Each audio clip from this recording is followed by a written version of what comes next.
Qin Ran listened and whispered, "Check everyone's shoe soles carefully. Even if you find something, don't arrest anyone immediately.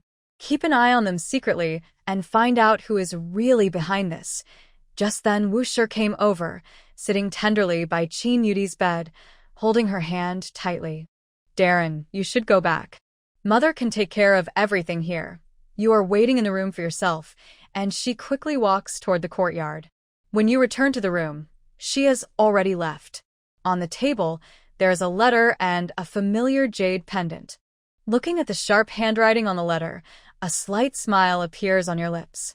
They say that seeing a person's handwriting is like seeing the person themselves. Her writing is exactly like her personality. Ranfan, after these few months, don't worry too much. I will have my subordinates bring you news from Lao. If anything happens, you can go to the Silver Inn. The people there will protect you. Think of the jade pendant as seeing me. Don't miss me."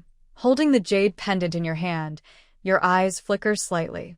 At this moment, a noise comes from the courtyard and Mu Shui's voice is heard. "Who is it? Coming here late at night. What do you want?" "I'm looking for Miss Qin." Hearing this voice, you quickly walk to the courtyard. "Miss Qin."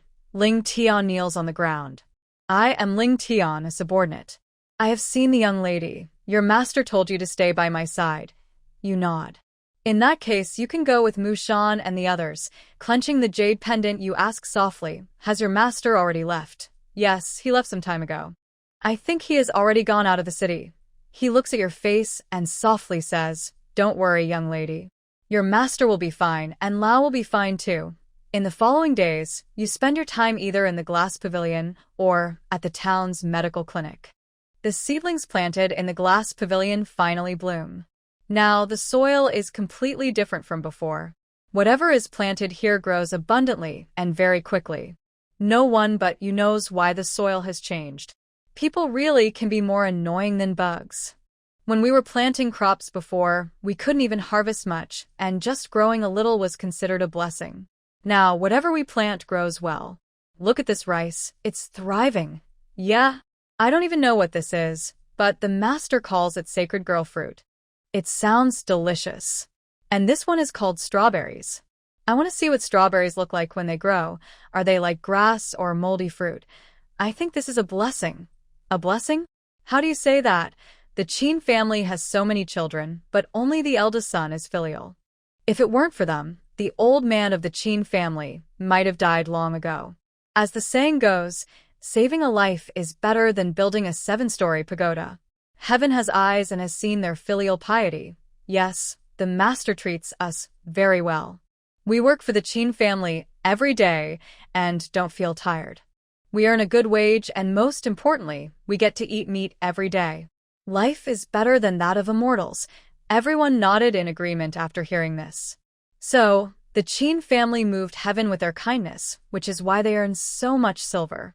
Our village is also prospering because of it. Qin Ran didn't know that the villagers had already come up with a reason for her. She had previously been worried about the changes in the soil quality. If asked, she hadn't decided how to answer. Now she was starting to think. When Qin Ran arrived at the glass shed, everyone looked at her with even more warmth. "Master, why are you here?" "Lu Aunt, just call me your name." "That won't do. Now you're our master. If we don't follow proper manners, others from nearby villages will laugh at us." Hearing this, Qin Ran didn't insist and simply said, "I came to check the grain in the shed. Master, the grain is growing very well." It might be because the shed is warm. She wiped the sweat from her forehead. It's quite warm inside, even warmer than summer. That's the purpose of the glass shed. The warmth helps the grain grow, Qin Ran explained. Lu Aunt smiled and said, "We women don't understand these things. Whatever the master tells us to do, we do. Make sure to close the shed tightly at night. It's winter now and the nights are cold. If we don't close it properly, the grain could freeze." "Yes, don't worry, master." At this moment, a familiar figure outside the shed moved a few times. Qin Ran looked up and asked loudly, "Who's there?" Soon, Ginkgo appeared at the door. "Young lady," Ginkgo greeted. Qin Ran raised her eyebrows slightly and asked softly, "Why are you here instead of serving in Yudi's courtyard?" "Miss Yudi asked me to find you." Ginkgo said with a shy smile. This is my first time here, and I couldn't find you. I thought you weren't here. Does Yudi have something to tell me? I don't know the details. Ran nodded and quickly walked out. After walking a short distance, she saw Shing still wandering nearby and softly asked, "What are you doing over there?" Shing looked around and then followed her. "It's nothing. I've never seen something like this before, so I was curious." Ran didn't reply and hurried toward Yudi's courtyard. As soon as she entered, Yi came forward. Miss Yudi has been waiting for you for a long time." Shing, who was following Ran, was surprised to hear Inya's voice and whispered, "Yi? You, what is it?" Yi smiled. "Come quickly, Miss Yudi has shown us some interesting things." Shing blinked and went over to Yi. "Big sister." Yudi, holding a grass-made grasshopper and dragonfly, threw herself into Ran's arms. "Look, I made these. Are they pretty?" "Yes, they're beautiful," Ran said with a smile, touching her little face. "Are you feeling unwell anywhere lately?" Yudi shook her head. "I've been sleeping well these days and eating happily." She held Ran's hand softly. "Big sister, when can I leave the courtyard to study with the teacher?" Hearing this, Ran gently pinched her nose. "Since you love reading so much, do you think our family will produce a top scholar girl someday? Really?" Yudi's eyes brightened. "Girls can also take the imperial exams." "Not yet," Ran replied. Yudi's bright eyes dimmed slightly at her words. "But how do you know it won't be possible in the future?" Ran gently ruffled her hair. "Who knows? Maybe one day girls can not only take the exams but also become officials. As long as you're alive, anything is possible." It is clear that Yudi truly loves reading. She quickly asked Silverleaf to help her organize. Silverleaf approached her with a smile and said, "Miss, you finally got what you wanted." Ran looked at Silverleaf and Silver Ginkgo's shoes. "Your shoes seem different from those of the other servants in the house. These shoes were handmade by me," Silverleaf said happily. "When I was at home, my mother made a living by selling shoes. Over time, I learned to make them too, though not as well as my mother. After she passed away, my stepmother sold me, and I never made shoes again." Ran nodded. "Your craftsmanship is quite good. If Miss doesn't mind, I can make a pair for you. How about that?" After Ran left, Yudi's face was full of happiness. "Silverleaf, your idea is great. My sister really agreed for me to go out." She took 2 pearl flowers from her pocket and handed one to Silverleaf and one to Silver Ginkgo. "These were bought by my mother when she went to town earlier. I give them to you." "Thank you, Miss Second," Silver Ginkgo said, putting the pearl flower on her head. She looked at Silverleaf. "Do you think it looks nice?" "Yes, it looks beautiful," Silverleaf replied with a smile. "Thank you, Miss Second." She looked at the pearl flower in her hand and softly said, "Miss, I promised the young lady I would make her shoes, so I might not be able to accompany you to see the master later." "It's okay. Silver Ginkgo can go with me. Your sister's matters are the most important." After speaking, she urged Silver Ginkgo to go out. The next morning, just as dawn broke, Aunt Lu, who took care of the glass greenhouse, hurried over. "Miss, something's wrong." Ran, dressed neatly, opened her door quietly and asked, "What's wrong?" "Did something happen to the glass greenhouse?" "Yes, I don't know why, but last night the greenhouse door was open. Although there was a land dragon inside, the part near the door was frozen and might not survive." She nervously rubbed her hands. "I clearly locked it yesterday, so how could it have been opened? Did you see anything suspicious?" Aunt Lu thought for a moment and shook her head. "Madam, I don't know what suspicious could be. When I went in the morning, I found the door open. I panicked and didn't think about anything else." At that moment, Mushan entered quietly and said, "Miss, it has been found."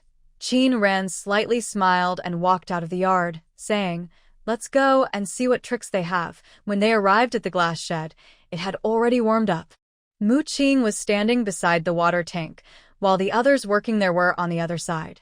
"Miss," Mu Qing whispered as Ran approached, "the fruit here has indeed been poisoned."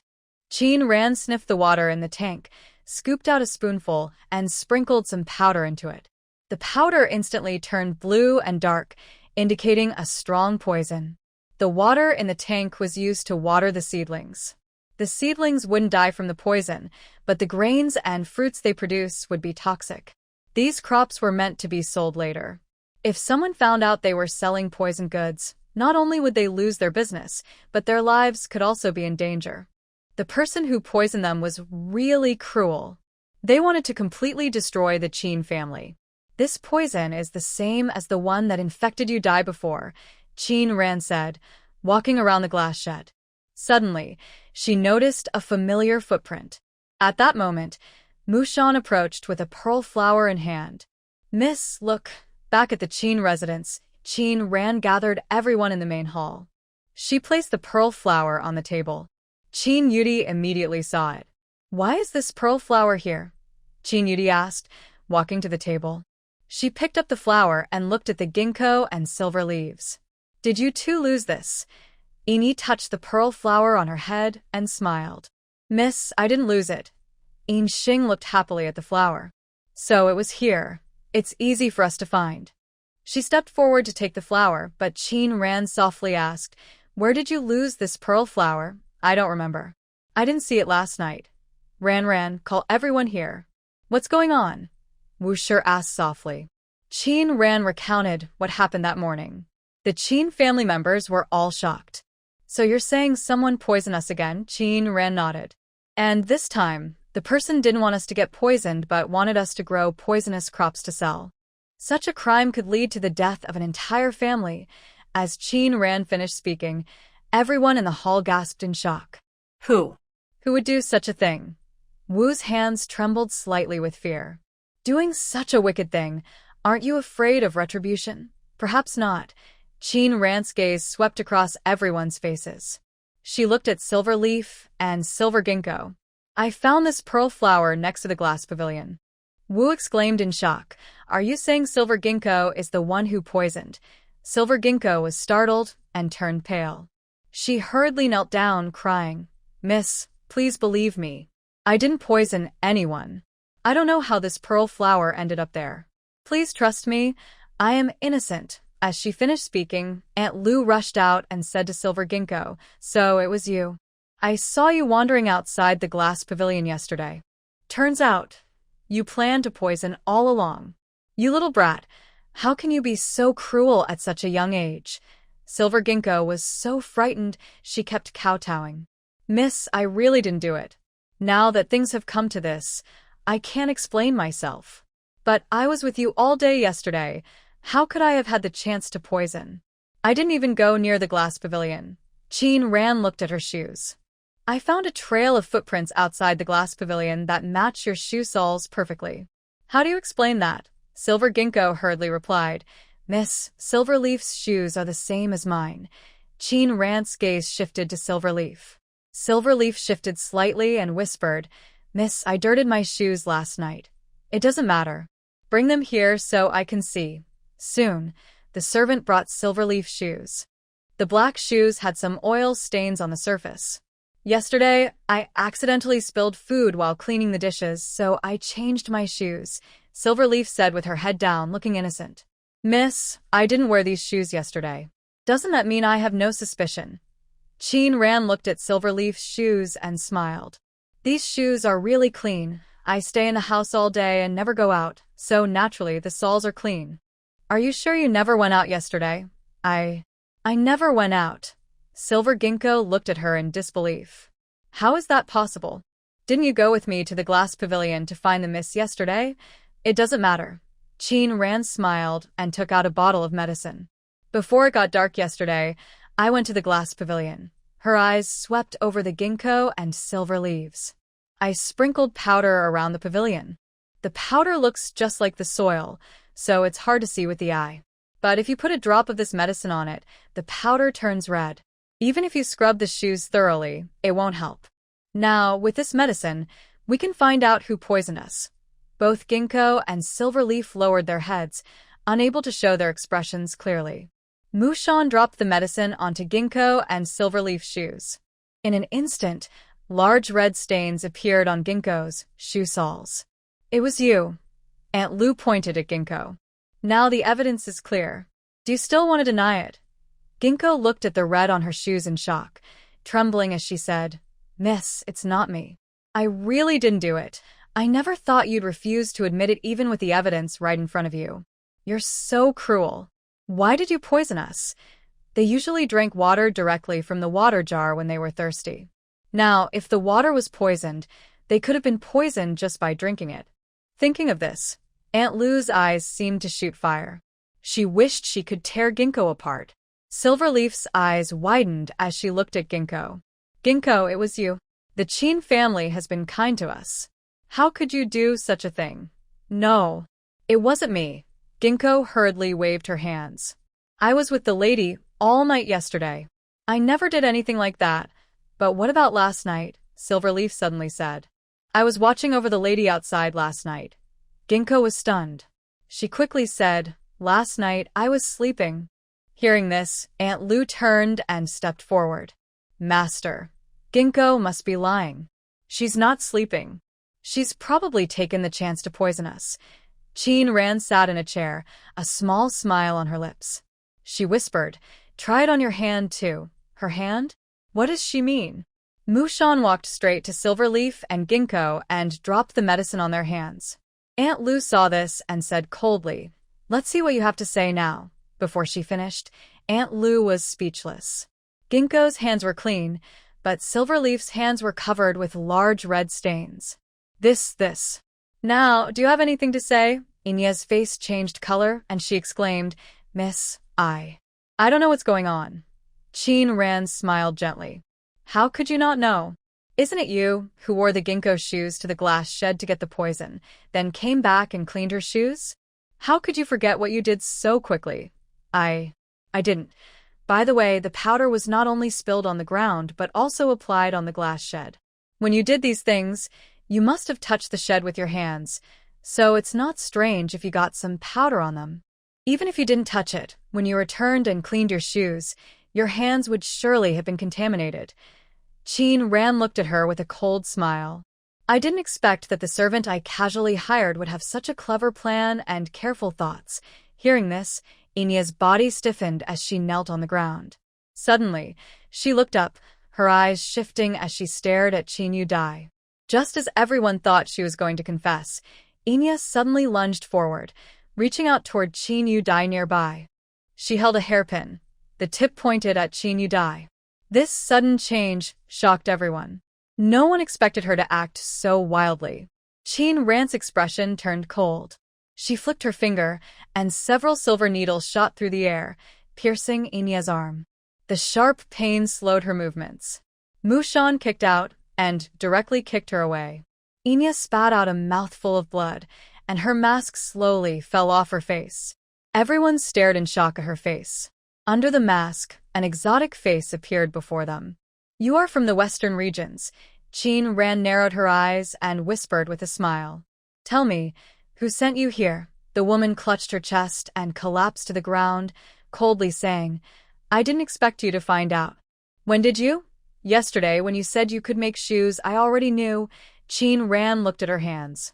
You said you had been making shoes since you were young, but all shoemakers have calluses on their second and third finger joints.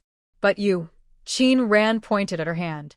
Your calluses are concentrated on your thumb and palm, which only people who have practiced martial arts or wielded weapons for years would have. I see. Inya sneered coldly. I didn't expect you to observe so carefully. It's not that I observed carefully, it's that you revealed yourself too clearly. Who exactly sent you here? Qin Ran smiled. You don't need to tell me. I can guess. Your princess probably isn't very smart, or she wouldn't have sent you. Don't you dare insult the princess. Insult? Qin Ran sneered. As a foreign princess, she comes to our country and uses her status to harm the people and kill innocents. Do you think I am insulting her? I just don't like you and want to poison you.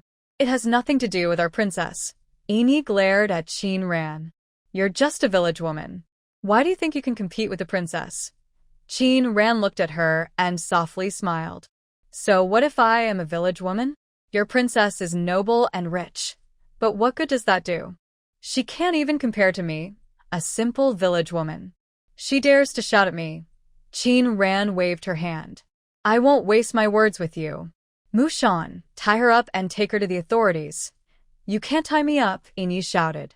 I'm from the western regions, and I am the princess's servant. The country of Zhao has no right to punish me. Western regions? So what? This is Zhao country. The crimes you committed here give us the right to deal with you. Don't think it's just you. Even your princess can't escape. She lowered her voice. You're just a hostage. To put it nicely, you're here for a marriage alliance. To put it bluntly, you're a tool used by the Western king to seek peace. Do you really think you can still act arrogantly here? Isn't that funny, you? Yi clenched her teeth. She looked at her nails, a determined look flashing in her eyes.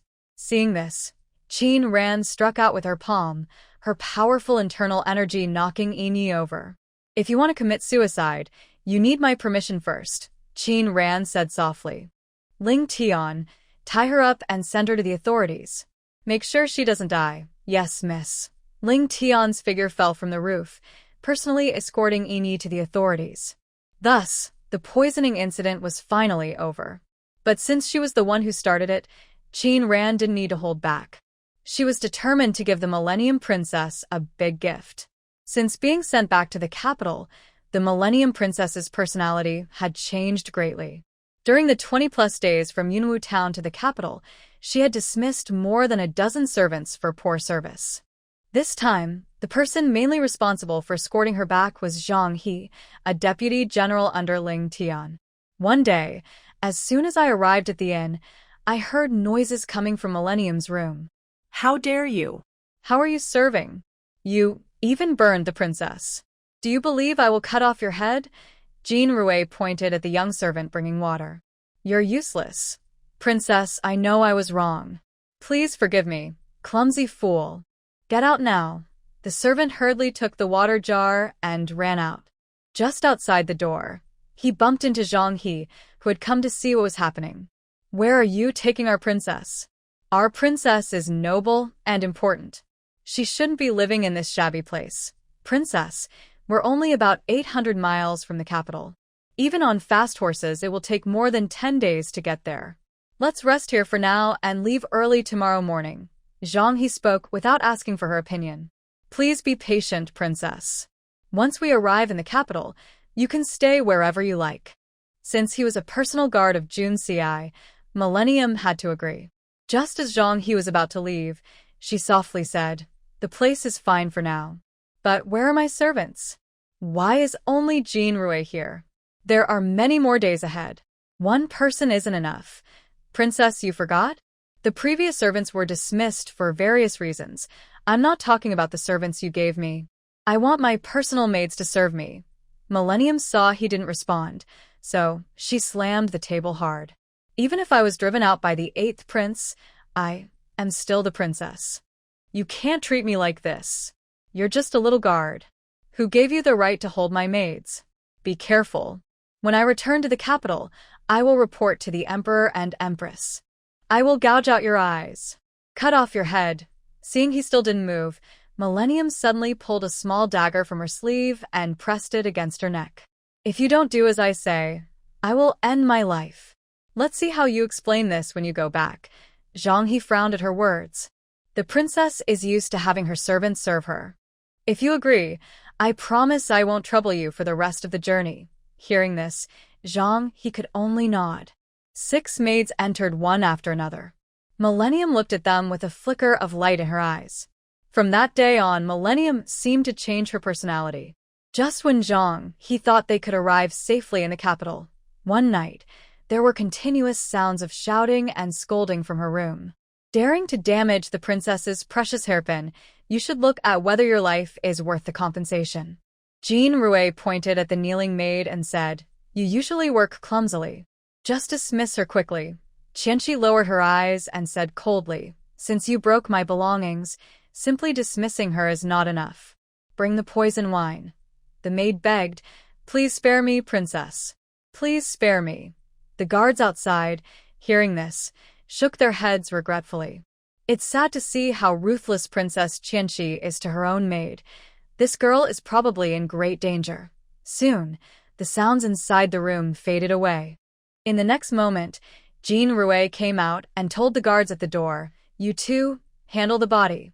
They looked into the room and saw a woman covered in blood, with blood constantly flowing from her mouth. They shook their heads silently and carried the body out. They reached a mountain foot, laid the body down, and sighed.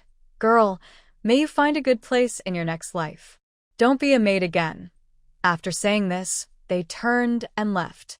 No one saw that shortly after they left, the person who was already dead suddenly opened her eyes. The next morning, as they prepared to leave, Zhang He noticed that one person around Princess Qianxi was missing. Deputy General, last night, the maid who broke the princess's jewelry was executed. When did this happen? It was when you went to the inn to get something. Since you weren't there, we handled the body directly. The princess is really frightening. She kills without hesitation. Zhang He looked at the figures getting into the carriage, feeling uneasy for some reason. The dead maid looked somewhat like Princess Qianxi. Among those serving her, there was a woman whose height and figure resembled her. Zhang He turned around, took a few steps, then suddenly stopped and turned back. When he saw Princess Qianxi getting into the carriage, his eyes fixed on her hand, and he shrank back. Because she had never done manual work, Princess Qianxi's hands were slender and delicate, with rounded nails. But at this moment, the hands in his view looked very different from what he had seen before. Her fingers were rough, and her nails were untrimmed. She is not the Princess of Millennium. Zhang, he quickly stepped forward and pulled the person out of the car. "Who are you?" The person he grabbed looked shocked and nervously looked around. Who exactly are you?" Seeing this, Jean Rouet hurriedly stepped in. "Deputy Zhang, what are you doing?" Zhang, he said in a serious voice.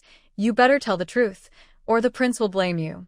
None of you will be safe." He tore off the mask on her face and said coldly, daring to switch identities.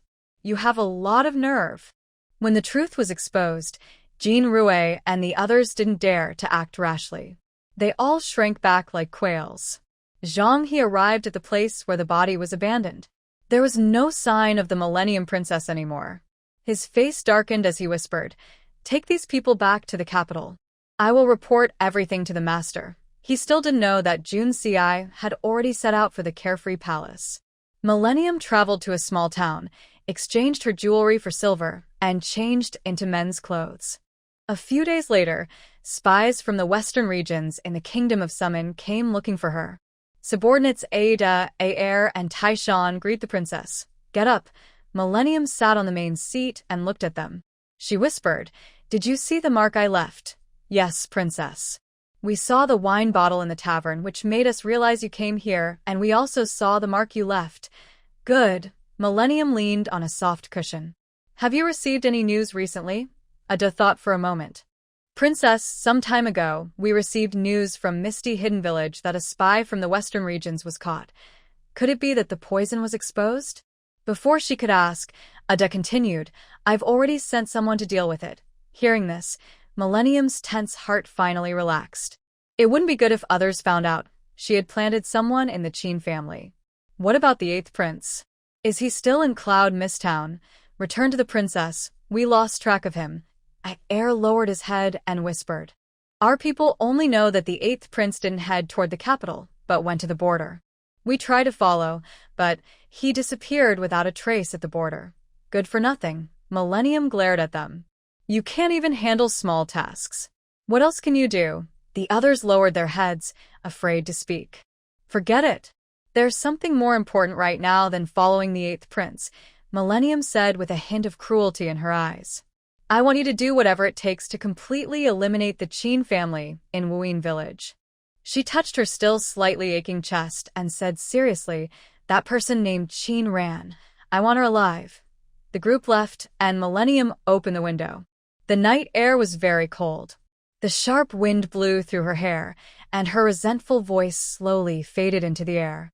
"Steal my things, but you better have the strength to handle the consequences." Since poisoning, the Qin family had become very cautious. Qin Ran replaced all the water with spiritual spring water. Even if she accidentally touched poison, the spiritual spring water protected her, so her life was not in danger. She had not heard from Junci for a long time, which made Qin Ran anxious. That day, Ling Tian hurried over. "Miss, here is the secret letter from the master." Qin Ran took the letter, her face growing more serious. After Junci and the others arrived at Xiaorao Palace, they found it in chaos.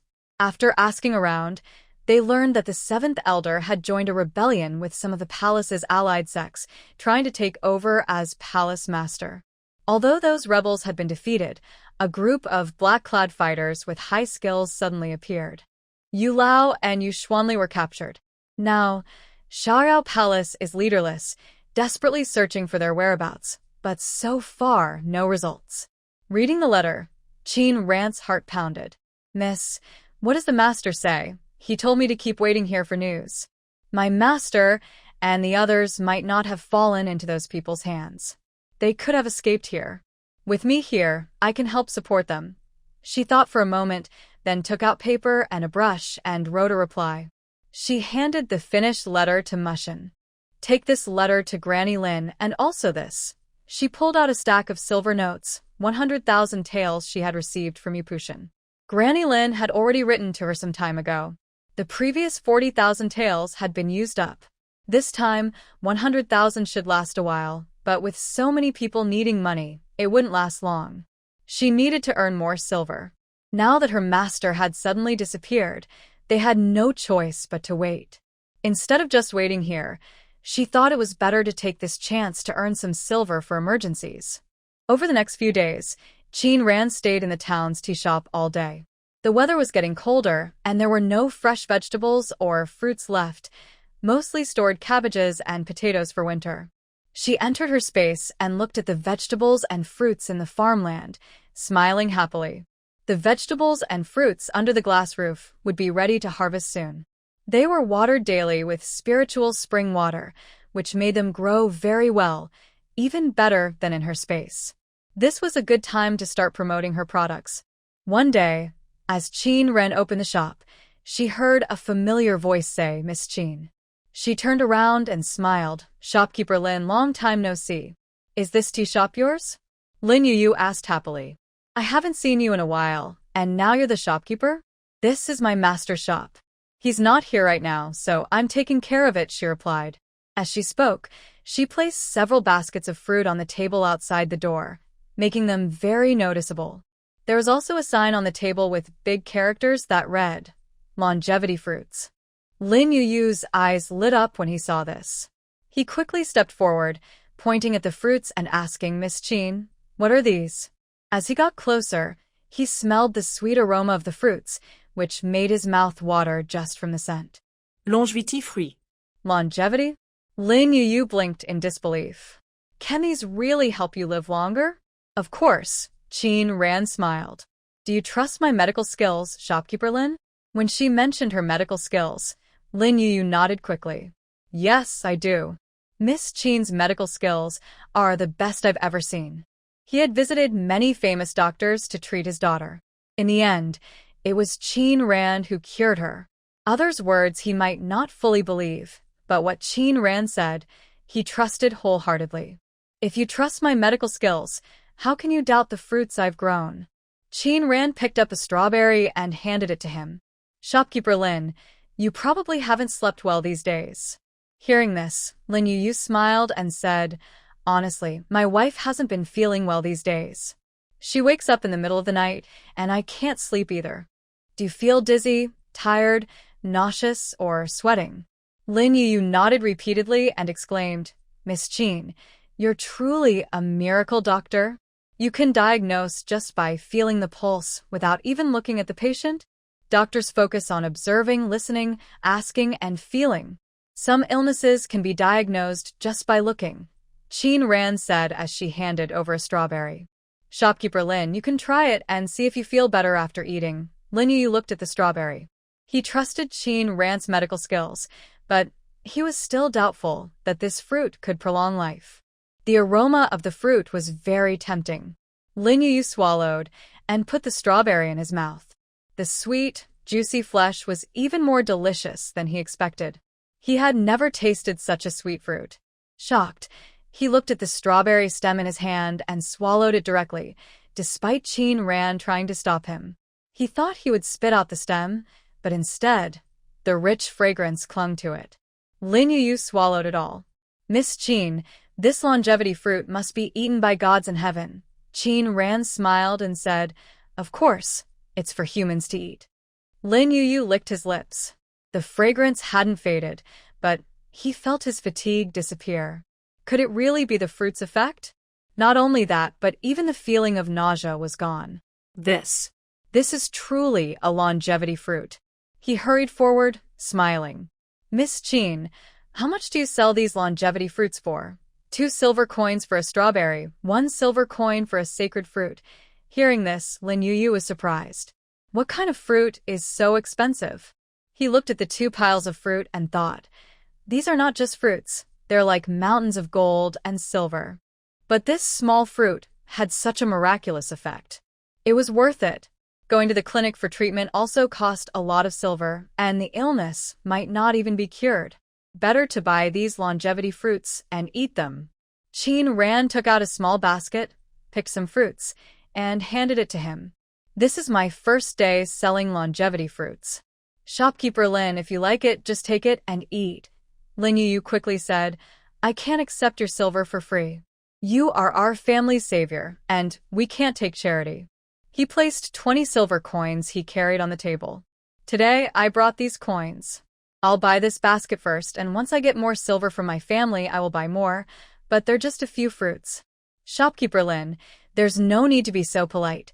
However, Lin Yuyu was very persistent and Qin Ran couldn't refuse, so she accepted his silver. Miss Qin, I will take my leave now, he said hurriedly, rushing toward his home. He was worried about his wife's illness, but now that he had this longevity fruit, he believed her condition would improve quickly. Qin Ran's fruit attracted many people, but most of them, after hearing the price, couldn't bring themselves to buy it. After all, in their eyes, 1 or 2 silver coins or 2 taels of silver was a significant expense. However, more and more customers were drawn in by the fruit's aroma. Soon, the smell spread along half the street. Inside the 100 Flavors restaurant, not far from the tea shop, 2 young servants kept looking outside at the door, so much so that they didn't hear the customers calling for their orders. Seeing this, Wenzi walked to the door and patted their heads. What are you thinking about? Are you lost in thought? The customers are waiting for their food. Why are you just standing here? At that moment, a pleasant fragrance wafted over. Wenzi sniffed and exclaimed in surprise, What is this smell? The young servant at the door heard her and hurriedly said, Shopkeeper, we were distracted by the aroma. Wenzi's gaze fell on the crowd outside the tea shop, her brow slightly raised. Could this fragrance be coming from the tea shop? Could it be a new type of tea? Shopkeeper, this aroma is coming from the tea shop, he said. I know, Wenzi replied, looking at the signboard of the tea shop. After thinking for a moment, she quickly walked over. When she reached the door of the tea shop, she saw a familiar figure, and her body trembled. How could Ling Tian be here? Ling Tian was the personal bodyguard of the 8th prince, one of his most capable aides. Why was he helping out in her shop? Could it be that the 8th prince had returned? She slowly approached and softly called out, Brother Ling. She wanted to call him Commander Ling, but Ling Tian shot her a sharp look in response. Shopkeeper Wen, if you want to buy the longevity fruit, please queue up at the back, he said. Longevity fruit? Wenzi's gaze fell on the fruit, and she remembered her purpose for coming. She smiled and said, I'm not here to buy fruit. I'm here to find Miss Qin. Ling Tian looked at her and whispered, Miss Qin has gone out and is not here. Brother Ling, what are you doing here? Her gaze looked into the shop, but did not see Jun Si's figure. She continued to ask, Do you need my help? Ling Tian looked at her but said nothing. He had been close to the 8th prince for many years and could tell at a glance what kind of feelings women had for their prince. That was why he disliked Wenzi so much. He knew very well what Wenzi's intentions were, as she often inquired about the prince's preferences and whereabouts. As a servant, she should consider her status and not have such complicated thoughts about the prince. Because of this, he disliked Wenzi even more. Seeing Ling Tian ignore her, Wenzi felt a bit embarrassed. Her eyes fell on the fruit, and the tempting smell made her swallow her saliva. Today was cold, and she hadn't eaten fresh fruit for a long time.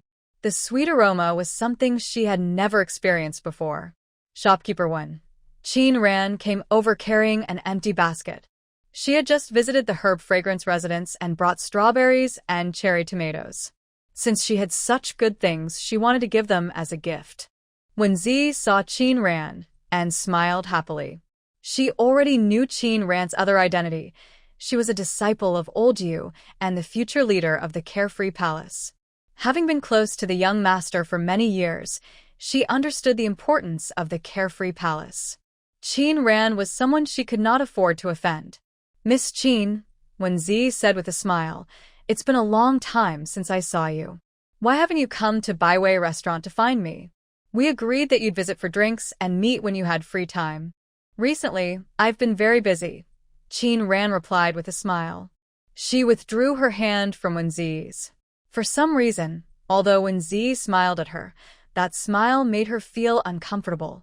At that moment, a cold voice came from the crowd waiting in line. "Are you made of gold? 2 taels of silver per fruit? Do you think we're fools? Why don't you just rob us?" The onlookers nodded in agreement. "Even if it's something a fairy would eat, it shouldn't be so expensive. In my opinion, it's just a gimmick. Such a fancy fruit, and they dare to sell it at this price. And claiming it can prolong life. Who are they fooling?" Everyone was attracted by the aroma but hesitated at the price, reluctant to spend their silver. Ling Tian heard this but said nothing. He had personally seen the Prince of Jin's son eat this fruit, and how much his internal injuries had improved. "Miss Qin, this fruit is not much worse than a magical pill. You're saying this fruit can help extend life and improve health?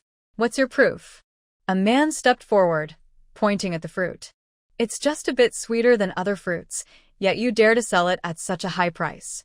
You're really taking us for fools." Hearing the crowd's comments, Qin Ran showed no anger. She kept a gentle smile on her face. At that moment, Lin Yuyu's figure approached quickly from afar. "Miss Qin, do you still have any of those fruits?" "That's wonderful."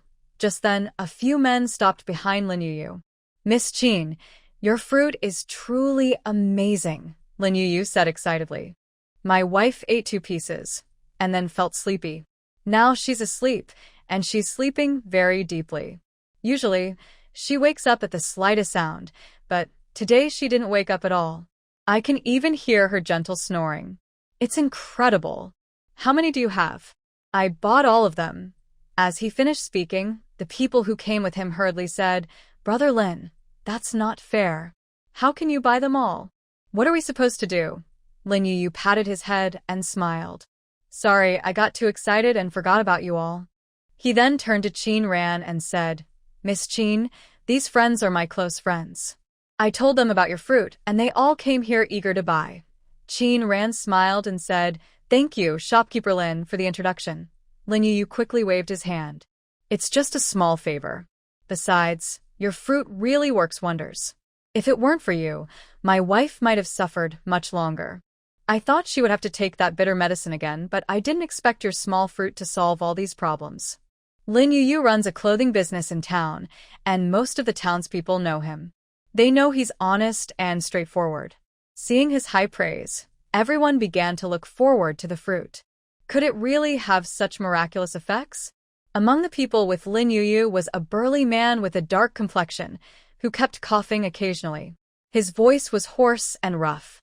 This has been a lifelong problem for him, something everyone in town knows. Since the opening of the medicine fragrance inn, and with white shopkeeper's treatment, his health has improved a bit, but he still can't live like normal people. People say he's a short-lived person and hasn't married yet. Because of this, despite his talent, he can't achieve success. His health is too weak to even take part in the imperial exams. The others have already arrived, but he can only follow behind slowly. He struggles to walk faster and is out of breath. Right now, he's gasping heavily, feeling tightness in his chest. At that moment, a delicate hand holding a red fruit offers it to him. "Try this." Li Wenxi, feeling thirsty, takes it and says, "Thank you, young lady." Hearing shopkeeper Lin talk about the fruit's amazing qualities, he holds onto the chance and puts the fruit in his mouth. The delicious taste makes his eyes widen in surprise. This fruit tastes much better than any he has ever eaten. Whether or not it has magical effects, it's worth 2 silver coins. After eating the fruit, he smiles and asks, "Young lady, what is this fruit called?" Truly, such a fruit is rare in this world. To taste something so delicious in this life, I have no regrets. Strawberry, Qin Ran replies with a smile. And how do you feel now? When he hears this, Li Wenxi's expression changes. He touches his chest, then suddenly lifts his head and exclaims in shock. This. No need for him to say more. Everyone around notices the difference in his voice. Usually when he speaks, he gasps a few times. Now he's speaking clearly and confidently. This effect is immediate and obvious.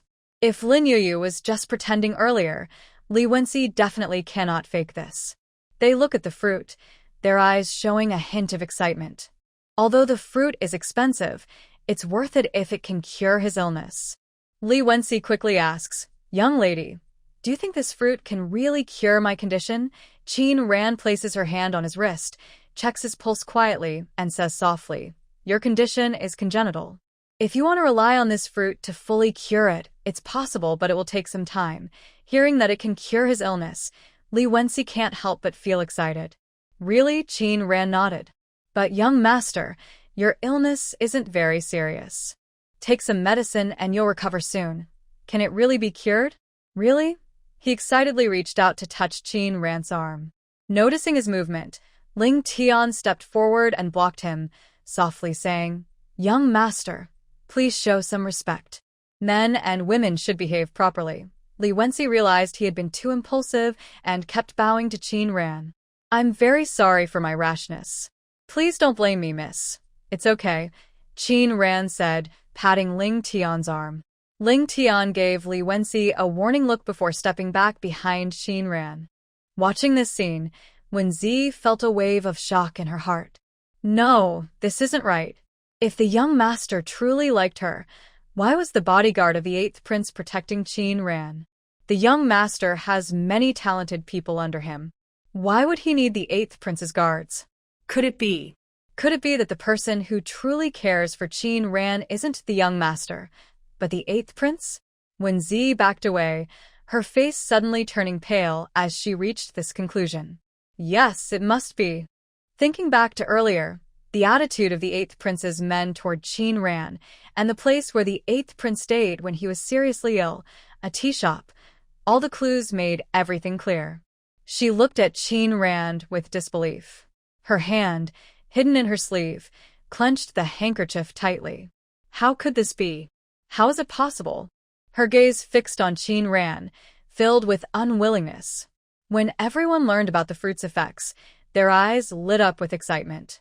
Those with silver in hand quickly took it out to buy. Lin Yuyu and others saw this and hurried over.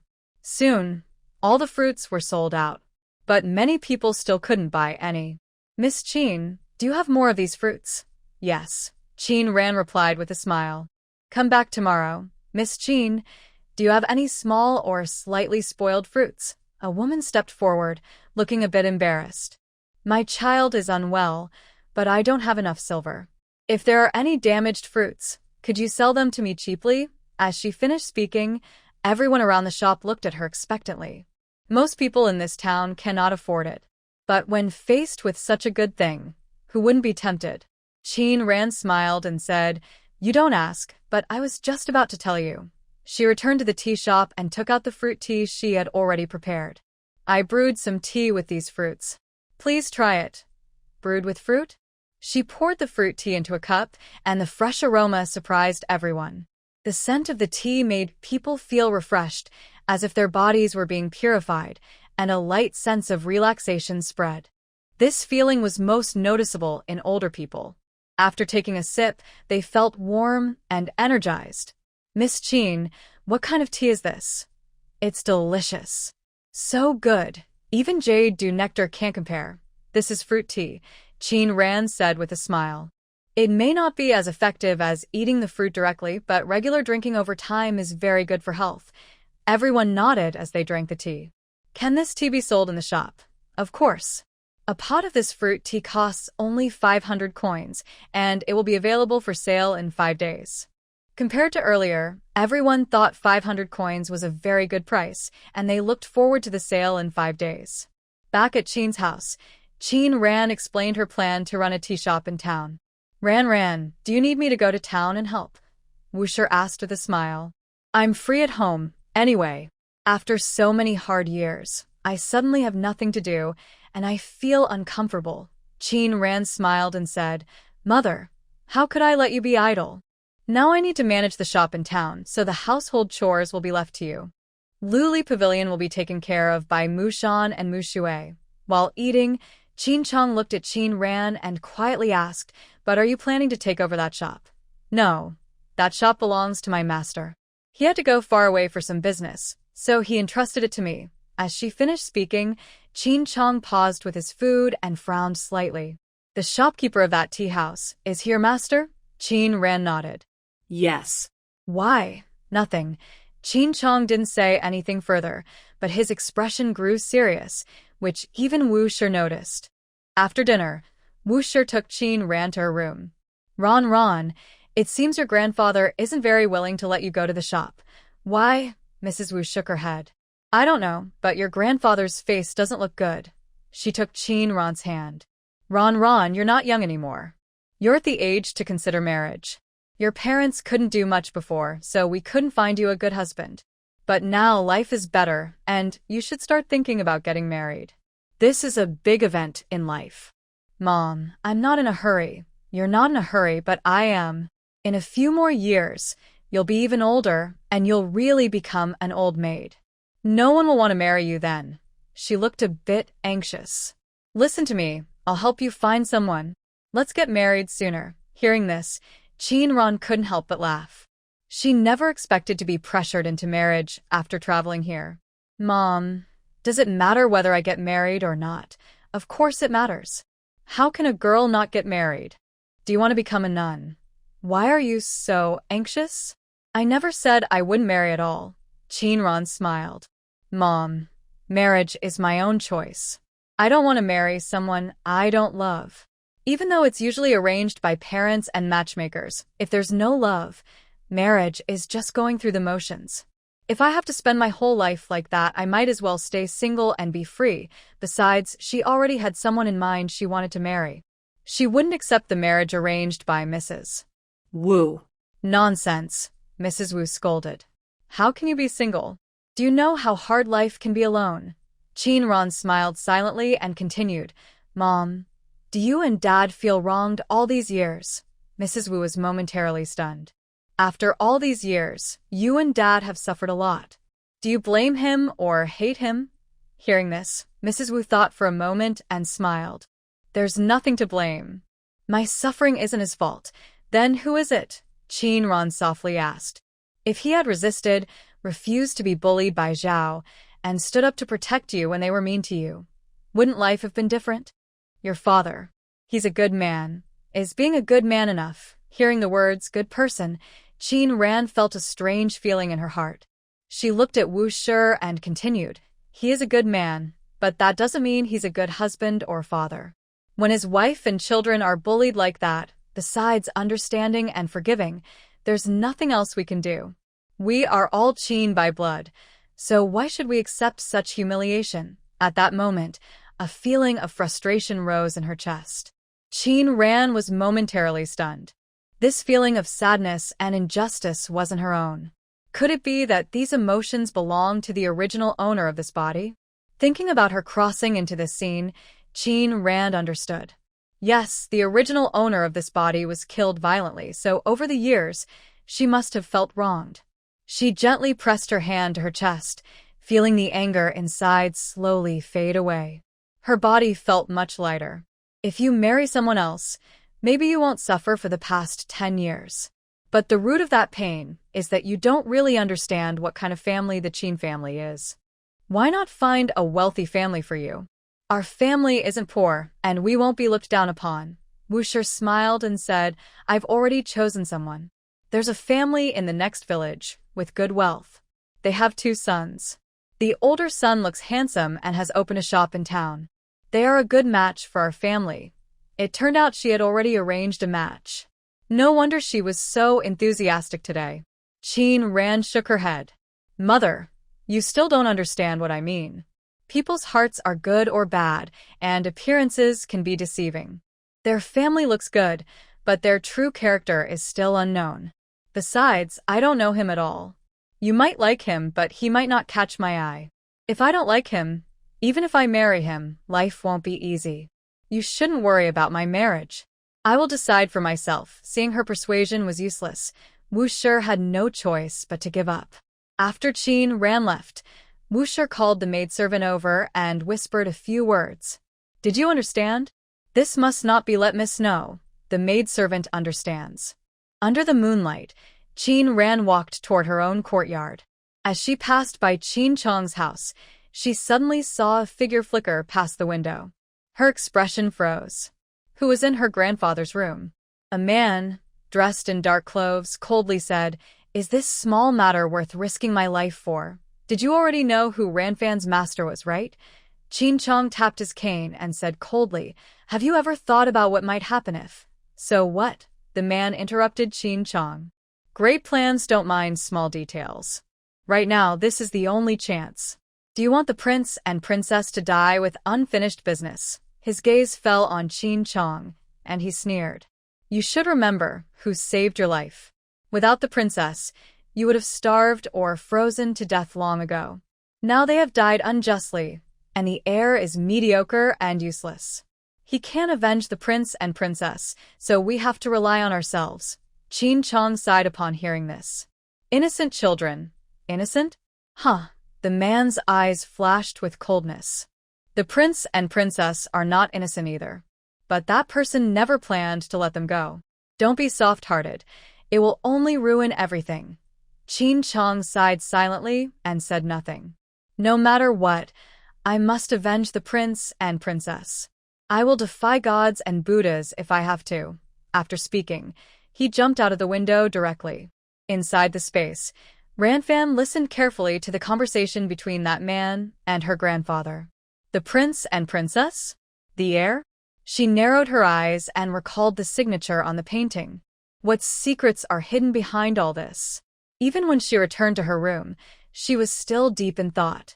She didn't sleep all night, reviewing everything that happened after her crossing. The answer seemed to be within reach. A few days later, it was the day the tea shop launched fruit tea. The townspeople had already heard the news. As soon as dawn broke, people started lining up. A few young servants opened the door, and a wave of tea aroma hit their noses. Maybe it was just their imagination, but just smelling the tea made them feel refreshed. These young servants were carefully chosen from Qin's household staff, sharp and observant. A large crowd flooded into the shop, all coming for the fruit tea. Soon, the aroma of fruit tea filled the entire street. Wenzi also caught the scent. She looked outside, a faint light flashing in her eyes. Lingtian appeared at the tea shop entrance, and Wenzi fully believed her suspicion. Lingtian was the 8th prince, staying here to protect Ranfan. She never thought she would lose to a woman from the countryside. Although she was a disciple of the Free Spirit Palace, her humble background could never be changed. She was just a commoner. How could she compare to the handsome 8th prince? At that moment, a deep voice came from behind. How is it? Have you decided? Do you want to work with us? The man wore a hood, making his appearance unclear, but his voice was low and hoarse. Go away. I won't work with you, Wenzi said, glancing at him. For the sake of our previous relationship, I won't tell anyone about this, but you don't need to come back. Hee, the man chuckled. Wenzi, are you really willing? Don't you like Jun Si? Are you really okay with watching him marry someone less than you? Wenzi's expression remained calm, and she simply smiled faintly. He is the master, I am a servant. How can I influence the master's decisions? If you had the chance not to be a servant, what would you do? If I told you that as long as you agree to work with us, We can make you as noble as Jun Ci. What would you say when Z's pupils shrink? As noble as the 8th prince? Will you still be willing then? Will you give up Jun Ci? What do you mean? When Z stood up, her breathing quickening. Prince Ryong has a daughter who was kidnapped before her first month and has been missing ever since. The man smiled. I can send you into the Prince Ryong's residence, taking her place, as long as you agree to cooperate with us. In the future, wealth and honor will be yours to enjoy. What do you want me to do? Hearing this, the man's lips curled into a slight smile, a cold look on his face. Prince Ryong is a different surname, but he is highly valued by the Emperor of the Kingdom of Zhao and now holds military power. He commands half of the Zhao army. I want you to turn him against himself. What? When Z exclaimed, Are you crazy? This can't be.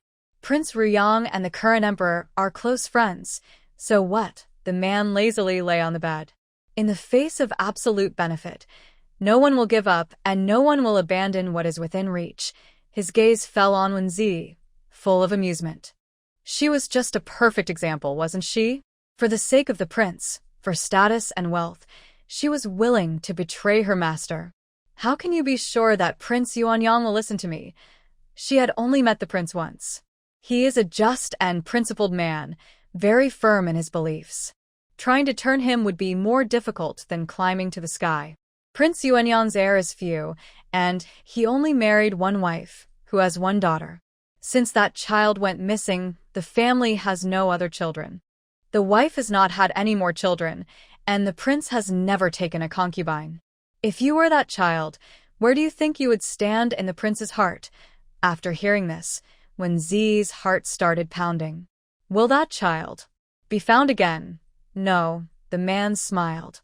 As far as we know, that child is dead. Seeing Wen Zi's urgency, he continued with a smile, As long as you agree, you will become the most honored woman in the entire kingdom of Zhao.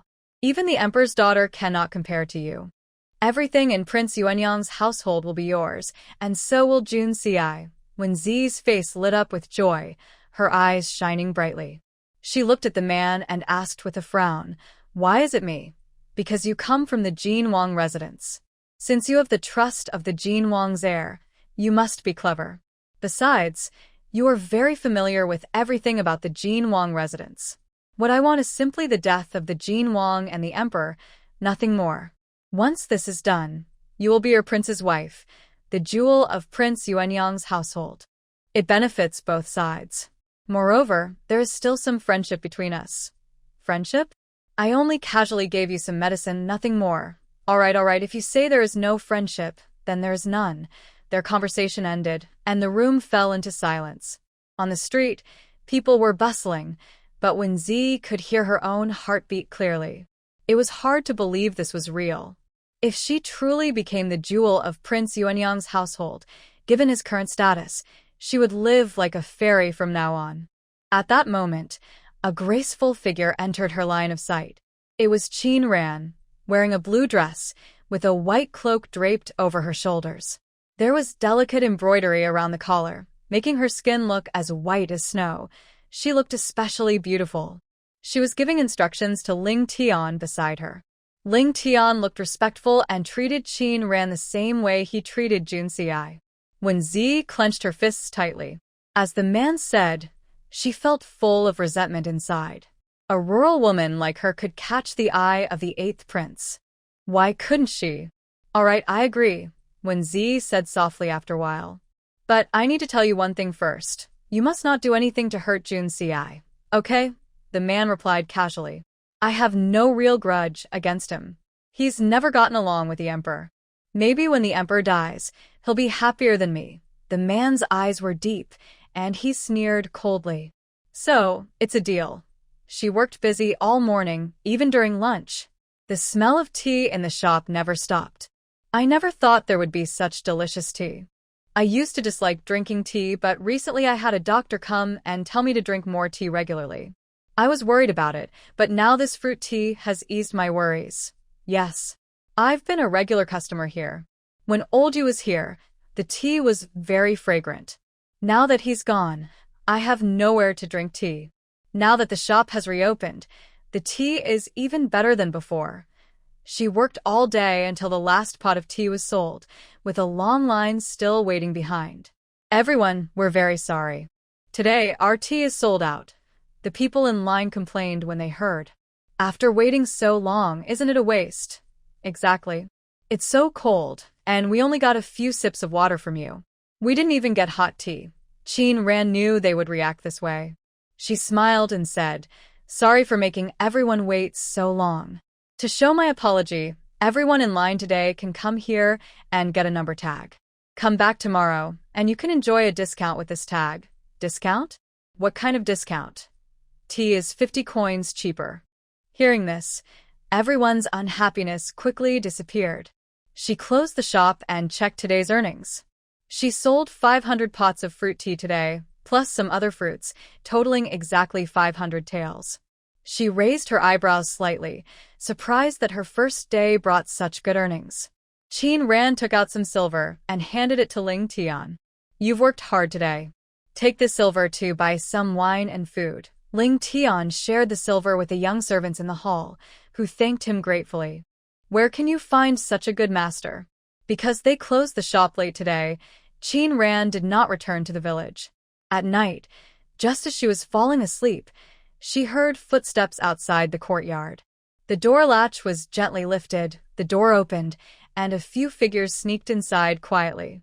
Looking at the person sleeping on the bed, a faint smile appeared in their eyes. They searched at the dressing table for a while but couldn't find what they wanted. "Are you sure it's here?" "Yes, I saw her wearing it today." "Keep looking." Just as they were about to search again, a voice came from above. "Are you looking for this?" A hairpin fell from the sky, its sharp tip stabbing directly onto the table. The group was startled and looked at the bed. There was no sign of Qin Ran anymore. Suddenly, a gust of palm wind blew towards them. Before they could react, they were swept away by the force. "Who sent you?" Qin Ran gathered her inner strength in her palm. Seeing they didn't speak, her eyes flashed with anger, and she was about to strike. "Please, don't hurt them, miss," a familiar voice called out. Qin Ran paused and looked toward the sound. The door opened suddenly. Grandma Lin hurried inside. "Pay your respects to the young lady." As Grandma Lin finished speaking, the black-clad people crawled up from the ground, stood together, and removed their masks. "Greetings, miss."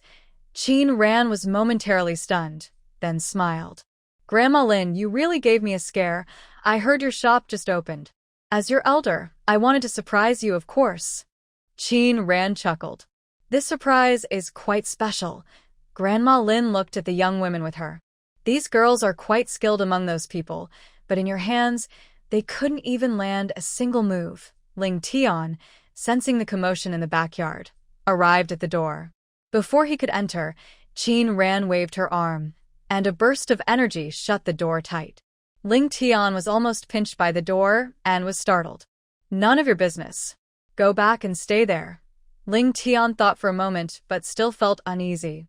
Just as he was about to speak, Qin Ran loudly said, "Be quiet and know what to say and what not to say, understand?" "Yes, I understand," Ling Tian replied.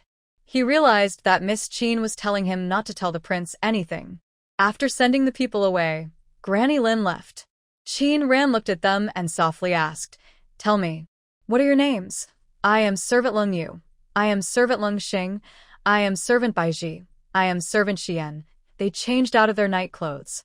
Qin Ran smiled and said, "Now you look much better." "What are you good at?"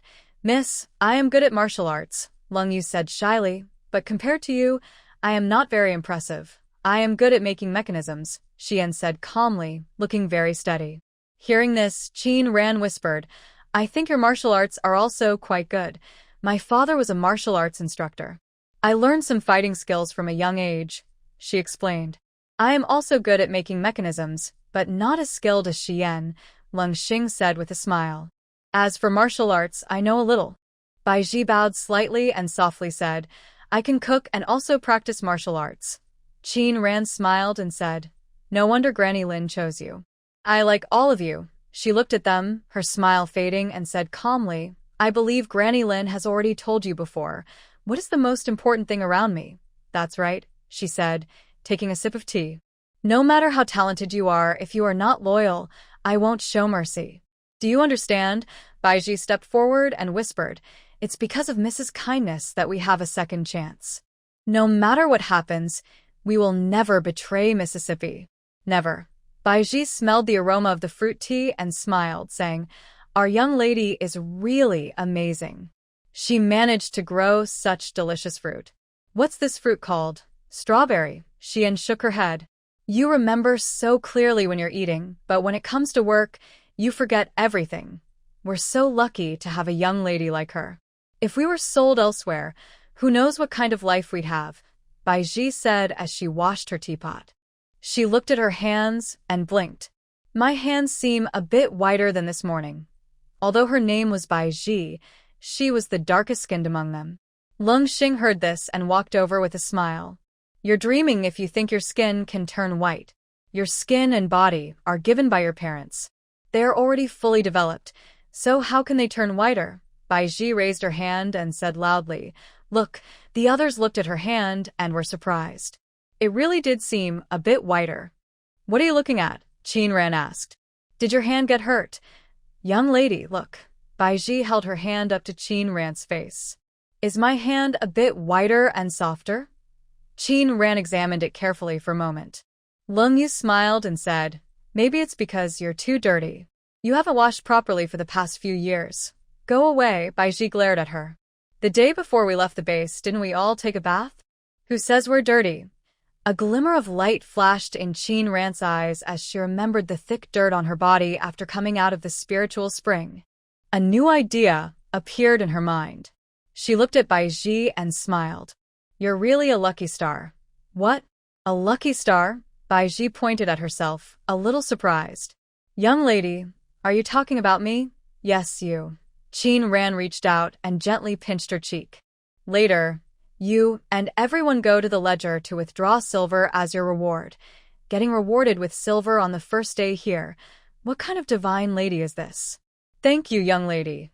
The others felt very happy upon hearing this. With the arrival of Cold Moon and a few others, the tea shop finally started to run smoothly. For several days in a row, it was always full. Almost everyone in town gathered there. If there were no seats, they took their tea outside to drink. Even though it was winter, drinking tea made them feel no cold at all. "These past few days, I've been drinking tea here every day and I sleep very peacefully at night. Honestly, not only do I sleep well, but my appetite has also improved a lot. Yes. My mother felt unwell a while ago, but in the past few days, she's been much better. It must be the fruit tea's magical effect, as the shopkeeper said, that can extend life. Today, my mother asked me to buy some fruit to try at home. Maybe her old problems will disappear all at once." The person speaking was the shopkeeper of the grain store in town. He was known for being very filial and honest. Even he said this, and the last few people watching couldn't hold back anymore. They started lining up in front of the tea shop. 500 coins was affordable for most people in town. Usually, a pot of tea wasn't very cheap, and if this tea really could extend life, then wasn't that worth the money? Compared to Qin Ran's busy shop, other tea shops in town were very quiet. Where did this brat come from? She makes some fruit tea and has taken over all our shops. Lu, the shopkeeper of Qianshun Tea House, slammed the table heavily. "In the past few days, I haven't even sold 5 pots of tea. What are you talking about? Wei Ming Xiang Ju hasn't even seen a ghost of her." "We haven't opened our shop these days," said the housekeeper in a deep voice. "I don't know what's so special about that girl's tea. Everyone in town seems enchanted." After they finished speaking, they looked at Zhao, the shopkeeper of Yulingju. "And you? What do you think?" Zhao sighed. "At least, Yulingju still has a girl who can sing. We still have some regular customers. But everyone who drinks tea is very picky now. I think it won't be long before all our shops have to close. This is just cutting off people's way to live." Lu shouted angrily. "We should go ask her what she's doing now. Is she trying to ruin everyone's livelihood?" I haven't dealt with that girl before, but a girl coming out and showing herself. What kind of good person could she be?" Zhao's words clearly reached Wenzi, who was just at the door.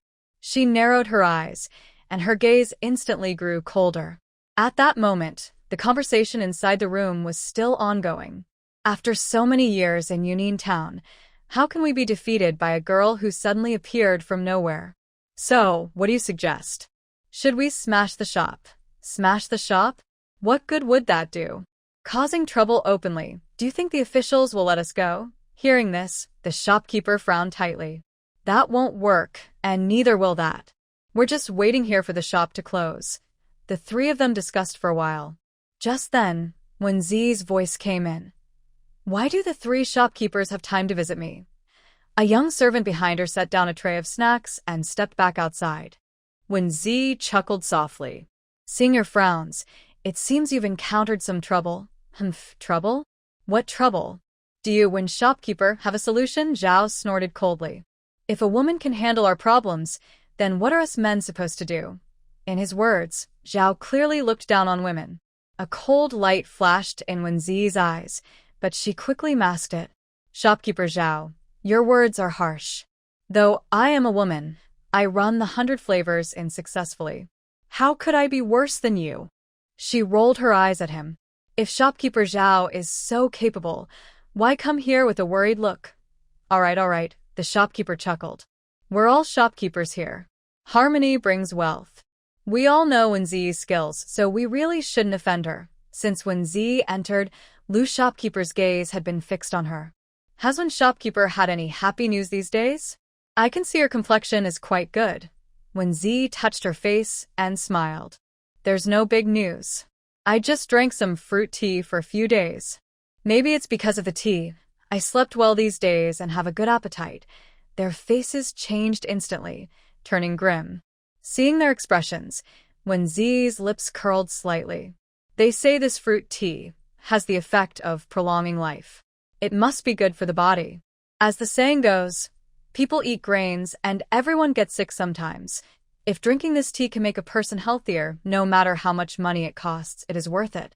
Conversely, if this tea is harmful to health, who would still drink it? Her words made the three of them pause. If the tea was harmful, then naturally the shop would close, and no one would buy it. Why hadn't they thought of that? They exchanged glances, clearly having made a decision. Wen Zi looked at them with a hint of disdain. So what if they were men? They were still being led around by her. Please wait a moment, everyone. I have other matters to attend to. Excuse me. She left the room and went to another elegant chamber. Standing by the window, she looked at the lively tea shop, a trace of resentment flashing in her eyes. Muttering to herself, she said, Let's see how you plan to turn things around. Since more and more people learned about the benefits of the fruit tea and the fruit itself, the shop stock was usually sold out by noon. Not only townspeople came to buy, but even people from Taiyuan Prefecture arrived by carriage. One day, a luxurious carriage stopped at the shop's entrance. A woman dressed in shimmering silk stepped out. She wore a veil over her face, revealing a pair of almond-shaped eyes with bright and lively features. Miss, be careful, whispered the maid beside her. Shung Yushan looked up, glanced at the sign, and softly asked, Is this the place? Her elegant and noble attire clearly marked her as a noble daughter. In this town, she had never seen such wealth before. Miss, please come inside. Do you have a private room? The maid asked quietly. Our young lady doesn't want to sit in the main hall. Yes, said Lung Yu with a smile. We just opened today, and there's still a private room available upstairs. At that moment, a woman, followed by several maids, hurried in and said to Lung Yu, What are you waiting for? Take this young lady to the private room. Madam, the private room is already taken, Lung Yu replied. Already taken? The woman frowned. Didn't you say there was one left? The last one has been reserved by this young lady, Lung Yu pointed to Shung Yushan. She arrived earlier than you. Hearing this, Lu Qingqing's brows furrowed, and she said coldly, Are you blind? Clearly I arrived first. Funner, Shung Yushan's maid, raised her voice and said, Miss, my lady came first. Everyone here saw it clearly. Lu Qingqing's face darkened. She hadn't expected to be talked back to by a servant. You foolish girl. Who gave you the courage to speak to me like that? As soon as she finished speaking, a maid behind her stepped forward, lifted her hand, and tried to slap Funner. Everyone in the tea house was shocked by such unreasonable behavior. Lu Qingqing's lips curved slightly, waiting for the slap to land. Just then, a clear voice rang out. A small stone flew through the air and struck the maid's raised hand. Ouch! The maid cried, clutching her hand. A bruise quickly appeared, and her hand began to swell. Who did that? Lu Qingqing shouted angrily. Her eyes fell on Qin Ran, who was walking down the stairs, and her frown deepened. When she had first seen the veiled woman earlier, she had felt jealous. But now, looking at Qin Ran's face, she couldn't help but feel inferior. Qin Ran was even more beautiful than the noble lady Lu Qingqing had once met. Lu Qingqing bit her lip, glaring at Qin Ran with hostility. What happened? Qin Ran asked as she walked forward. Lung Yu quickly explained what had just occurred. After listening, Qin Ran turned to Lu Qingqing and said calmly, Miss, since you came later, this private room should go to the lady who arrived first. Do you know who I am? Lu Qingqing snapped. If I told you, you'd be terrified. I am. No matter who you are, Qin Ran interrupted, in my tea house. Everyone follows the same rules. She then turned to Shung Yushan and said, Please, miss. Shung Yushan looked at Qin Ran with gratitude, nodded, and went upstairs. Seeing this, Lu Qingqing shouted angrily, Where's your manager? Tell her to come out. I am the manager. Qin Ran replied calmly. If you have something to say it to me. You? Lu Qingqing sneered. No wonder this place is such a mess. Now I see why. She crossed her arms and looked up and down at Qin Ran with a mocking smile. She said, You're just a girl, not staying at home to do embroidery or sew clothes, but out here showing your face on the street. You have no manners or proper conduct. Who says women must stay behind closed doors or only in the backyard? Qin Ran took a step forward. Do I need anyone's permission to choose how I want to live? She was surprisingly confident, and the way she looked at Qin Ran was not respectful, but full of slight contempt. How could Lu Qingqing tolerate that? She angrily shouted, You, a country girl, dare to talk to me like that? Do you even know who I am? Say it, and I'll scare you to death. Who cares who you are? I said this is my shop. If you're in my shop, you must follow my rules. I haven't stolen or robbed anyone. I am just doing honest business. What can you do to me? Because I run a shop you don't like, you think you can boss me around?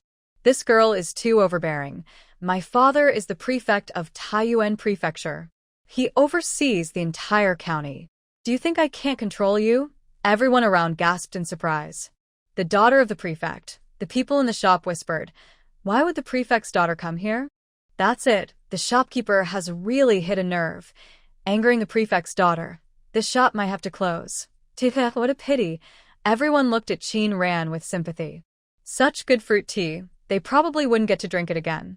Qin Ran looked at Lu Qingqing, who was full of pride. Seeing this, Qin Ran's lips curled slightly. The prefect's daughter? So what? Before anyone could recover from the shock of Lu Qingqing's identity, Qin Ran's words completely stunned them. What did she just say? Is this shopkeeper crazy? That's the prefect's daughter.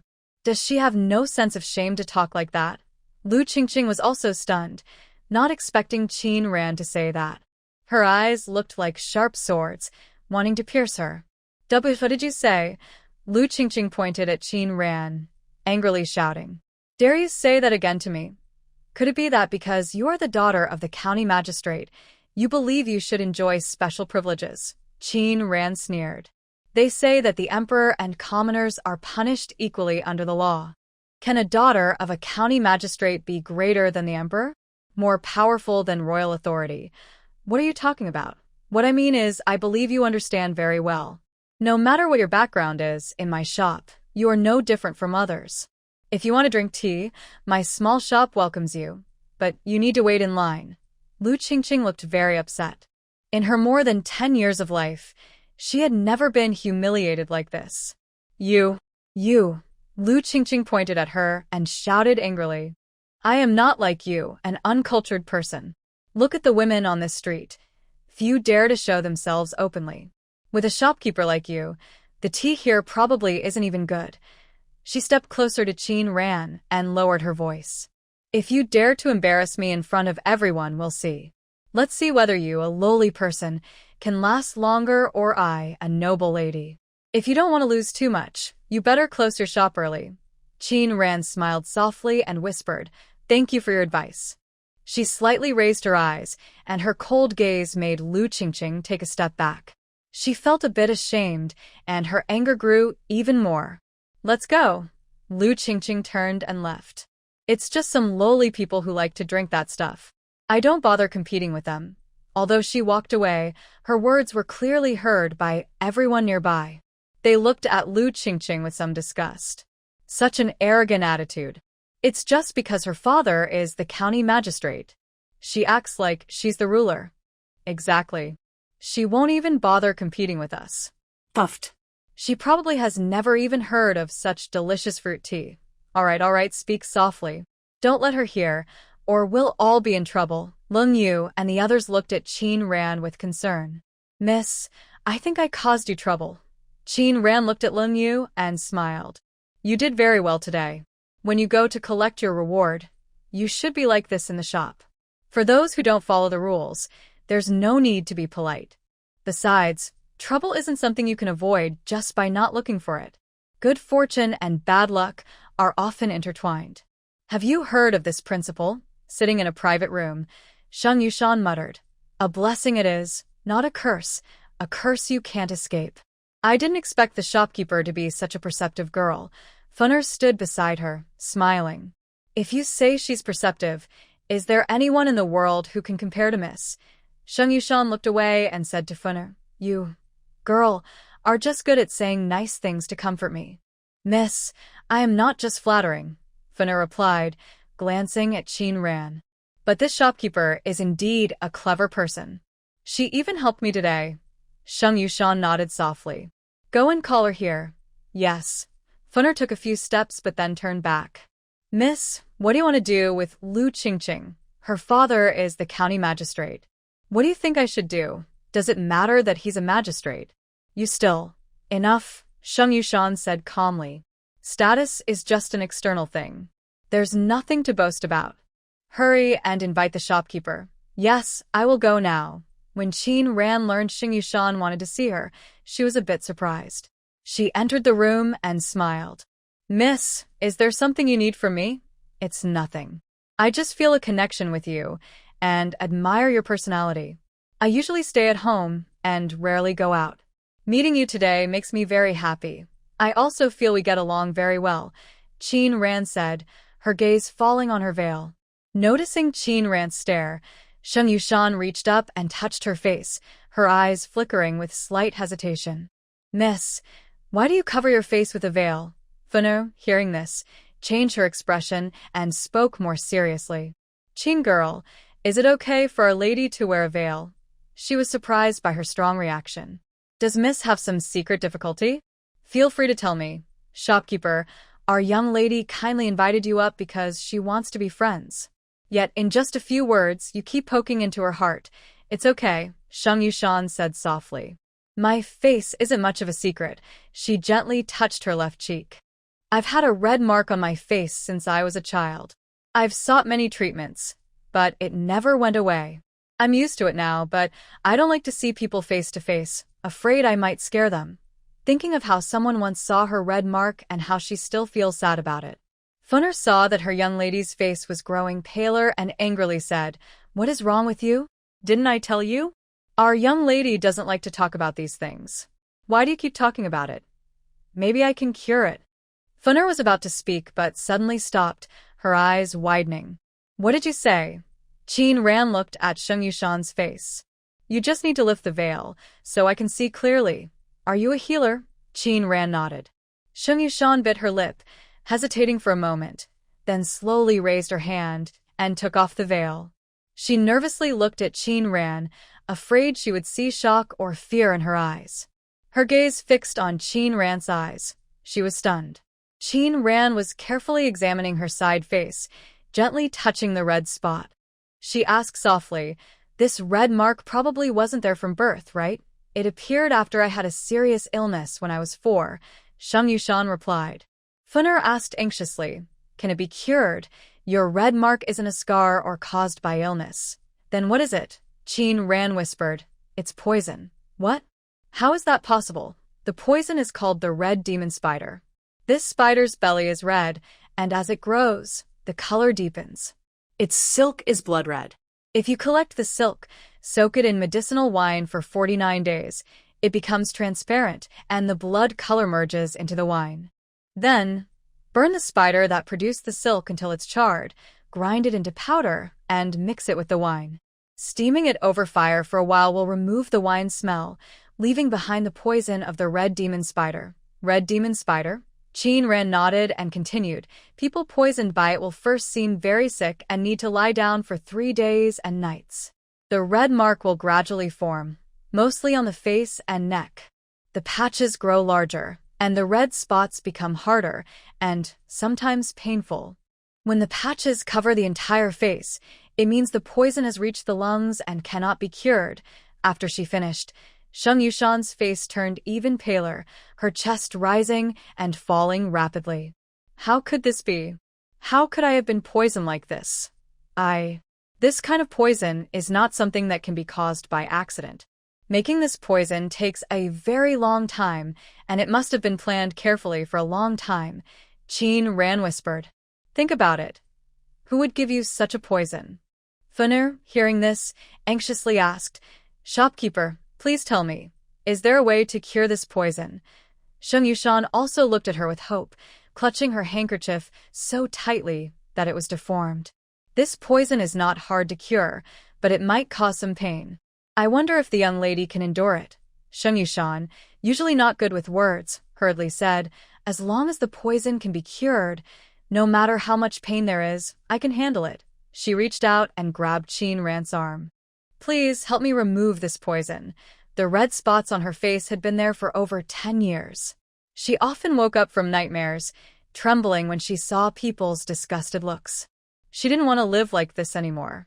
Shung Yushan wiped her tears and softly said, I heard there is a magical tea shop in town. The tea there is very good for health. I am usually weak, so I thought drinking that tea might strengthen my body and maybe even reduce the red spots on my face. I traveled a long way from Taiyuan Prefecture, but if I can get rid of this poison, it's worth it, even if I had to come from the capital. When do you have time, young lady? Any time. Shung Yushan quickly replied. Right now is fine. Realizing she was too eager, Shung Yushan smiled shyly. But it still depends on your schedule. If you're in such a hurry, then let's do it now. Qin Ran said with a smile. I have nothing else to do right now. If the people downstairs heard this, they might faint from shock. Qin Ran led her to the backyard and settled her in a guest room. Shung Yushan looked around. Although the furnishings were simple, they were very tasteful. The decor style looked familiar, but since her mind was focused on curing the poison, she didn't think much about it. Qin Ran opened her medicine box, took out silver needles, and looked at the dense array of tiny needles. Shung Yushan almost fainted in fright. These silver needles, all need to be inserted into you. Funner, standing at the foot of the bed, exclaimed in shock. All of them? On our young lady? That's too scary. What else could I say? As soon as she finished speaking, Qin Ran took out some more items. These silver needles might not be enough. Shung Yushan slowly closed her eyes and said, Maybe you should just knock me out directly. Qin Ran couldn't help but laugh at her words. The girl looked serious, but she was also quite cute. If possible, I really want to make you faint, but I need your cooperation during the detox. So you have to endure this pain. It's okay. As long as I can get rid of this ugly thing, I can bear any pain. Qin Ran took off her outer clothes, leaving only her inner garment, exposing her arms and calves. She noticed a red mark on her ankle. When a person is poisoned, red spots appear on their body. This means the poison is very deep, and soon it will reach the lungs. I'm going to start detoxing now. Before Shung Yushan could react, Qin Ran's silver needles shot out suddenly. More than 10 needles landed on her calves. She was about to cry out in pain, but the next wave of needles already pierced her arms. She swallowed her cry of pain before it could escape. If you find it hard to bear, just tell me.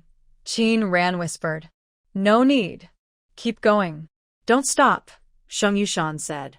She hoped the red spots on her face would disappear sooner rather than later. She had waited too long for this day. Qin Ran smiled and said, I'm not stopping.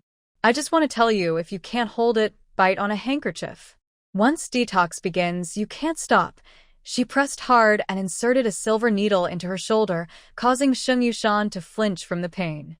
She protected her vital points, then took out the last 4 silver needles and gently inserted them around the red spots on her face. The moment the needles went in, the red spots on her face seemed to come alive and moved, just like red spider demons. Funner, standing nearby, couldn't help but change her expression. Soon, Shung Yushan felt something trying to come out of the red spots on her face. She anxiously said, My face. My face. Before she finished, Qin Ran quickly made a tiny cut on the red spot. A splash of bright red blood burst out, with a strong, foul smell that made people feel sick. Shung Yushan looked at the blood on the ground with fear and trembling and said, The poison, is it gone? Qin Ran shook her head. Not yet. Her gaze fell on the red mark on her lower leg.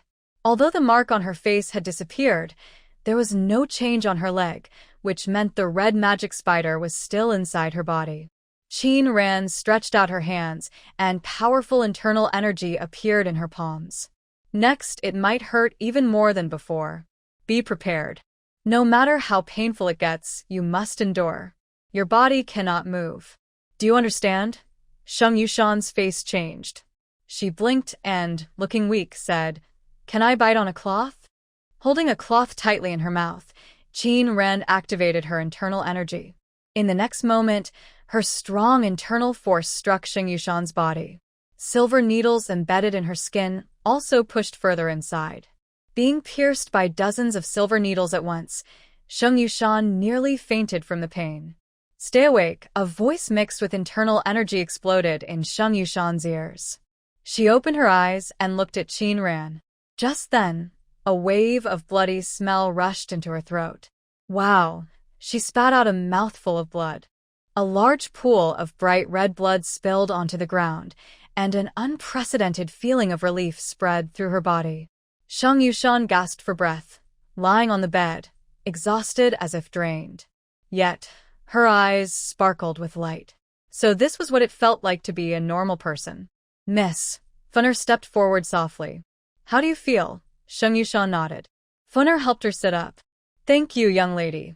Shung Yushan said weakly. I feel much better now. This poison has been in your body too long, and your body is severely weakened.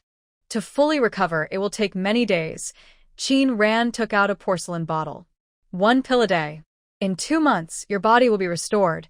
Thank you for saving me, Shung Yushan said gratefully. Miss, I would be willing to risk my life to repay this kindness. It's just a small effort. Miss, I will leave here soon. When I reach the capital, I must visit the salt inspector's office to find me. My surname is Shung Yushan. Since I seem a bit older, you can call me Sister Shung, and I will call you Qin Sister. Is that okay? Qin Ran paused slightly. She was actually the daughter of the salt inspector. Thinking about her secretly refining salt, she couldn't help but feel a little guilty. Qin Ran touched her nose and nodded with a smile. All right, Sister Shung. When I go to the capital, I will visit you at the Shung family's house. After taking the pill, it didn't take long for her strength to return. She was now able to stand and walk. Miss, it's getting late. We should leave now, or we might not reach the inn before dark. Shung Yushan stood up reluctantly and said, Sister Qin, I must take my leave. She took a jade pendant from her body. This is my personal jade pendant. I've worn it since I was born. Now I give it to you. When you arrive in the capital, just show this jade pendant to find me. Qin Ran took the jade pendant. It was made of warm jade and felt pleasantly warm to the touch. Good. She accepted the pendant, thought for a moment, and then took out 2 porcelain bottles from her. Sister Shung, please take these 2 bottles of pills. What are these? These pills can cure all poisons. No matter how strong the poison, even if it's life-threatening, taking this will give you a chance to survive. 4 common poisons. This antidote will help you recover quickly. Wow, that's amazing. Qin Ran looked at her and whispered, "Keep this antidote safe. Don't lose it." She picked up a veil from the table. "I suggest you don't remove this veil easily." Shung Yushan asked curiously, "Why is that?" "Not only should you keep it on, but you should also apply red patches on your face." Funner, hearing Qin Ran's words, asked confusedly, "Miss Qin, my lady's face has only recently healed. Since it's better now, why can't she show it? With these red patches, how can she marry well?" "Funner, be respectful." Shung Yushan looked at her. Sister Qin's words must have a reason. "I mentioned during the detox that this poison wasn't accidental. Someone deliberately planted it in her body. Since someone poisoned her, they must want to gain something from her." She looked at Shung Yushan. "It could be her money, her status, or her marriage. In any case, they have a motive. Why isn't it revenge?" Qin Ran looked at her and smiled, saying, "Maybe. But this grudge is definitely within the Shung family estate. If it's a family feud, it shouldn't be directed only at your sister. If it were truly against Shung family, the poison wouldn't have been only on her. Only women in the inner courtyard could come up with such a cruel plan." Shung Yushan's eyes flickered when she heard this, and a cold feeling ran through her heart. Could it be them? Noticing her changing expression, Qin Ran understood. She was planning something. "Thank you for the reminder, sister," Shung Yushan said softly. "No need to thank me for such a small favor.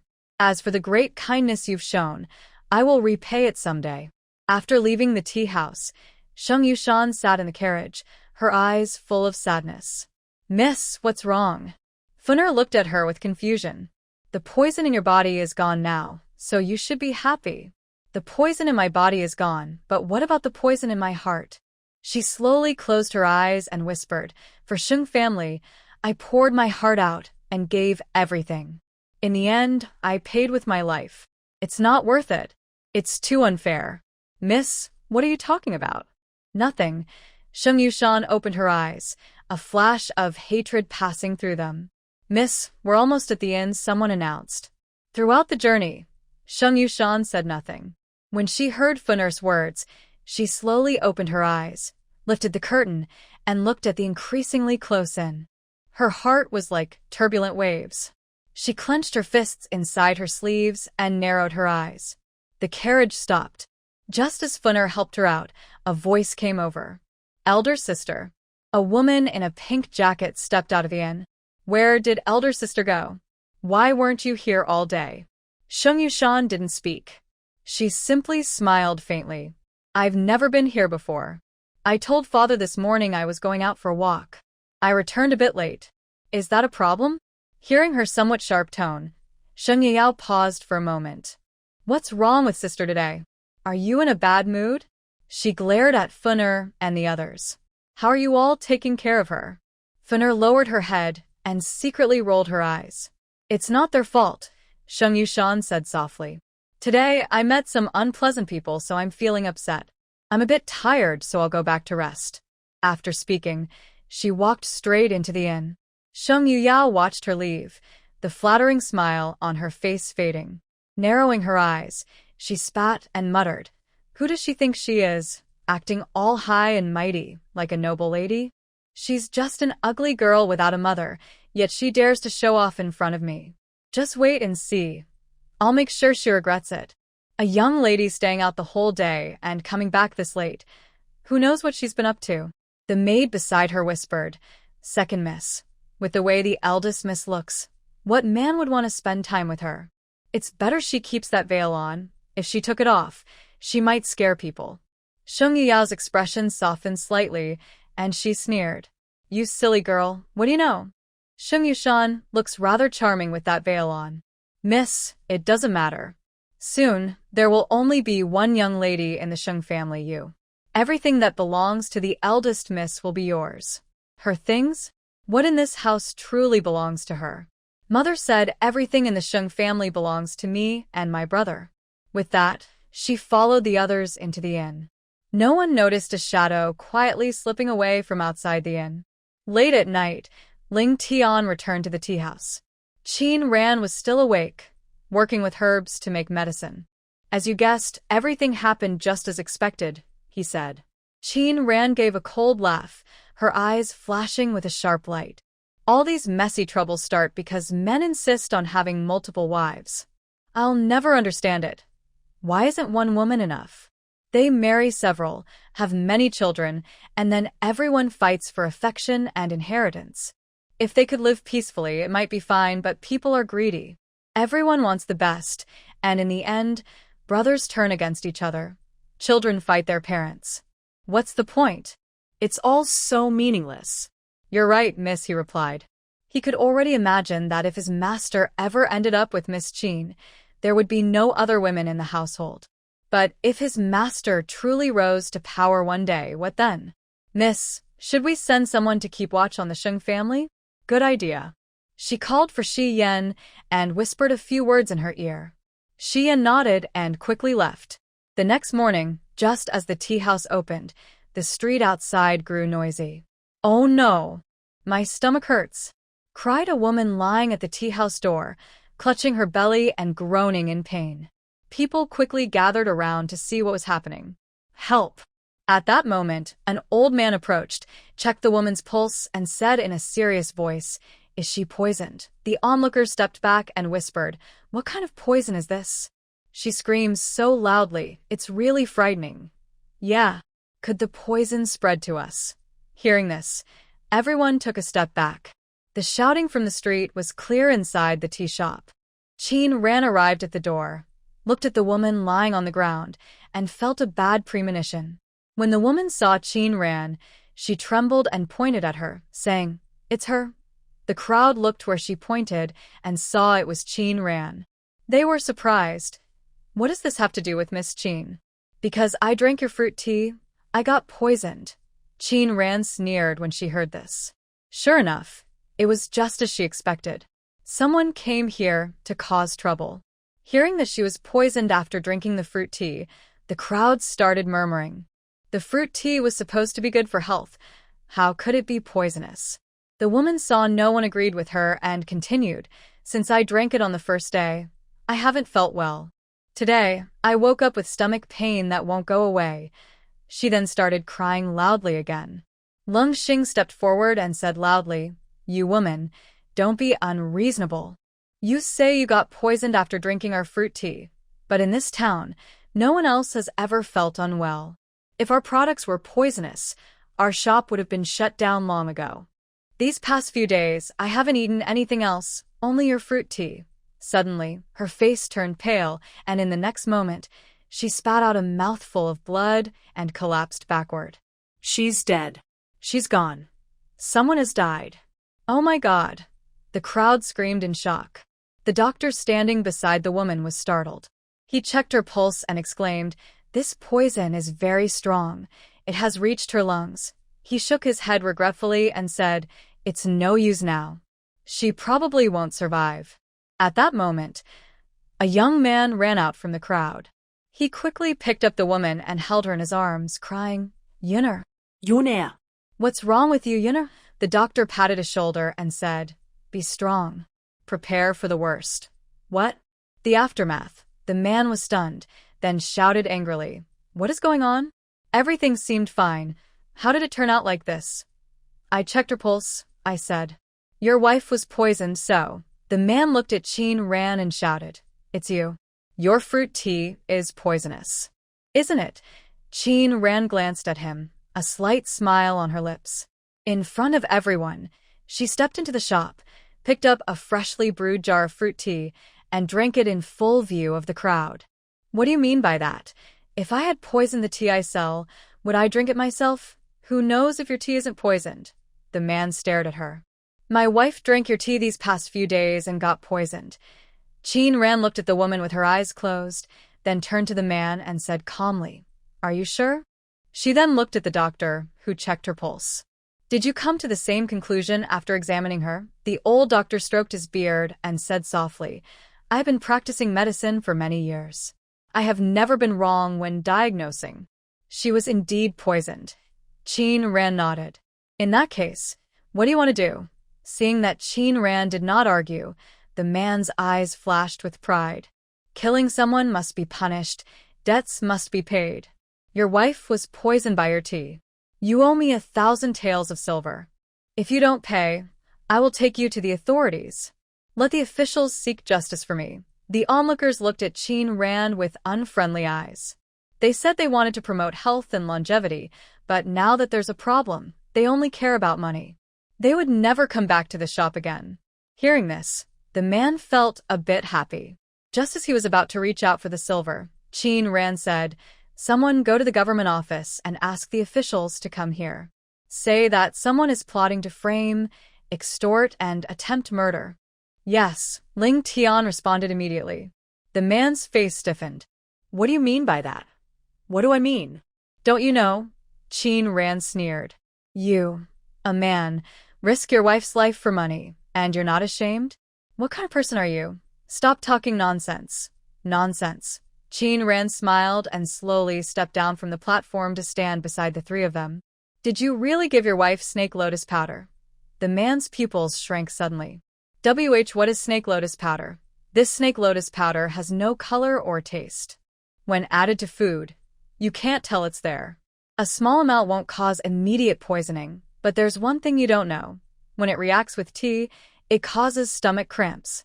To prevent her from being poisoned too quickly and dying, you added a tiny amount to her meals every day. After several times, she finally got poisoned.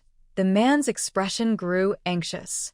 He never expected her words to be so accurate. "What are you talking about? I think you're just making things up because you don't want the money. Whether I'm lying or not, you'll find out soon enough." Qin Ran stepped forward, holding a silver needle. "What are you going to do?" the man asked, pointing at Qin Ran. "What are you planning with that? Don't you want to know why I said what I did?" Qin Ran smiled. "Now you'll see." She pushed the man's hand away and stabbed the silver needle into the woman's throat. "What? What are you doing?" As soon as she spoke, black blood slowly dripped from the needle, and the needle itself turned black in an instant. Everyone watched in silence. "I just remembered. Isn't this Miss Qin the former apprentice of the shop's owner?" "Yes. Earlier, a maid at the town chief's residence died here. The shopkeeper almost got taken away by the officers, but it was Miss Qin who examined the body and cleared his name. She must be a very skilled healer." "That's right. The fruit she grows really can prolong life. My wife hasn't been well since giving birth, but after eating a few of her fruits, she's looking much better." Could it be that we misunderstood Miss Qin just now? While everyone was talking, the black blood stopped flowing. Qin Ran removed the needle. Soon after, the woman, who had seemed lifeless, slowly opened her eyes, looking around in confusion. "What just happened to me? She's alive. She's alive." Everyone shouted excitedly. "She really is. Is she a ghost?" "Madam." The man swallowed hard, looking a bit panicked. "Are you okay?"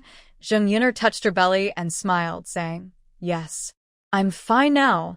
I actually recovered." "Husband, I remember I coughed up blood before I fainted, but how did I get better?" The man hesitated, unsure how to answer. "You've been poisoned with snake lotus powder," Qin Ran said softly. "Fortunately, the poison was treated in time, or you would have died by now." Hearing this, Zheng Yun'er looked at Qin Ran with a frown. "What snake lotus powder? I clearly got sick from drinking your fruit tea. Even if I am now better, it has nothing to do with you. Pay me the money. Otherwise, I will report you to the authorities." Qin Ran sneered. "If I had known, I wouldn't have saved you. It was a waste of effort. Like a dog biting Lu Dongbin." "Hey? Who are you calling a dog?" Zheng Yun'er shouted angrily. "It's clearly you who started the trouble, and now you're blaming me." "Starting trouble?" Qin Ran sneered. "If you hadn't drunk my fruit tea, you might already be buried. You got poisoned with snake lotus powder. If you hadn't drunk my tea and I hadn't detoxified your body, do you think you would be alive today, standing at my shop and demanding money?" Before Zheng Yun'er could speak, she raised a silver needle. "See this? All the poison is here. Just test it and you'll know what kind of poison it is." Hearing this, the man's forehead sweat started to drip. Qin Ran didn't give them a chance to reply. She took out a bowl, poured the silver needle and some powder into it. The black substance on the needle slowly dissolved, and the smell of snake lotus grass began to spread. Snake lotus grass is the main ingredient of this poison. After steaming and crushing it to extract the juice, other toxic herbs are added to remove the fishy smell and color, then burned into powder. This is snake lotus powder. A small amount of snake lotus grass isn't poisonous and can even repel snakes and insects. But the refined snake lotus powder is highly toxic. There are many snake lotus plants near Yunnan town, so the locals are very sensitive to its smell. As the green color and fishy smell rose from the bowl, everyone could tell at a glance that it was snake lotus grass. How do you still try to deny it? Qin Ran looked at the man. I guess you haven't used up all your herbal powders yet. Search your house, and you'll find clues.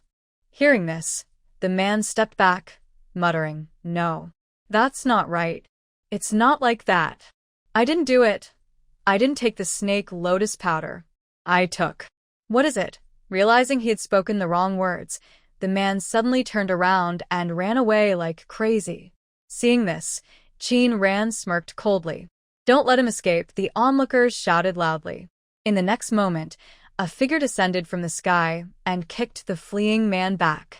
Having done something terrible and still trying to run, Ling Tian held a long sword, pointing its sharp tip at the man on the ground. The man was so scared he almost wet his pants. Good man. Good man. I was wrong, I know I was wrong. Please forgive me. He knelt on the ground, begging and kowtowing. Please, sir, have mercy and let me go. Zheng Yunar quickly ran over, incredulous. Husband, what's going on? What exactly is happening? I am your wife. How could you harm me? Zheng Yunar kept hitting him with her fists. Just then, a team of officers arrived, looking at the man on the ground, and said coldly, he deliberately murdered someone. Take him back to the yamen for a proper investigation. Just as the two officers were about to step forward, suddenly, an arrow appeared out of nowhere and shot straight into the man's chest. Everyone had no time to react. The man who was just begging for mercy died instantly. Zheng Yuna stared wide-eyed at the blood in her hand. Her eyes rolled back, and she fainted. Qin Ran narrowed her eyes slightly. She looked around and felt a sinking feeling in her heart. She hadn't noticed where the arrow had come from, as if it had appeared out of thin air. Could there really be someone with a magical space in this place? How could that be? Unexpectedly, the situation turned out like this. The officers had no choice but to take both people away. I'm so scared. This is really terrifying. I didn't even see what happened. That person just died. TSK, what's going on? It feels like someone is trying to set a trap for this tea shop, someone said. Does this mean that Miss Qin's fruit tea really has life-saving effects? Everyone suddenly remembered what Qin Ran had said earlier. If it weren't for this fruit tea, Zheng Yunar would have been poisoned to death long ago. So, if they drank it every day, not only could they detoxify, but they could also live longer. Such a good thing costs only 500 won. It's like a gift from heaven. No, like a meat-filled pie falling from the sky. They queued up more eagerly. Inside the elegant private room of Byway Pavilion, 3 shopkeepers looked at the scene outside and were surprised. Could it be snake lotus powder? Didn't we give him a laxative? What's really going on? The housekeeper asked quietly, looking at them. Did you tell him to use snake lotus powder? Stop biting here. What's snake lotus powder? I don't even know what it looks like. How could I tell him to poison someone? That could cost lives. I'm not that stupid. So, what exactly is snake lotus powder? Lu's shopkeeper shivered slightly and whispered. And that arrow just now, what was that about? From what I see, he probably has enemies. Zhao's shopkeeper squinted. Otherwise, why would they want to kill him? They thought for a while but couldn't figure it out. The housekeeper looked at the growing line of people outside and said jealously, It's just a fruit tea. What's so special about it? They just like to make strange gimmicks. A tea shop should focus on selling good tea. I didn't expect this young girl to be so capable. The people under her seem pretty good too. That one in black, bodyguard, or what? His martial skills are quite good. Hearing this, Zhao's shopkeeper snorted coldly. Bodyguard? I think he's more like a close friend. At this age, neither is married. What could they be doing together? Just a fragile girl who doesn't rely on men. What can she achieve? We should think carefully about what to do next. In the next private room, Wen-zi sat calmly, while the man wearing a headscarf was half reclining on the bed. It was just a failure once. Why get so angry? The man put down his folding fan and said to her, "This plan didn't work. We should try something else. Qin Ran is smart. If she lost this time, it won't be easy to scheme against her again." Wen-zi clenched her teeth and said coldly, "Those 3 fools weren't very clever either. They couldn't even handle such a small task. They're useless." Seeing her like this, the man secretly sneered. "Have you heard any news from Yu Pujin lately? Since the young master left, I haven't received any letters," said Wen-zi softly. "He left in a hurry this time, probably because something important happened." "It's okay. That's not what I care about." The man stood up, walked to the window, looked at the tea shop, and said calmly, "What I want and care about is something else. This matter has been talked about a lot, along with Qin Ran's tea shop. Not only in Yunwu Town and Taiyuan County, but even in Leping City, people have heard the news. Many officials and nobles are sending people to buy fruit. Although it takes nearly 10 days to transport the fruit to Leping City, before sending it out, they spray spiritual spring water on it. When the fruit arrives, it still looks freshly picked." Lu Qingqing watched the busy customers in the tea shop and said coldly, "Is there no way to make this shop close down? Send someone to write to my father. Ask him to send people to smash the shop. It gives me a headache." "Miss, calm down. "The master is very busy lately. If you write to him now, it might upset him." Hearing this, Lu Qingqing looked at the maid in surprise, a mocking smile on her lips. "Guer, are you scolding me?" Guer was startled and quickly knelt down. "I dare not, I just..." "Just what?" Lu Qingqing looked down at her with disdain. "Don't think that because my mother said she would make you a concubine for my father, you are the mistress now." "How dare I think that?" Guer said nervously, "I have served Miss for many years. Even if I become the master's concubine later, I will always be Mrs. Maid. I would never have any disrespectful thoughts. Please forgive me this time." "Humph. Even if I forgive you, you shouldn't have other thoughts." She glanced at Guer and said lightly, "Get up." "Yes, thank you, Mississippi Guer. Remember, making you a concubine for my father is just because you're young and pretty, and he likes you. But it's also to let you share the favor of that lowly woman, Xi and you. Don't think your status is different from before, understand?" "I understand." "Good," she said calmly. "Since my father is busy with official duties, I won't bother him." "Do you know how long he will be busy?"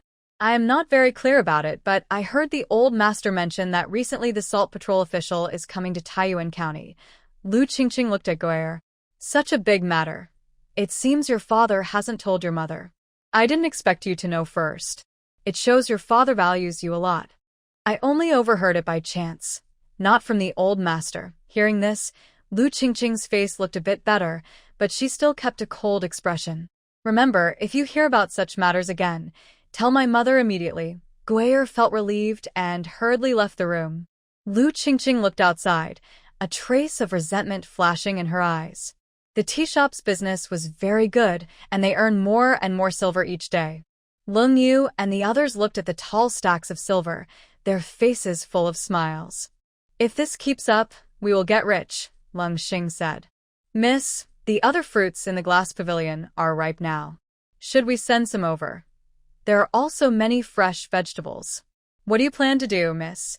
Originally, Qin Ran planned to supply those fresh vegetables to Baiwei restaurant.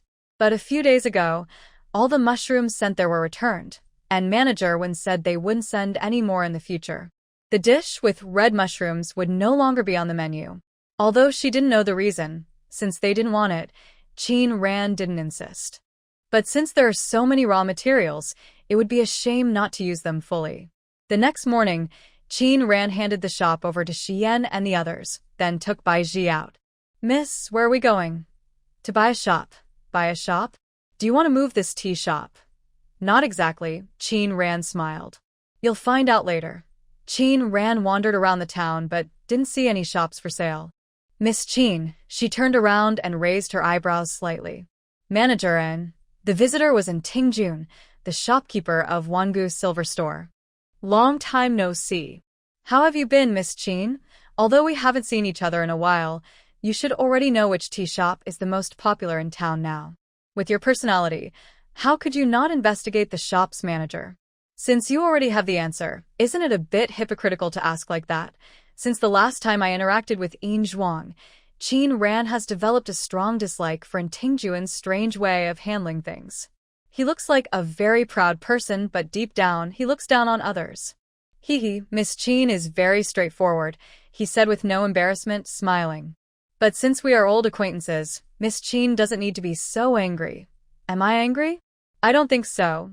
Qin Ran smiled. I have something to do, so I'll take my leave now. Without waiting for Intingjun to say anything, she turned and left directly. And Tingjun watched her back, still smiling. Master, this Miss Qin is really ungrateful. It's okay, and Tingjun said with a smile. If she wasn't like this, I would find it strange. If she were like other women, how could Jun Ci be interested in her? Although her face is quite beautiful, even in the capital, a woman with such looks can become boring over time. Qin Ran looked around for a while at the shops for sale, but everyone was either too small or in an inconvenient location. Miss, it seems we won't be able to buy a shop today, a familiar voice said. Lin Yu smiled and said, Miss Qin, shopkeeper Lin. Lin Yu cupped his hands. Why are you here, Miss Qin? To be honest, I want to buy a few shops, Qin Ran said with a smile. But I haven't found the right ones yet. So you want to buy a shop? Look at that. What a coincidence. I have a friend who wants to sell a few shops. Would Miss Qin be interested? That's wonderful. If shopkeeper Lin recommends it, it must be good, Qin Ran said happily. Can I see them today? Of course. The owner of the shop is someone you know, Li Wenxi, the young master of the Li family, who ate your fruit and got better. A blurry figure flashed in her mind. But that young master who is unwell? A few people arrived at the shop. They saw some young servants inside moving things. The shop's door was closed, and the signboard had been taken down. Actually, she had just walked past the street and thought the shop was empty. She was planning to find a chance to ask about the owner behind it. Unexpectedly, she encountered it today. Shopkeeper Lin. Li Wenxi stepped forward, looking at Qin Ran behind him.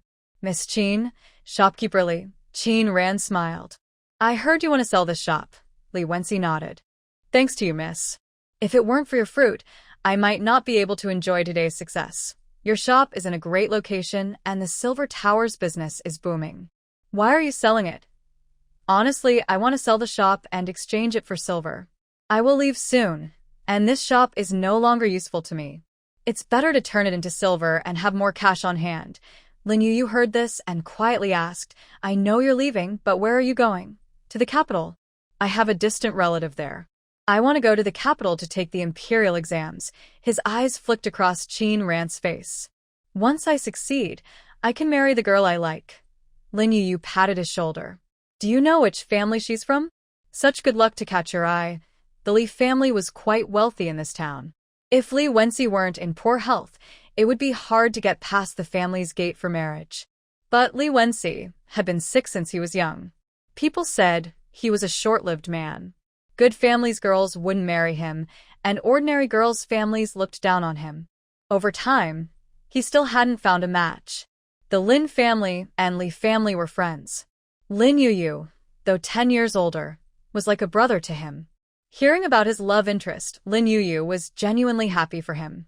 If you've found someone you like, I'll help you ask for her hand. Li Wenxi looked at Qin Ran. Seeing her focus on the shop, he smiled and said, No rush. I'll ask for her hand after I pass the exams. Lin Yu raised an eyebrow. Marriage is no small matter. If the road to success is smooth, it's fine. But if it's difficult, there's no end. 3, 5, 10 years. How can the girl wait? Will she wait until her hair turns white? They spoke quietly, and Qin Ran was not interested in listening. She looked around the shop and was very pleased. The location and size were very close to what she wanted. Most importantly, there were 2 neighboring shops with similar size and layout. If she could buy all 3, it would be enough for her needs. Shopkeeper Li, how much silver would I need to buy these 3 shops? 3 shops. Li Wenxi was surprised for a moment. Miss, why do you want to buy so many shops? I haven't decided yet, but these shops are in a great location. In the future, I plan to do some business here, and I believe I won't lose money. I want to buy all three. Please give me a price. Li Wenxi looked at Qin Ran and smiled. Miss is my lifesaver. Since you want to buy, I will sell each for 200 taels of silver. How does that sound? What's the difference from getting them for free? The shops in town are not very expensive, but they are definitely not available for just 200 taels. Plus, these shops are in a good location and have large space. Qin Ran thought she would need at least 300 taels. Lin Yu looked at Li Wenxi in surprise. Seeing the affection in his gaze toward Qin Ran, he understood that his brother was interested in Miss Qin.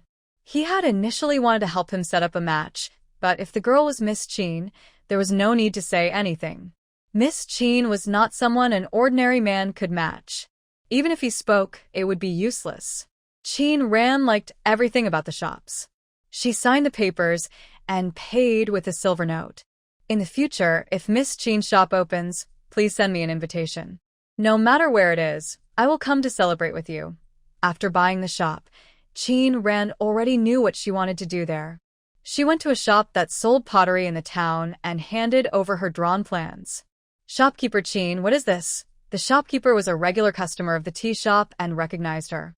This is a type of cookware. You just need to see if you can make it. The shopkeeper looked at the pattern, which resembled Tai Chi, though a bit confused. It wasn't difficult to make. Yes, I can do that. When do you need it? Please make a sample in the next couple of days. If it's good, I want you to make 100 of them. All right, I'll do my best. Having solved the issue with the cookware, she then went to the spice shop to buy a large amount of Sichuan pepper and other similar spices. These ingredients are very expensive in the Jiaogua country. Ordinary families usually do not buy them. Bai Ji said with some concern, Miss, what are you going to do with so much? You'll find out later. Miss, these things are too costly, more expensive than meat. With this money, you could buy some meat instead. Qin Ran listened but said nothing, just smiled. Next, she went to the meat stall. In Yunnan town, all the meat vendors gather in one place. Since the weather is cold now, not many people come out to buy, and because meat prices are high, fewer people come to buy meat here. When they saw Qin Ran and her group, the vendors greeted them warmly. Not finding what she wanted, Qin Ran kept walking inside. She continued until she reached the last stall, where a bright light flashed in her eyes, and she quickly moved forward. How much is this meat? The stall owner looked up suddenly when he heard her voice. Honored guest, are you asking me? Qin Ran finally saw his face. He was from the Western regions. The Western regions produce a lot of cattle and sheep. People there love eating beef and mutton, but the people of Jiaogua find the taste strange and prefer pork. Also, beef and mutton are a bit more expensive than pork, so fewer people buy them. Most customers buying beef and mutton are Western region traders doing business in Jiaogua. That was why the stall owner was surprised. He never expected a Jiaogua person to come buy meat.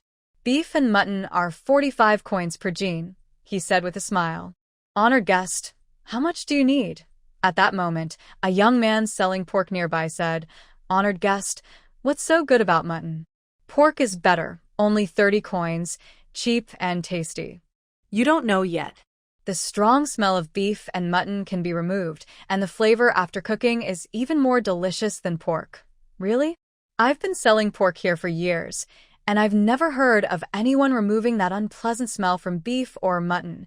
Qin Ran smiled and said, If I manage to do it in the future, you must come to my shop to support me.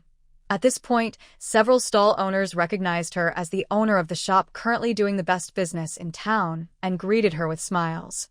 Shopkeeper Qin, I didn't expect you to be so young. Do you have a marriage partner? My son is about your age. Forget it. Your son is a bit chubby, almost like the pork you sell. It has to be my son. He's already a scholar, just a little older than you. Older men tend to be more caring. Pa, the merchant who was just rebuffed sneered. Your son? You're still proud of him? A scholar or not, he married twice and both wives died soon after. What does that say? Your son's luck is too strong. He's unlucky for his wives. Without warning, the two women started fighting. Qin Ran watched them confused. She hadn't even moved, so how did they start fighting? It was as if whoever wins would marry into that family. They bought 5 jin each of beef and mutton. Chin Ran's eyes fell on the nearby pile of beef tallow. She remembered eating beef tallow hot pot in her past life. She licked her lips and asked, "How much for this beef tallow?" "Not worth much. If you want it, girl, just take it. Thank you very much." Beef tallow was very important for making hot pot base. "Leave the tallow for me, every day. I want it all." After paying 20 coins, Chin Ran took the tallow and bought a few jin of pork from another vendor. Until she left, the two women were still fighting. Back in the carriage, Bai Ji rubbed her sore arms and asked, puzzled, "Miss, what are you going to do with all these things?" "Secrets of the heavens must not be revealed," Chin Ran said with a mysterious smile. "You'll see later. These things will make your tongue want to swallow them all." Today, they didn't return to the town but went straight back to the Chin family. Mrs. Wu hadn't seen her for a few days. When she saw her return, she hurried to greet her. "Child, you came back and didn't say a word. Mother will cook some of your favorite dishes." "Mother, no need. I will cook a dish for you to try." Mrs. Wu smiled and pinched Chin Ran's forehead. "What nonsense. One dish isn't enough. Let me do it." Seeing her insist, Mrs. Wu no longer said anything and simply nodded, saying, "Since that's the case, I will leave dinner to you. If anything comes up, just tell Mother." Chin Ran went into the kitchen. First, she melted the butter. After the butter was ready, she dumped all the ingredients she bought today into the pot. A strong, spicy, and pungent smell wafted out from the kitchen, making anyone passing by tear up from the fumes. "What's that? What is the young lady doing in the kitchen? Is she going to set the place on fire?" "Cough, cough, it's so strong. I can't breathe." Even the people in the main hall started coughing. "What is Ran doing? Is it on fire?" Chin Chong kept coughing. Mrs. Wu explained that Chin Ran was cooking. Hearing this, Chin Chong raised an eyebrow. It wasn't the first time Chin Ran cooked, so she wouldn't accidentally burn down the kitchen. Everyone waited anxiously until Bai Ji came over and said, "Dinner is ready. Miss, please come to the dining hall." Chin Yudi and Chin Junjia heard Chin Ran was back and were very excited. Chin Yudi hurriedly walked to the dining hall, holding up her skirt. Chin Junjia coughed softly to remind her. "Sir said we should stay calm in emergencies." "Why are you rushing so much? Big sister hasn't come back in a long time. I'm going to see her. Why should I stay calm?" After saying that, she quickly ran toward the dining hall. Chin Junjia, hearing this, no longer pretended to be reserved. He tiptoed lightly and moved forward a bit. When everyone arrived at the dining hall, the table was already set. Mrs. Wu exclaimed in surprise, "Ran, why did you bring that pot here?" Chin Ran smiled and said, "Mother, this dish is called hot pot. I ordered a special pot made just for this dish. But it's not ready yet, so we have to make do with this one for now. What about these?" Chin Wenji was also very curious. "All these dishes are raw. How are we supposed to eat them?" "This is the essence of hot pot," Chin Ran explained. The broth in the pot was already boiling. She picked up a slice of lamb, dipped it into the pot a few times, then took it out, dipped it into her special sauce, and put it in her mouth. The familiar aroma made her savor it happily. Seeing Chin Ran's expression, everyone looked at the large boiling pot on the table. The delicious smell kept wafting out, making everyone swallow nervously. Following Chin Ran's example, they all put their ingredients into the pot. Once cooked, it was added to a bowl and dipped in sauce. Until the moment it was put into their mouths, everyone kept their eyes wide open. What is this new and strange taste?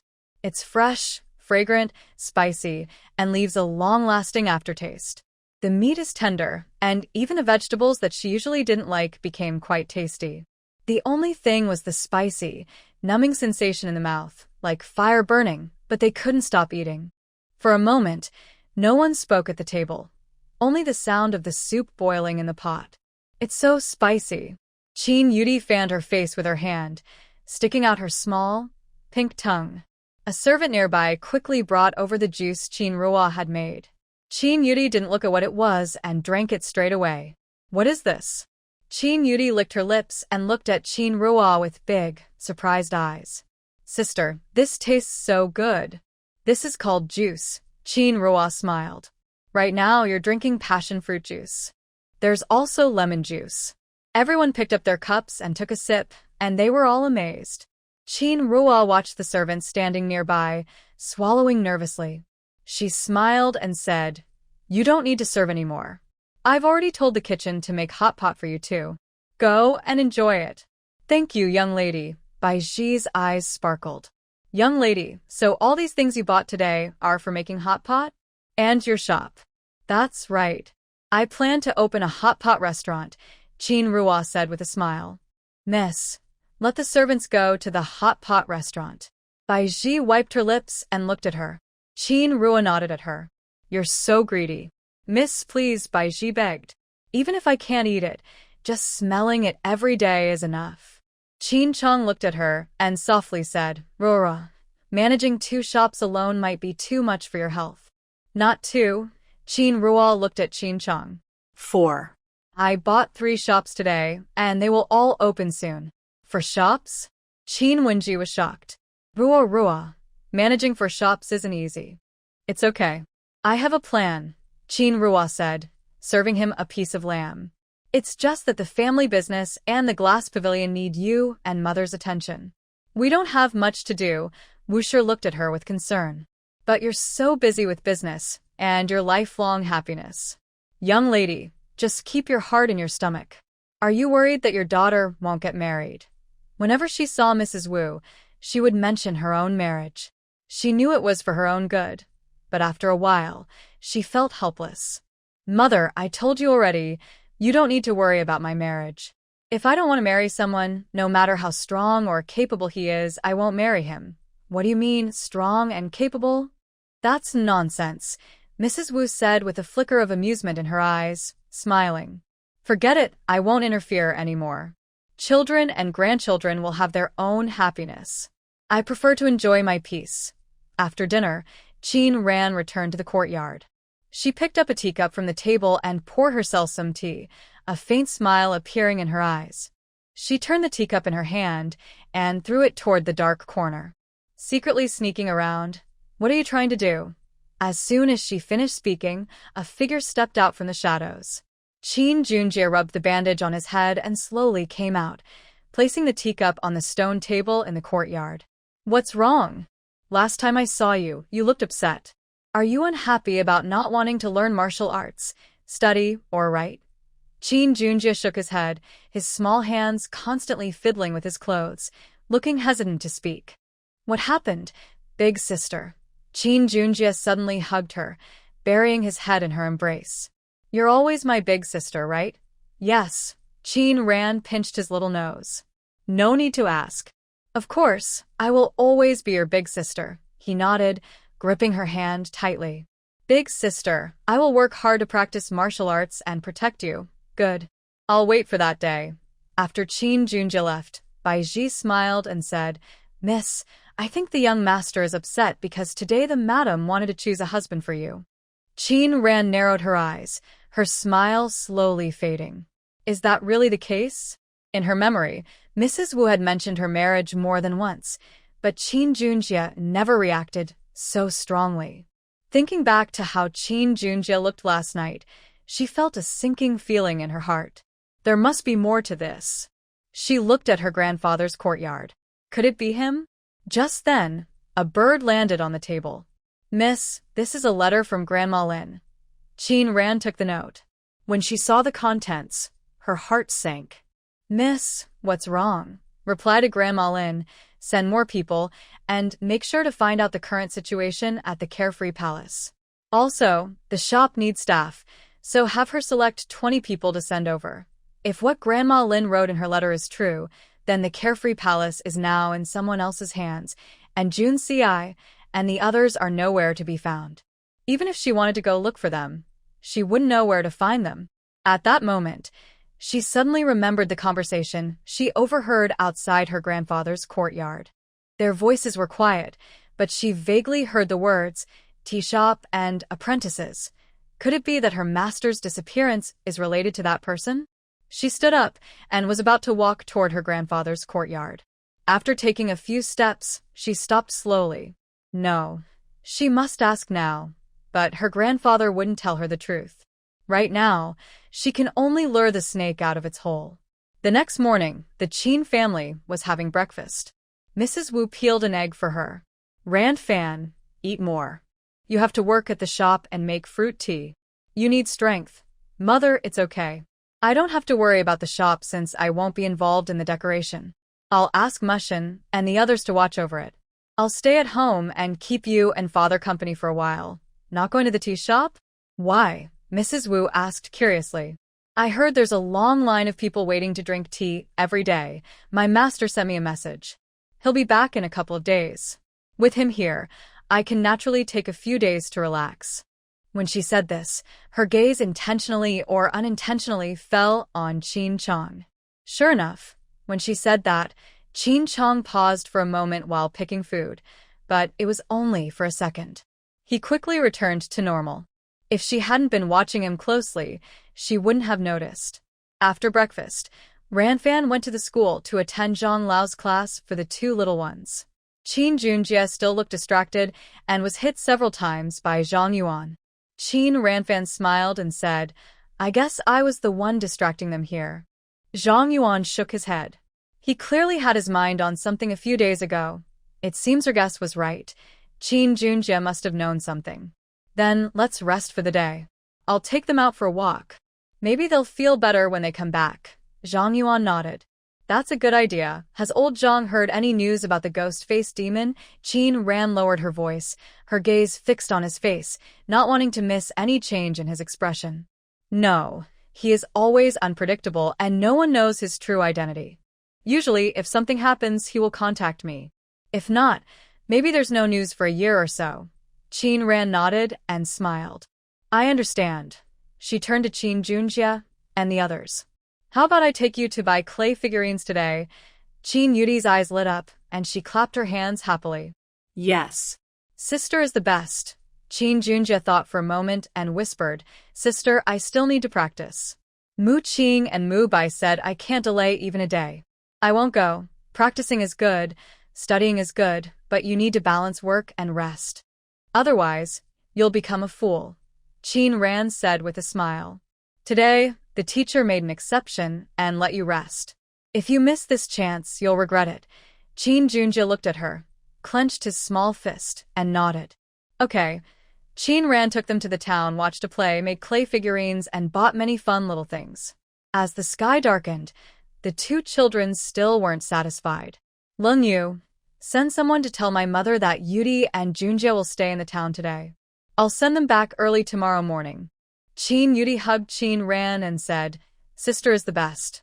Have fun, you two. If anything happens, just tell Ling Xing and Baiji. Sister, where are you going? Qin Junjie tugged at her sleeve. Are you leaving? I'm going to look at some shops. I'll be back soon, Qin Ran said, patting his head. If you're tired, just sleep well. Qin Ran left the tea house and turned to Mu Qing and Mu Bai. Protect them well. Yes, miss. At night, the foggy village sank into darkness. A figure moved swiftly above the village and directly entered the Qin family courtyard. Pushing open the door, the shadow entered Qin Chong's room and whispered, Why did you call me at this hour? What's the matter? There was no response inside. The man frowned, one hand gripping the hilt of his sword. He slowly moved toward the inner room. Just then, several silver needles shot out of nowhere. His reflexes were quick. He dodged to the side, avoiding the flying needles. His eyes turned cold. He drew his long sword and stabbed toward the inner room. However, there was not a single person in the room. He was about to leave when he suddenly felt weak, unable to hold his sword steadily. The scene before him gradually blurred. He shook his head, but the more he shook, the heavier everything became. In the next moment, a hand struck the back of his neck, causing him to faint with his eyes rolling back. You're quite tough. My hand is sore from hitting you, Qin Ran said coldly. Finally, I caught you. She waved her arm, releasing Qin Chong from the space, and placed the man in black on the ground into the space. Looking at Qin Chong on the bed, a strange expression flickered in her eyes. She muttered, Who exactly are you? Back in her courtyard, Qin Ran went straight into the space. The man was still unconscious. She removed his mask, revealing a not-so-young face. Confirming he wasn't wearing a human skin mask, Qin Ran frowned. Judging by his age, he shouldn't be the ghost-faced demon. After all, the poisoning of Junxi's mother happened over 10 years ago. If he were the ghost-faced demon, he would only be a teenager at that time, which doesn't match the age Junxi and the others mentioned. Qin Ran shot a silver needle into his wrist. Soon, his fingertips moved slightly. Shang Jun and a Wu stood nearby, looking down at him from above. The man opened his eyes, and what he saw were two enlarged tiger faces. He was stunned at first, then closed his eyes, and when he opened them again, the two faces were even closer. Ah! The man nearly jumped in fright, his voice cracking. Tiger. He even forgot what he was supposed to be doing, only thinking about escaping. He scrambled forward, but fell to the ground after just a few steps. Just as he was about to get up, a pair of feet slowly stopped in front of him. He froze, looked up, and saw the feet. He supported himself with his arms, about to stand, when suddenly, a strong hand pressed down on his back, slamming him to the ground. If he hadn't trained in the Golden Bell shield and iron cloth shirt, that single palm could have broken his bones and tendons. Cough, cough, cough. He coughed several times, lying on the ground without getting up. Qin Ran smiled and sat on a nearby chair, saying with a smile, "Why aren't you getting up?" "I think this is enough." He looked around, puzzled. How long had he been unconscious? "Why, is it already daytime?" "Let me tell you, you'd better let me go, or don't blame me for being rude." As soon as the words fell, another slap hit his back, this time even harder than before. He couldn't help but be surprised. This tiger was surprisingly intelligent. No, it was more like the person who trained this tiger was quite skilled. The man looked at Qin Ran, dropping his playful attitude, and whispered, "What do you really want to do?" "Come on, don't pretend anymore." Qin Ran smiled. "You know very well what I want and what I plan to do. How should I know what you want?" "I've never been very clever. I don't understand others' words well. TSK, I only like to deal with smart people. Since you're so dull, I won't bother asking." "Mountain Lord. Oh, this person is your midnight snack." Hearing this, the man was startled.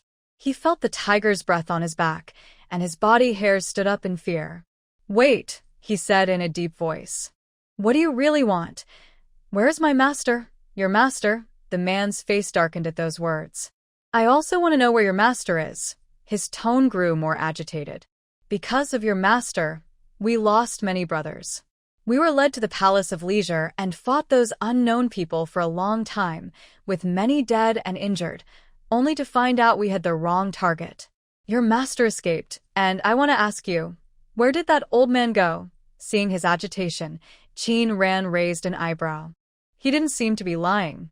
"So, who exactly are you people? What is your relationship with my grandfather?" Qin Ran smiled and said, "Even if you don't say it, I can guess the relationship between my grandfather and my father." She stood straight and looked down at him. "My father is not my grandfather's biological son, right?" The man looked at Qin Ran, moved his lips but said nothing. "You want to ask when I found out," Qin Ran continued when he remained silent. "I knew when my grandfather moved here." She looked at him confidently. "The surname Qin belongs to my biological grandfather, and he was a painter in my grandfather's household. Am I right?" Although the man didn't speak, his expression clearly betrayed him. "As for my biological grandfather's identity, if I guess correctly, he should be a royal relative. I heard rumors that a foreign prince once fought bravely and was famous across the land. He was a loyal minister of the kingdom, and the emperor treated him with great respect. But he was greedy and rebellious, eventually executed by beheading. This prince's surname was Qin. I don't understand what you're talking about," he said. Qin Ran lowered her eyes and threw a note in front of him. "I hate people who pretend to be innocent when they know the truth. Since you're already in front of me, why not tell me everything clearly? Besides, you've already included me in your plans." This note was given to her earlier by Granny Lin. Since she started doubting, she asked Granny Lin to investigate. All the information she received matched her guesses. "So, my father must be related to that King Qin. I'm right, aren't I?" The man looked at the note's contents and his face turned very grim. "Where did you find all this?" Forget about that. Just tell me if I'm right or not. Does it matter if I am or not? If I'm right, then who are you? The confidant of that prince. Qin Ran studied him. Looking at your bandit-like appearance, you don't seem like a good person. Who are you calling a bandit? He shouted angrily. Who isn't a good person? If you're good, why do you do sneaky things? Besides, my father is over 30. You don't look much older than him. When did you start serving King Qin? Were you born when King Qin died? Do you even know how to lie properly? The man glared at her fiercely, as if he was about to bite through his silver teeth. He refused to admit anything, but Qin Ran didn't care much. She spoke calmly. If you are former soldiers of the Qin king, are you now seeking revenge? Wanting to overthrow the emperor of the state of Zhao? And then what? Let my father inherit the throne? Or do you want to use my father's identity to get something? As she finished speaking, she saw the man staring at her without blinking, then softly asked, Who are you really? Don't you already know who I am? You are not Qin Ran. Qin Ran raised her eyebrows slightly. If I am not Qin Ran, then who could I be? Qin Ran is not as clever as you. Who are you really? I am Qin Ran without a doubt, she said softly, sitting in the chair. You haven't answered my question yet. To be honest, if you cooperate and tell me what you know, I might consider letting you go. But if you refuse to speak, she snapped her fingers, then you can be a midnight snack for my pet. No resources wasted. As her words fell, a shadow descended over them. The mountain lord and Ao stepped forward slowly. The scent of wild beasts surrounded them, making the man shiver involuntarily. Think carefully. Do you want to tell the truth or not? After a while, just as Qin Ran's patience was about to run out, he whispered, If I tell you, will you let me go? It depends on my mood, she replied. Right now, I am in your hands, and I have no right to bargain. She was telling the truth. In this space, she could decide who dies with just a thought. You're right. Your father was indeed the son of the Qin king. We are all former soldiers of the Qin king, he whispered. My father was once the Qin king's deputy general. During that rebellion, he fought and died in the palace with the Qin king, pierced by countless arrows, his fists clenched tightly. But they weren't rebels. They went to save the emperor. The Qin king held a secret imperial decree, which clearly stated that rebels had stormed the palace and needed to be dealt with swiftly. But when they arrived, they found it was a trap, meant to eliminate the Qin king and his supporters completely, nothing left. That night, the palace walls were stained with blood, countless lives lost.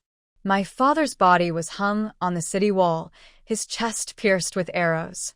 Because the Qin king was too powerful, the emperor could turn against loyal ministers like him. Such a person, how can he be qualified to be emperor? He squinted his eyes and continued. Everyone in the Qin prince's residence was not spared. At that time, the princess had just given birth and, coincidentally, one of the deputy general's families also had a baby. So, only a few of the old guards secretly took the heir away from the capital. That deputy general's child, he choked up and said, That child is my brother. I saw his body hanging on the city wall, covered in blood, dripping onto the ground, until the last drop of blood was gone. I watched as their bodies rotted and were eaten by vultures. I had no way to help.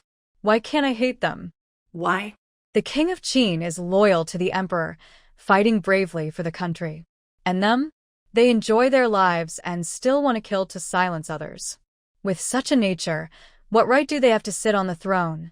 Qin Ran listened to him and, for some reason, felt a wave of sadness in her heart. The man looked at her, his eyes narrowing slightly. You are also a descendant of the Qin royal blood. The current emperor is also your mortal enemy. Qin Ran was shocked inside, and her brows furrowed involuntarily. She looked at the man, waved her arm, and a white powder rose into the air. The man immediately fainted. She took him to the back mountain and said to the mountain spirit, Watch him. Don't let wild animals eat him. She wandered aimlessly on the mountain and reached an open space. Qin Ran felt it looked familiar and suddenly realized this was the place where she first met Jun Ci. In fact, she and Jun Ci had a complicated beginning. Thinking of what the man had said, she felt very heavy-hearted. If what he said was true, then the hatred she carried was a national grudge. The current emperor had killed her entire family. How could she and Jun Si cross this huge gap? Although she was not truly Qin Ran, she still carried the blood of the Qin family. How could she be with a son of her enemy? Just then, a noise came from below the mountain. A few figures were rushing through the forest toward the misty, hidden village. Could they be his companions? Qin Ran quickly moved to the mountain spirit's side. The mountain spirit also sensed the movement below and stood up, looking down. Qin Ran picked up the still sleeping man and placed him on a branch. Fortunately, she had internal strength now. Otherwise, she would have had to leave him on the ground today. At that moment, a strange sound came, and Qin Ran's brow furrowed. And the sound of this bell also felt somewhat familiar. At that moment, a stunning face flashed before their eyes. "Princess of Millennium," she whispered softly. Qin Ran felt a strange premonition in her heart. She tiptoed lightly and quickly headed down the mountain. At the entrance of the hidden mist village, several figures appeared slowly. "Princess, we are almost at the hidden mist village," they said. "Humph, just a small broken village. I thought she came from a noble family. A lowly person daring to compete with me. She's truly reckless," she said coldly. "Kill everyone in this village with the surname Qin. Remember, all of them, leave no one alive." "Wait," Millennium said firmly. "I want Qin Ran to stay alive." "Understood," they replied. Just as they were about to enter the village, Otto waved his hand to stop them. "Something's wrong," he said, raising his hand and looking around. He saw dozens of bright green eyes staring at them. "It's wolves," Otto said quietly. "How can there be so many wolves?" someone asked in surprise. "Are we walking into a wolf den?" Taishan exclaimed. "There are at least 70 or 80 of them here." Millennium's face turned grim. "How can there be wolves in this village?" "I don't know," Otto said softly. "We didn't see any wolves earlier." "Princess, we shouldn't stay here long. Let's go back to town." Millennium's gaze turned cold. "No, the 8th Prince's people are very skilled at tracking. They might be close to Yanin town now. If we don't act quickly, we might miss the chance. But you are all capable generals under the king. It's just a pack of wolves. What's there to fear?" Millennium said firmly. "Just use light skills to pass over them. Once we reach the village, they won't be able to catch us." They used their internal energy, lightly stepped forward, and leaped over the wolves, heading straight for the village. Just as they thought they could pass over the wolves safely, one wolf, eyes full of ferocity, stared at them and took a step back before leaping forward. It bit into Millennium's ankle. "Ah!" Millennium cried out loudly from the intense pain. The wolf dragged her down as she fell. Seeing this, Ada kicked one wolf on the head, spun around, and quickly grabbed Millennium to pull her back. Millennium endured the severe pain and was thrown far away by Ada. Fortunately, Taishan caught her, or the consequences would have been terrible. "Princess, your foot." Millennium cursed. "How dare it bite me? I will kill them all. Burn them." "Princess, maybe we should go back first. We had bad luck today, and it's better not to." "No. I must kill all the Qin family members today to avenge my hatred." "But your injury, it's fine." She took out a porcelain bottle from her sleeve, poured out its contents, revealing a small insect. Millennium placed the insect on her wound. The insect's snow-white body suddenly turned red and quickly burrowed into the wound. In the next moment, the bleeding wound began to heal slowly. "Wasting one of my bugs. I will use your lives to pay for it." Qin Ran, along with the Mountain Lord and Zhou, arrived at the village entrance, their eyes fixed on several wolf corpses. "Oh, they've already gone into the village." The Mountain Lord sniffed the air around him and stepped toward the Qin family's direction. Millennium and her companions leapt over the back wall into a courtyard. Outside the window, they watched the person on the bed. She took out a bug and crawled through in the window. A cold glint flashed in her eyes. Suddenly, a silver needle shot toward her, piercing through her earlobe and pinning itself to the window frame. She covered her ear and let out a scream. Millennium quickly turned around, her gaze fixed on Qin Ran, filled with hostility. "Ada, and the others quickly stepped in front of Millennium, drawing their long knives. The blades shimmered coldly under the moonlight. Millennium raised her eyebrows slightly and said coldly, "They came quite quickly. How bold of you to come here," Qin Ran said slowly, a faint smile on her face. "Getting past the wolf pack shows you have some skill." Talking about the wolf pack, Millennium's face changed. "Are these wolves yours?" Qin Ran nodded. "What do you think? Are they still gentle? Are those beasts gentle?" But being able to raise so many wolves showed Qin Ran's skills exceeded her expectations. She thought she only knew some medicine, but it turns out she also had animal taming skills. "Looks like I underestimated you. It's not that you underestimated me, but that you overestimated yourself. Since you came here seeking your own trouble, don't blame me for being harsh." With that, she suddenly shot out a silver needle, which struck the long swords of Ada and his companions. If they weren't so strong, their weapons might have fallen to the ground. The group frowned, surprised that such a young girl had such deep inner strength. They exchanged glances. Ada suddenly leaped into the air, spinning like a top, creating gusts of wind that prickled their skin. Qin Ran narrowed her eyes, drew a short sword, and charged forward. She swung her blade with fierce energy, moving quickly and decisively. At that moment, another figure appeared behind her. Taishan raised a steel blade and swung it toward her back. Suddenly, a huge figure lunged from the side. A giant tiger paw pressed down on him, forcing him to the ground. His steel blade flew out and landed at Qianshi's feet. Seeing this, Qianshi's eyes flashed with a fierce look. She picked up her steel blade and charged straight at Qin Ran. Meanwhile, Aer, who had been following her, was nowhere to be seen. Realizing the danger behind her, Qin Ran stopped hesitating. She quickly changed the direction of her short sword and pushed hard, stabbing toward Qianshi's back. The sudden attack caught Qianshi off guard. She stepped back, but Qin Ran's speed was faster. In a blink, the tip of her sword was close to her. At that moment, Ada caught up and swung his sword toward Qin Ran's neck. Qianshi saw this, and a sly smile appeared in her eyes. She coldly said, "You can't beat me. Prepare to die." "Really?" Qin Ran replied with a cold smile. She reached out and pressed a mechanism on her wrist. White powder mixed with countless tiny silver needles shot out like rain toward Ada. Ada's Kriamid.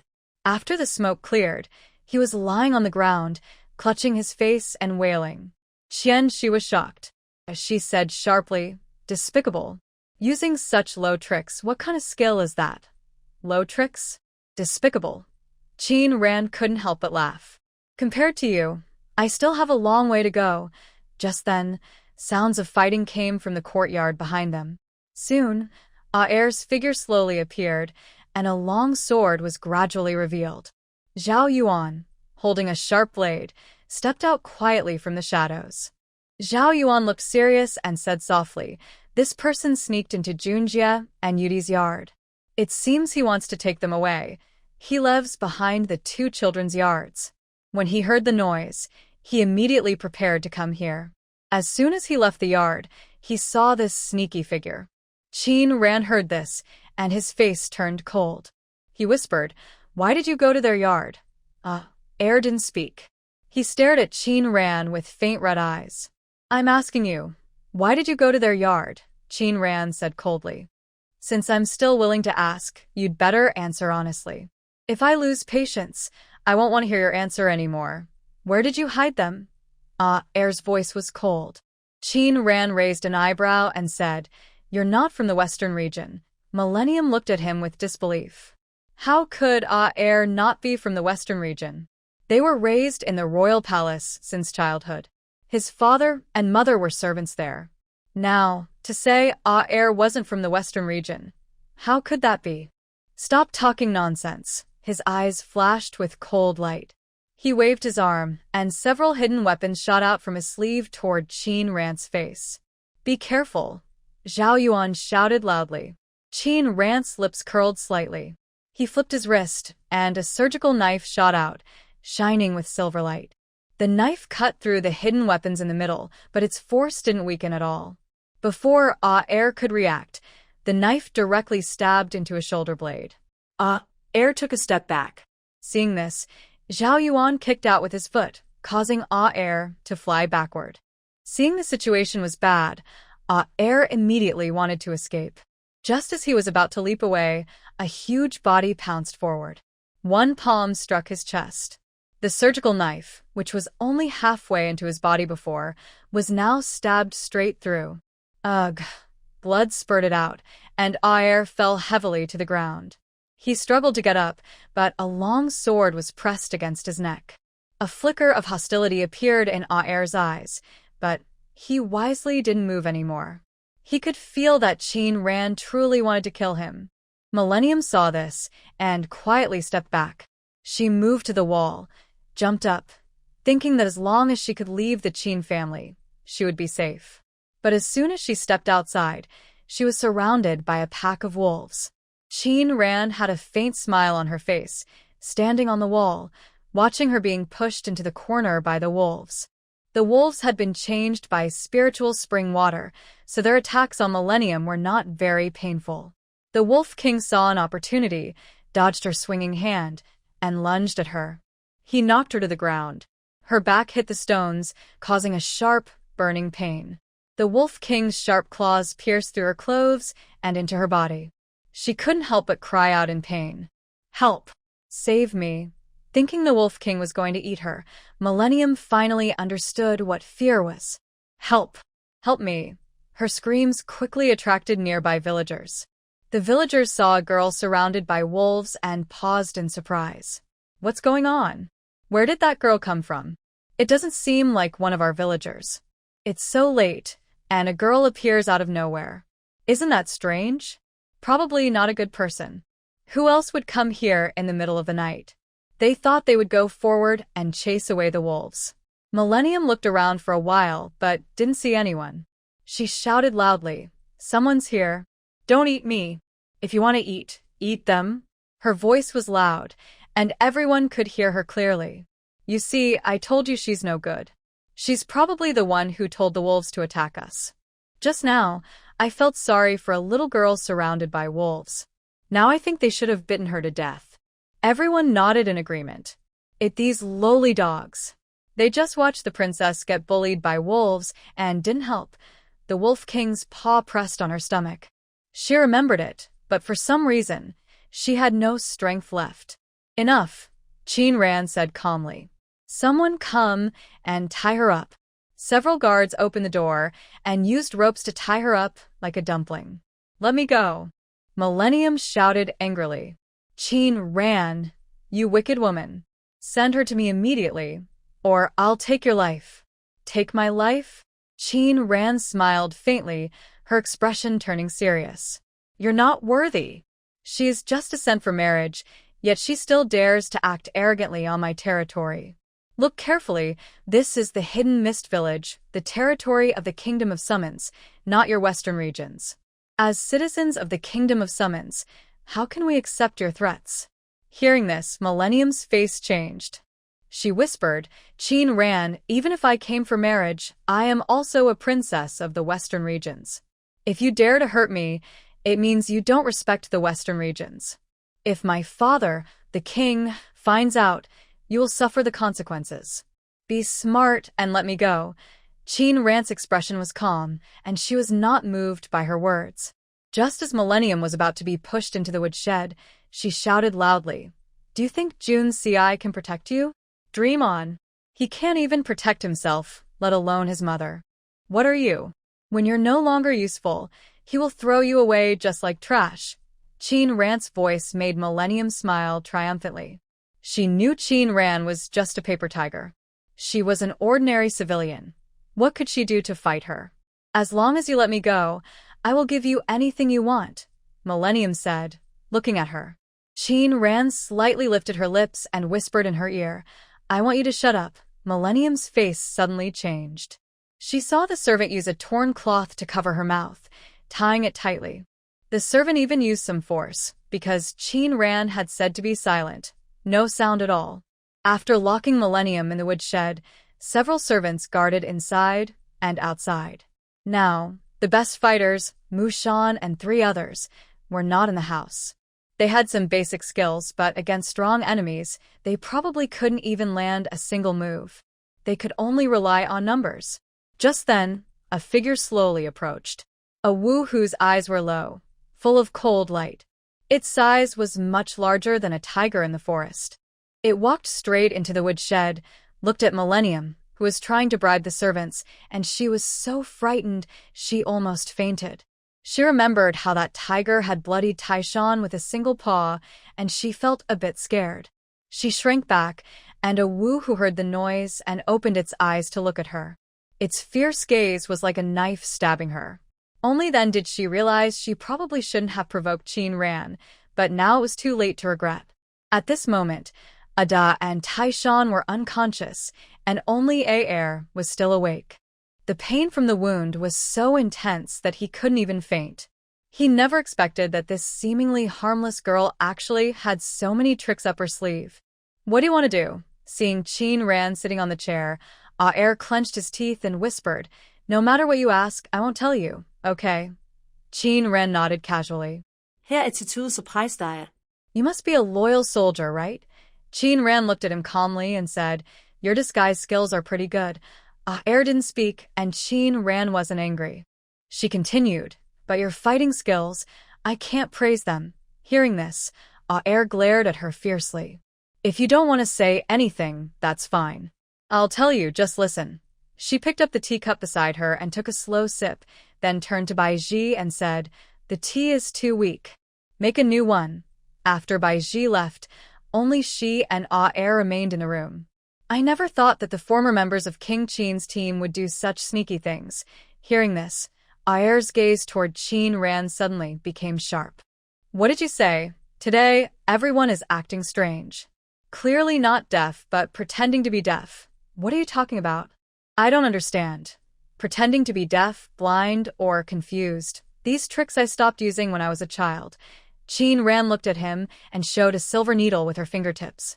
"Instead of pretending, it's better to be truly deaf or blind, so you don't waste time and energy pretending." As she finished speaking, she flicked her finger, and the silver needle shot out. The man's pupils shrank sharply. The needle landed on a point near his ear, and a sharp headache suddenly hit him. He only felt a faint buzzing in his left ear. In the next moment, it was as if something had covered his left ear, and he couldn't hear anything. He desperately shook his head, but it was useless. Qin Ran smiled. "No need to waste effort. If I don't want you to hear, no matter how many doctors you find, it won't help. What do you really want to know? This should be my question to you. What do you really want?" Qin Ran looked at him. "Wanting to take my brother and sister away. What's the reason?" Air looked at her for a long time, then asked in a deep voice, "How do you know about King Qin? Now I am the one asking you." Qin Ran said impatiently, "Didn't your master tell you not to speak hesitantly? If I lose patience and curiosity, you might as well live the rest of your life deaf and mute. I was ordered to take 2 young masters away." Air said in a deep voice. "As for everything else, I don't know." "You don't know?" Qin Ran smiled. "Are you really unaware, or are you just unwilling to say?" "The old followers of King Qin took the son of the heir to bring him away." What do they want? Revenge? Or to seize power? Ayer suddenly looked up, staring at her in disbelief. Are you wondering how I know so much?" Qin Ran whispered. "I not only know these things, but I also know they don't want revenge for King Qin. They just want to use this as an excuse to achieve their own ambitions." "You're talking nonsense." Ayer shouted. "Our master is doing this to ensure the bloodline of King Qin continues. He wants to bring the young master close to teach him personally. Do you think they should stay in the countryside forever?" He looked at Qin Ran with a cold smile. "The bloodline of King Qin cannot be mediocre forever. Qin Chong, a kind woman, if our master hadn't been chased by officials, he wouldn't have let such an incapable person raise the heir. Now that the heir has been spoiled, we absolutely cannot let the young masters repeat the same mistakes." "Who is your master?" Qin Ran asked. Ayer looked at her and suddenly sneered. "You don't deserve to know your master's name." He mockingly looked at Qin Ran, then bit down on a hidden poison in his teeth and instantly died. Seeing this, Qin Ran's brow furrowed deeply. The mystery before her seemed even more confusing and hard to understand. She had thought that the person behind the scenes wanted to take Jin Jiawei to use him as bait to stir up trouble in the court. But from Aer's tone, it seemed more like she was accusing good people. And the look in that person's eyes before dying always carried an inexplicable, strange feeling. What is really going on here? Just then, footsteps sounded at the door. Zhao Yuan hurried in, his gaze falling on the body on the ground. His brow furrowed. Is he dead? He poisoned himself, someone replied. Forget about him for now. Your mother has an emergency. When Qin Ran arrived at Wu's room, she saw her desperately choking Qin Wenji, as if possessed, shouting, I want to kill you. I want to kill you. Qin Wenji's face turned red. He never expected Wu to have such strength. Bring back my child. Bring back my child. Mrs. Wu shouted loudly. It's you. You killed my child. Qin Ran stepped forward and struck her neck with a chop. Mrs. Wu's eyes rolled back, and she fainted. Cough, cough, cough. Qin Wenji's neck was already bruised from her grip, and he sat nearby, unable to stop retching. What is going on? Qin Ran frowned. Qin Wenji shook his head. I don't know either. She was sleeping peacefully, then suddenly sat up. Before I could ask what happened, she started choking me. Hearing this, Qin Ran's brow twitched. This sounds like a nightmare. But if it was a nightmare, she shouldn't have such strength. She checked Mrs. Wu's pulse and found no serious problem. Let's keep observing for now. In her memory, Mrs. Wu had never experienced such a nightmare before. Just as she was about to leave, Qin Wenji suddenly shouted loudly, She's awake. She's awake. Qin Ran turned around and saw Mrs. Wu's eyes still bloodshot, filled with fierce light. Her hands were grabbing at the air, and she was muttering, Give me back my child. Give me back my child. You killed my child. I will punish you for it. Qin Ran held her hand. Mother, it's me. I am Qin Ran. Qin Ran. Qin Ran. Mrs. Wu's gaze fixed on her. In the next moment, her emotions suddenly flared. She tightly gripped her wrist and shouted loudly, It's all your fault. It's all your fault. Give me back my child. Give me back my child. Mother, what's wrong? It's me. Mother. Mrs. Wu seemed not to hear her words. She kept repeating what she was saying. At that moment, Qin Chong quickly stepped inside. Knock her out. They struck Mrs. Wu again, and she fainted once more. Qin Ran's wrist was already bruised from her grip. She looked at Mrs. Wu with a hint of confusion in her eyes. She could feel that just now, Mrs. Wu's consciousness was clear. Those words were what she wanted to say to herself. Her gaze fell on Qin Chong, noticing the heavy expression in his eyes. Qin Ran slowly lowered her eyes. She looks like she's been controlled, as if her mind is not her own, Zhao Yuan whispered. I've heard of a kind of magic from the Western regions called Gu technique, which can manipulate people's minds and thoughts. Could she be under a spell? Under spell? Qin Chong suddenly understood. Yes. I've heard of that too. Qin Ran placed her hand on her wrist, and a quick flash of light appeared at her fingertips. The image of Wu's body clearly appeared in her mind. After a moment, she opened her eyes and shook her head slowly. I didn't find any trace of the bug, Qin Ran said quietly.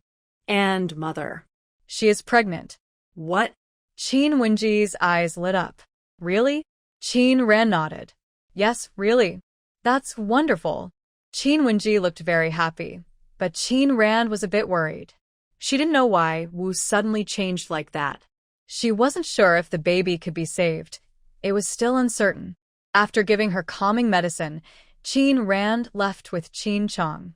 Ran, is something bothering you? Qin Chong asked with a smile as she kept walking behind him. Why do you look so serious? Are you worried that your mother's pregnancy might make her love you less? Grandfather, was mother difficult to deliver when I was born?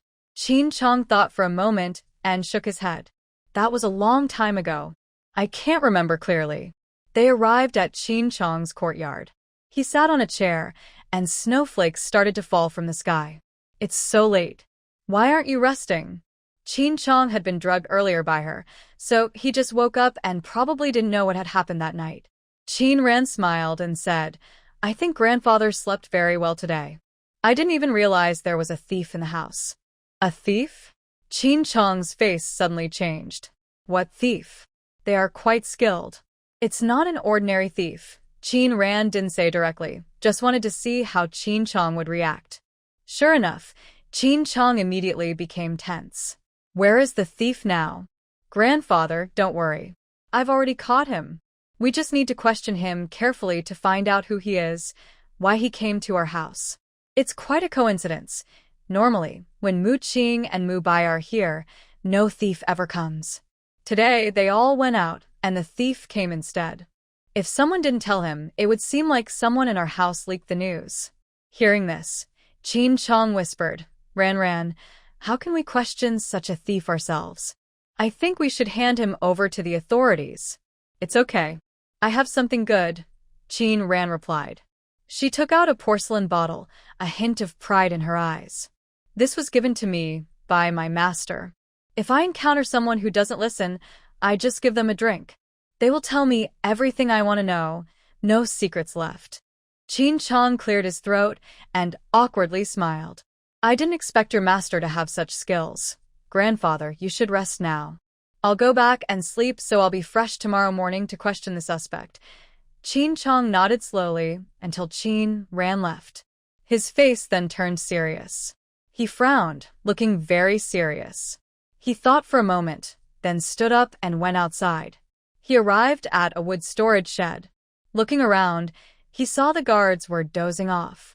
He quietly circled behind the shed, opened the window, and saw a person dressed in black tied to a post inside.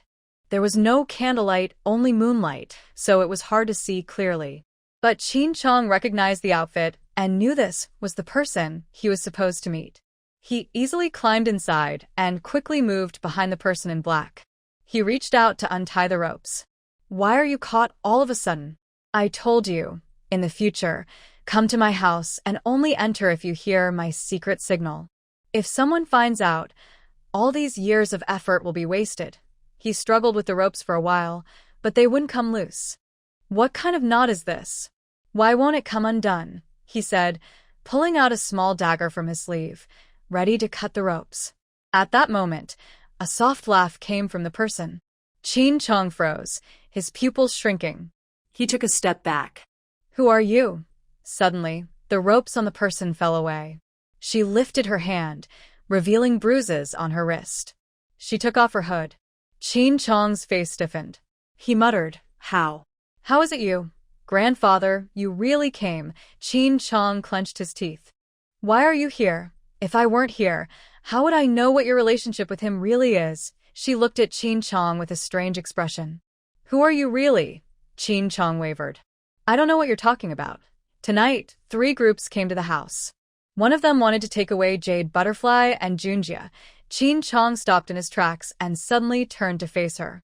What did you say? I know you used to be part of Prince Qin's household, and I understand that you have hidden your identity all these years to protect the last remaining bloodline of Prince Qin.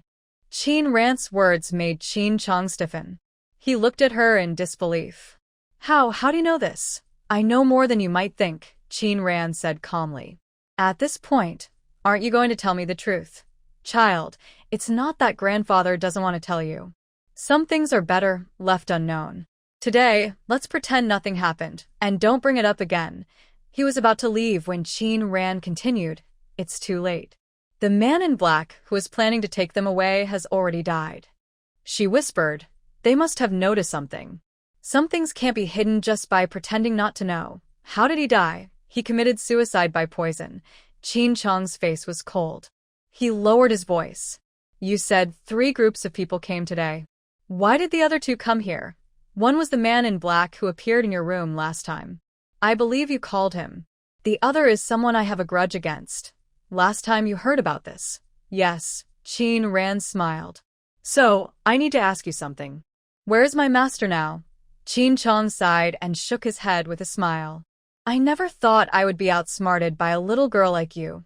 He sat down on a nearby haystack and said with a smile, When did you start suspecting me? From the first time I examined you. Qin Ran replied. You weren't really sick, were you?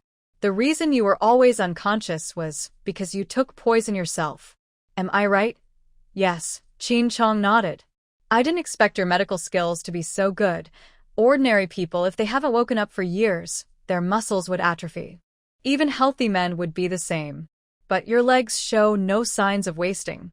It seems that when the Qin family was asleep, you often went out. When the Qin family thought you were about to die, it was actually your own plan all along. Knowing that we left our family home, you guessed correctly that the Qin family would no longer support you. So, you took poison yourself. From your pulse, it's clear you were close to death, but it's impossible for someone near death to recover so quickly and become normal again in just a few days. Qin Ran looked at him firmly and said, "You just slipped in through the window very quickly. I guess your skills are quite good." Qin Chong looked at her with admiration and said, "Yes, that's true. You used to be a painter at the Qin Palace and also admired the princess." After saying this, Qin Chong's smile suddenly froze. What are you talking about?" Qin Ran smiled and said, "There's nothing wrong with admitting it. It's said that paintings can show a person's thoughts best. The portrait you painted of the princess shows her with feelings in her eyes and face. If the painter's heart didn't hold those feelings, they wouldn't show so clearly." Qin Chong didn't speak but looked embarrassed, as if his feelings had been exposed. An elegant lady and a noble gentleman make a good match. "There's nothing to be shy about," Qin Ran said with a smile. "Even if you like her, you didn't bother her or cause her trouble. You also saved her bloodline, stayed true to your heart, and helped her. You are a decent man." Hearing this, Qin Chong's expression softened a little. He looked at Qin Ran and whispered, "I've kept a secret my whole life, and now you found out. I'll ask you again. My master, do you know where he is? And what is his connection to all this?" Qin Chong sighed and said, "We really don't know where he is. We looked for him because we found some links between the case of King Qin and the Xiaorao Palace. We've been hiding and waiting for the right moment to avenge our master. So, anyone connected to what happened back then, we won't let go of." He looked at Qin Ran and said, "Now that you know all this, I won't hide it from you. Your father isn't my biological son. He is a descendant of King Qin and the only heir left in this world. But he doesn't look like King Qin at all. He's ordinary and weak. We left him with the Zhao family hoping he'd learn to resist, or at least understand how to hide his strength. But he's too soft, only knowing how to please the Zhao family. Such a person cannot carry on King Qin's legacy. So you plan to take Junjie away and make him the next King Qin, or do you become the next emperor?" Qin Ran looked at him and said clearly, "Is that what you think or not?" Qin Chong's eyebrows twitched sharply, and his expression changed several times as he looked at Qin Ran. "Who taught you this?" she asked. "You just tell me if what I said is right or wrong." Qin Chong shook his head. "The rest is not something I can decide." By this point, Qin Ran had guessed the general idea. She sneered and said, "Revenge? It's just an excuse to satisfy your own ambitions." "Shut up," Qin Chong said firmly. "We're just here to avenge the prince and princess. Maybe that's what you think, and your original intention was the same, but now who knows?" Hearing this, Qin Chong fell silent. He couldn't find any trace of his master, which made Qin Ran feel a bit annoyed. "Grandfather, I will go back first. You should rest early too." Qin Chong watched her leave and shook his head with a smile. This girl always surprised him. She truly is the daughter of that person. Thinking of Qin Ran's background, his smile faded, and his brow furrowed slightly. Now, he genuinely liked his granddaughter, but if a day came when she would become the first sacrifice, he would be deeply troubled. With that thought, his mood grew heavy again. Qin Ran did not return to her own courtyard, but went to the place where Qianqi was held. "Miss," the guard opened the door when she arrived. Qin Ran nodded and went straight in. Zhou sensed her presence and had already come to the door. Seeing her, its tail wagged excitedly. Qianqi didn't know what was happening. When she saw Zhou stand up, she thought it was going to attack her and was so frightened she backed away, her mouth bound, unable to speak, only making muffled sounds. It wasn't until Qin Ran entered that she realized what was going on. "Woo-woo," She stared wide-eyed at Qin Ran, glaring fiercely as if she wanted to eat her. Seeing this, Qin Ran smiled and said, "Untie her mouth. Spit, spit, spit." Qianqi spat a few times and then retched. She looked at Qin Ran angrily and said loudly, "You wicked woman! How dare you imprison me? Still using such dirty things to block my mouth. Dirty! Princess, this cloth is fine cotton fabric. Ordinary people wouldn't even use it. You, a commoner. How could you know how noble I am? How can you use such rude things?" Qianqi angrily said. "If you're sensible, let me go quickly. If the court finds out, you won't have a good outcome." Qin Ran heard this and sneered. "No good outcome for me? Letting the princess go is the real way to have no good outcome." A servant brought over a chair, and Qin Ran sat down on it, with Zhou Wu lying at her feet. From her stance, she looked more like a princess than Qianqi. "You," Qianqi said in a deep voice. "Detaining a foreign envoy without permission is a serious crime. So what? I've already detained her. Besides, I'm holding the person responsible for trying to kill our entire family. Why can't I detain her? You say you're a princess. What proof do you have? We don't know each other, so how would I know your identity? Even if you are a princess, can you just slaughter the people of the kingdom of Zhao? As a princess from the western regions, do you think you can do such things and not care about us? Or are you trying to stir up trouble and cause conflict?" Hearing this, Qianqi broke out in a cold sweat. You're talking nonsense. I never thought that way." "Really?" Qin Ran smiled. "It's up to you how to interpret your actions. You're trying to frame me. Frame you? You came to my house intending to attack me, and everyone in the village saw it clearly. Do you think I'm framing you? If you're uneducated, read more books. At least, as a princess, don't shame your western regions." Qianqi glared hatefully at Ling Chang'e and angrily said, "I just want you to disappear. As long as you're gone, ACI will be mine." Qin Ran looked at her, a slight smile on her lips. "Stop dreaming. If it weren't for you, ACI would accept my conditions. For his mother's sake, he would agree to marry me. It's you. You stole my ACI. I've never seen him care for any woman like he cares for me. He's never spoken to me harshly before. It's all because of you. When you appeared, everything changed. Foolish." Qin Ran looked at her and sneered. "Is marrying a man who doesn't love you a proud thing? Is it worth showing off? Are you not afraid of being laughed at?" Ignoring the increasingly darkening face of Qianqi, she continued, "If you want to live your life relying on a man, you're destined to be unsuccessful. Everything you have now was given by your father. Have you ever earned a single grain of rice or a piece of meat with your own hands? You relied on your parents at home, and after marriage, you rely on your husband. You're truly sad. So what if I do? I have someone to rely on, unlike you, who can't depend on anyone, right? That's why you have to put on a brave face and show yourself in public, while others gossip behind your back. Do you think Jun CI really likes you? I'll tell you, he's just interested because he's never seen a woman like you in the capital. Once his interest fades, do you think he'll take you to the city? Do you think a woman of your background can bring him anything? Besides trouble and mockery. He won't marry you." Qin Ran looked at her and sneered after a moment. "You're really pathetic, still not understanding. Never mind, I don't want to waste words on you. You say you have someone to rely on, but how? Isn't your father still sending you here for political gain?" As she finished speaking, Zhou Wu, standing beside her, slowly stood up. Qianqi was terrified at the sight, screaming, "You! What are you going to do? Help! Help!" "Heh," Qin Ran smiled. "My tiger isn't even interested in eating you because you're too stupid."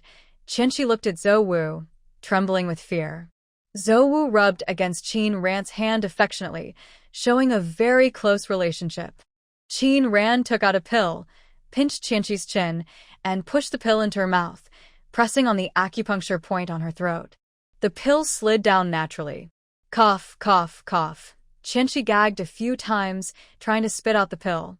"Don't waste your effort. My pills dissolve instantly once ingested.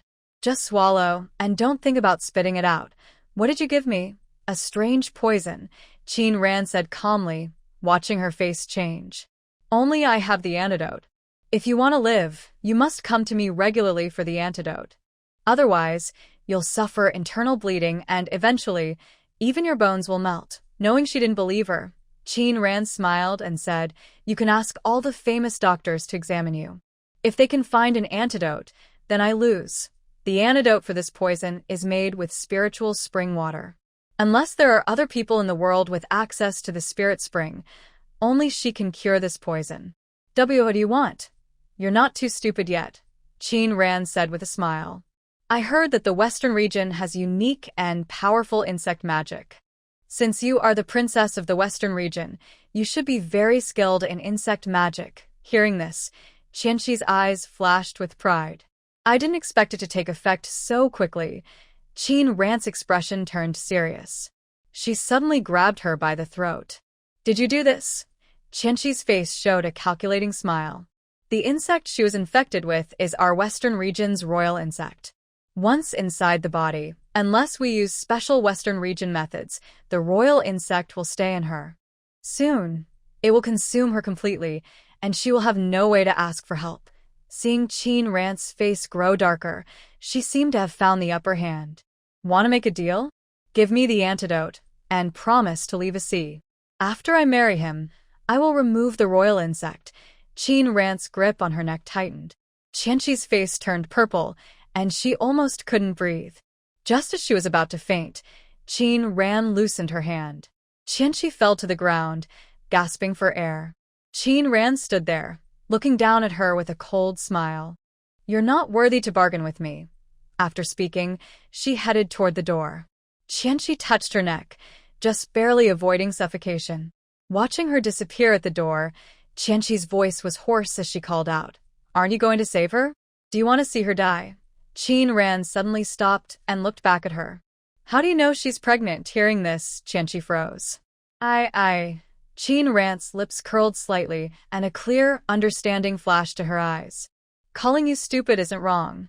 Now I know where that insect king in your mouth is. She quickly walked out. Qianqi's heart tightened and she cursed silently. As she finished speaking, Zhou stepped forward and let out a low growl, his eyes filled with fierce light. Qianqi hurriedly closed her mouth and curled up in the corner. Qin Ran quickly went to Wu's courtyard. As soon as she entered the room, she heard Wu's excited voice. Really? I'm really pregnant. Qin Wenji smiled and said, Yes, it's true. Yan said it herself, so it must be correct. Wu touched her belly, her eyes full of hope. The young lady has arrived. Hearing the servant's voice, Wu and Qin Wenji looked up and saw Qin Ran standing at the door. Yan, come here. Wu waved her over. Yan, tell Mom, is she really pregnant? Seeing her so hopeful, Qin Ran didn't know how to answer at first. Seeing her silent, Wu asked confusedly, What's wrong? Dad, Mom, I need to tell you something clearly. What is it, Yan? Actually, Mom isn't pregnant. As soon as she said this, Wu and Qin Wenji's smiles froze on their faces. Yan, what nonsense are you talking? Didn't you just check her pulse? Didn't you say, Actually, it's not pregnancy, but a kind of magic bug? Qin Ran looked at Wu's belly. Mom's reaction was because of the bug. The bug inside her body changes her pulse, making the doctor think she's pregnant, so they pay more attention to her.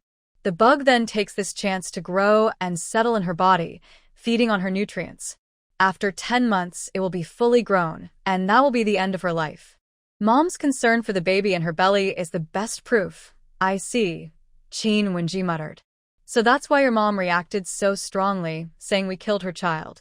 Wu listened and felt it was absurd. You guys are talking nonsense. When did I say such things? What bug? What killing? Qin Wenji was worried she might be scared and didn't tell her about her madness before. Now that he explained, Wu broke out in a cold sweat. It's true, Qin Wenji nodded. Mom, let's listen to Yan. Wu hesitated, touching her belly. For some reason, she really wanted to have this child. When she was pregnant before, she never felt this strongly. Yan, is it really true that I'm not pregnant? Mother, like you, I also look forward to the arrival of new life. But right now, what's in your belly isn't a child, it's a poisonous parasite. If you don't remove it now, do you really want to give birth to a monster? Hearing this, Madame Wu shuddered in fear. She quickly waved her hands and said, "No, no. Hurry. Get this parasite out of my body." Madame Wu lay on the bed as Qin Ran placed her hand on the woman's wrist. A faint energy flowed from her fingertips, entering Madame Wu's body through her veins.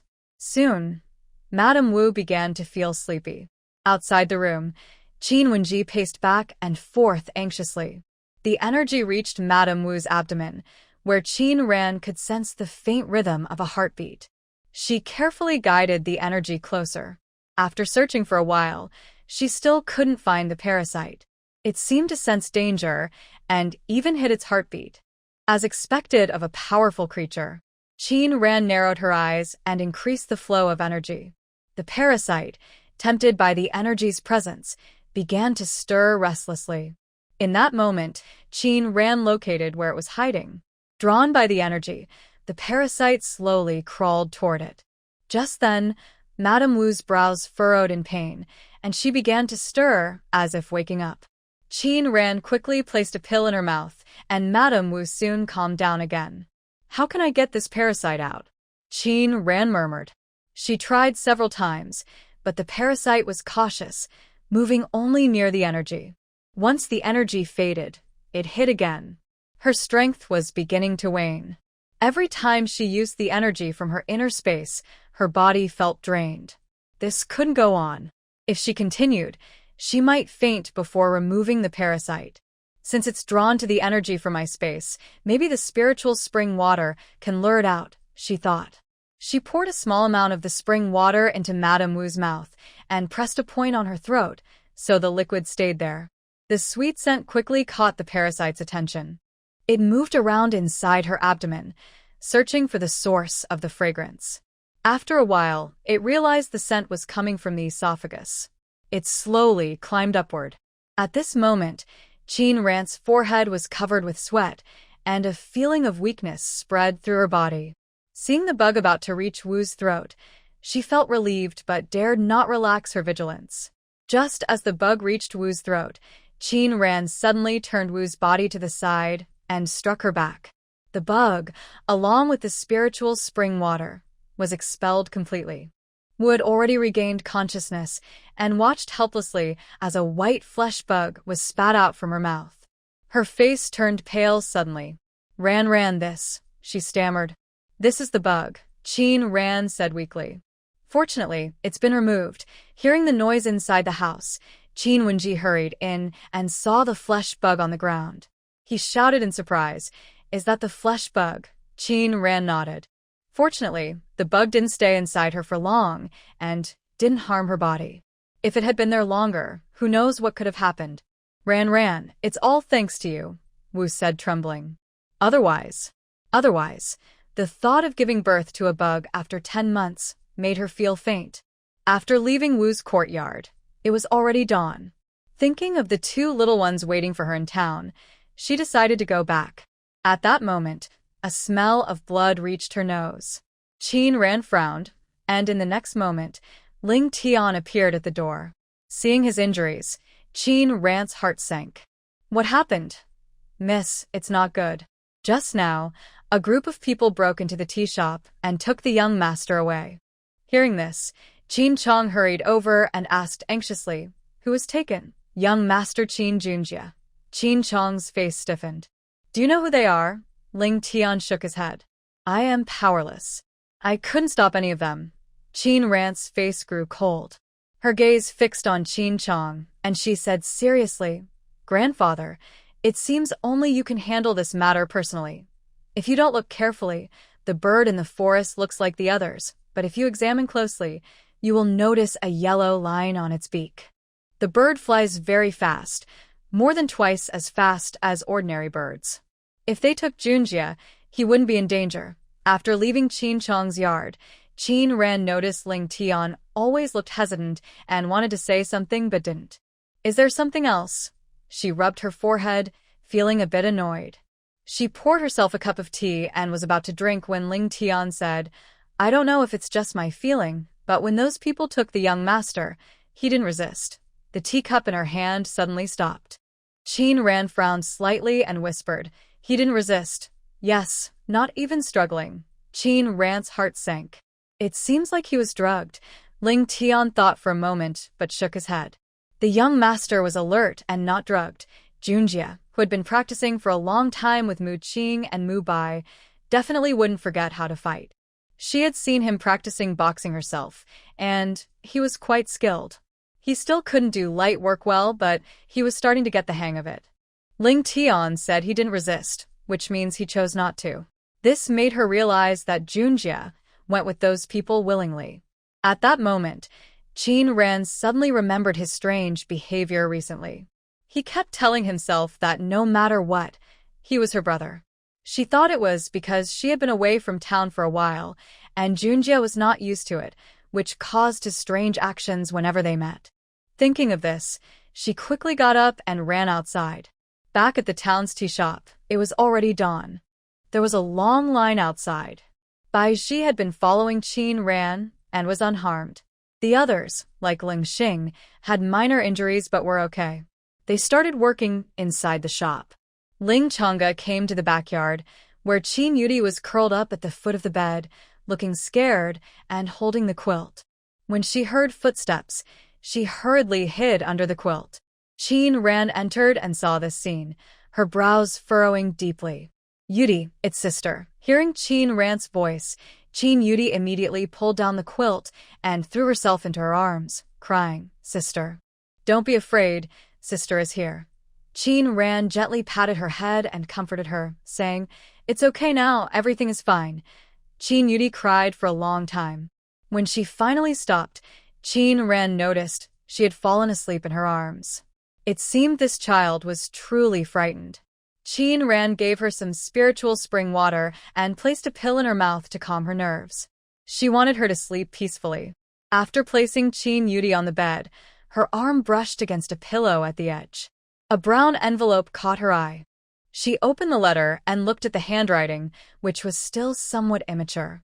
Qin Ran understood immediately. It was just as she suspected. Qin Junjie had deliberately left. This young man must have known something. She read the contents of the letter. It basically said not to worry, that he was just going to learn martial arts from a master. When he became successful and famous, he would come back to find them. He would never let her suffer like this again. Qin Ran's brows furrowed, and her knuckles turned white as she clenched the letter. "Young lady, I haven't protected you well. Please, punish me." Qin Ran folded the letter carefully and put it away. She looked at Ling Tian and Mu Qing, who were kneeling in a line, and softly said, "What mistake did you make?" He wanted to leave. No matter what method he used, he would leave. But her eyes narrowed and her voice was cold. Did he want to leave on his own? Or was he tricked by those people? "I must find out." "Yes. I will go investigate right away. Come back." Qin Ran looked at Mu Qing and Mu Bai. "You don't even know who came here. How can you find out where he went? Then, what should we do?" Qin Ran looked at Ling Tian. For now, he seemed to be the only one who could be used. She dismissed the others and looked at Ling Tian, speaking softly. "You've been with Jun Ci the longest. You should know a lot about the court. Young lady, what do you want to ask?" "I will tell you everything I know." "Good. That's enough. But there's one more thing you need to know." Qin Ran's tone was calm, but her imposing presence made Ling Tian involuntarily straighten his back. He didn't expect that this young lady Qin's aura was not much weaker than the prince's. "Although you are Jun Ci's person in my presence, what can you say, and what can't you say? Do you understand? Young lady, what you ask, I will answer honestly. Everything I know, I will tell." Qin Ran smiled at his words, and the cold, biting aura instantly disappeared. She took out a porcelain bottle and threw it to Ling Tian. "Eat this." Ling Tian opened the bottle, revealing a red pill that looked like a deadly poison. But Ling Tian had no hesitation. He swallowed the pill directly. Seeing this, Qin Ran's smile grew wider. "You didn't even ask what was inside the bottle. Your lady's command." Qin Ran threw another porcelain bottle to him. The pills inside looked just like the one he had just taken. Do you feel your wounds are better now? Hearing her words, Ling Tian looked at his injuries and was surprised. The wound from this morning had already scabbed over. He remembered it was bleeding just a moment ago. How could it be healed so quickly? This pill helps your wounds heal. Take one each day. In 5 days, both internal and external injuries will be cured. Distribute these pills to everyone. Thank you, young lady. Ling Tian carefully put the porcelain bottle into his sleeve pocket. It was a good item. Now that his wounds had scabbed over, he thought it was better not to eat the pill again. Maybe he could use it later. Seeing his thoughts, Qin Ran smiled and said, "They're just some pills. I have plenty. If you need more, just ask me. Your injuries are important, but I have other things to tell you." Yes, Ling Tian felt warm inside. "I will follow the young lady's orders. Since you're in the palace, do you know about King Qin?" As she spoke, Ling Tian suddenly looked up, eyes full of shock. "Young lady, how do you know about King Qin? How do you know about the Qin royal family?" King Qin had been defeated over 30 years ago. In the kingdom of Zhao, no one mentioned the Qin royal family anymore. How could young lady Qin know about King Qin? Young lady Qin also has the surname Qin. Could it be? Seeing the change in his expression, Qin Rand understood. No wonder he was so loyal to Jun Ci. Just from that one sentence, he had thought of so much. Why? Can I ask? No, of course you can ask, Ling Tian said softly. It's just that, as I know, the Qin royal family no longer exists. Everything I know is from other sources, and I don't know if it's true or false. I don't want to mislead you. It doesn't matter. I just want to hear it. My subordinate only knows that King Qin was once the most trusted person of the emperor of the state of Zhao, holding military power and fighting abroad for many years. Not long after a great victory returned to the court, rumors spread that he led troops into the palace to plot rebellion and seize the throne. Fortunately, the emperor was prepared. The old King Ruyang rescued the situation in time, killing King Qin and many of his generals inside the palace. All members of King Qin's family were killed. That night, the capital was flooded with blood, with many dead and injured. King Qin's residence, once powerful, was destroyed overnight. The most pitiful was the prince born to the princess, who died before reaching a month old. Ling Tian paused and said, "That's all I know." Qin Ran nodded, agreeing completely. "You just said that King Qin's rebellion was stopped by old King Ruyang?" "Yes, exactly. Old King Ruyang, like King Qin, was a hero who helped the former emperor build the empire. Both were noblemen from different families, but now old King Ruyang is seriously ill and has passed the throne to the current king. However, but what? King Ruyang's estate is not prosperous. He has only one son, who inherited the throne, but he has no children of his own yet. Does he have any hidden illness? I don't know.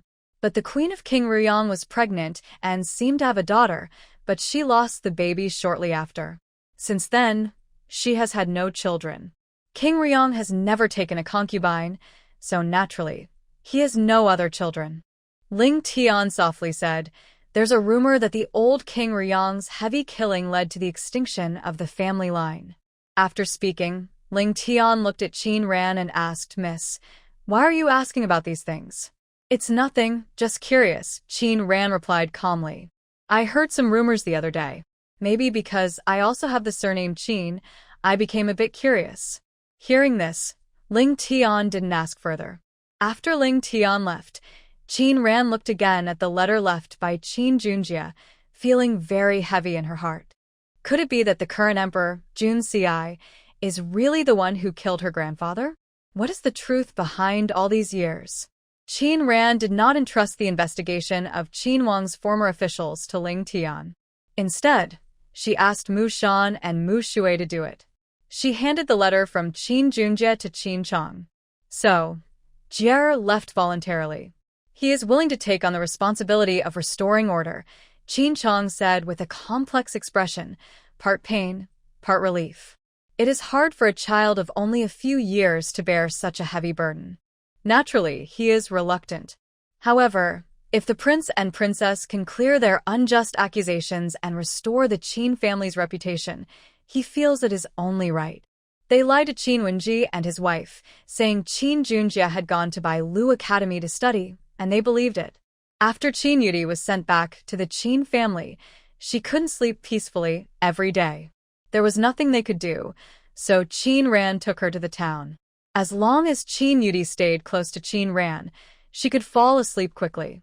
A few days later, 2 shops in the town were finished being renovated. These shops were already kept very tidy, needing only simple repairs. They were decorated in the style of a restaurant from their past life, with many partitions so people could enjoy hot pot without disturbance, even in the main hall on the first floor. Before the hot pot restaurant opened, many people came to ask about it. They watched strange-looking pots being carried into the shop and gathered out of curiosity. "Shopkeeper, what are these things for?" A woman pointed at the copper pot just brought in by a young servant. "Why do they look so strange? This is called hot pot," Baiji said with a smile as she brought the copper pot forward. "Inside, there's charcoal fire." She pointed at the water in the pot. "You put ingredients in here to cook, then add our young lady's special sauce. It's so delicious. Even the Emperor's kitchen couldn't make better." She licked her lips, still savoring the taste in her mouth. "Hot pot? What is that?" Hearing this, the people who had been watching also gathered around, asking questions about the pot one after another. It wasn't that they were nosy. They just had never seen such an interesting pot before. "Shopkeeper, when will you open?" "I definitely want to try that special hot pot when you do." Yes, the hot pot." Baiji smiled and said, "Dear customers, our hot pot is not only delicious but also pairs wonderfully with our fruit tea, which can help prolong life." "What? Hot pot can also help extend life." The crowd hurried to gather around, eager to learn more. Most people in the town now knew about the benefits of fruit tea, and the idea of extending life was very appealing to them. "That's right," Baiji said with a smile. "Today, our young lady has ordered that every town resident, as a loyal customer, will receive a sacred fruit, 1 per person, when the hot pot shop opens." Upon hearing the words, cherry tomatoes, everyone became very excited. Usually, they could only buy a few for a silver coin, but now they were being given away for free. Naturally, they all wanted to come. News quickly spread that a hot pot restaurant was going to open in town. When Z looked at the man and whispered, "Have you heard about the hot pot shop?" The man put away his folding fan and smiled. "Of course I have. That place is really the talk of everyone now." When Z frowned, "Are you just going to watch her climb higher and higher without doing anything?" Today, the man wasn't wearing his usual hat, but he had on a white mask. "Climb higher? Ha!" The man sneered. "Do you know what it means to fall when you climb too high? Besides, no matter how many shops she opens, she's just a merchant. People have different social ranks. She's at the bottom, a small traitor, while your status is worlds apart. Why waste your time on her?" When talking about her status, Wen Zi softly asked, "What about the Duke of Ryong's estate? How is that going?" "Almost there. I think soon they will openly bring you back to the estate. When that happens, you'll be the princess of the Duke of Ryong, with a noble status. You won't need to pay her any attention." After hearing this, Wen Zi started to imagine her life at the Duke of Ryong's estate. She had never experienced family love before, so she felt very excited. Have they found any trace of Princess Qianxi? After they entered Wuyin village, they disappeared. Our people reached the back mountain, but before they got close, they encountered the wolf pack. They lost track of them. Yes, that wolf pack was huge. Usually, a wolf pack has only 10 or so wolves, but there were over 100 there. To avoid alarming the animals, they didn't get any closer. The man looked at Wen Zi and suddenly asked, "Was it because they didn't chase? Or because you told them not to?" Wen Zi was stunned for a moment. "What?" Seeing her reaction, the man suddenly leaned forward and grabbed her throat. "What are you doing?" He didn't speak, but his grip grew tighter. "Let go." Wen Zi's face turned red as she kept hitting his hand. "I can't breathe." He showed no mercy, even as she struggled to breathe. Knowing she was about to faint, he slowly released his grip on her throat. "Cough, cough, cough. This is my warning to you," he said coldly. "Don't think I don't know your thoughts. Just because Princess Millennium admires Jun Ci, you try to eliminate her. Tell me, is it because they didn't pursue her, or because you didn't let them?" When Z's eyes flicked as she stammered. It's because they didn't pursue her. The wolf pack is terrifying and they simply couldn't get through. That's best. The man stood up and said coldly. Stop your plans. Don't think this person is indispensable to you. I only took notice of your status in the Jin Wang residence. Otherwise, what do you think you are, daring to interfere with my plans? When Z didn't expect her thoughts to be so easily seen through. I didn't. You know the truth in your heart, he interrupted. This is my first warning, and also my last. If you want to keep your life, obey me. Otherwise, don't blame me for being harsh. After speaking, he quickly turned and left. When Wenzi had calmed her emotions and slowly stood up, the man's figure was gone. She touched her neck, still feeling the suffocating sensation.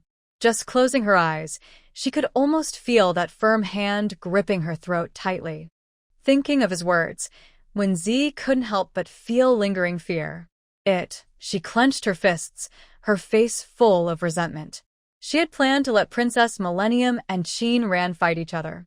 No matter who won or lost, it would be beneficial to her, as long as she only needed to defeat the winner. So, after learning that Millennium had gone to the mist-hidden village, she ordered her people not to approach or rescue her. She didn't expect that after Millennium and the others entered the village, they never came out. When she wanted to send someone to investigate, she found the entire village guarded by wolves. They couldn't get close at all. Those wolves looked well-trained, definitely not wild wolves. They must have been kept by someone. Who would have thought Qin Ran's companions are so capable, someone who can tame beasts, she said, lowering her head. But so what? Competing with me for Jun CI is impossible. She stood by the window, watching the long line outside the tea shop, a slight smile curling her lips. How could I forget her? At that moment, a servant's voice came from outside. Shopkeeper, Miss Lu has arrived. Soon after, Lu Qingqing's figure appeared at the door. Miss Lu, you're finally here, Wenzi said with a smile to the maids outside. What are you all standing around for? Hurry up and serve some tea. When she heard about tea, Lu Qingqing's face darkened. Noticing her change in expression, Wenzi understood and showed a knowing look. Miss Lu, please enjoy some tea, she said, handing her a cup. This was sent with urgent delivery from hundreds of miles away. I know you and the Lord Prefect like this kind of tea, so I prepared it early. That's thoughtful of you. Lu Qingqing's expression softened a bit. Unlike some people who really don't know how to show respect. Oh, I wonder who made Miss Lu angry? Everyone in town knows you're the daughter of the Lord Prefect. How dare they disrespect you? Lu Qingqing shot her a glance. Stop acting. That Japanese girl was openly insulted at the tea shop across from you. Now, it's probably the talk of the whole town. You're so close. Don't tell me you don't know. With that, Lu Qingqing was about to stand up and leave. I think there's really no good person in this town, she said. Miss Lu, please stay calm. You're accusing me unfairly, Wenzi said with a smile. Honestly, I was unwell a while ago and bedridden. I don't know what happened in town. I've just recovered now. Lu Qingqing sneered silently. She didn't fully trust her, but she knew that wasn't her real goal. Wenzi poured her a cup of tea. Miss Lu, since it was Master Qin who upset you, I'll use this tea as a toast and apologize on her behalf. Please forgive her. Lu Qingqing frowned and coldly said, When shopkeeper, what are you doing? The grudge between me and her has nothing to do with you. Why are you here to apologize for her? Wenzi's lips moved, showing a troubled expression, but in the end, she sighed and smiled. Miss Lu, better not ask. Just take this cup of tea and calm down. Lu Qingqing was a typical young lady with a fiery temper. Seeing her hesitation, she was determined to get to the bottom of it. Knowing her personality, Wenzi pretended to be polite and led her into the trap. Today, if you don't explain yourself clearly from now on, your restaurant signboard will have to be changed. Miss Lu, you're making things difficult for me. Just tell me directly if you have something to say. There's no need to hide it. Wenzi bit her lip, showing she was willing to speak openly. She softly said, Miss Lu, this is just between us. Please don't spread it around. What is it? Actually, I used to get along well with Qin, the shopkeeper at the tea house. I used to buy mushrooms from her. At that time, she was very poor. wearing patched clothes when she delivered the mushrooms. I felt sorry for her, so I bought her mushrooms. Others charged 100 or 200 coins, but I gave her 2 taels of silver for a basket.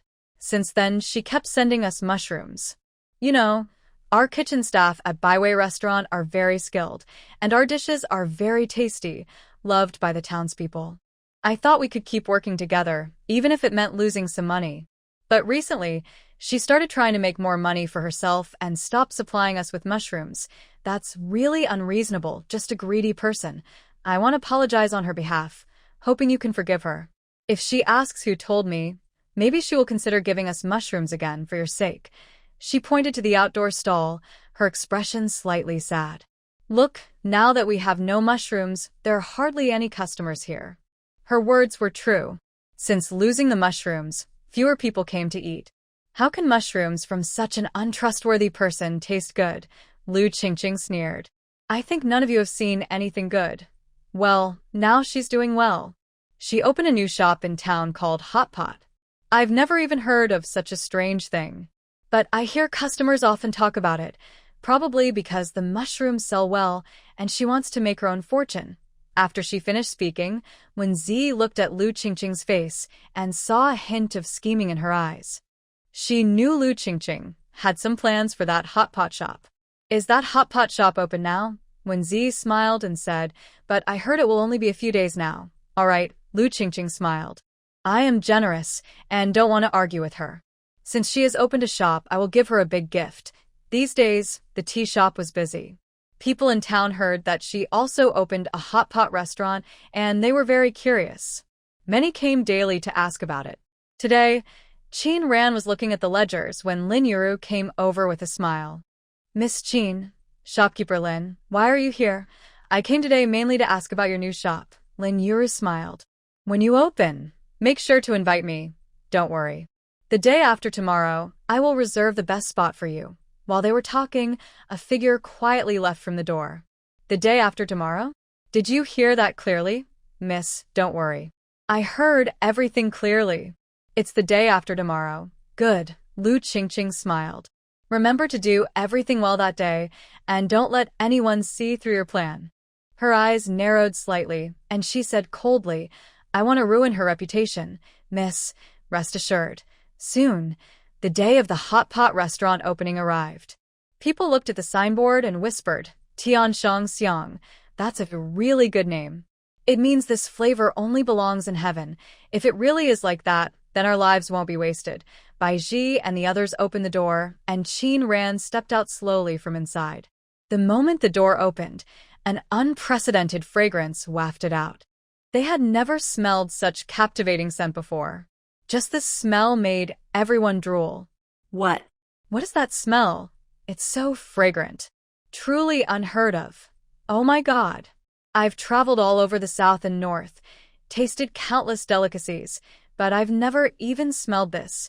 Qin Ran listened to these words and a faint smile appeared on her lips. Thank you all for coming to support. Before she could say more, the crowd around her loudly said, Miss Qin, we are all regular customers. No need for formalities. Just move aside and let us in. If more people come later, I'm afraid we won't even get a spot. Yeah, it's so cold outside with ice and snow. We're almost freezing. Let's go inside the shop to warm up. Good idea. Qin Ran smiled. I didn't think it through carefully. Please, everyone, come inside. As soon as she finished speaking, the people gathered at the door rushed inside. This shop is almost twice as big as the tea house. Its clever design can hold many customers. When they first came, they didn't know what hot pot was. They looked at the menu for a long time, but didn't know what to order. The shop boys explained for a while, and only then did they understand how to enjoy hot pot.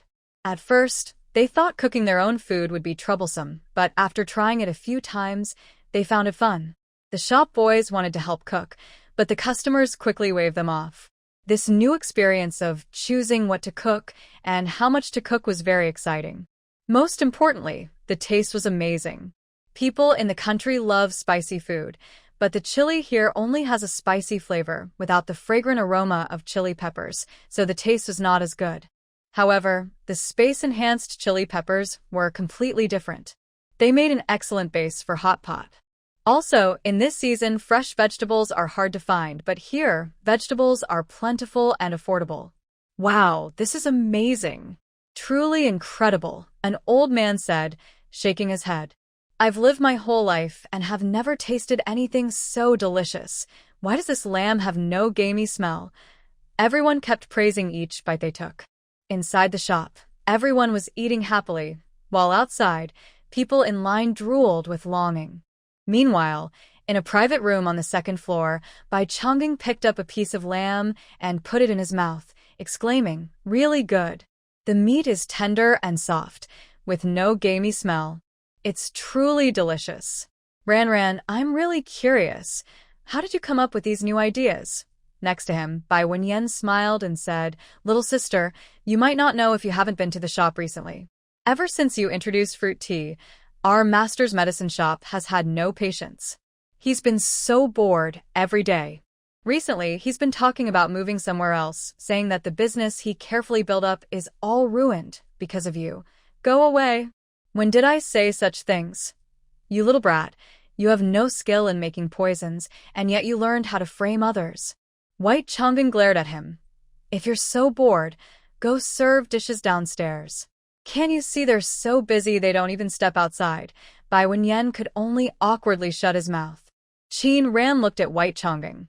Master, are you leaving too? I came here just to look around and try my luck.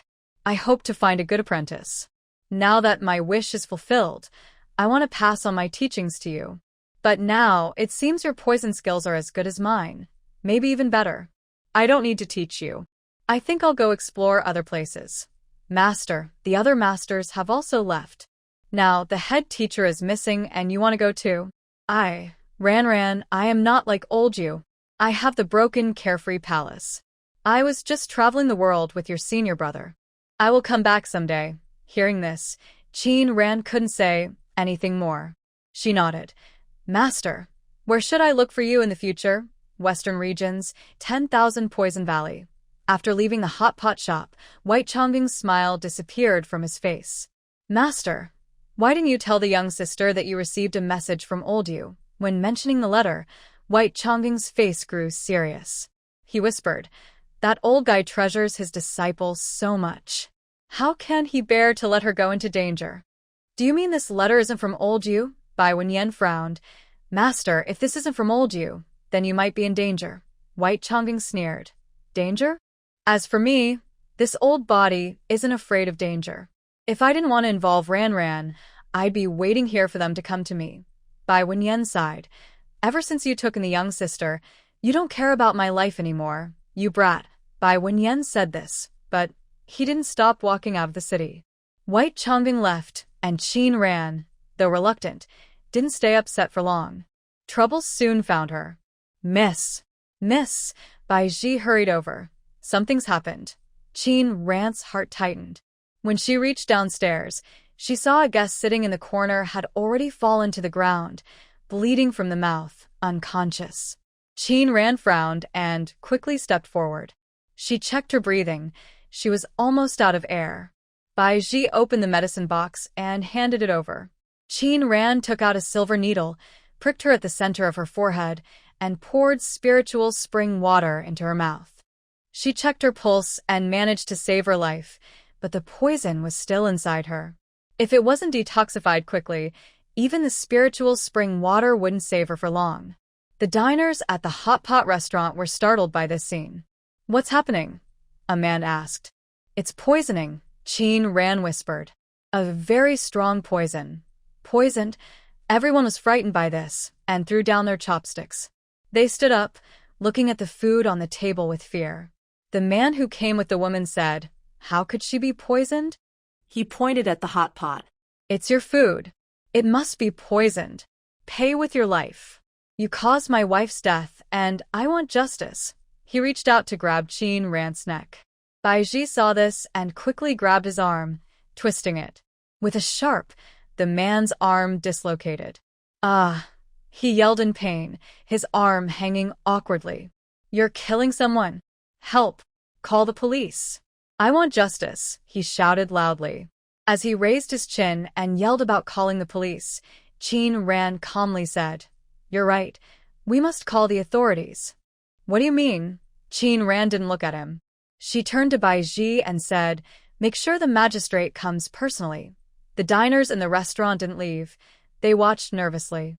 The man approached Qin Ran, pointing at his dislocated arm. "You really are bold. You even hurt me. When the magistrate arrives, I will report you. You can expect to go to jail." "All right, I'll wait." Soon, the magistrate arrived with a group of officers. "What happened?" The magistrate saw Qin Ran, raised an eyebrow, and wondered, why does every case involve her? It was just coincidence a few times, but it couldn't always be luck. He frowned. "Poisoning again." The coroner stepped forward, ready to examine, but Qin Ran softly said, "He's still alive." The coroner quickly put away his knife. Almost, he was about to draw his knife. Although he had examined many bodies in his life, he had never killed anyone before. Qin Ran's eyes flicked over the man's face. When he saw the panic cross his face upon seeing the knife in the coroner's hand, Qin felt more confident. "What exactly is going on?" Sir, please help us. I brought my wife here to eat, hoping to support this hot pot shop's business. I never imagined the food here would be poisonous. It poisoned my wife." He cried loudly, "Please, sir, you must help us." The official looked at the woman still lying on the ground and asked softly, "How do you know she was poisoned?" Well. The man thought for a moment. "We were both eating fine. Then suddenly she started coughing up blood and fainted. That's not normal. It must be poisoning." "Sir, the food here is poisonous. My wife has always been healthy and never sick, but she ate something from this place." Hearing this, the official looked at Qin Ran and asked quietly, "He says you poisoned her. Do you admit it?" "No, I do not," Qin replied softly. "There are many tables here, but only she got sick. The meat, vegetables, water, all the same. I have no quarrel with her. I've never even seen her face before. Why would I want to poison her?" "You say you've never seen her?" The man shouted angrily. "Who knows if you had some secret grudge with my wife? Today she told me she wanted to try your food. Maybe you already knew her and hated her. What's there to hate about her? And even if I did dislike her, why would I wait until my shop opened to kill her?" "You're an idiot." "I'm not. Someone is clearly trying to frame me," Qin Ran said, bowing slightly to the official. "Sir, I do not admit it." "You don't admit it? Was my arm injured by someone from your shop? Your place is clearly a black shop." The man shouted loudly. "A black shop that kills people. Don't come here to eat." I thought all the customers in this shop would leave, but surprisingly, after looking at their food, they sat back down again. They continued eating hot pot and vegetables without delay. "Are you all crazy? The food in the shop is poisonous, yet you still eat it." One customer turned to Qin Ran and said, "Miss Qin, I suggest you go to the temple and pray to the gods. Offer some incense and money. It seems your two shops are cursed, and someone is poisoning you here." "Yes, just a few days ago, this kind of thing happened at Guiti's shop," Lin Yu said quietly as he came down from the upstairs private room. "The magistrate, I can testify that someone tried to blackmail money by poisoning Miss Qin's shop. It looks like they're doing the same trick again." The magistrate nodded and said, "We will investigate and find out the truth." Qin Ran smiled and said, "Sir, I have a small request. Please kindly grant it. Although this woman was poisoned in my shop, the poison is quite special," Qin Ran said slowly, glancing at the man's face. She saw his expression grow more anxious as he looked at the woman. "This type of poison is not made in our country. It is very common in the Western regions.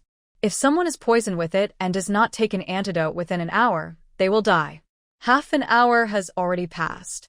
If we don't treat her now, she might not survive. Please, sir, allow me to continue saving her." This was a matter of life and death, so the magistrate naturally agreed. Qin Ran removed the silver needle from the woman's body. Instantly, her face turned blue and purple, clearly indicating deep poisoning. Seeing this, everyone said, "It's over. The poison has reached her heart and lungs. Now, even the gods might not be able to save her." Qin Ran sighed and shook her head.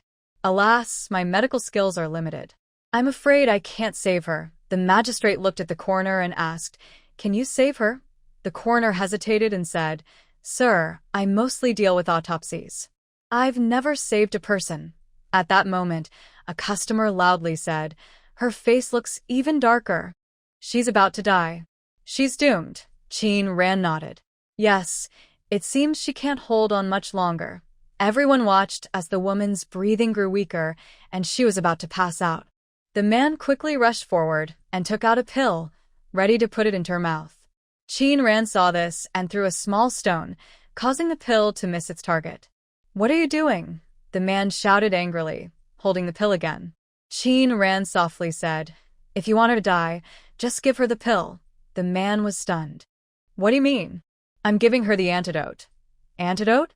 Are you sure it's not a deadly poison meant to send her to the afterlife?" Ran picked up the dark pill and whispered, "One ingredient in this pill is a deadly herb called broken heart grass, and another toxic ingredient is 5-poison flower. When these two are combined, do you think it's an antidote or poison? And how do you know her poisoning is caused by this? I don't understand your confusing words." "I only know this is the antidote to my wife's poison. She was saved before, but after taking your so-called antidote, she truly has no hope left." Ran looked at him. "Who told you this pill could save her?" "No one told me. I just knew it was the antidote for the poison of the blue dragon plant. That means this poison was put there by you.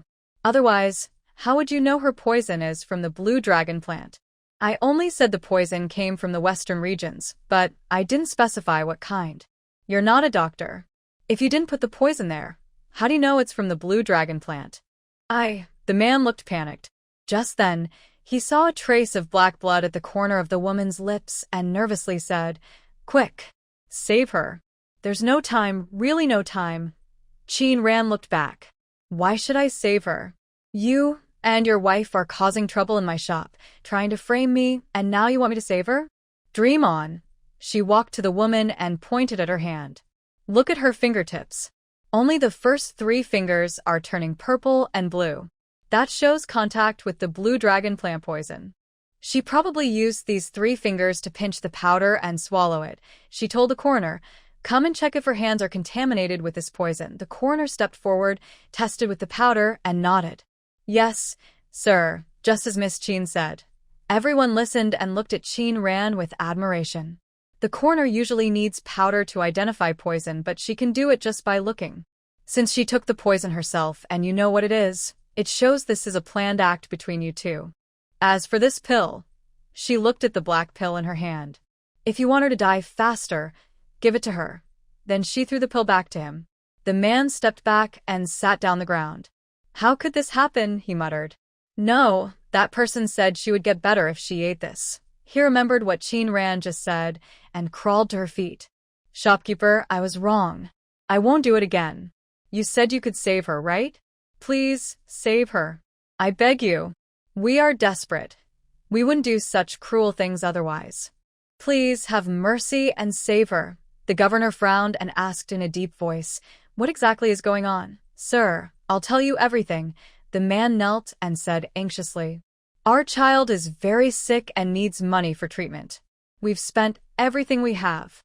That day, a man in black came to us and said if we caused a scene in the shop today, he would give us 20 taels of silver. If we caused a death here, the shop would have to close and the shopkeeper would be arrested. After she fell into fake death, I took her home and gave her the antidote. She would survive. My wife doesn't know anything. It was all my idea. Please believe me, sir. I'm telling the truth." The governor asked sternly, "Do you know who gave you the poison?" The man was wearing a black robe. "Sir." I couldn't see his face clearly. The man thought for a moment, then suddenly looked up. "Sir."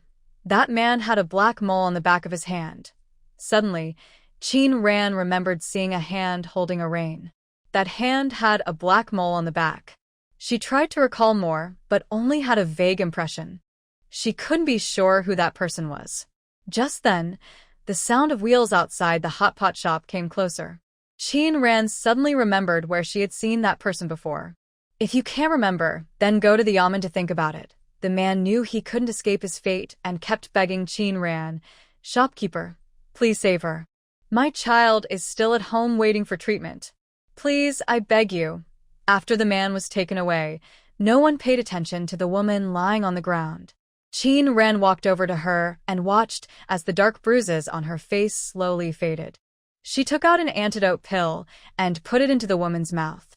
After a while, everyone saw the woman's fingers move. She moved. She's alive. Soon after, the woman slowly opened her eyes. The moment she saw the shop's roof, a flash of panic crossed her eyes. "Why am I still here?" "You're awake," Qin Ran said softly. The woman sat up and looked around. I. At that moment, a woman ran in hurriedly. "Little Ya, why are you still here? Your child is almost gone." "What?" The woman quickly got up. She had just taken the antidote and was very weak. She couldn't stand steadily and took a few steps before falling to the ground, hitting her head on the table corner, bleeding slightly. But she didn't have time to tend to her wound and staggered forward. Seeing this, Qin Ran's eyes flickered. She whispered a few words to Bai Ji and then left with her medicine box. The woman supported her and turned down several streets to reach a remote alley.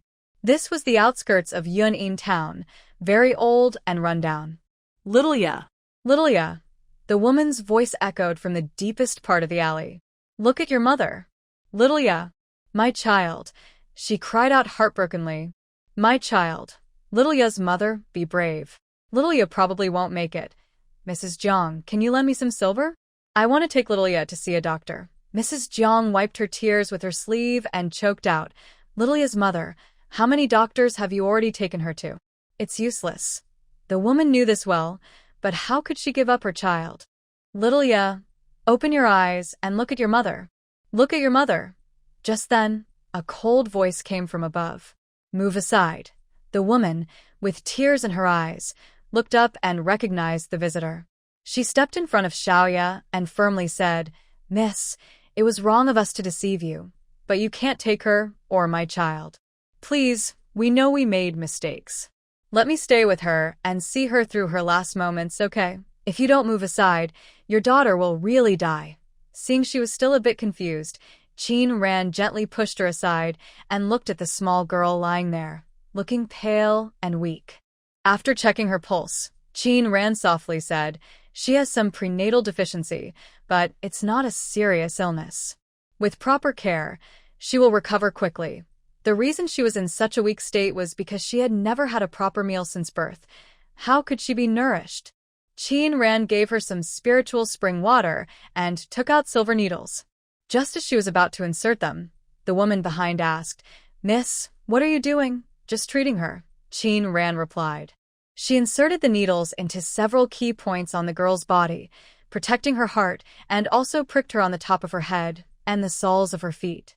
Gently tapping the silver needles on her feet, the needles started to shake quickly. The girl's toes slowly turned dark blue, as if blood was stagnating. Watching this amazing scene, the woman and Mrs. Jiang both looked at Xiaoya with surprise. It seemed as if the dullness on her face was fading a little. As the silver needles continued to tremble, the entire foot of Xiaoya turned black and purple. Qin Ran took out a small knife and gently cut her toe. Suddenly, black blood shot out forcefully. The black blood splattered on the ground, still a bit sticky. Only when the blood turned red did Qin Ran sprinkle medicinal powder on her wound. Instantly, the bleeding stopped. She repeated the process, tapping the silver needle on her head, and black blood flowed from her ears. Finally, when the last drop of black blood was released, Xiaoya's face began to turn pink again. This is prenatal toxin.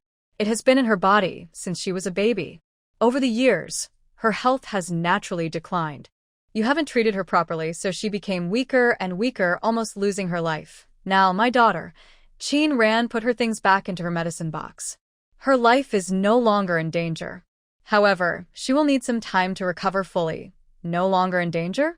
Really no danger anymore. The woman eagerly wanted to hold her hand, but when she saw the fine fabric on Qin Ran and looked at her rough hands, she was afraid of damaging Qin Ran's clothes. She quickly withdrew her hand. "Thank you, young lady. Thank you so much," She kept bowing. Your kindness and help I will repay someday. Aunt Jiang, standing nearby, was very happy and kept wiping her tears. Good. Good. Lilia's illness is finally cured. Qin Ran sat on the only chair in the room and asked in a serious tone. Now, I ask you, you answer. How did that person find you? That person. That person is. She glanced at Aunt Jiang beside her. Seeing this, Qin Ran's lips curled slightly, so the main culprit was right here. That person was introduced by me. Knowing what Qin Ran meant, Aunt Jiang sighed. We truly owe you, young lady. We were at our wits' end. That day, I went to Byway restaurant to deliver food and happened to meet an acquaintance. They said you had offended a noble person and wanted to cause trouble for your new shop. If things went well, they would get a reward. The couple sold everything they could to pay for Lilia's treatment. I thought it was just some trouble, not a big deal. I didn't expect it to lead to a tragedy. Her voice trembled as she said, Qin, young lady, you are generous. Please forgive us. You say you met him at Byway restaurant, Aunt Jiang nodded. We used to work in the same household of a wealthy family. Later, that family was arrested. I was dismissed because I was involved and she went to Taiyuan Prefecture. She said she is now working for a big family there. Since it was Taiyuan Prefecture, it was certain. Lu Qingqing, isn't she the daughter of the governor of Taiyuan Prefecture? And that man in black with a mole on his hand, he is Lu Qingqing's carriage driver. That day, he passed by quickly, but she clearly remembered the mark on his hand. Wronged parties have their enemies, and debts have their owners. She was determined to avenge this grudge. Qin Ran stood up, looked at Lilia lying on the bed, and a hint of compassion flashed in her eyes. She sighed. Forget it. The love of parents is truly great. I won't pursue this matter. In the future, I will do more good deeds, which can also help build some virtue for the child. Yes, I understand. On the way back, Qin Ran passed by the entrance of Byway restaurant and saw a carriage from afar.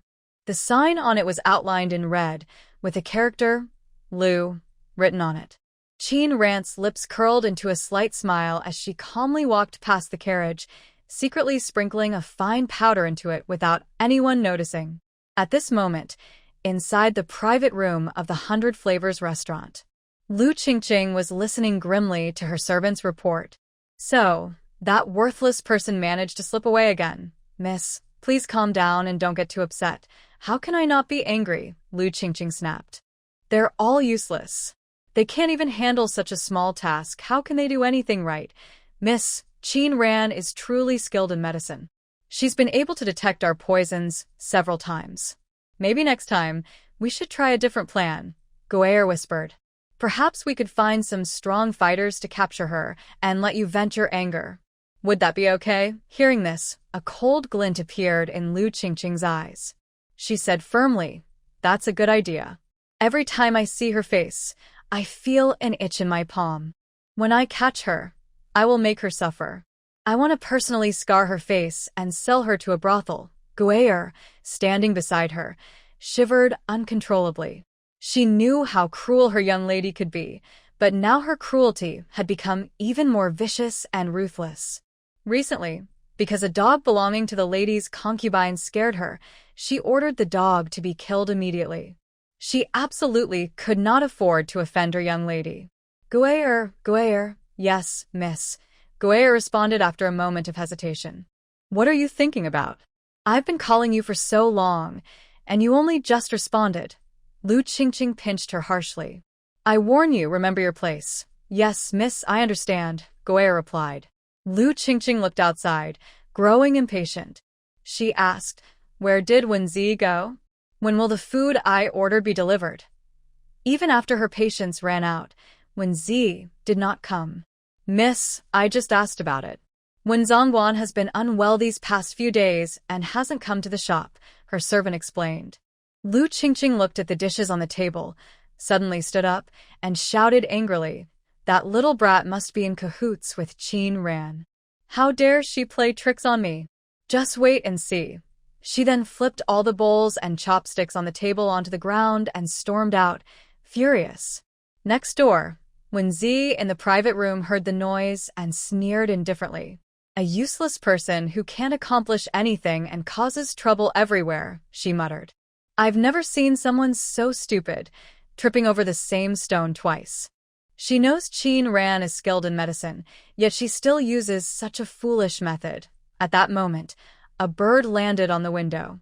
When Z opened a note, her hands tightening unconsciously. Lu Qingqing returned to the inn. Before she could drink water, she felt an intense itch all over her body. She scratched her arm a few times, hoping to stop the itch, but it only worsened. She scratched for a while, and her arm bled from the scratches. Miss, what's wrong with you? Guer exclaimed in alarm. Stop scratching. If you keep going, you'll leave scars. It itches so much. Lu Qingqing started scratching her back and legs.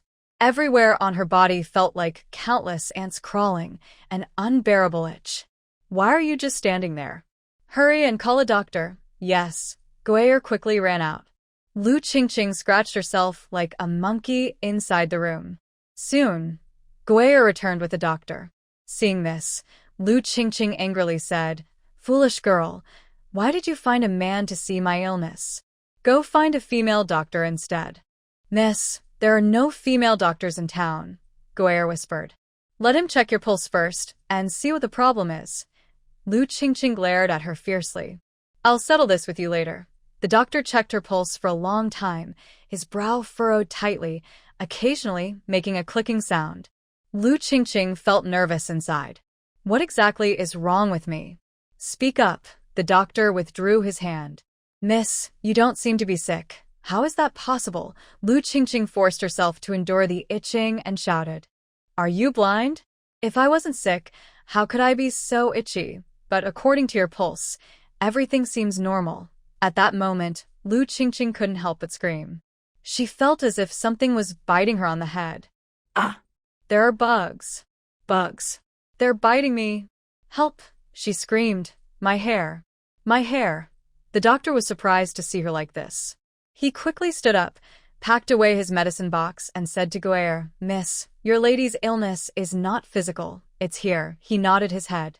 This problem I cannot cure. You should find someone more skilled. Without waiting for Guer to stop him, he started to leave. Halfway out, he turned back and looked at Lu Qingqing, who was inside acting wildly. Miss, why don't you go to the tea shop and ask Manager Qin?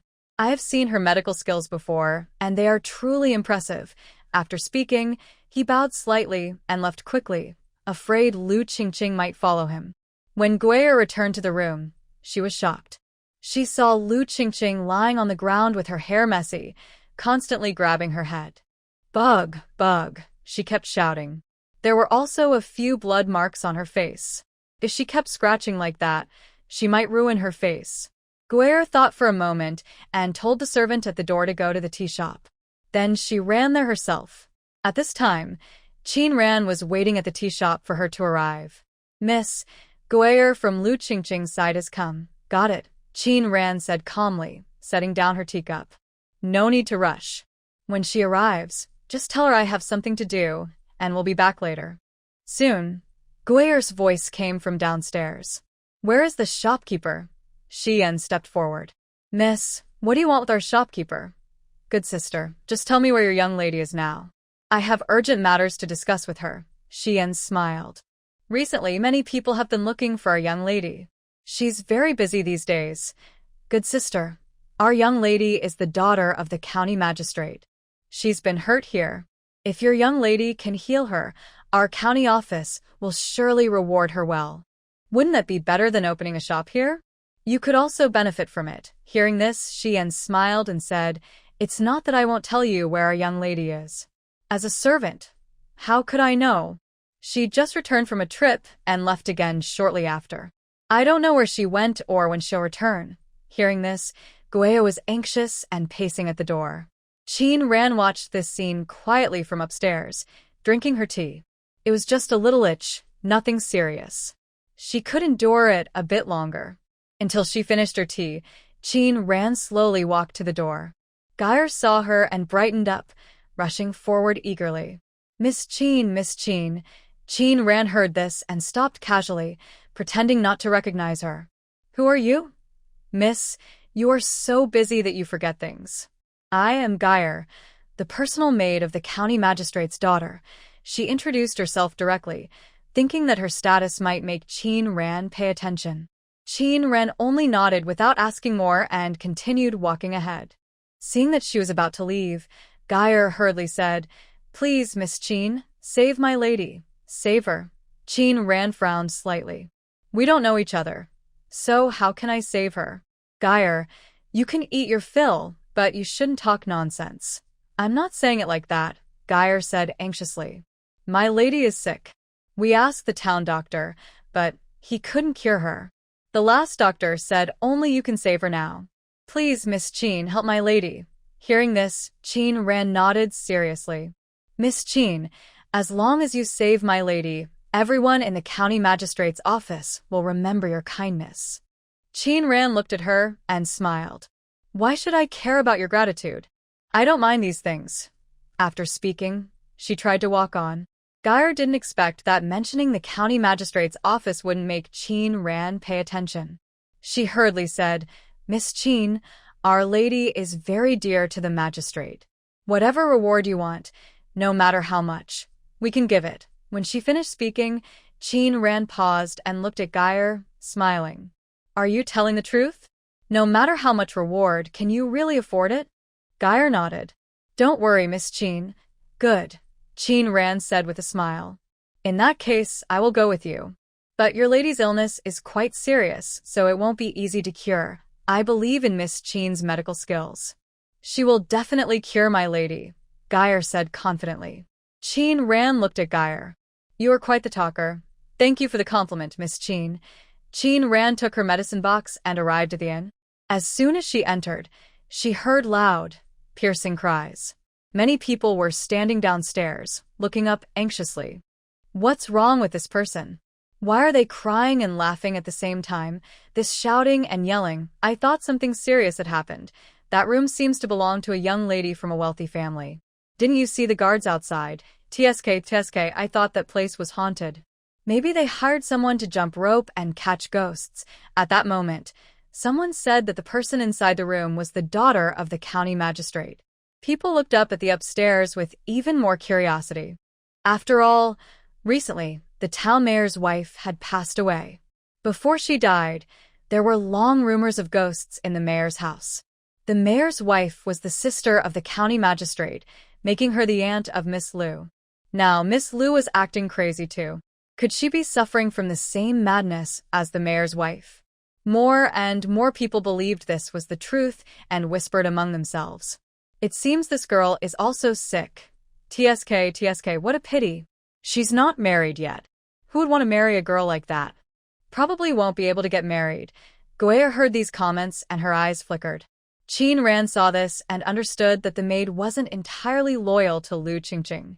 They went upstairs and Lu Qingqing's screams became clearer. Inside the room, Qin Ran saw Lu Qingqing and couldn't help but raise her eyebrows. Lu Qingqing had really hurt herself badly. Her arms were scratched and there were several cuts on her face. Given how deep they looked, without her ointment, she would probably be left with scars on her body and face. She was with her hands, constantly rolling on the bed and crying out in a loud, distressed voice. "Miss." Guaya was shocked and hurried over. "Miss, I've brought Qin girl here." Lu Qingqing's remaining sense of reason was slowly returning. She kicked Guaya to the ground and shouted angrily, "You wicked maid. Do you want to make me suffer? You've been gone so long. I thought you ran away secretly." Guaya endured the pain, got up from the ground, and quietly said to Qin Ran, "Miss Qin, please come and check on our young lady." Qin Ran stepped forward. At this moment, Lu Qingqing was too overwhelmed by the itching and pain to think clearly. Lu Qingqing desperately wanted to tear off her own skin and flesh. Seeing her silent for a long time, she couldn't help but shout angrily, "I'm asking you a question. Can you treat this?" Qin Ran looked at Guaya and whispered, "I can treat this illness, but the consultation fee." "Humph, you're really greedy for money. I don't care about that silver. Hurry up and treat me." Hearing that she could cure her, Lu Qingqing felt very happy. "As long as you can cure me, no matter how much silver, I will pay you." All right, a gentleman's word is hard to take back. The inn's soundproofing isn't very good, so everyone outside can hear what you're saying. Qin Ran took out a silver needle, about to stab it, when Lu Qingqing shouted loudly, "What are you doing? How dare you use a needle on me? You lowly person. Don't you want to live?" Qin Ran looked at her, then put away the silver needle and grabbed her medicine box to leave. Miss Qin, what are you doing? I don't like disobedient patients. If she doesn't want my treatment, then what am I doing here? Miss Qin, please calm down. Our young lady thought you had other intentions. It's all a misunderstanding." Hearing this, Qin Ran looked at Lu Qingqing, who was scratching her head nervously. She reopened her medicine box, took out a cloth bag containing silver needles, and carefully selected one. She pulled out a thicker silver needle. Lu Qingqing was startled. "That's not the same one I saw just now." Qin Ran glanced at her and said calmly, "It's more serious now, so I need to use this one." Lu Qingqing stared at the silver needle and shouted angrily, "Qin Ran, you're doing this on purpose." Qin Ran sneered, "Miss Lu, you're joking. We have no grudges or conflicts. Why would I do this on purpose?" As she finished speaking, she directly stabbed the needle into her. Ah! Lu Qingqing couldn't help but scream. The needle was on her right arm. Within moments, the itching sensation on her body suddenly disappeared. Lu Qingqing froze. "It's not itchy anymore?" Qin Ran pulled out the silver needle, and the itching sensation flooded her entire body. "Needle! Needle!" Lu Qingqing shouted loudly. "Take it out quickly." She stabbed again, and Lu Qingqing's expression froze instantly. "It's really not itchy. It's really gone." She looked at Qin Ran in shock. "What's going on?" The itching disappeared, replaced by pain in the body. The skin cracked and split, and her clothes were soaked with blood, looking very frightening. "This is a strange illness." Qin Ran frowned and sighed.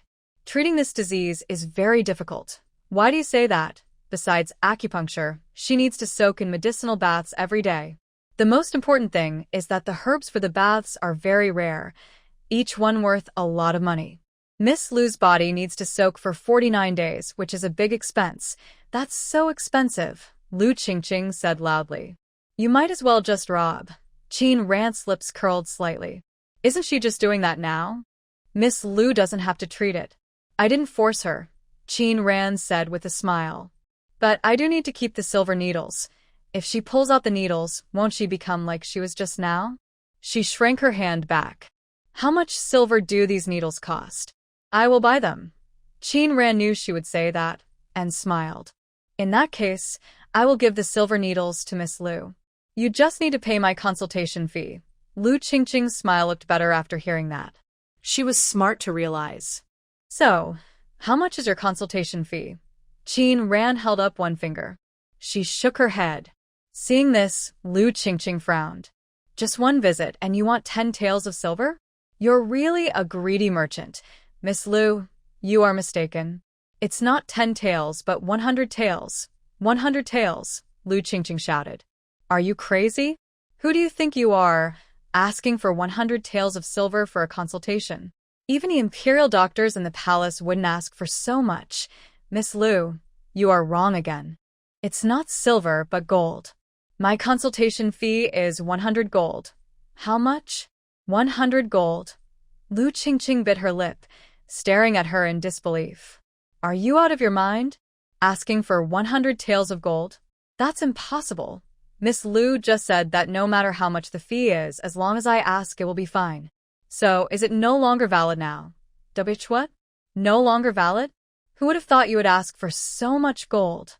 Lu Qingqing took out 20 taels of silver from her purse and placed it on the table. "This is all I have. If you want it, take it, but you should look at your own status. How dare you ask for so much silver? People say doctors have kind hearts, but I see you clearly as a heartless person." Qin Ran held the 20 taels of silver and weighed it in her hand, her eyes fixed on the engraved characters on the coins. She slightly raised her eyebrows and said calmly, "Since Miss Lu wants to break the promise, I can't give you the silver needle.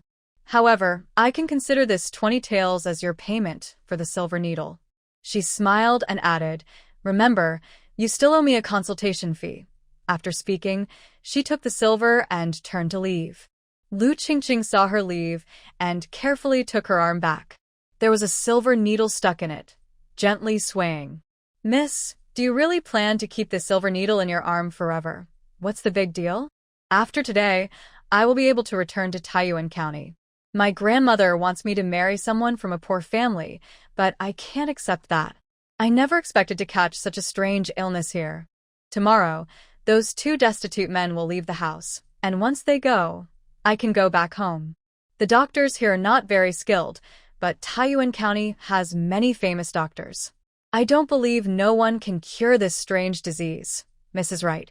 Lu Qingqing's plans were clear, but Qin Ran had already seen through her thoughts. So, during the second needle insertion, she deliberately left a small trick. That night, after applying medicine to her wound, Lu Qingqing prepared to sleep, waiting to leave for Taiyuan County the next day. Just as she lay down, an itching sensation spread from her arm, causing her to scream in fright. In the next moment, an even more terrifying itch overtook her entire body. Guier! Guier! Quickly find Qin Ran. Seeing this, Guier put on her clothes and ran out to find Qin Ran. Qin Ran returned to the tea shop, looking at the silver in her hand with a deep gaze. This silver was different from the usual silver coins circulating in the market. Common people mostly used broken silver, which had no shape of an ingot and no engravings. But this silver was different. Besides its shape, it also bore a mark. In the kingdom of Zhao, only official silver taken from the treasury would have such a symbol. This kind of silver was only used during disaster relief efforts. As she finished speaking, Ling Tian's figure appeared at the door. Mississippi, Qin Ran placed the silver ingot on the table. Ling Tian picked it up and, upon noticing the inscription, froze. "Miss, where did you get this silver ingot?" "From Lu Qingqing's medical fee," Qin Ran whispered. "Did you notice anything unusual? Back then, during the floods in Jiangnan, the court allocated 100,000 taels of silver. Part of it was used to control the floods, and the rest helped the affected people rebuild their homes. Was all this disaster relief silver properly used?" Ling Tian shook his head. The relief silver was heavily exploited. By the time it reached Jiangnan, less than 10,000 taels remained. Some of it was taken by corrupt officials here, leaving only a tiny amount for the people. The emperor was very angry and punished some officials, but the silver still disappeared in the end. He looked at the silver in his hand and whispered, "After so many years, I never thought I would see it again here.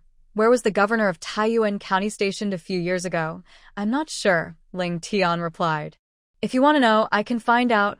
"Good," Qin Ran nodded. "As soon as I get any news, I will report back." It seemed that the governor of Taiyuan County was connected to the missing relief silver. At that moment, Xian entered. "Miss Guier is here again." Qin Ran understood and smiled, picking up the nearby medicine box. "Then I'll go see her again." Back at the inn, Qin Ran sat in a chair. Lu Qingqing was biting a cloth in her mouth, her neck veins bulging, clearly tortured. Seeing this, Qin Ran smiled and said, "Oh, Lu girl, what happened? You looked fine this afternoon. Why do you look even worse now?" Her hands were tied to a post, or else her already damaged skin would have been torn apart. Qin girl, please save me. I beg you, save me." Qin Ran heard this and replied calmly, "I can save you, but about that medical fee, don't worry, I will prepare it for you." Hearing her words, Lu Qingqing almost ground her teeth to dust. Clearly, Qin Ran was trying to extort her. But right now, even if it was extortion, she had no choice. Only she could solve her urgent problem. Fine, double the amount." Qin Ran looked at her, but did not take out silver needles to treat her as she did last time. Lu Qingqing glared at her. "Miss Qin, do you not trust me? Do you think I won't charge you for the treatment?" Qin Ran smiled. "Of course I do. After all, this isn't the first time Lu Qingqing has done something like this." The itching sensation on her body returned, and she couldn't hold on anymore. She waved to Guier. "Give her the silver note." Guier took out a silver note worth 200 gold coins and handed it to her. Only then did Qin Ran take out a bag containing silver needles. Seeing the noticeably thicker needles than before, Lu Qingqing's body trembled again. Qin ran mercilessly stab her. This time, Lu Qingqing grimaced in pain, but happily, the itching sensation on her body disappeared. She took a few deep breaths and whispered, "Is there a way to cure this illness?" "There is a method, but if you don't cooperate, even the best medicine won't help," Qin Ran replied. "What method?" "Daily acupuncture, a 1-hour medicinal bath. After 49 days, this strange disease can be cured." Lu Qingqing frowned. "I will return to Taiyuan County soon. How will you come to give me the treatment?" Qin Ran took out a porcelain bottle from her. "Inside are medicinal pills, one each day. These pills can reduce the pain during flare-ups. They only cause slight itching, so you can endure it. The bottle lasts about a month. Come back to me before it runs out. Given your current condition, it's not suitable to continue acupuncture until all your external wounds heal. Make sure to wait until your injuries are fully healed before continuing treatment. As for Taiyuan County, I believe we will meet there soon. But the medicinal bath must not be stopped. If you stop, everything will have to start over." Hearing this, Lu Qingqing took the porcelain bottle and immediately took a pill. After Qin Ran removed the silver needles from her body, she was surprised to find that the itching sensation had indeed greatly diminished. This pill only provides temporary relief, not a cure. Long-term use will shorten the intervals between flare-ups. Eventually, your skin and flesh will peel off even without touching yourself. The idea of replacing medicine baths with pills suddenly disappeared from her mind. Just thinking about that scene made her shiver. Each pill costs 10 gold, and a set of medicine bath costs 20 gold. Li Qingqing's hand trembled slightly, almost dropping the porcelain jar she held. "Miss Li, do you have silver coins or silver notes?" Li Qingqing took a few deep breaths and replied, I didn't bring that much in silver notes." Qin Ran said nothing. Seeing this, Li Qingqing hurriedly explained, "My father has some silver stored at Wangu Silver Bank. I will go and get it tomorrow. That would be helpful, thank you." After a while, Goya entered hesitantly and whispered, "Miss, the manager of Wangu Silver Bank said that your father once ordered that only the master himself can withdraw silver. As servants, even with a jade pendant, we can't get it. They said it's their bank's rule. Those fools." Li Qingqing slammed the table. "The manager of a silver bank dares to talk about rules with me." Her arm brushed against her wound, causing her to gasp in pain. "And they say only the master can withdraw the silver. That servant is so rude." She looked at Qin Ran and whispered, "Then I guess Miss Qin will have to wait here." After Li Qingqing and the others left, Qin Ran's expression softened slightly. She leapt out of the window gracefully. Li Qingqing arrived at Wangu Silver Bank, wearing a thick cloak. The bank was brightly lit. She went upstairs and, behind a gauze curtain, saw a man sitting inside. Frowning, Li Qingqing threw the jade token onto the table. "I'm here to withdraw silver." And Tingjun held the jade token in his hand and smiled. "May I ask what Miss Li plans to do with the silver?" "You are quite interesting," Li Qingqing said. "This silver belongs to my family, stored temporarily at your bank. Now that I want to take it, you ask me what I plan to do with it? That's none of your business. It's our Li family's property." Her discomfort was obvious.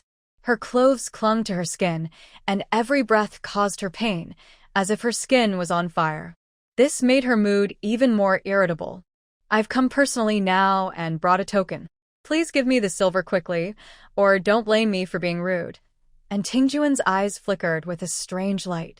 But since their bank was open for business, how could they refuse a customer's request? As soon as the words fell, 2 guards entered. "Bring up what Miss Lu needs." Lu Qingqing's expression softened slightly. "That's more like it. You merchants are so greedy for money, but you don't realize that the silver is yours. You want to claim others' things as your own. What a joke." And Tingjuan's eyes flashed with disdain, but he said nothing. Lu Qingqing glanced sideways at the curtain, sneering inwardly. A grown man hiding behind a curtain. There must be something shameful behind it. Soon, a few men carried over 2 large boxes. "Miss Lu, these 2 boxes contain a total of 10,000 taels of silver. Shopkeeper, do you even understand how to deal with people?" How can a young lady like me carry so much silver? I want silver notes.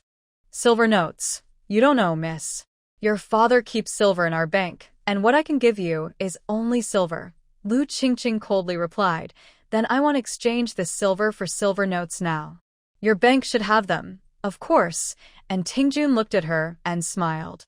Miss Lu, are you sure you want to exchange these 2 boxes for 10,000 taels of silver notes? Lu Qingqing nodded. Yes. Hurry up and give me the notes. If you delay, you'll regret it. And Tingjuan's lips curled slightly. He waved his hand, and Jean Lao handed over the prepared 10,000 taels of silver notes. Lu Qingqing stored the notes and Jade badge away, coldly saying, You're smart. After speaking, she left directly. And Tingjun saw this and slightly smiled. Jean Lao stepped forward quietly. Master, about those 2 boxes. Carry them into the secret room. Watch carefully and make sure nothing goes wrong. Several men took the boxes into a small woodshed. After entering, they closed the door and knocked on the west wall in a pattern. The wall slowly opened, revealing a spacious hidden space with several boxes inside. They placed the items from the boxes into the secret room. After they left, the hidden door returned to its original state. Master's secret room is really well hidden. If we didn't know where the mechanism was, we wouldn't find it. Yes, the back of this shed connects to the mountain. Who would know that the master has built a cave here? All right, speak softly so no one can hear. Who would hear? There are only a few of us here, no ghosts or anything else. Their voices grew fainter as they walked away, and they didn't notice a pair of eyes watching everything clearly. Qin Ran stepped out of the space, looked at the small shed, thought for a moment, and then quickly entered. She mimicked the other's actions to open the mechanism. She didn't have time to see what was inside, but with a wave of her hand, all the large boxes were stored into her space. Just as she came out of the dark room, she heard 2 familiar voices nearby, though they were quiet. She could only catch a few words: repairing roads, building bridges, and treasures. Based on the time and the speed of the carriage, Lu Qingqing should be arriving at the inn soon. Qin Ran tiptoed, used her light skills, and headed toward the inn. When Lu Qingqing returned to the inn, grimacing in pain, she found Qin Ran sitting there with her eyes closed, resting. Miss Lu, if you don't come back soon, I might fall asleep, she yawned, tears flickering in her eyes. Seeing this, Lu Qingqing shot her a quick glare. How could this girl look so pretty even when tired? She really wanted to tear her face off and stick it on her own. She took out 9 silver notes worth 1,000 taels each and handed them to her, saying angrily, Miss Qin, you really earn your money easily. You've made over 10,000 taels, so quickly. In the future, when I need acupuncture, you can't take my silver anymore. Of course. Qin Ran put away the silver notes and said calmly, Miss Lu, I have a word of advice for you. Be kind. Otherwise, not only will you suffer, but you'll also spend money to get into trouble. After Qin Ran left, Lu Qingqing frowned. What does this girl mean? Gyur shook her head. I don't know. You wouldn't know since even I don't understand. How could you? Gyur lowered her head further, a dark flicker in her eyes. Qin Ran returned to the tea shop, where Qin Yudi rubbed her eyes and came over. Why aren't you asleep yet? Qin Ran patted her head. It's late. If you don't sleep now, you'll turn into a little dwarf. Big sister, I'm scared, she said worriedly, leaning into Qin Ran's arms. I don't know how Junjie is. After he was taken away, will he get beaten? Will he go hungry? He is most afraid of going hungry. Hearing this, her eyes filled with tears, and her little nose kept twitching. Qin Ran frowned slightly. How could she tell Qin Yudi that Qin Junjie was the person she wanted to leave? Big sister, do you know where he is? Qin Ran shook her head. Big sister is also looking for him. Then you must find him quickly. I dreamed he was hiding in a dark corner, crying. Qin Yudi's eyes reddened. His arms and legs are all hurt. He's so pitiful. All right, don't worry. Big sister will find him, okay? Qin Yudi nodded. Seeing her mood stabilize a bit, Qin Ran asked Leng Yu to take her downstairs to rest. At that moment, Zhao Yuan's voice came from nearby. Miss Qin, Grandpa Zhao. Qin Ran smiled. It's so late. Why aren't you resting yet? Zhao Yuan looked serious and took out a black boomerang from his pocket. What is this? This is a dart from the ghost face demon. Really? Ghost face demon? Qin Ran was surprised. Did he contact you? Zhao Yuan shook his head. No. I just found this dart in the cracks of the backyard's fake mountain stones. He must have been here at the tea shop. Qin Ran thought for a moment and recounted the incident where Ghost Face Demon tried to assassinate Jun Ci at the tea shop. Looks like this boomerang was left during that attack. No, that's not right. Zhao Yuan immediately disagreed. I've examined the marks. They are recent. Recent. The last fight in the backyard was when Qin Junjie was kidnapped.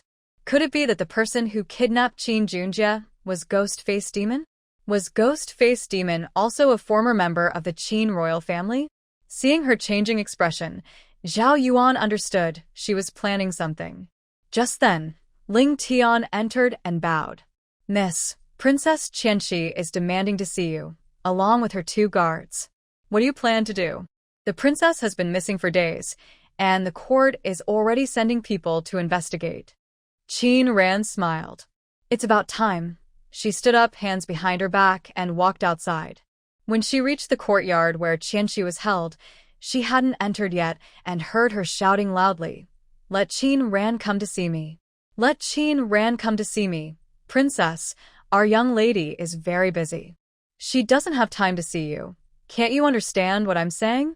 Let her come see me. Stop shouting, Qin Ran said, scratching her ear and slowly stepped out from the shadows.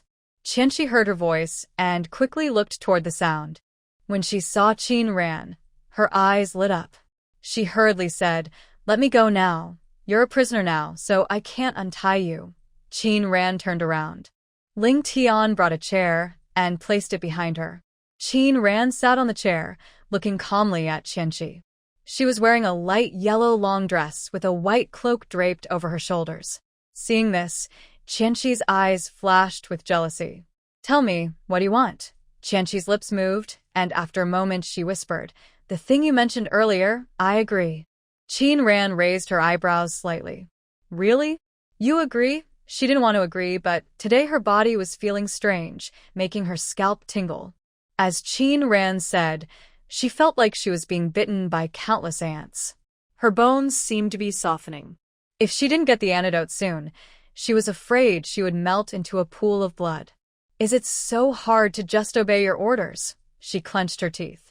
I'll listen to you, but if you don't give me the antidote, I will tell everyone what you did to me and report it to the court, so the emperor can punish you. Hearing this, Qin Ran's lips curled slightly. But you must promise me to give me the antidote. Otherwise, I won't let you go. Don't worry, I always keep my promises, Qin Ran said, tossing her a pill. Take this, and you'll be safe for a month. But if you do something wrong after that, the antidote will be useless. She swallowed the pill, and instantly, the discomfort inside her disappeared. She looked at Qin Ran with fear, weighing her importance in her mind. She knew she was no match for her. Moreover, from now on, she would probably be under her control. The feeling of having her life in someone else's hands was terrible. It was only then that she realized she should regret. If she hadn't provoked her from the start, she would still be the proud princess. Not in this ragged state now. Now, calling her a prisoner was not an exaggeration. And what about Ada and Taishan? They probably can't go back with the princess, they said. You killed them, Qianxi shouted angrily. They're my father's secret guards. Killing them makes you enemies of my father. The princess is overthinking. Qin Ran smiled. I am a law-abiding citizen. How could I do such a thing as murder and arson? She shook her head regretfully. But perhaps they are now wishing we would take their lives. What do you mean? I have no real interest in these two. If they were in my hands, I might have let them go. But unfortunately, the 8th prince's men heard I captured 2 Western spies and took them away. She wasn't lying. She really handed the men over to Zhang He, the deputy general responsible for escorting Princess Qianxi back to the capital. I suppose they have many questions for these 2 spies. Why are they doing such terrible things like killing and burning in our country? Who gave them orders? You know very well they listened to me. Not true. Qin Ran shook her head. She couldn't help but think how naive and innocent this girl was, almost foolishly pure. She wondered how the princess had survived in the palace all this time. I heard that the princess has been in the country for a while, but these people were only recently sent by the prince to be close to her. Their identities haven't been revealed yet. They're meant to be protected secretly. Surely, the princess has many close guards. Why then did the prince send 3 of his personal guards? Hearing this, Qianqi's eyes flashed with surprise, and her voice became much softer. Of course, my father worries about me. He fears I might be bullied here, so, if the princess wants to deceive herself, I have nothing to say, Qin Ran interrupted. Qianqi took a few deep breaths. It wasn't what she thought. Her father loved her so much. How could he use her as bait? It can't be true. Absolutely not. Your father knows you like Junci. That's why he sent you here under the guise of a marriage alliance. You should understand his real purpose, Qin Ran said, pulling out some secret orders and tossing them at her feet. Qianqi picked them up, looked at the familiar handwriting, and her pupils suddenly shrank. Your father has sent secret guards to protect you and plans to send you into the 8th prince's residence to steal the military fortification map stored there. You must understand that, regardless of whether the map is successfully stolen or not, your life will be at risk here, Qin Ran said slowly as she paced in the room. If you're caught, your life won't be safe. If the map falls into your father's hands, they plan to invade with a large army, aiming to take over the entire country. You could be the first to be killed as a sacrifice. No matter what, her life was destined to be lost in this country. Qianqi collapsed to the ground as if all her strength had been drained. So, she was just sent from the western regions to the country of Zhao by her father, only to exchange her life for the military map. Impossible, impossible. My father loves me so much, he wouldn't do such a thing. Just a daughter. I suppose your father isn't short of children. You're talking nonsense. My father has many children, but they are all from that concubine, Huya. I am the legitimate daughter born of my mother. After giving birth to me, my mother had no more children.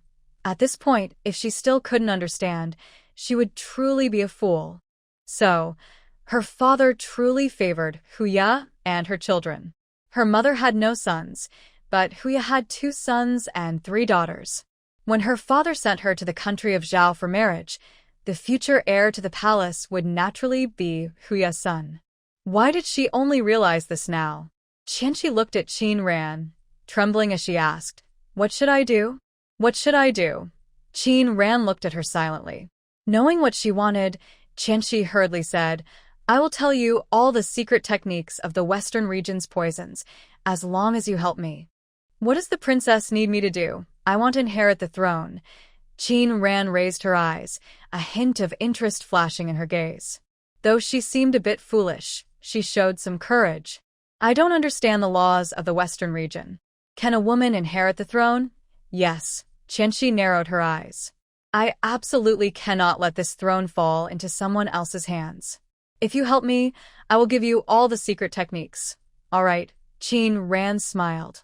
"It's a deal." Back in the courtyard, Qin Ran called Ling Tian over. "Western region King Li, tell me about him in detail." Ling Tian paused. "Miss, why do you want to know about him?" "TSK, you're talkative.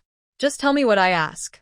Western region King Li is the elder brother of the current Western region emperor and his most trusted person. He commands a strong army. On the surface, he is called a prince, but in reality, he shares power with the emperor, almost ruling the land together. He married the most famous Gold family's daughter as his wife, and they had a daughter, Princess Qianqi. Later, he married another woman from a humble background who was very favored by him. She bore 2 sons and 3 daughters.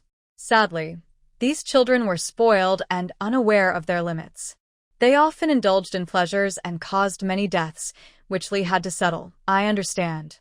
Ling Tian looked at her and continued. "Miss, are you asking about Li to help the prince seek revenge?" Qin Ran raised her eyebrows. "What's the grudge between your prince and Li?" "It's not exactly a grudge. It's just that during a battle, the prince was injured by Li. Since then, his health has been getting worse. Are you sure?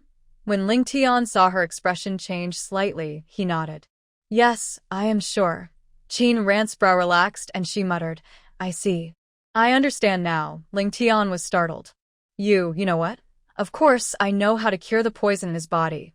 Earlier, she had felt something strange about the poison, how it seemed to fit perfectly. Now she thought about it, he might be poisoned, but the most likely cause was a kind of insect poison. Qianxi knew insect magic. How could Li not know it? It seemed that Qianxi also knew about this, so she might be using it as a last resort to force Jun Ci to submit. Have you received any letters from your prince recently? Ling Tian shook his head. No, I haven't. Just then, a bird landed on the table in the courtyard. Ling Tian quickly stepped forward and untied the note tied to the bird's leg. Miss, look. Qin Ran looked at the note, her expression becoming more serious. What's wrong, miss? Jun Ci and Yu Prushan are already on their way back. And what about old Yu? Qin Ran shook her head. No trace of him. Not only that, but now the entire Xiaorao palace seems to have vanished overnight, leaving no trace behind. Send someone to the Princess Millennium's residence to retrieve the bronze box from the left side of her sleeping hall's antique shelf. Late at night, a few figures moved swiftly through the sky above Yunin town. Soon, they gathered in the backyard of the Eternal Silver Manor. Master, a man in a black robe said in a deep voice, the governor of Taiyuan County probably already knows that Miss Lu sold those 2 boxes. He's sending people here. They might take all the remaining boxes. He thinks he's clever, hiding those items inside the boxes and then leaving them at our Silver Manor. Fool. Another man said with a bow. Master, should we confront him now? No need. If he wants to buy back the boxes, let him. Everything we need is already in those 2 boxes. Taking the rest is just some gold and silver. And Tingjun smiled. We've already hidden what we want in those boxes. The others can be taken, but they're just valuables. Master, you're clever. But what if he wants those 2 boxes? That's already settled. He can't just take them whenever he wants, and Tingjun snapped his fan on the table. Go and retrieve the items from the secret room. Remember, do it quietly, no one should know. There are also people from the Prince of Jin's family in the Silver Manor. After speaking, they headed toward the secret room. Soon, they returned looking panicked. Master, the secret room is empty. What? His brows furrowed.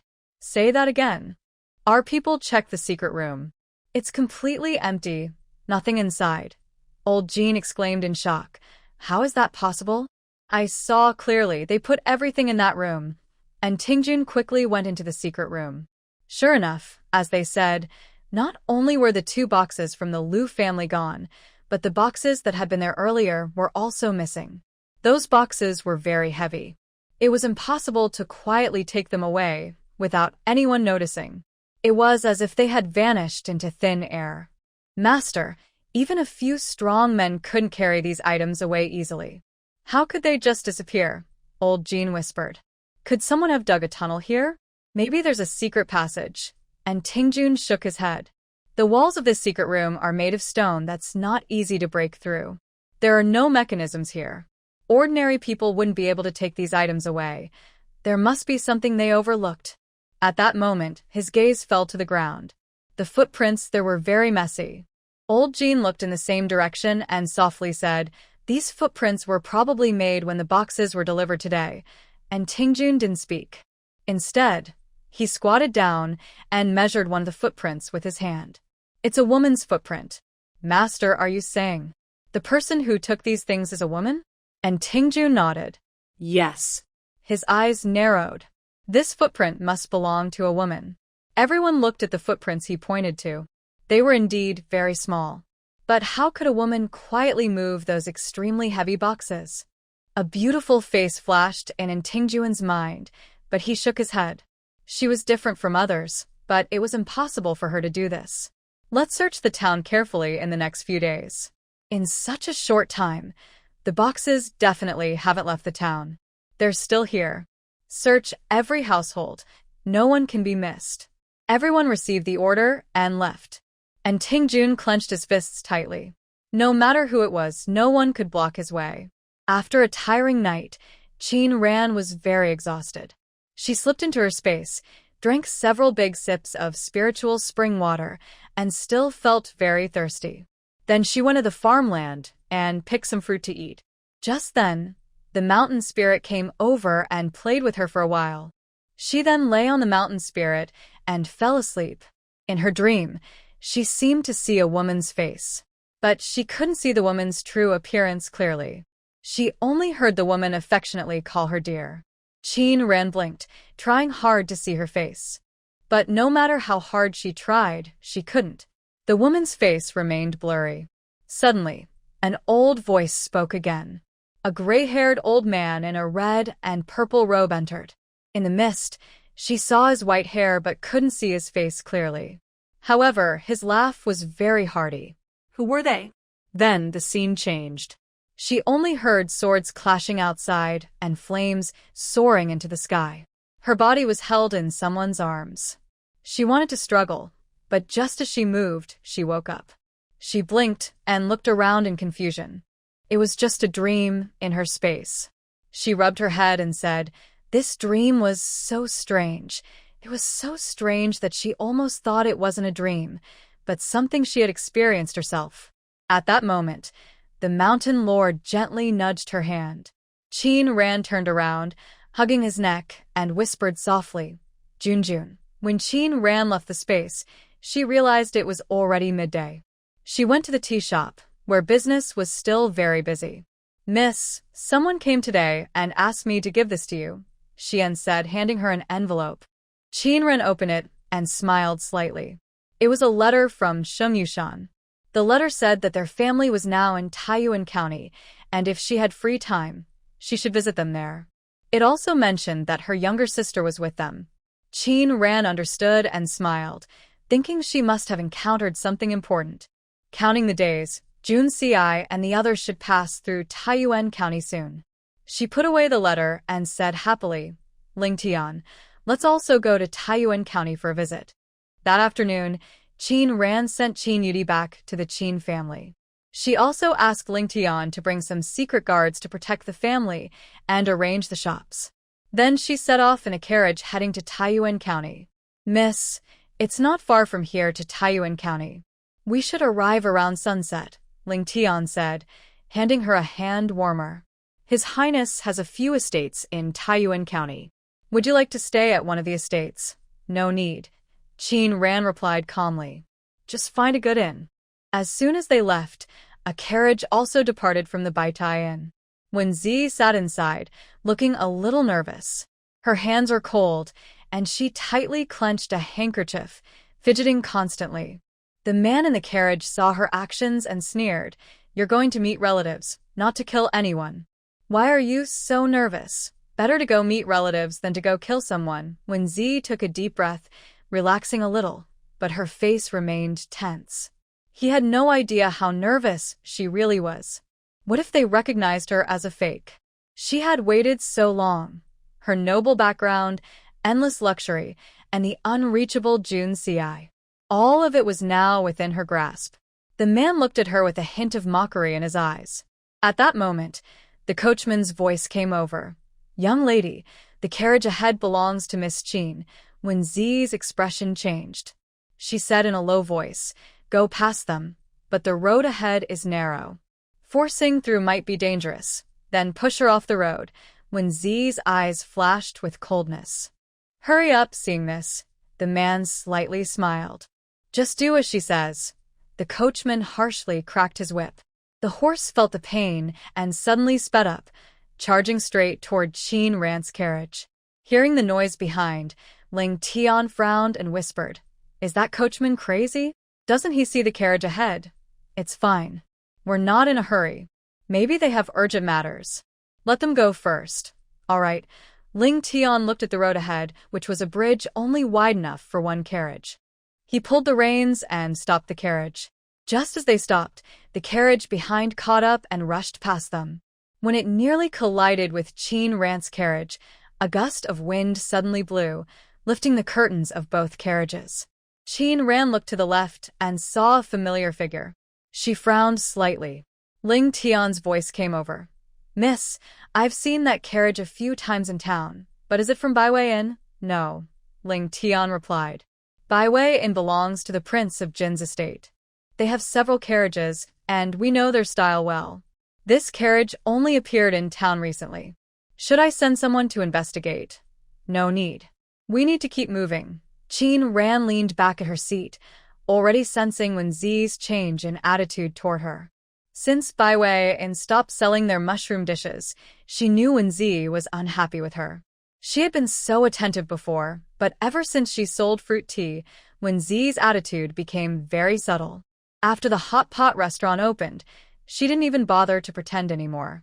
Wenzi, passing by Qin Ran's carriage, flashed a proud look in her eyes. Today, she had overtaken Qin Ran's carriage.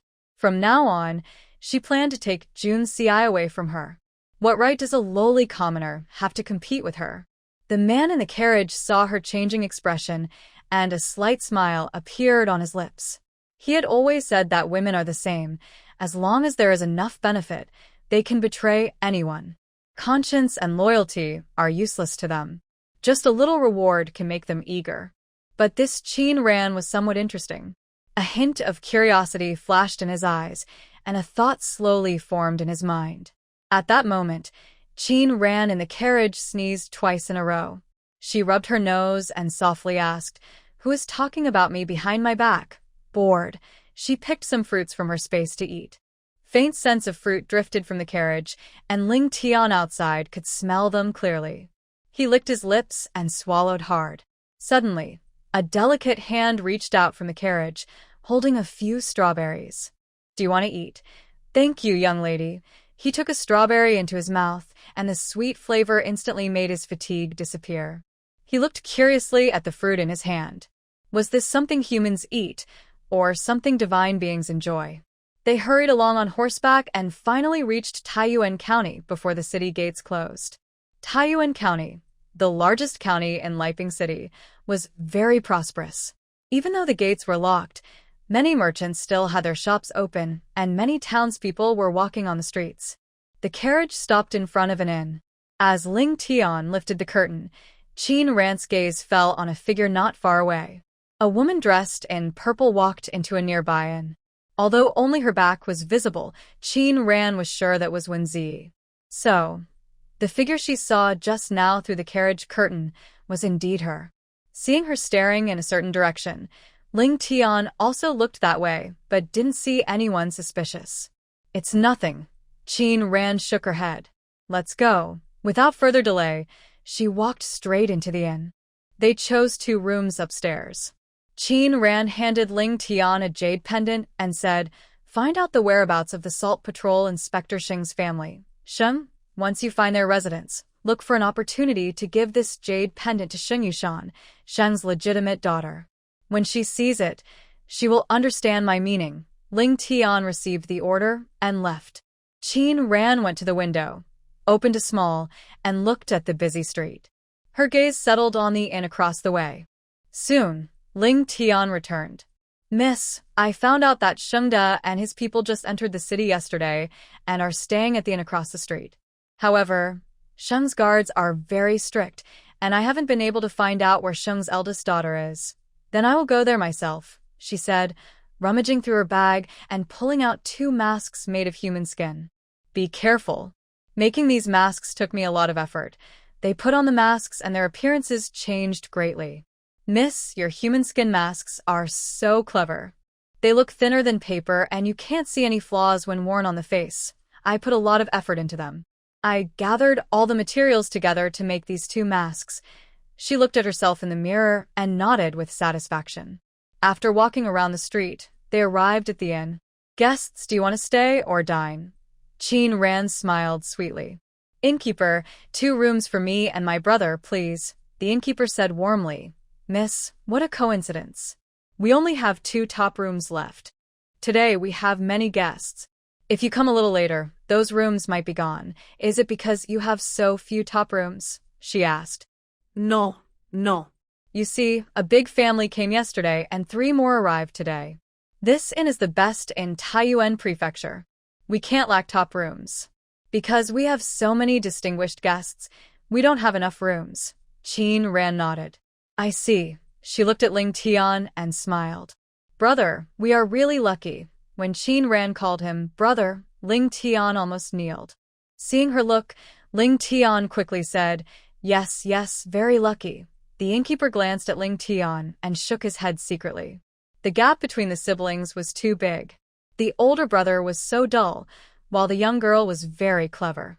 He didn't know that Ling Tian was not lacking in cleverness. He was just scared into silence by the word brother. The young waiter took her to the 3rd floor. There were 10 top rooms on that floor, and their rooms were in the far east.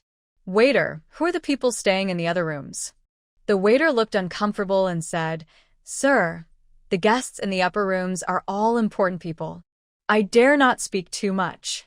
If I offend anyone, I might lose my life. Qin Ran took out 10 taels of silver and placed it in his hand. Can you do me a favor? The waiter saw this, and a glint appeared in his eyes. He hesitated but did not reach out his hand. Please, sir, spare me. Seeing that he wouldn't tell, Qin Ran quickly pulled Ling Tian closer and added another 10 taels of silver, placing it in front of him. Honestly, my older brother is actually engaged to one of the young ladies who came yesterday. Our family has fallen on hard times, and they don't want to accept this marriage. But our family's treasure is with them. If my brother and I can't get it back, we won't be able to face our ancestors even if we die.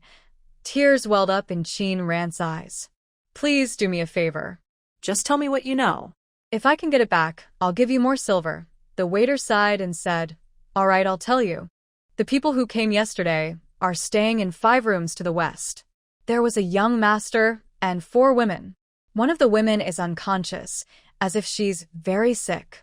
What about the other 3 rooms? Who is staying there? There's a woman, a man wearing a hood, and an older man. The old man is wearing a mask, so I can't see his face clearly.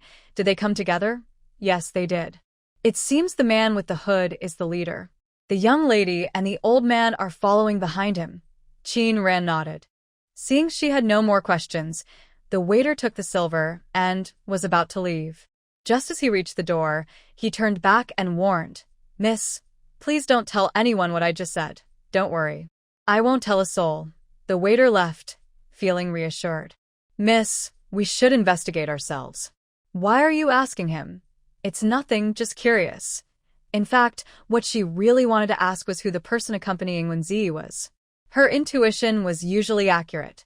Just thinking about Wenzi today made her feel uneasy, so she deliberately asked about those people under the pretense of inquiring, casually mentioning it. Late at night, 2 figures moved across the roof of the inn. The young lady's servant is checked. This is the room of Shung Yushan, the legitimate daughter of the Shung family. Ling Tian pointed to the roof below. The room on the left belongs to Madame Shung. The one on the right is for the concubine and the illegitimate daughter Shung Yao, and the outermost room is for Shungwen, the illegitimate son of the Shung family. Qin Ran leaned back along the eaves, pushed open a small gap in the window, and saw Shung Yushan wearing a veil, focused on reading a book. A servant nearby moved the lamp closer. Miss, you should stop reading and rest early, the servant advised. Shung Yushan shook her head and sighed. How can I sleep? My mother is seriously ill. As her daughter, I can't stay by her bedside. Instead, Shung Yao is with her. I don't even know what caused her illness. How can I sleep? She looked outside and lowered her voice. Miss Qin, have you received any reply? No. Fenner shook her head. Miss, we don't know where Miss Qin is now. How can you place all your hope on her? I think it would be better to have someone send a message to your maternal grandfather. The journey to the capital is long. Even if he receives the letter, I don't know how my mother will be when he arrives. I can't just wait and see, she said, guessing they might try to harm her mother, but she didn't expect them to do it right under her father's nose. Yes, right under her father's nose. She scoffed at herself. She believed that their boldness must have been authorized by her father. Did Miss Qin give the antidote pill to your mother? Fenner shook her head. Now that the master is away, we can't get close to Madame's room, let alone give her medicine. At that moment, a noise came from the window. A jade pendant appeared at the edge. In the next moment, Qin Ran's figure slipped in through the window. You thief! How daring of you to break into our young lady's room at night. Funner stepped in front of Shung Yushan, her voice trembling slightly. Miss, you should leave now. Qin Ran looked at Funner and couldn't help but smile. Hearing a somewhat familiar voice, Shung Yushan was momentarily stunned. Her eyes fell on the jade pendant in her hand, and she exclaimed in surprise, You're Sister Qin. Qin Ran pulled down her mask, revealing a face she did not recognize. You're not Sister Qin. Who are you? Why not? Qin Ran said with a smile. I'm wearing a mask, so my appearance has changed. Her voice was indeed hers. Shung Yushan quickly stepped forward, excitedly saying, You received my letter? Yes, because of your letter. I guess something might be wrong, so I hurried here. That's wonderful. That's wonderful. Shung Yushan cried happily. My mother is saved. What's wrong with Lady Shung? Shung Yushan anxiously said, I don't know exactly what is happening to my mother. Since I can remember, her health has always been poor. When we came to Taiyuan County, my mother didn't want to come. My father said it was a long trip, and since our family has never been north, we wanted to see this place. But the journey was tiring, and my mother was already unwell. Recently, she fell seriously ill. My father has been away these days, and my aunt is in charge of everything. I wanted to see my mother, but I couldn't. So I still don't know what exactly is wrong with her. She held Qin Ran's hand. Sister Qin, I know what I'm about to say might be sudden. But can you help me? Can you find a way to check on my mother in the next room? Okay.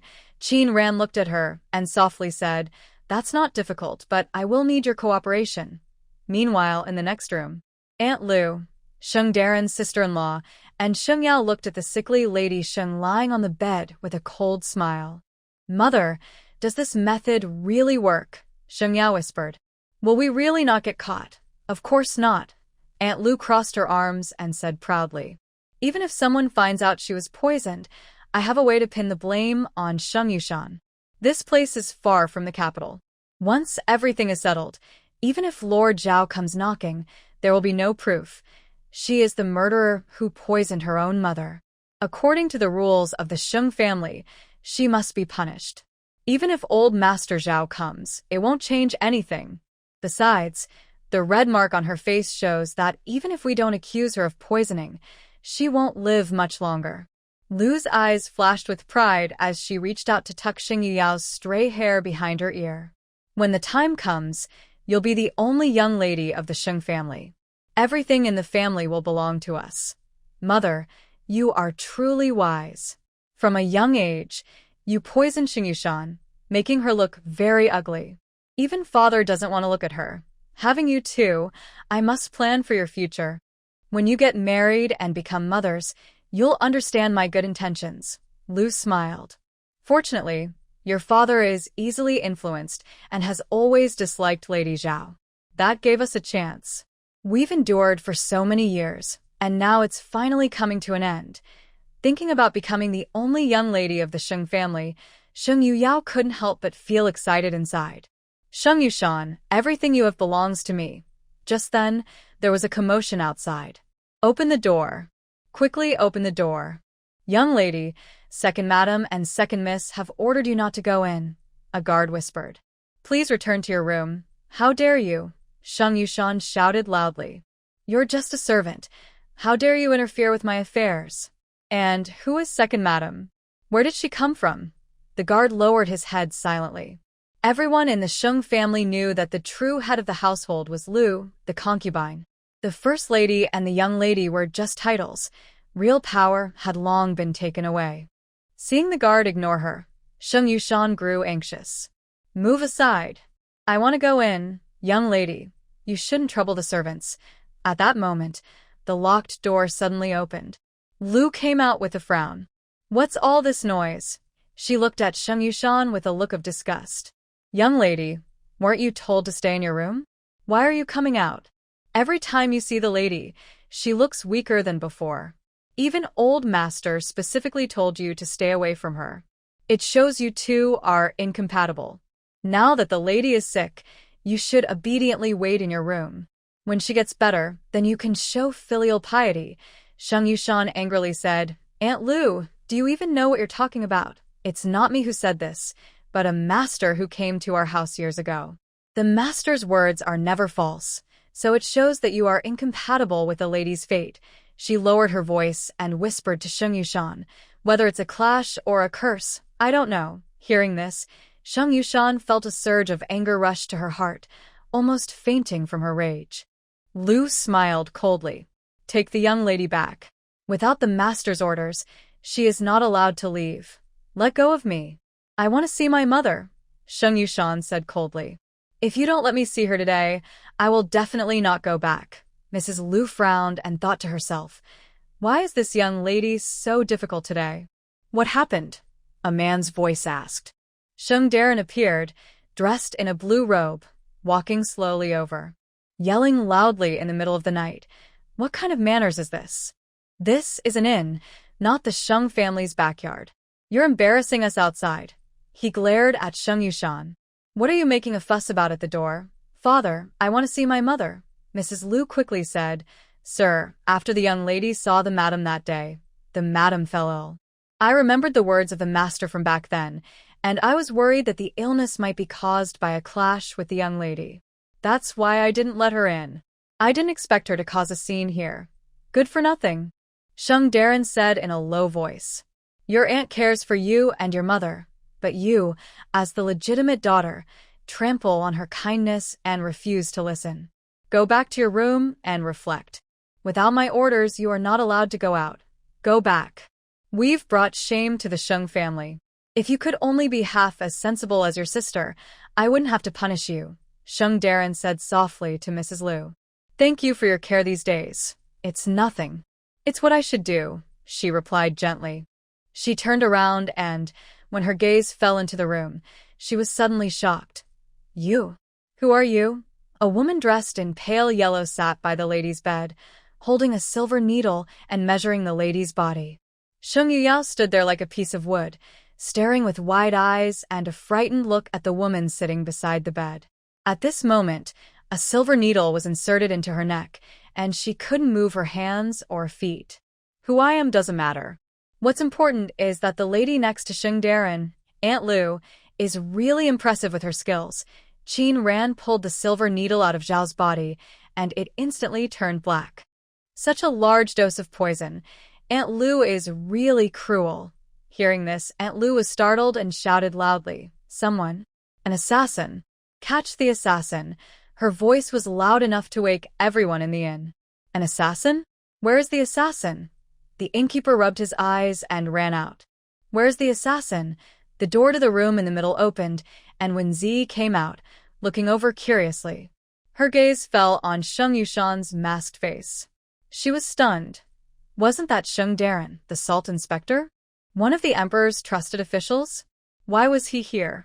At this moment, an old man wearing a mask approached and whispered, Miss Wen, please go back to your room.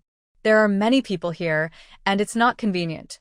Wen Zi nodded, withdrew her gaze, and turned to walk toward her room. Just then, a somewhat familiar voice reached her ears. Shung Daron should report this to the authorities, but the person who should be caught isn't me. Wen Zi stopped in her tracks, looking incredulously at the room not far away. That voice, was it Qin Ran? What do you mean by that? Qin Ran smiled. Lady Shung isn't really sick. She's been poisoned. Poisoned? Shung Daron frowned slightly. How could she be poisoned? Qin Ran placed the silver needle on the table. Does this silver needle not prove the point? Hearing this, Madame Lu nervously wrung her handkerchief and quickly stepped forward, shouting angrily, You thief! Breaking into my lady's room in the middle of the night, and now you're accusing us of poisoning? Your reckless tricks and schemes. How dare you come to our Shung family with such nonsense? Do you even know what kind of family we are? Qin Ran heard this and couldn't help but laugh. She finally understood why Shung Yushan was no match for Aunt Lu. She truly had a smooth tongue, always talking about the Shung family as if everything she did was for them. She twisted facts easily, making it seem natural. But today, meeting her, Qin Ran knew she had found a worthy opponent.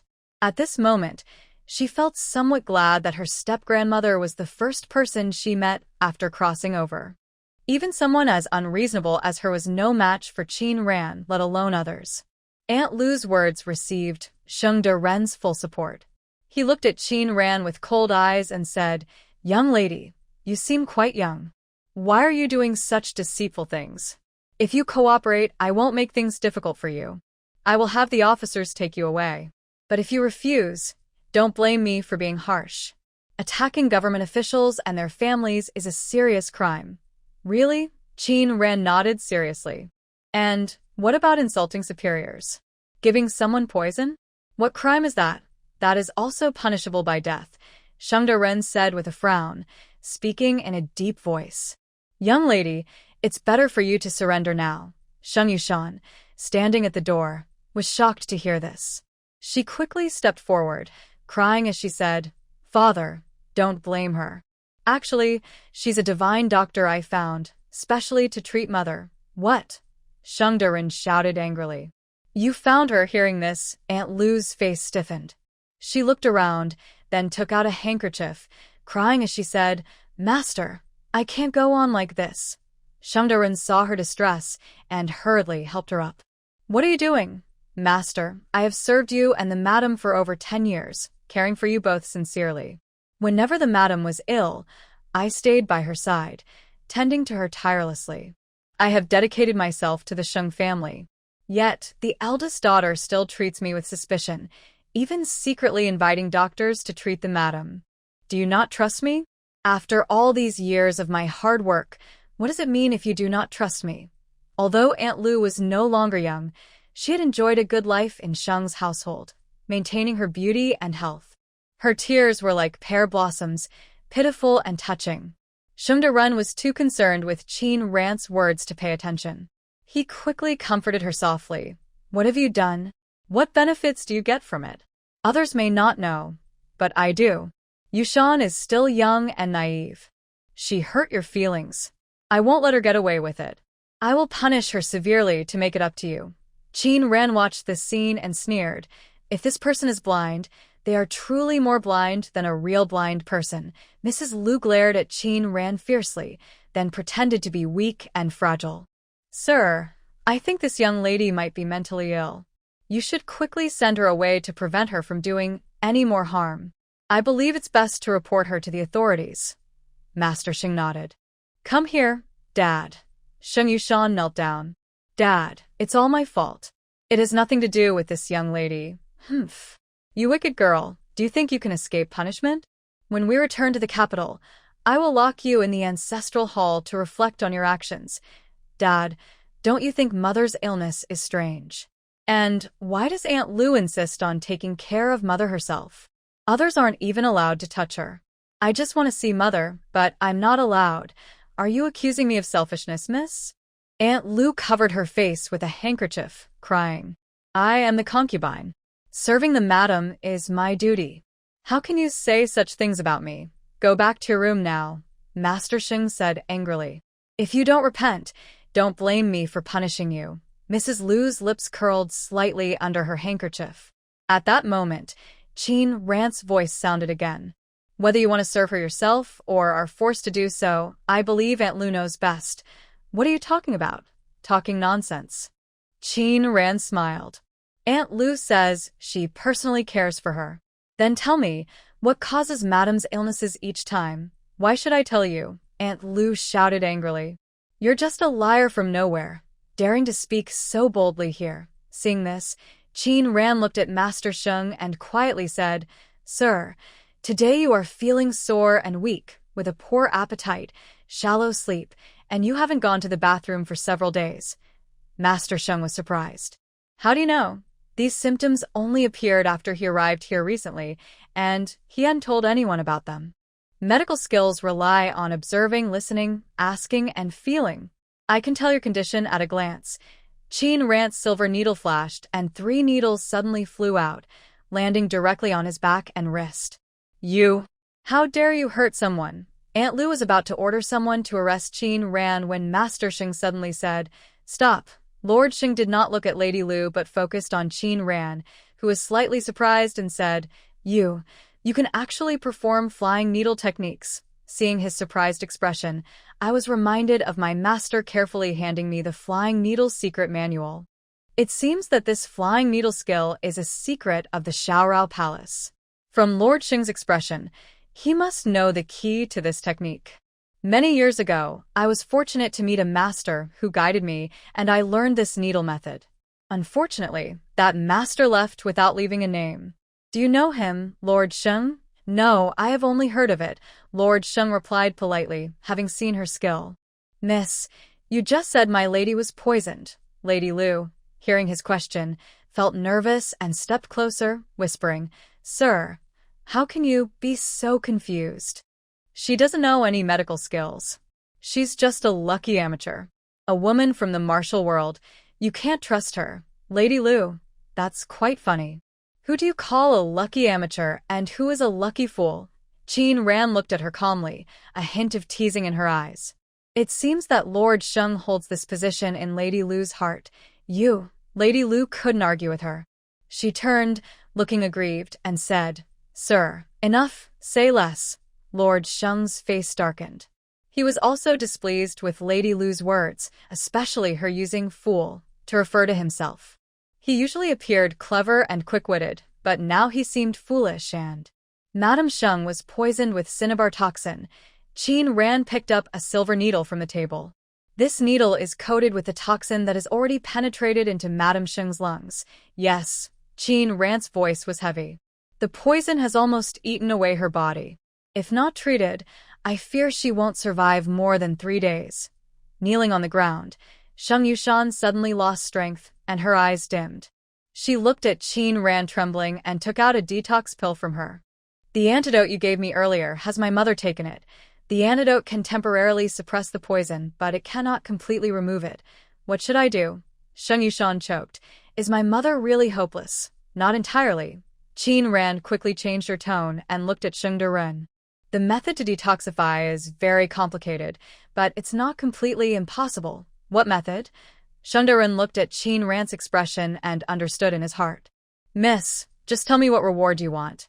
Qin Ran slightly smiled and said, Shung Derun is straightforward. What I ask for is not difficult, but only you can do it. She looked around. Shung Derun waved his hand, and the people in the room had to leave. Aunt Lu, though unwilling, had just been scolded by him and dared not argue. Qin Ran went to Shung Yuyao and pulled out the silver needle from her. Shung Yuyao, who had been stiff like wood, suddenly collapsed.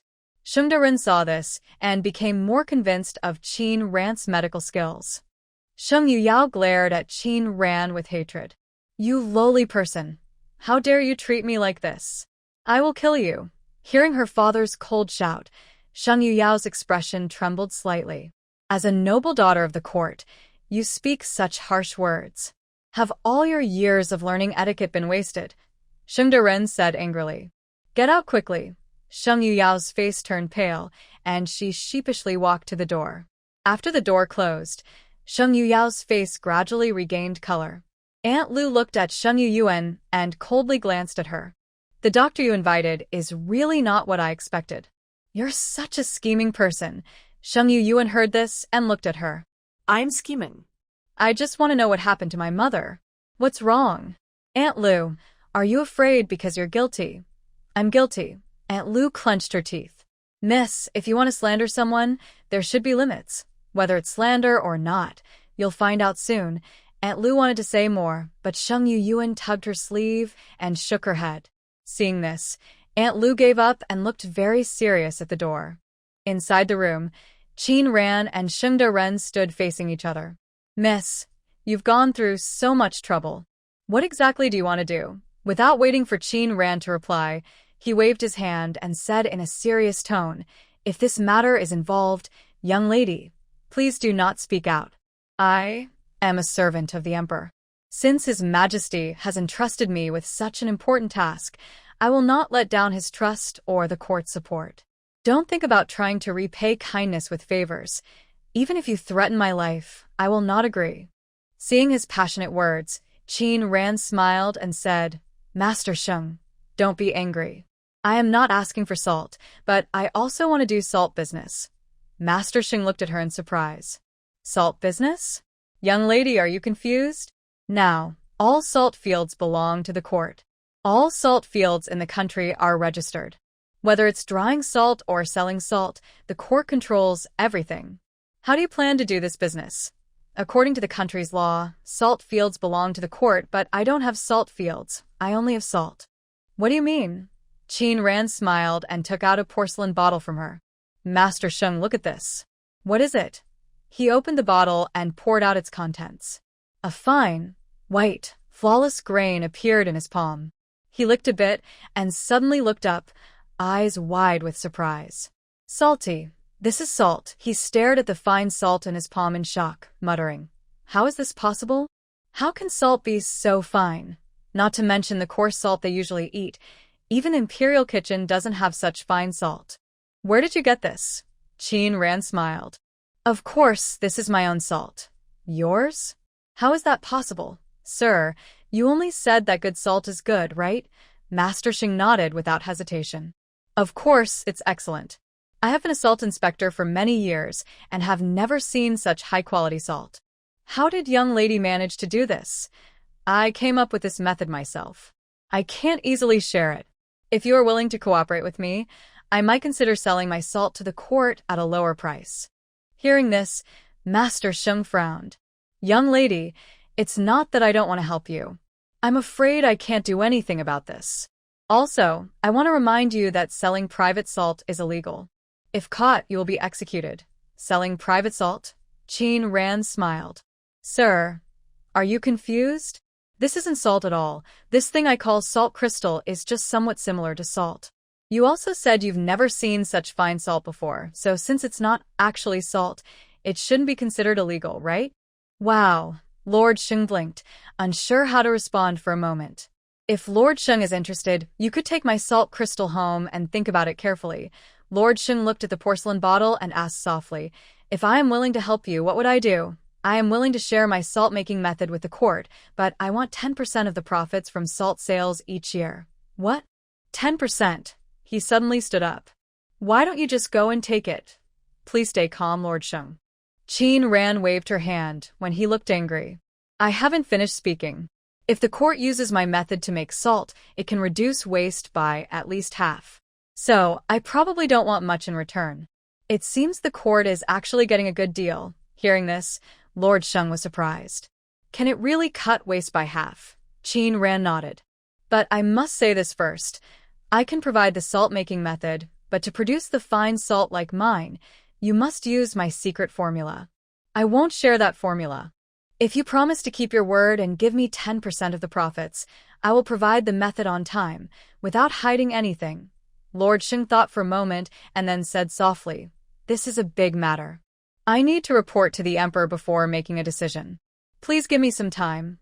All right. Qin Ran didn't expect to settle this today. But there is one thing I ask of Lord Shung. Please agree. Please go ahead. My identity must remain secret. And what about the Emperor? If asked, just say my name is Jiang Jumu. Yes, Miss Jiang. Lord Shung looked at Zhao's face and said softly, I cannot agree. My wife. Lord Shung, don't worry too much. Whether you agree today or not, I will save the person. Qin Ran smiled. This is because of Miss Shung's reputation. Lord Shung doesn't know my temper.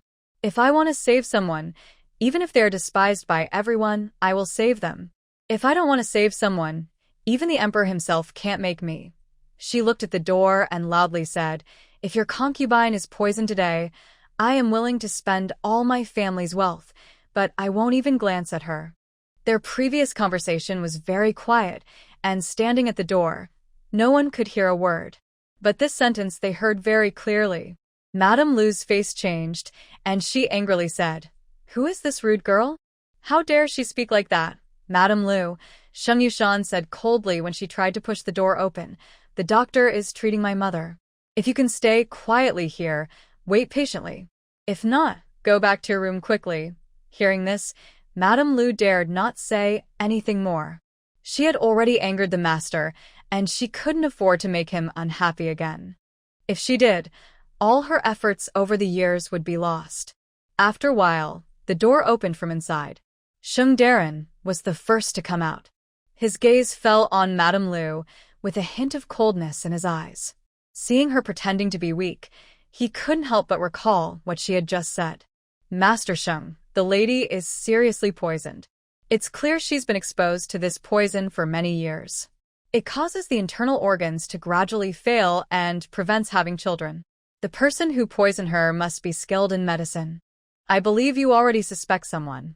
There are many schemes in the backyard to compete for favor, but such cruelty is rare. If she hates her, just poison her to death. Why make her suffer all the time? You haven't been poisoned by cinnabar, so you don't know how dangerous and painful it is. Nightmares torment her every night. She can't sleep peacefully. Her body is weak. She can't eat or drink. Ordinary doctors might say she's just worried too much. Don't you think the person who poisoned her is too cruel? He knew who the person was, but Madame Lu, usually gentle and weak, couldn't possibly be so ruthless. However, as the saying goes, it's hard to paint the bones even if you paint the tiger's skin. You can see a person's face but not their heart. Could it be that her gentle, well-educated appearance was all an act? The thought of sharing a bed with someone as venomous as a snake made him feel uneasy. Madam, why are you looking at me like that? Madame Lu touched her face. Is there something on my face? Master Shung ignored her and looked at Shung Yushan, who was anxious. Your mother has woken up. Go and see her. There is also much to thank Miss Jiang for saving my life. Shung Yushan quickly realized that her father was probably talking about Miss Qin. Yes. Shung Yushan hurriedly walked inside. Aunt Lu's eyes shifted as she tiptoed to peek into the room. Master, I will go take a look too. I remember your family used to run a clinic. Aunt Lu was momentarily stunned upon hearing this, and a faint smile appeared on her face. Yes, but that was all in my childhood. Our family has strict rules, passing down to sons only, not daughters. I wanted to learn medicine, but I only learned a little. She wanted to lie and say she hadn't learned anything, but when she was attending to the lady of the house, she had used her limited medical knowledge as an excuse, so she couldn't deny it now. Master Shung didn't speak, only gestured for her to leave. He watched the mother and daughter walk away, lost in thought. Shung Yushan went to Madame Shung's bedside, crying out, Mother. Although Madame Shung looked a bit pale, she was able to sit up. Foolish girl, why are you crying? Madame Shung gently patted her head. Thanks to Miss Jiang, otherwise the two of us might have been separated forever. Madam, you don't need to be polite. When I first met Miss Shung, I felt an instant connection. Now that I see you, I feel even closer. Madame Shung smiled. You're quite the sweet talker. She looked her over. Are you about 15? Actually, I'm 16. Madame Shung nodded. You and Yushan are only a year apart. Since you saved me, how about I adopt you as my goddaughter? I have only one daughter, Yushan. If you don't mind, let's be like sisters. I just said I felt close to Madame Shung when I saw you, not to flatter you, but truly, Qin Ran said with a smile. Thank you for your kindness. That night, I dare to call you godmother. Good, good. Madame Shung took off a jade bracelet from her wrist and put it on Qin Ran's hand. Yushan also has one of these bracelets. I originally wanted to give it to my good sister's daughter, but her child disappeared before turning 1. I have no other daughters. Now that you call me godmother, this bracelet is yours. She took out several porcelain bottles from the medicine box. These pills are good for your health. You are quite poisoned. Although I have removed the toxins from your body over the years, your organs have been damaged by the poison. Restoring your health will take time and careful treatment with these pills. Madame Shung took the pills and smiled. All right, I accept your kindness. But what are the characters in your name? Jumu. Qin Ran's eyes flickered with guilt. Now is not the time to reveal her identity. She will find a good opportunity later to explain to her adoptive mother. She held Qin Ran's hand and looked at the bracelet on her wrist. Smiling, she said, Your skin is fair. This bracelet looks very nice on your wrist. Just then, her gaze fell on Qin Ran's wrist. She was about to look more closely when she heard the door being pushed open. Master Shung entered with a complex expression. He looked at Shung Yushan's face veil and softly said, Miss Jiang, you are skilled in medicine. Could you possibly treat my eldest daughter's red spots on her face? Hearing this, Madame Shung's expression also grew tense. Yes, Yushan has had red spots on her face for many years. Many famous doctors have tried but couldn't help. Can you cure her? Qin Ran looked at Shung Yushan. She saw her remove the veil from her face, revealing smooth, flawless skin. There was no sign of the feared red spots. Father, Miss Jiang has already cured the red spots on my face, Shung Yushan said softly, lowering her eyes. And the red spots weren't caused by illness, but by poisoning. Master Shung and Madam Shung exclaimed in shock. Poison? Red demon spider, Qin Ran briefly explained. Their faces looked very grim. Do you mean the poison on Yushan's face was caused by Lady Lu? Qin Ran looked at Master Shung and smiled. I never said who was responsible for the poison. But to use such a cruel toxin, it must be out of hatred for Madam and Miss Shung. What's this about Madam? That sounds improper, Madam Shung said, her expression excited. I said she is my adopted daughter. Don't call me Madam. Master Shung was surprised. What? An adopted daughter?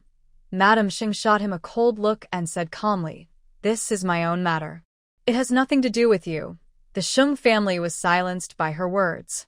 They had been married for many years and once shared happy times. But after Aunt Lu entered the household, Lady Shung's health gradually declined. Plus, Shung Yushan's face changed so much that they slowly grew apart. Moreover, Aunt Lu was very clever and could easily win his heart with a few words. She bore him children, and over time, Shung Daren's heart shifted toward Aunt Lu. Now, seeing his wife and him almost like strangers, he couldn't say he felt nothing inside. Madam, I don't mean anything else, but adopting a goddaughter is not a small matter. We are from an official family, and we can't take it lightly. Sir, you worry too much. It's my decision, not yours. Lady Shung looked at him. Sir, I am tired and want to rest. Hearing this, Shung Daren clicked his tongue, hesitated to speak caring words, but then turned and left. Lady Shung took out a jade pendant from her and handed it to Qin Ran. Good girl, I want to ask you for a favor. When Qin Ran left Lady Shung's room, it was already dawn. As she was passing by some small rooms, suddenly a cup of tea was spilled on her. She didn't dodge. The cold tea splashed all over her face. Oh.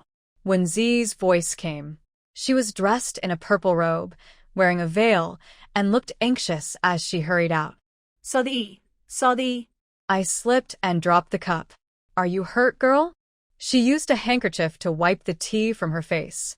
Qin Ran knew she did it on purpose, but smiled and said, Fortunately, the water was cold. If it had been hot, I might have been hurt. When Z looked at her face, which didn't seem to be covered with a mask, How much did your dress cost? I'll pay for it. It's nothing. It's just a dress. My brother bought me many. Qin Ran pointed to the room nearby. I live here. If you have free time, you can come to my room and sit. Knowing she wasn't Qin Ran, Wen Zi didn't bother to talk more and apologized a few times before turning to leave. At that moment, an old man wearing a mask approached and said in a deep voice, Miss, why are you out here? I just wanted some fresh air. Wen Zi smiled at Qin Ran and then turned back into the room. Qin Ran remained calm and walked past the old man back to her room. She sat on a chair, her mind constantly thinking about the sound. Where have I heard that voice before? Just then, Ling Tian came in carrying a tray. Miss, please have some food. He set the meal down and softly said, We received a message from His Highness, and he will arrive at Taiyuan County early tomorrow morning. Is he injured? The letter didn't mention it. Ling Tian thought for a moment and continued, His Highness usually doesn't like to show his injuries in front of others. Unless the injury is very serious, even his subordinates might not know. Do you know about the Zhao family in the capital Zhao Taisher? Zhao Taisher, are you talking about Zhao Gongwen? Zhao Taisher? Qin Ran nodded. Yes, that's right. Zhao Taisher was once the emperor's mentor, highly respected. Why are you asking about him? How is Zhao Taisher's character? Zhao Taisher is known for his good character throughout the entire country. After the former Grand Tutor retired, Zhao Taisher also helped teach His Highness. His Highness respects him very much. Hearing this, Qin Ran took out the jade pendant given to her by Madame Shung. Since His Highness has several estates here, I think Taiyuan County should have people from your family.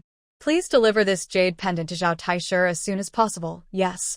Ling Tian looked at the jade pendant and couldn't help but admire Qin Ran. This pendant is a token of the Zhao family.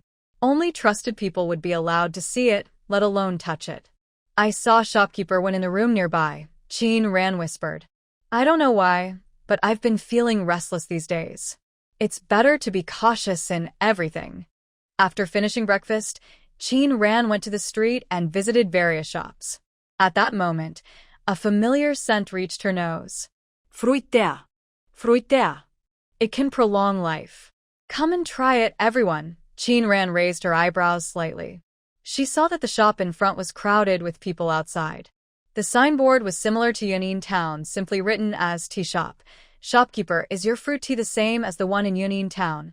A chubby man pushed forward, smiling. I've had that in Yunin Town before. The taste was truly amazing. Haha, yes. Our fruit tea is the same as in Yunin Town, just with slightly different fruits. Masterly picked up a teapot and smiled, saying, we add fruit to our tea, which can help you live longer. The taste is even better than in Yunin Town. Just try it and see. He poured a few cups and handed them out. Everyone took a sip, then mumbled, Masterly, your fruit tea is not as good as the one in Yunin Town. Their tea is very sweet and fragrant, but yours tastes a bit bitter. Mr. Qian, you'll see after a few more sips, Li said. Qian took a few more sips, ready to put down his cup, but suddenly his eyes looked a little dazed. He squinted and smiled, saying, Yes, this taste is just like the one in Yunin Town, even better. How much does this fruit tea cost? Not much, just a few silver coins, Li replied. Qian smiled and slapped a silver ingot on the table. Bring me 5 pots. Everyone looked over and saw Qian give 15 silver coins.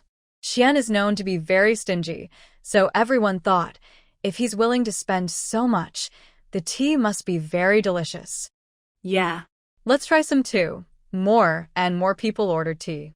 At first, they frowned while drinking, but after a few sips, their expressions changed. Qin Ran saw this and frowned. She suspected something was added to the tea. Ling Tian stepped behind her.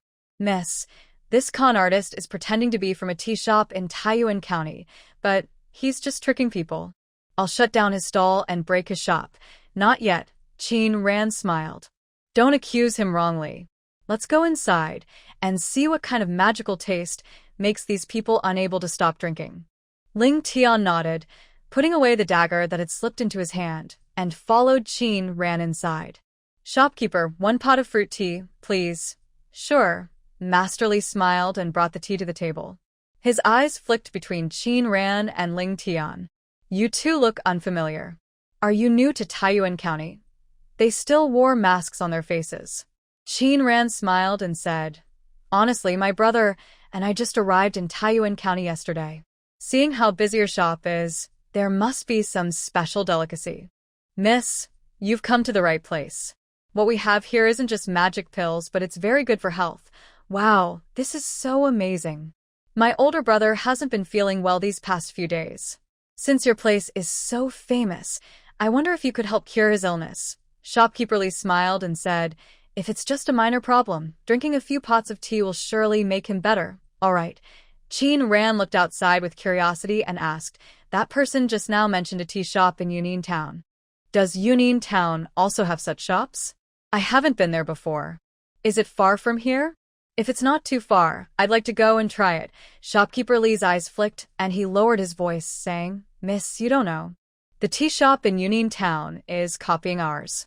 Whether in taste or effect, it's very different from ours. It's better not to go. I see, Qin Ran nodded. Then please serve us some fruit tea. Of course. After the shopkeeper left, Ling Tian said quietly, This shopkeeper really dares to tell any lie. What's the big deal? People die for wealth, and birds die for food. If you don't compete or fight, there won't be so much killing, Qin Ran said calmly. As long as their tea doesn't contain anything harmful to the body, I don't want to bother with them. But if they use my name to cheat people, that's a different matter. Just then, the fruit tea was brought over. Smelling it, the aroma was a mix of tea and fruit. Qin Ran took a small sip, but almost spat it out. Is this the fruit the girl grew herself? It's clearly wild fruit from the mountain, Ling Tian spat out. This tastes terrible. Lower your voice. Qin Ran took another sip and said coldly, don't make a fuss. This tea feels strange. Strange? Ling Tian wanted to try again, but Qin Ran shot him a look. He silently put down his cup. This tea has been laced with a hallucinogenic drug. No wonder the person who drank it looked dazed like that wealthy young man. That's the reason. Hallucinogenic drug. Such a drug, once in the body, can numb the nerves, making people lose their sense of taste. The sensations in the mouth are just imagined. In simple terms, whatever flavor you want, that's what this fruit tea will taste like. A small amount of this drug won't kill you, but it can cause dependence, she explained. It's like an addiction. If used long-term, it could be life-threatening. Qin Ran softly said, the hallucinogenic agent in this fruit tea isn't much, but it's enough to make people addicted. More and more people come to the shop to drink the fruit tea, and they all show varying degrees of hallucinations. Qin Ran drank quite a bit of the tea. Seeing this, Ling Tian looked worried and said, Miss you, I am immune to poisons. Qin Ran put down her teacup. Though, it does taste a bit bad. At that moment, the shopkeeper of the fruit tea shop came over and smiled, asking, I wonder if the two of you like the taste. Ling Tian was about to speak, but Qin Ran kicked him lightly. It's delicious. Really very delicious. Qin Ran said with her eyes half closed, looking as if she was drunk. The shopkeeper saw this and looked pleased. Until they left the tea shop, Qin Ran's expression suddenly became clear.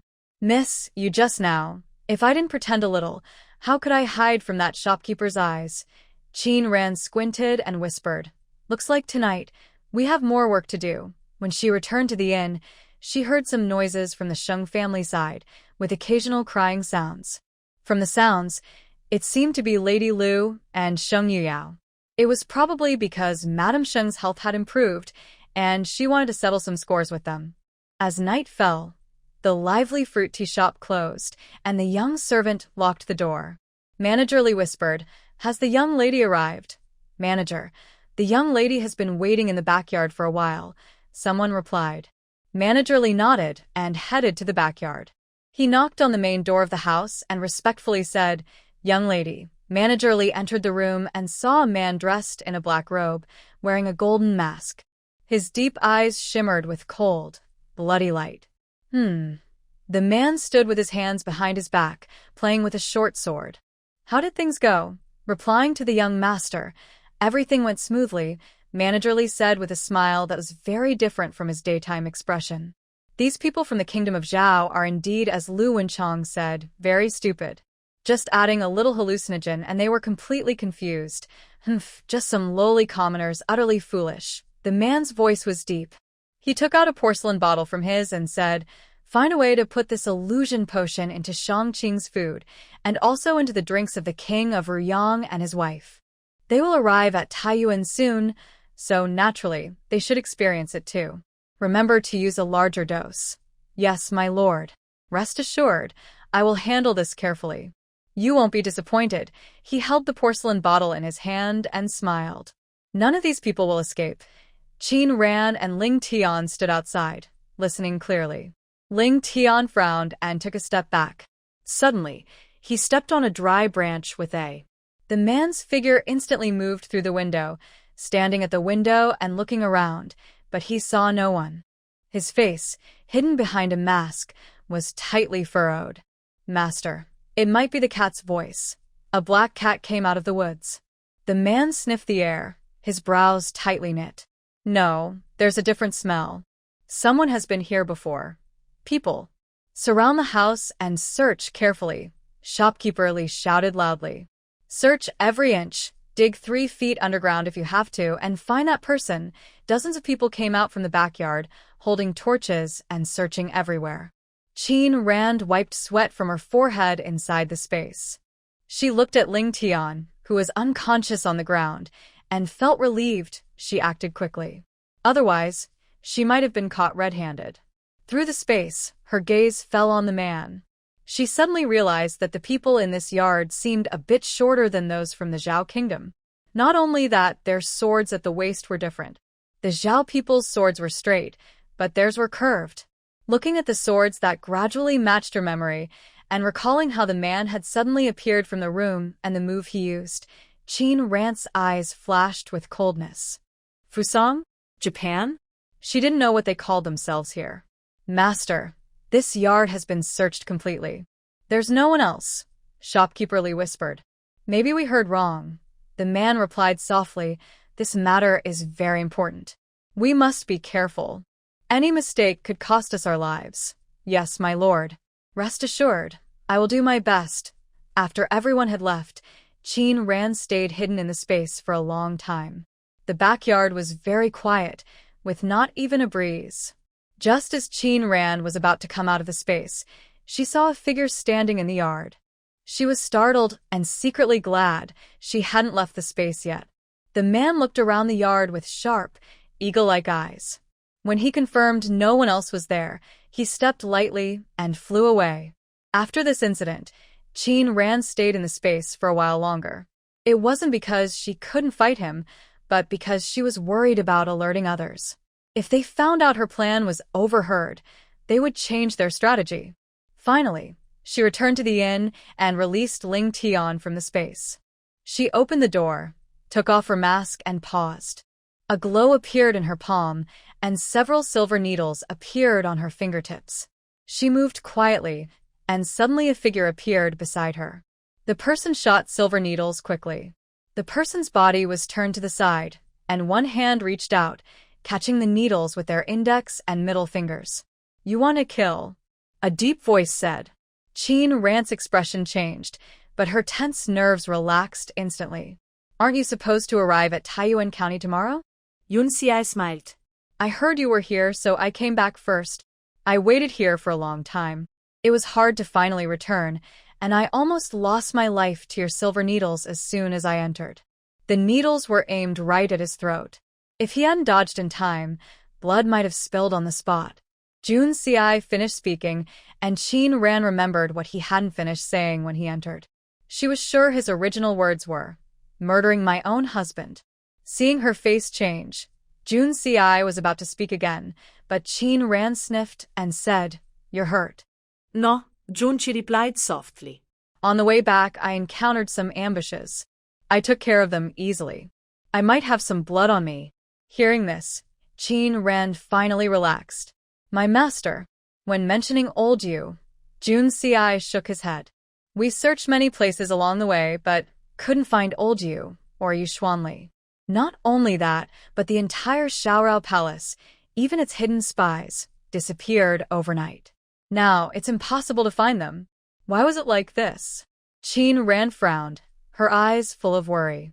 Her master still had the spiritual spring water and pills she gave him, so under any circumstances, he should be able to survive. But if they were still alive, why had they not sent any news? Seeing her worried expression, Jun Xiai gently tapped her forehead with his index finger and softly said, If you keep frowning, you'll look like an old lady. Qin Ran shot him a quick look. Now you think I look like an old lady? When I really grow old one day, I wonder if I will still catch your eye. Hearing this, Jun Xiai was momentarily stunned. In his memory, Qin Ran was always calm and clever, rarely showing such lively, charming expressions. Your Highness, do you think I am talking about you? Jun Xi's lips curled slightly, and he looked at her intently. What does it matter if I am old? Everyone ages eventually. But I will stay with you and walk through life together. Qin Ran lowered her eyes, a gentle smile on her lips. His words were exactly what she wanted to hear. Compared to grand promises or insincere praise, saying no matter your age, you will always be as you are now, is just empty talk. In reality, no one can stay young forever. If one day their face ages and their body becomes frail, thinking about today's words would only seem laughable and sad. It might be better to follow his advice, experience many storms, walk hand in hand, and grow old together. That would be a true blessing. Just then, the sound of cartwheels echoed in the street. She moved to the window, opened a small, and soon saw Lady Lu and Shung Yuyao leaving the inn. Shung Yuyao was crying as she got into a carriage, and Lady Lu's eyes were also red. It seemed Lady Shung had taken action. Watching her with interest, Jun's eyes smiled and asked, "Why are you helping Lady Shung? Do you have some purpose?" "What purpose could I have?" A cold wind blew in. Qin Ran closed the window and replied calmly, "I met Lady Shung once and got along well. Naturally, I can't just watch her suffer in that den of wolves." When mentioning Shang Yeshan, Jun's face looked a bit uncomfortable. Qin Ran saw this and softly asked, "Does Lady Shung have some connection with you?" "I don't have any particular ties, but if you help her, someone will be grateful." Jun's only smiled silently. At this moment, someone in Jun's words was lying back inside the carriage. "Where are we now?" "Return to the young master. We are about to reach Taiyuan County." Yupu muttered in a deep voice, "Jun's leaving me, a sick person, out here in the wilderness." He's so proud of his light skills, he went ahead to Taiyuan County alone. "I followed him to help save someone. We didn't succeed, and I got hurt. I have medicine, but he keeps it like a treasure and doesn't share it with me. My leg has been hurt for a long time, and it's still not healed." Hearing his complaints inside the carriage, Ling Hai and the others were used to it. "Young master, that medicine was specially prepared for His Highness by Miss Qin. Naturally, he's reluctant to use it," Ling Shan said with a smile. "I heard Miss Qin is now in Taiyuan County. When we arrive, you can go find her for treatment." As soon as Ling Shan finished speaking, the curtain was suddenly pulled aside. Yu Pu, with a scruffy beard, poked his head out. "That Jun's look at how stingy he is, won't even let me use the medicine. Do you think he'll let Qin Shao Ran treat my leg? I've been smart all my life, and I ended up with such a brother? Forget it. When we get into town, I'll find a clinic to treat myself. I don't want to offend him again and get thrown out of the city. What if we run into an ambush? Wouldn't I be in trouble?" Before he finished, Ling Shui raised his arm, and the marching group suddenly stopped. The surroundings fell into an eerie silence. Just then, dozens of arrows shot through the air. Ling Shui and the others quickly drew their swords, swinging them to create a flurry of sword flowers, knocking all the arrows to the ground. "Protect the young master." A dozen secret guards surrounded the carriage. Yu Pu's brows furrowed as he reached out and patted his mouth. "Bad luck, bad luck." After the arrows flew past, the dense forest was silent again. But no one dared to relax. They looked around cautiously. Suddenly, several people dressed in black, wearing black hoods, descended from the sky. Their long swords flashed cold light as they lunged at Ling Shui and the others. Their movements were strange and fast. If Ling Shui and the others weren't skilled martial artists, they might have been pierced through by now.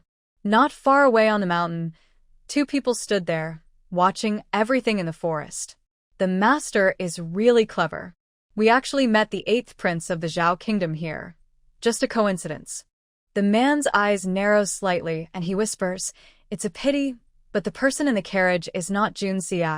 Ling Shui and the others are fighting with the men in black. These men in black fight with skills they've never seen before, and they're being pushed back step by step. Find a chance to take the young master away later." Hearing this, Ling Shan swings his sword and lightly steps onto the carriage. He sharply whips the horse, and the carriage rushes forward like an arrow shot from a bow. "Young master, hold on a bit." The men in black try to chase after them, but Ling Shui and the others quicken their sword moves, fighting desperately with fewer people, blocking the black-clad men. In the inn, Jun's and Qin Ran are talking about the Shung family when suddenly a red signal flare explodes in the sky. Jun's frowns, and his aura cools down. Yu Puxin is in trouble. Ling Shan drives the carriage at full speed. On the carriage, Yu Puxin feels his wounds reopen, causing sharp, burning pain. His internal organs feel displaced, and he almost vomits his last meal. A feathered arrow flies toward them. Ling Shan's expression sharpens. He swings his sword and breaks the arrow, but the arrow's power is strong. Even shortened, the arrowhead still shoots out and hits the side of the carriage. Whoa! Ling Shan pulls the reins to stop the horse and looks up at a black figure standing on the rocks. "Who are you?" "Do you know whose carriage you're blocking?" "Humph, I know exactly who is inside," the man says softly. His golden mask shows intricate patterns under the moonlight. "That's why I stopped you. Ling Shan tightly grips his sword and turns to Yu Puxin, saying, "Young master, I'll hold him off. You go first." Yu Puxin sighs helplessly and points to his leg. "Look at me." "Where can I go?" He looks up at the man in black and says loudly, "Tell me, what do you want?" "What I want, can the young master give it to me?" "Then you better tell me. I want her lives." With that, the man suddenly disappears. Before they can react, his body is already very close to them. Ling Shan couldn't help but feel surprised. He quickly swung his long sword to block, but his speed was no match for the man in black. Within just a few moves, the man slashed his arm. The man in black then kicked him in the chest, causing Ling Shan to spit out blood and fall to the ground. "Humph, such petty tricks dare to show off in front of me," the man said. He kicked again, sending Ling Shan flying backward. Just as he was about to hit a tree stump, a figure descended from the sky and grabbed his back, saving him from serious injury. Junci looked serious.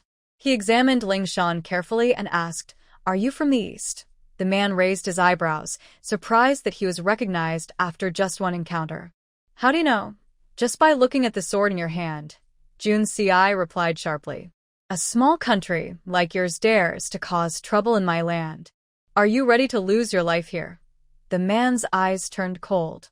"If you want to keep me, you're not qualified." He held his sword across his chest and slowly drew it out. "Your Highness," Ling Shan said softly, clutching his chest. "This man moves strangely. Be careful." As he finished speaking, the man in black suddenly disappeared. Junci frowned slightly. The next moment, a breeze blew past. He swung his sword to the side. The sound of weapons clashing rang out. The man in black appeared where Junci pointed. The man frowned, thinking this must be a coincidence. He swung his sword with force, and the figure disappeared again. Junci smiled coldly, accurately predicting where the man would appear next. The man in black was startled and quickly retreated. "Unexpectedly, you've broken our East Japanese ninja techniques. How did you do it?" "It's just a small trick. In the world of martial arts, speed is the key." "You are too slow and weak," he said. Then, his sword suddenly shot out toward the man's face. The man in black knew he couldn't fight him. He took out 2 black pellets, threw them on the ground, and a cloud of smoke spread out. The man had already vanished. Ling Shan pulled the sword from the tree stump, which was still stained with blood, probably left by the man in black. "Your Highness, now the East Japanese are also getting involved," Ling Shan whispered. "A few days ago, I received news that some Japanese people appeared in Leping City. I initially thought they were just doing some business, but now I suspect they have other plans." Junci wiped the blood off his sword and said calmly, "Go see if Yu Puxin is still alive. If he is, take him directly to Taiyuan Prefecture and find a village for him to stay." At that moment, a voice spoke up. "I see. You still have some conscience coming to save me. It's not a bad thing that I fought alongside you and your brothers, risking my life." Junci smiled slightly and said, "Of course I can't let this carriage be robbed. There are some very valuable fabrics inside." Yu Puxin's face darkened. Hoe klirrte Junci. "Forget what I just said. My good intentions are wasted. I'm all alone, and you should stop worrying about my life or death." He lowered the curtain and continued lying back, staring at the roof of the carriage, lost in thought. Just then, Qin Ran appeared nearby, followed by Ling Chuan and Ling Hai, who looked exhausted. They didn't return to the inn but went to Junci's estate here. "Thank you, Miss Qin, for saving us." Ling Chuan and the others knelt on one knee and said respectfully. If Qin Ran hadn't arrived in time today, they probably wouldn't have made it back safely. "Your Highness, those people move strangely. We've never seen such unpredictable fighting techniques," Ling Shan said seriously. "They must have come prepared. Why would they come to Taiyuan Prefecture? Hallucinogens." Everyone's eyes turned to Qin Ran. Qin Ran recounted what she discovered at the tea shop today. "Also, when I sneaked into the tea shop at night, I saw that man in black." They mentioned a few people. One is Lu Wenchong, the governor of Taiyuan Prefecture. Another is Shang Chongqing, the salt inspector. And there's a third, the Prince of Riyang. As Qin Ran finished speaking, Ling Chuan and the others exclaimed in shock, "How could the Prince of Riyang be involved with these Japanese people? If I'm not mistaken, They probably planned to put this hallucinogenic drug on Shang Chongqing and the Prince of Riyang, Qin Ran said cautiously. In truth, she believed the real goal of these Japanese people was more than just the Prince of Riyang. At that moment, a dark guard quickly entered and said, "Your Highness, urgent news from the front line." He didn't avoid mentioning Qin Ran. The guard was surprised and looked at Qin Ran. "Your Highness asked you to speak. What are you waiting for here?" Ling Shan reminded him, and only then did the guard realize. "Reporting to Your Highness, Beichen Kingdom has stationed 100,000 troops outside Lanshe Realm, watching over Bishui River, ready to attack the city at any time." Jun Si's eyes turned cold, and his whole body seemed to freeze. Ling Hai said in a deep voice, "Where did Beichen get so many soldiers? Such a small country, even if they gather all their people, probably can't find 100,000 strong men. Your Highness, old Master Shao is in Lanshe. Could those people?" Jun Si shook his head. "My maternal grandfather's whereabouts are secret. Those people probably don't know where he is. They are stationed in Lanshe for other reasons." He thought for a moment and quietly said, "Ling Shan, lead 10,000 Iron Cloud Riders secretly to Lanshe. If there's no war, don't enter the city yet." After everyone left, Qin Ran took out a silver ingot from her. "Do you recognize this silver?" Jun Si looked at the mark on the silver and said in a deep voice, "Ling Tian sent me a message. I've asked someone to investigate this disaster relief silver." He rubbed his forehead, looking tired. Qin Ran stepped forward and placed her hand on his wrist. Jun Si was about to pull her hand away when Qin Ran slapped it aside. "What are you doing touching me?" Qin Ran rolled her eyes at him and carefully checked his pulse.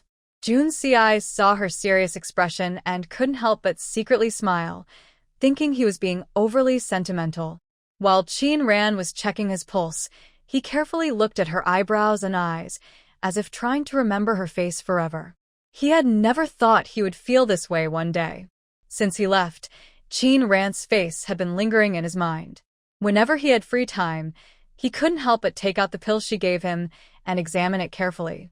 He never imagined that one day he would be so distracted by a woman that he couldn't eat or sleep. Qin Ran's fingertip moved, and a faint energy flowed along his wrist into his body. After a while, her brows furrowed tightly. She initially thought the poison on him was caused by a bug, but after probing inside Jun Si's body, she found no trace of any bug. "What's wrong, little doctor?" Jun Si smiled and said, "Still no way to deal with the poison in me." Qin Ran withdrew her hand, looking upset. "How did you get these poisons? Since I was young, I've been tormented by these toxins. Later, I met old you, who said there's no cure for the poison in my body. The only way is to fight poison with poison. So, the poison in his body was actually placed by his master?" Seeing the shock in her eyes, Jun Si smiled gently. "It's okay. I've gotten used to it, and I don't feel uncomfortable." Hearing this, Qin Ran rolled her eyes at him. "That old man, my master, says something, and you believe it. It's okay if the doctors can't cure it." "How can that be?" Qin Ran whispered. "I'm known as a divine doctor. If I can't cure you, it would be so embarrassing to tell others." She took out a silver needle and drew some blood from Jun Si's hand. "Just wait. I will definitely remove the poison from your body. All right." Jun Si smiled. He knew Qin Ran wasn't trying to help him because she was ashamed. "Don't worry, you won't die." Qin Ran's hand paused, and her smile faded. Her eyes reddened slightly as she softly said, "Do you even know what's wrong with your body? If I didn't diagnose your pulse wrong, then you only have—" "I know," Jun Si said with a smile. "Old you once said I wouldn't live past 16, but now I've already outlived that age. As long as I don't want to, no one can take my life." Qin Ran placed her hand on his pulse again, her fingertips trembling slightly. It was as if many toxins were fighting inside him. If she hadn't checked his pulse herself, she wouldn't believe a person's body could be so broken, yet he still spoke so calmly to her. "Does it hurt?" Her voice trembled slightly. Jun Si reached out, gently wiping away the cold tears on her cheek. His eyes deepened. "It didn't hurt before, but now it hurts so much I feel like I'm dying," he whispered. Hearing this, Qin Ran's eyes flashed with panic. "Where does it hurt?" Jun Si took her hand and placed it on his chest. If you want to make me die from pain, just keep crying. Qin Ran was stunned. She pulled her hand back, a little angry. It's this late, and you still have the mood to tease me? At that moment, she felt a strange sensation in her palm. She gently pressed her fingertip, her pupils shrinking. She placed her hand again on his heart, and that strange feeling appeared once more. Her eyes brightened, and her smile grew wider, making her eyes sparkle with happiness. Jun Si saw this and smiled, saying, So you're so happy just because I was hurt? Yes, very happy. Qin Ran replied softly with a cheerful smile. I know how to save your life now. Before Jun Si could fully process her words, she suddenly pressed him down onto the bed. She unbuttoned his shirt, but she had no romantic intentions. When she saw the scar on his chest, a look of understanding appeared in her eyes. She took out a silver needle and aimed to seal his acupuncture points. Your Highness. The capital. Ling Chuan hurried in. As soon as he stepped through the door, he was shocked by what he saw. He quickly turned around, pretending to look around, and muttered, Where is His Highness? Has he gone out? Why isn't he in the room? Maybe I should check somewhere else.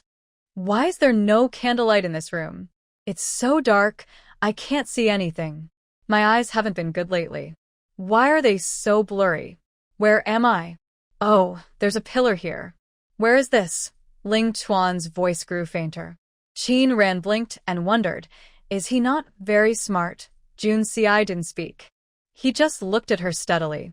Qin Ran snapped out of her thoughts, and her hand, which was on his chest, suddenly relaxed. Her cheeks felt hot. Seeing her like this, Jun Si decided not to tease her anymore. He adjusted his clothes and asked softly, You just said you knew how to treat me. What do you mean? Ling Tian once said that you were wounded by the Western region, Prince Li. Since then, your health has been getting worse. Is that true? When talking about serious matters, Qin Ran's blush faded, and she returned to her usual serious expression. Jun Si nodded. Yes, but was there a root cause back then? It's not a root cause, Qin Ran said in a deep voice. It's the Western region King's Goo, that's right. The Li King applied a potion containing King Goo larvae on a sword. If it pierces your skin, the larvae will survive inside your body. It takes about 10 years for a King Goo larva to grow into an adult. Once it matures, it will gnaw at your organs, slowly eating away at your body. By then, not even I or even a divine being could save you. She looked at the scar and said seriously, This wound is close to your heart. The poison should be living around your heart. I just felt a strange heartbeat from your chest. Although it was brief, she was sure of her judgment. Do you trust me? Qin Ran looked at him. Seeing her expression, Jun Si showed a gentle, loving look. What do you think? A faint smile appeared in Qin Ran's eyes, but her expression darkened again. You said the poison in your body was placed by my master, but I didn't find any antidote for those poisons in the medicine book my master gave me. The antidote pills I made can't fully remove the poisons. I need to know the order in which your master gave you the poison. If I get it wrong, it could be life-threatening. But now my master is missing. I've sent someone to keep looking. Wait a little longer, we will get news, Jun Si said softly. I know my body well, so don't worry. What do you know? Qin Ran glared at him and took out a porcelain bottle, handing it to him. Drink this. Okay. Jun Si drank the spiritual spring water in one gulp. Is there anything else I should eat? Eat what I give you. Qin Ran took out a silver needle and pricked his hand back. The poison bugs need energy to grow. I will give you acupuncture now. If I can make them fall asleep, we will have more time. She took out a few more silver needles and pricked near his chest. Qin Ran gently flicked her fingers, and the silver needles seemed to respond, trembling violently. A strange feeling came from his chest. In the next moment, a wave of pain burst from his heart, as if something was pounding against it fiercely. Large beads of sweat slowly dripped down, and his lips turned an abnormal red. Outside the door, two figures kept pacing in circles. The situation is urgent. We must report to the prince, Ling Hai said in a deep voice. Why are you stopping me here? We can't go in now. Ling Chuan thought about the scene he saw earlier when he rushed in and wished he could slap himself. If Ling Hai went in again now, the consequences would be unimaginable. Just listen to me and wait here, Ling Chuan whispered. If you don't want the prince to slap you to death, then go ahead. Ling Hai paused, looked at the door, then at Ling Chuan. Where's Miss Qin? Ling Chuan lifted his chin slightly and pointed at the tightly closed door. Ling Hai's eyes widened in shock. Qin, before he could finish, Ling Chuan quickly covered his mouth. What are you shouting for? Do you want to get us in trouble? What did you see when you went in just now? At that moment, a muffled sound of pain came from inside the room. Ling Chuan froze. It seemed the moment he had been dreading had arrived. I'm here, he said stiffly. Hearing Qin Ran's voice, Ling Chuan clenched his fists and opened the door, ready to face whatever awaited him. Ling Chuan walked in with his head lowered. Your Highness, Miss Qin, I didn't see anything just now. Really, I didn't, he said miserably. I must have been blind these past few days. I know I was wrong and won't dare to do it again. Your prince will wake up in 2 days.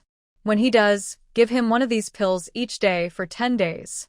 Hearing Qin Ran's calm voice, Ling Chuan looked up and saw her holding a small porcelain bottle. This is... The poisonous insect in his body is dormant for now, but to fully heal him, the remaining poisons must be removed. Otherwise, once the insect is taken out, the poisons will act together and his life will be in danger. Ling Chuan blinked in confusion before finally understanding. So just now you were helping His Highness recover? Of course, Qin Ran replied, giving him a sharp look. What else did you think? Ling Chuan's face turned red. He quickly bowed. Yes, I knew you were helping him recover. I have urgent matters to attend to, and must leave now. I don't know when I'll return. Until then, he must not use his inner strength. If the insect is awakened again, the consequences will be serious. Yes, Ling Chuan answered, then hesitated. Miss Qin, may I ask where you're going? Qin Ran glanced at him, and he immediately lowered his head. Forgive me, I spoke out of turn. Her gaze softened as she looked at Jun Ci. Wait for me. I'll come back to save you, she murmured. When she returned to the inn, Ling Tian had already woken up. He rubbed his head and looked around in confusion. He had clearly been in the tea house's backyard, so how had he suddenly ended up in the inn? Then, he heard Qin Ran's voice. Ling Tian hurriedly stood up. Miss this. You fainted, so I brought you back, she replied.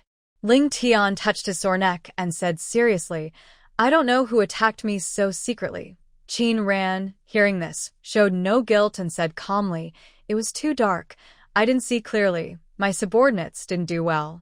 Please, miss, forgive me. It's okay.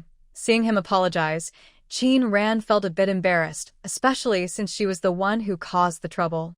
I need to leave for a few days. I will go with you, he offered. No need. Qin Ran shook her head. I want you to watch the tea shop. If anything unusual happens, send me a message. She handed him a prepared pill. Take one each day to avoid falling under that confusing potion. But you're leaving alone, and I'm worried. No need. Qin Ran waved her hand. If you have time to worry about me, worry about yourself. Don't get knocked out again. Ling Tian was speechless. Qin Ran was really good at cutting straight to the heart. After leaving the inn, Qin Ran took out a note. Her expression grew colder as she read it. She left Taiyuan Prefecture and arrived at a small path. She waved her palm, releasing the mountain spirit from her space. She rode on the mountain spirit's back and whispered a few words into its ear. The mountain spirit wagged its thick tail and shot forward like an arrow toward Leping City. Taiyuan Prefecture wasn't far from Leping City. If she took the official road, it would take about 2 days and 1 night.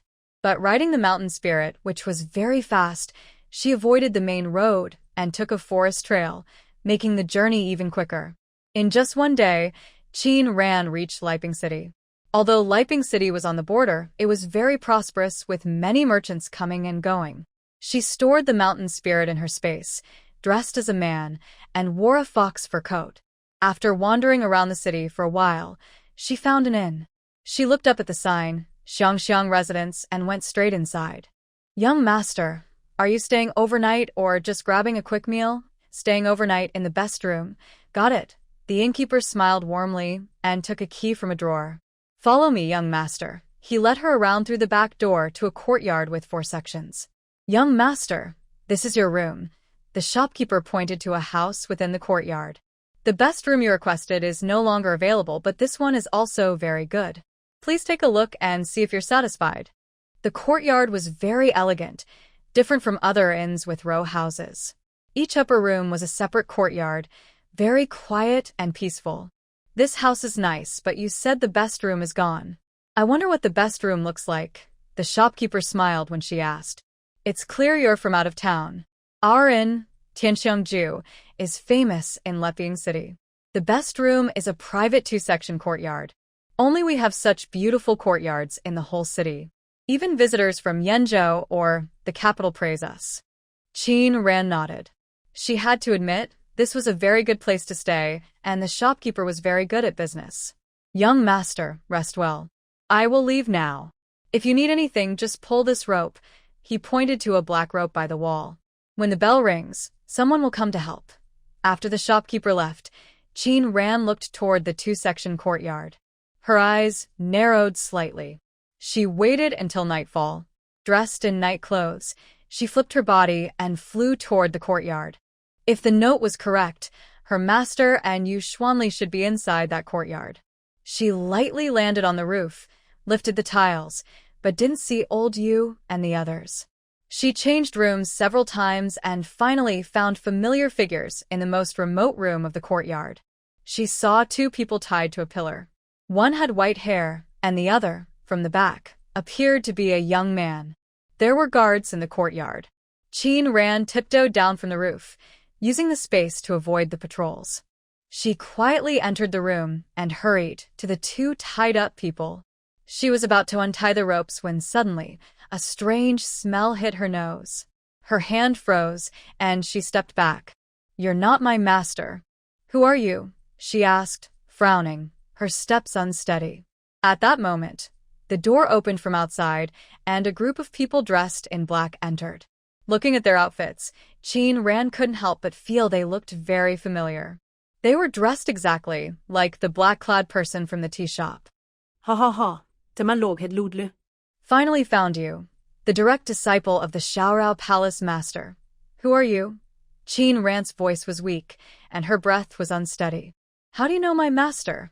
Who we are, you'll find out soon enough. The leading man stepped forward. Seeing her unsteady steps but that she hadn't fallen, he sneered. You've been drugged with our illusion potion. Don't struggle. You won't last long. Qin Ran lowered her eyes, hiding the sharp glint in them. Where is my master? You'll know very soon, the man said in a deep voice. I also want to know where he's hiding. But it doesn't matter. Soon we'll find out. As long as you're in my hands, I'm sure he will appear. It seemed they planned to use her as bait to lure her master out. Then, the letter. Yes, the letter was forged by someone copying your master's handwriting. We didn't expect you to really come, the man said with a smile. Don't worry, your master will come to see you soon. But before that, you can enjoy our illusion potion. I want to see, will your master choose to save you or stick to his rules? He then took out a porcelain bottle. Just a few drops, and you'll know what it feels like to be in heaven. Or he was about to remove Qin Ran's mask and pour the potion into her mouth. Qin Ran kept her head down. They all thought she had lost her ability to resist. After all, anyone who drank the illusion potion, regardless of age or gender, couldn't withstand its effects. When the porcelain bottle reached her lips, Qin Ran, who had been hanging her head and had a pale face, slightly curled her lips, and a cold glint flashed in her eyes. Her hands moved swiftly, one pressed on the man's wrist, and the other struck his shoulder. The sudden change shocked everyone in the room. Why, you're not poisoned? How is that possible? Qin Ran held the porcelain bottle with the illusion potion, unscrewed the lid, and sniffed the contents. The smell was faint, but it was definitely the illusion potion. She stood up, and the confusion in her eyes had completely disappeared. With such petty tricks, you dare to show them to me? That's a bit too embarrassing. After speaking, she grew tired of wasting words. Since her master was not in their hands, she didn't need to hold back anymore. She drew out a dagger and charged at the men in black. As she expected, their movements were as unpredictable as those in the tea house, elusive and quick. If ordinary people encountered them, they would likely panic and lose their composure, just like Ling Chuan and the others. But in front of Qin Ran, they were no match. In her past life, she was very curious about ninja techniques and studied them carefully. Now, the techniques these people used had many flaws in her eyes. Qin Ran didn't even need to predict. Just standing there, she knew their next move. In less than an incense stick's time, most of the people in the yard had fallen. The leading man looked at her in disbelief. "You, just amateur skills," Qin Ran sneered. She clasped her hands together, opened her eyes, and said, "Today, I will show you what real ninja techniques are." In the time it takes to brew a cup of tea, the once fierce black-clad men were all lying on the ground. The only ones left standing in the room were her and 2 wooden stakes. "Good-for-nothings," Qin Ran said coldly. "With your limited skills, you still dream of catching my master? You should think about your own strength. You're just embarrassing yourselves. How do you know our Eastern country martial arts?" the man asked, clutching his chest angrily. "Where did you learn them from?" Qin Ran scoffed coldly. "Learned secretly? How can you even say that? If you say I learned secretly, then my ninja skills are better than yours. You can guess that much with your toes. Who stole from whom? Huh." She crossed her arms, looking at him with disdain. "It's just a small place, stealing a little here and there, acting like it's all their own. Pathetic." She walked past him and said calmly, "I didn't kill you because I want you to go back and tell your master. Don't be a turtle hiding in its shell. If you're a horse, let it out to run. As for this illusion potion, if you bring it out to harm others again, don't blame me for being rude. But as for the people you brought, I can't guarantee they'll all make it back alive." As she finished speaking, she raised the powder in her hand, activated her internal energy, and caused it to explode in the air. Countless powders drifted down slowly, and those who came into contact with the powder instantly lost their movement. "You." "What have you done?" "Not much, I just used their own methods against them. But my poison can't cause hallucinations, it only kills." As soon as she finished speaking, several people lying on the ground spat out blood and died instantly. The man looked at her, gritting his teeth. "You dare to kill them? Aren't you afraid of revenge? Killing or not, we are already enemies. The more I kill now, the fewer problems I'll face in the future." She slightly lifted her lips, with a cold smile. "In that case, I should eliminate you too." Seeing his changing expression, she straightened up and sneered. "No wonder your skills are so poor. You lack the spirit of risking everything." The man, holding a long sword, stood up with a very grim look on his face, his eyes red. "If you stand against us, you'll regret it." Qin Ran heard this, her cold smile fading. She spoke calmly. "I might regret it, but it's a bit late to back down now." As she passed by the person from the east, she said softly, "You should leave immediately. The remaining poison in your body can still be treated. If you wait too long, it might take effect before you reach safety." He never expected that the person he offended today would make him regret for the rest of his life. Back in her room, Qin Ran changed out of her night clothes. She took the illusion potion and entered her space.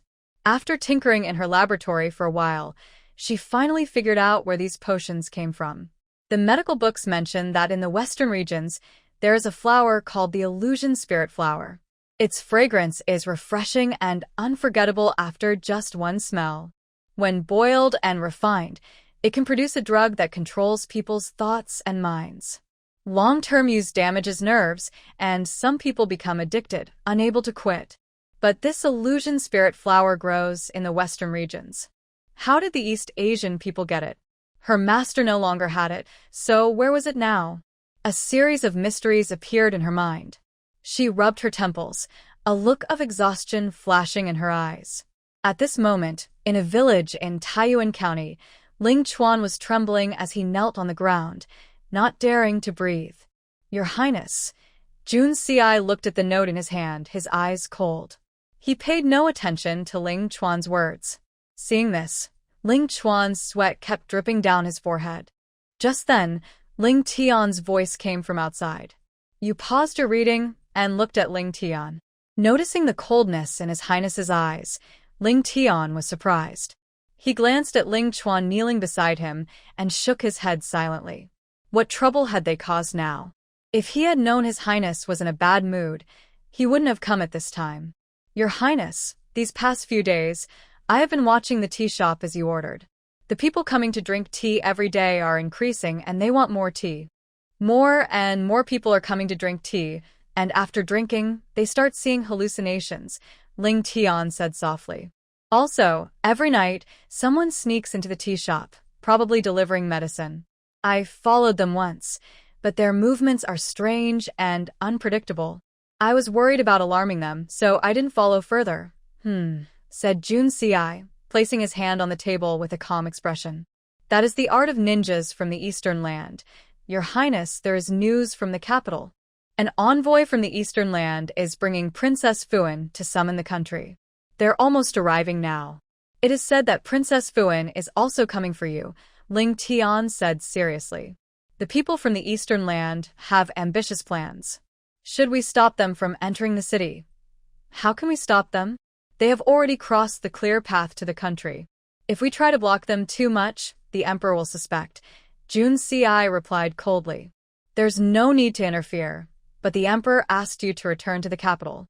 I am seriously injured now and cannot endure the journey, he said after a moment. He took out a box containing a tiger talisman. Send this back. Your Highness, Ling Tian hurriedly said. If you give away the tiger talisman, it will be hard to get it back. When did I say I want to take it back? Jun Si said indifferently. They keep calling me back to the capital just for this thing. Might as well give it to them. That way, they won't worry about it day and night, and I can have some peace. Your Highness, the situation in Lansher is urgent. Jun Si's lips curled slightly in a faint smile. So what? This land belongs to him. I am not the only son he has. My 7 brothers also need to do their part for this country. Hearing this, Ling Tian wisely said no more. Ling Tian remembered how Qin Ran had asked about King Qin earlier, but he swallowed his words. He knew well what he should say and what he shouldn't, and he kept his thoughts to himself. During his time beside His Highness, he had never hidden anything. Stay close to her and ensure her safety. Follow her orders as I do. Do you understand? Yes, I understand. Go now. Ling Chuan looked at Ling Tian with some envy. He also wanted to go out. What are you still standing here for? Jun Si opened his book again, speaking calmly. Ling Chuan hurriedly stood up, eyes shining with excitement, ready to leave the study with Ling Tian.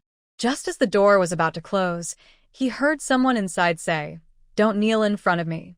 Find another place and kneel for 2 hours. Ling Chuan's face immediately fell. Of course, he knew His Highness wouldn't be easy to deal with. He found a corner and wished he could slap himself. What did you do to make His Highness angry? Ling Tian asked, frowning. Ling Chuan moved his lips but didn't speak.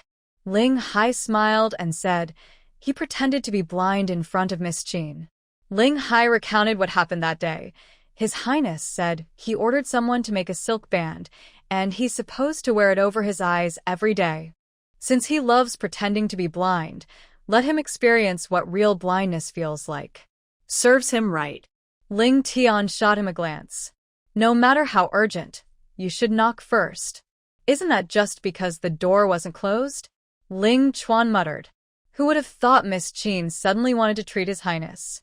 She left the door open and even unbuttoned His Highness's collar. For hours, a voice with internal energy sounded in his ear, making Ling Chuan feel like he'd been struck by lightning. Both of you get out now. If it weren't for you, I wouldn't have to kneel for another 2 hours, Ling Chuan said angrily, glaring at them. Stop gloating. The next one to be punished might be you. Ling Tian smiled. Miss Qin doesn't usually make people kneel. Ling Chuan glared at him bitterly. Seeing his proud smile, he couldn't help but feel a bit envious. When Ling Tian was sent to serve Miss Qin before, They didn't say much, but secretly they were glad they weren't chosen to serve a woman. But now, it seemed this was the best job of all. Everyone could see how much His Highness cared about Miss Jean. If nothing unexpected happened, she would likely become their future mistress. They were so blind back then that they didn't even notice her. The prince said it well. I might as well be blind myself. Jun Si looked at the gray feather in his hand. He found it by the window.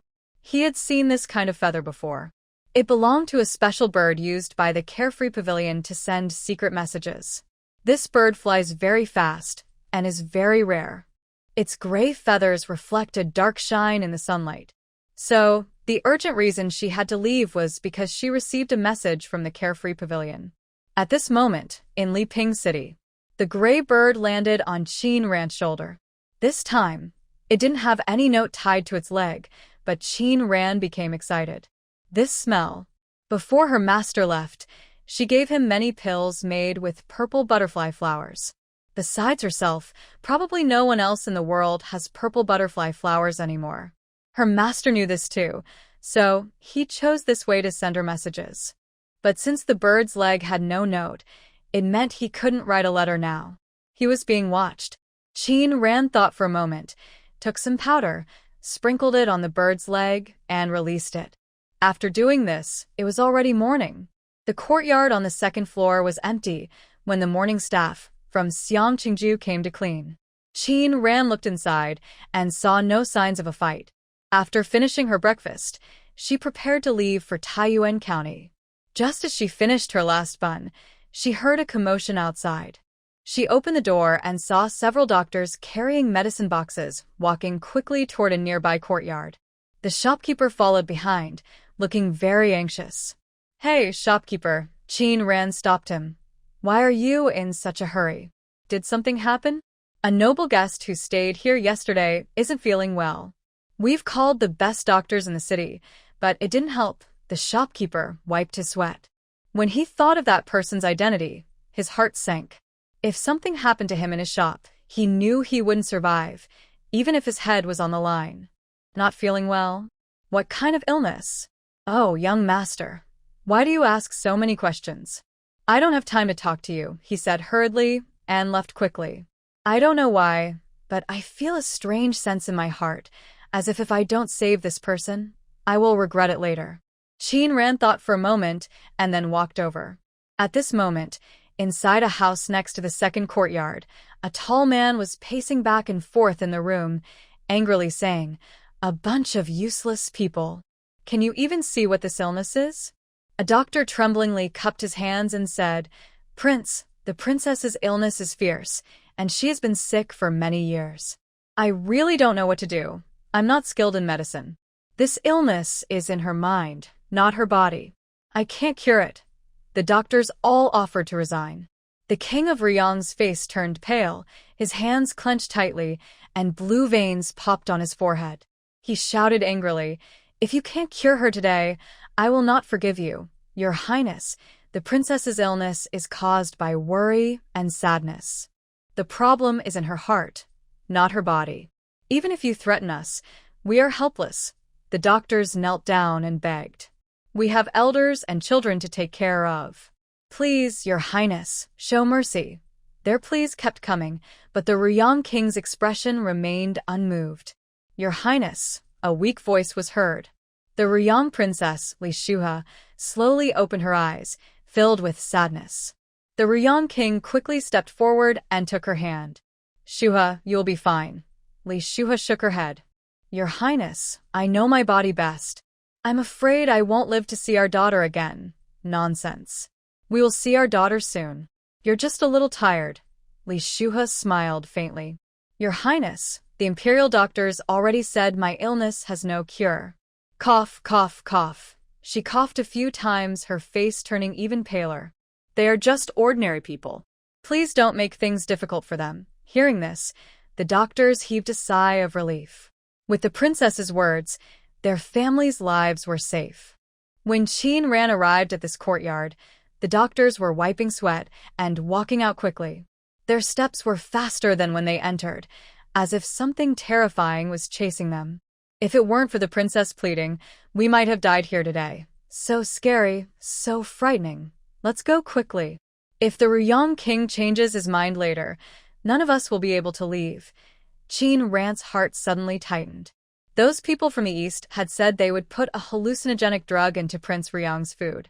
Her eyes narrowed slightly, and she quickly walked toward the courtyard. Stop! A guard blocked her way. Who are you? How dare you enter this courtyard without permission? Leave at once. I'm a physician, here to treat the princess. The guard looked at her suspiciously. A physician? The doctors our master invited have already left. Where did you come from? Does it matter where I came from?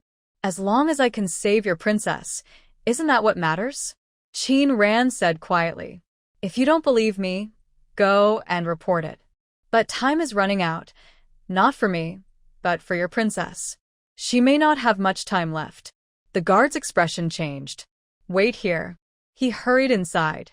My lord, a young man has arrived, saying he's here to treat the princess. At that moment, Li Shuhe was already on the brink of death, completely unconscious. It seemed she would not last much longer. A word of grief caught in the prince's throat. When his gaze fell on the golden locket in Li Shuhe's hand, pain spread through his heart. My lord, should we let the physician in? Perhaps. Let her in, Prince Ryong said, clenching his fists. One last chance.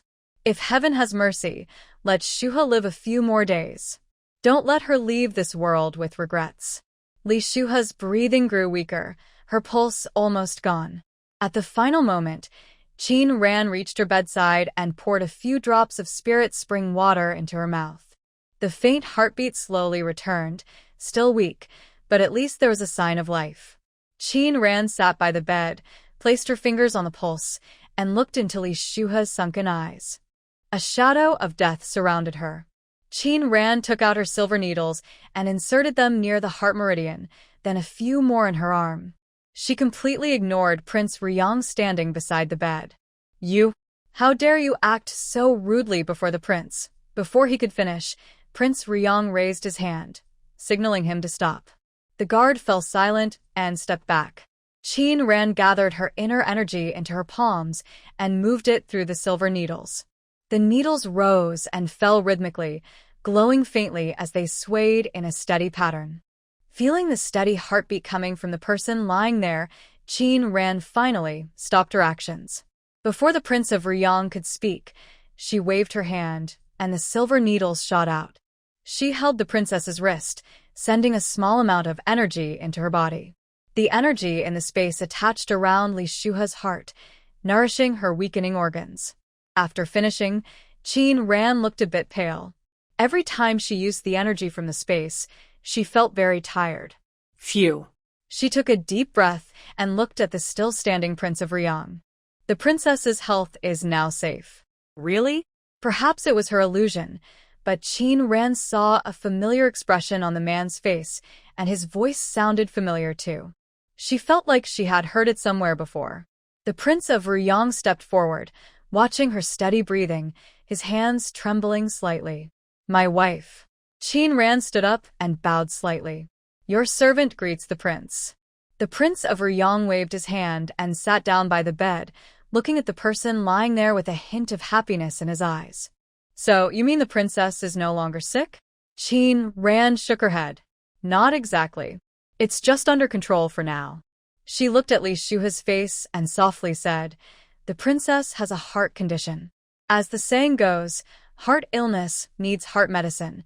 To fully recover, only the right medicine can help. King Ryong smiled and said, honestly, my father's health is gradually declining. Although he takes medicine, he cannot stop the passage of time. If a divine doctor is willing to return to the capital with me, I will agree to any conditions. Thank you for your kindness, Your Highness, but I am used to a free and easy life. I might not be able to adapt to life in the palace. I must decline your offer. Hearing this, King Ryong looked a bit disappointed. But most divine doctors are like that. Who would want to stay confined in one place? Only the palace doctors who often say, old officials' medical skills are not good enough, I am powerless, are willing to stay in the palace. that's fine. But if the divine doctor goes to the capital, she must not bypass our Ryong palace. Of course. Qin Ran looked at King Ryong, feeling a strange sense of closeness. Suddenly, there was a noise from the bed. The Ryong princess slowly opened her eyes. Shua. King Ryong sat by the bed and took her hand. Do you feel a bit better? Li Shuanudda. Though she was weak, the dullness on her face had disappeared, and her complexion looked normal again. Her gaze fell on Qin Ran's face, and she was momentarily stunned. You. She is the divine doctor who treated you, Jiang Jumu, King Ryong softly said. If it weren't for Dr. Jiang, you might not have woken up today. Seeing that she was dressed as a man, Li Shuha's bright eyes dimmed slightly. She nodded to Qin Ran. Thank you, divine doctor. Your Highness, you're too kind. I was passing by and heard someone was seriously ill, so I came to treat them. I believe this is also a blessing from heaven. Yes. Li Shuha looked at her gently. Young master, you are so young to be a divine doctor. It's truly admirable. Your illness comes from the heart. Although today was a close call, you still need to rest and recover. Don't overexert yourself. Thank you, divine doctor. Her gaze stayed on her eyebrows and eyes, and she smiled. Your features resemble the prince's quite a bit. Hearing this, King Ryong finally looked carefully at Qin Ran. After a moment, he said with some surprise, Indeed, as you said. But I also think Dr. Jiang and Shuha have many similarities. Could it be that this is fate? Hearing their words, Qin Ran was suddenly enlightened. No wonder she felt a familiar sense when she looked at Lord Ryong just now. Now I understand the reason. If not for revealing it, outsiders might really think they are a family. Little divine doctor, this is 10,000 silver taels. Please accept it. Qin Ran was natural and polite. Thank you, your highness. When it comes to money, Qin Ran honestly expressed her liking. Who in this world doesn't like gold, silver, and jewels? Refusing repeatedly would only make her seem very fake. This is my token of trust. If you come to the capital, just show this token, and you can come directly to Lord Ryong's residence to find me. Qin Ran looked at the jade pendant, which was engraved with a large python. It reminded her of the Qilin jade pendant given by Jun Si in her space. It seems that members of the royal family all have a badge to show their status. Since this is your highness's kind intention, I humbly accept. After taking the jade pendant, Lord Ryong's smile grew even wider. It wasn't until she left the courtyard that Lord Ryong returned to his room. Your highness. Li Shuha struggled to sit up. Seeing this, Lord Ryong hurried forward to support him. Your body isn't fully recovered. Why are you in such a hurry to get up? Your highness, we should go to Taiyuan County quickly. I worry I won't be able to wait until I see my daughter, Li Shuha said, her eagerness growing after seeing Qin Ran. Even just one glance, I would be satisfied. What nonsense are you talking about? Lord Ryong whispered. The divine doctor just said that as long as you take your medicine on time and don't overexert yourself, your heart condition can heal. Really? Lady Ryong was a bit doubtful. Did that little divine doctor really say that? Absolutely. If you don't believe me, I can call that little divine doctor back now. She probably hasn't gone far. He was about to get up and chase after her. Li Shuha quickly grabbed his arm. You're so old. How can you still be so impatient? Isn't it because you don't believe? Lord Ryong said with a smile. Shuha, we will find our daughter. That little divine doctor just now. She looks so much like us. Maybe it's truly fate from heaven. She also smiled and said, looking at her age, she seems about the same as our daughter. I wonder if she is married. If neither of them is married, maybe we can help them find a good match. The girl might not come from a noble family, but I liked her immediately when I saw her. Yes, I also want to bring her to the capital to work as a doctor in our palace. I won't treat her badly. Once Mingzhu is found, if she is interested, she can marry him. We have been apart from our daughter for many years. I don't want her to marry someone else right after she is found, or for us to be separated again. Prince, I feel much better now. Let's set out today. She was eager to see her daughter. After so many years, she wondered what she looked like now. She must be very beautiful. Qin Ran stayed at the inn for 2 days. The gray bird hadn't come back, so she decided not to wait any longer and set out for Taiyuan County.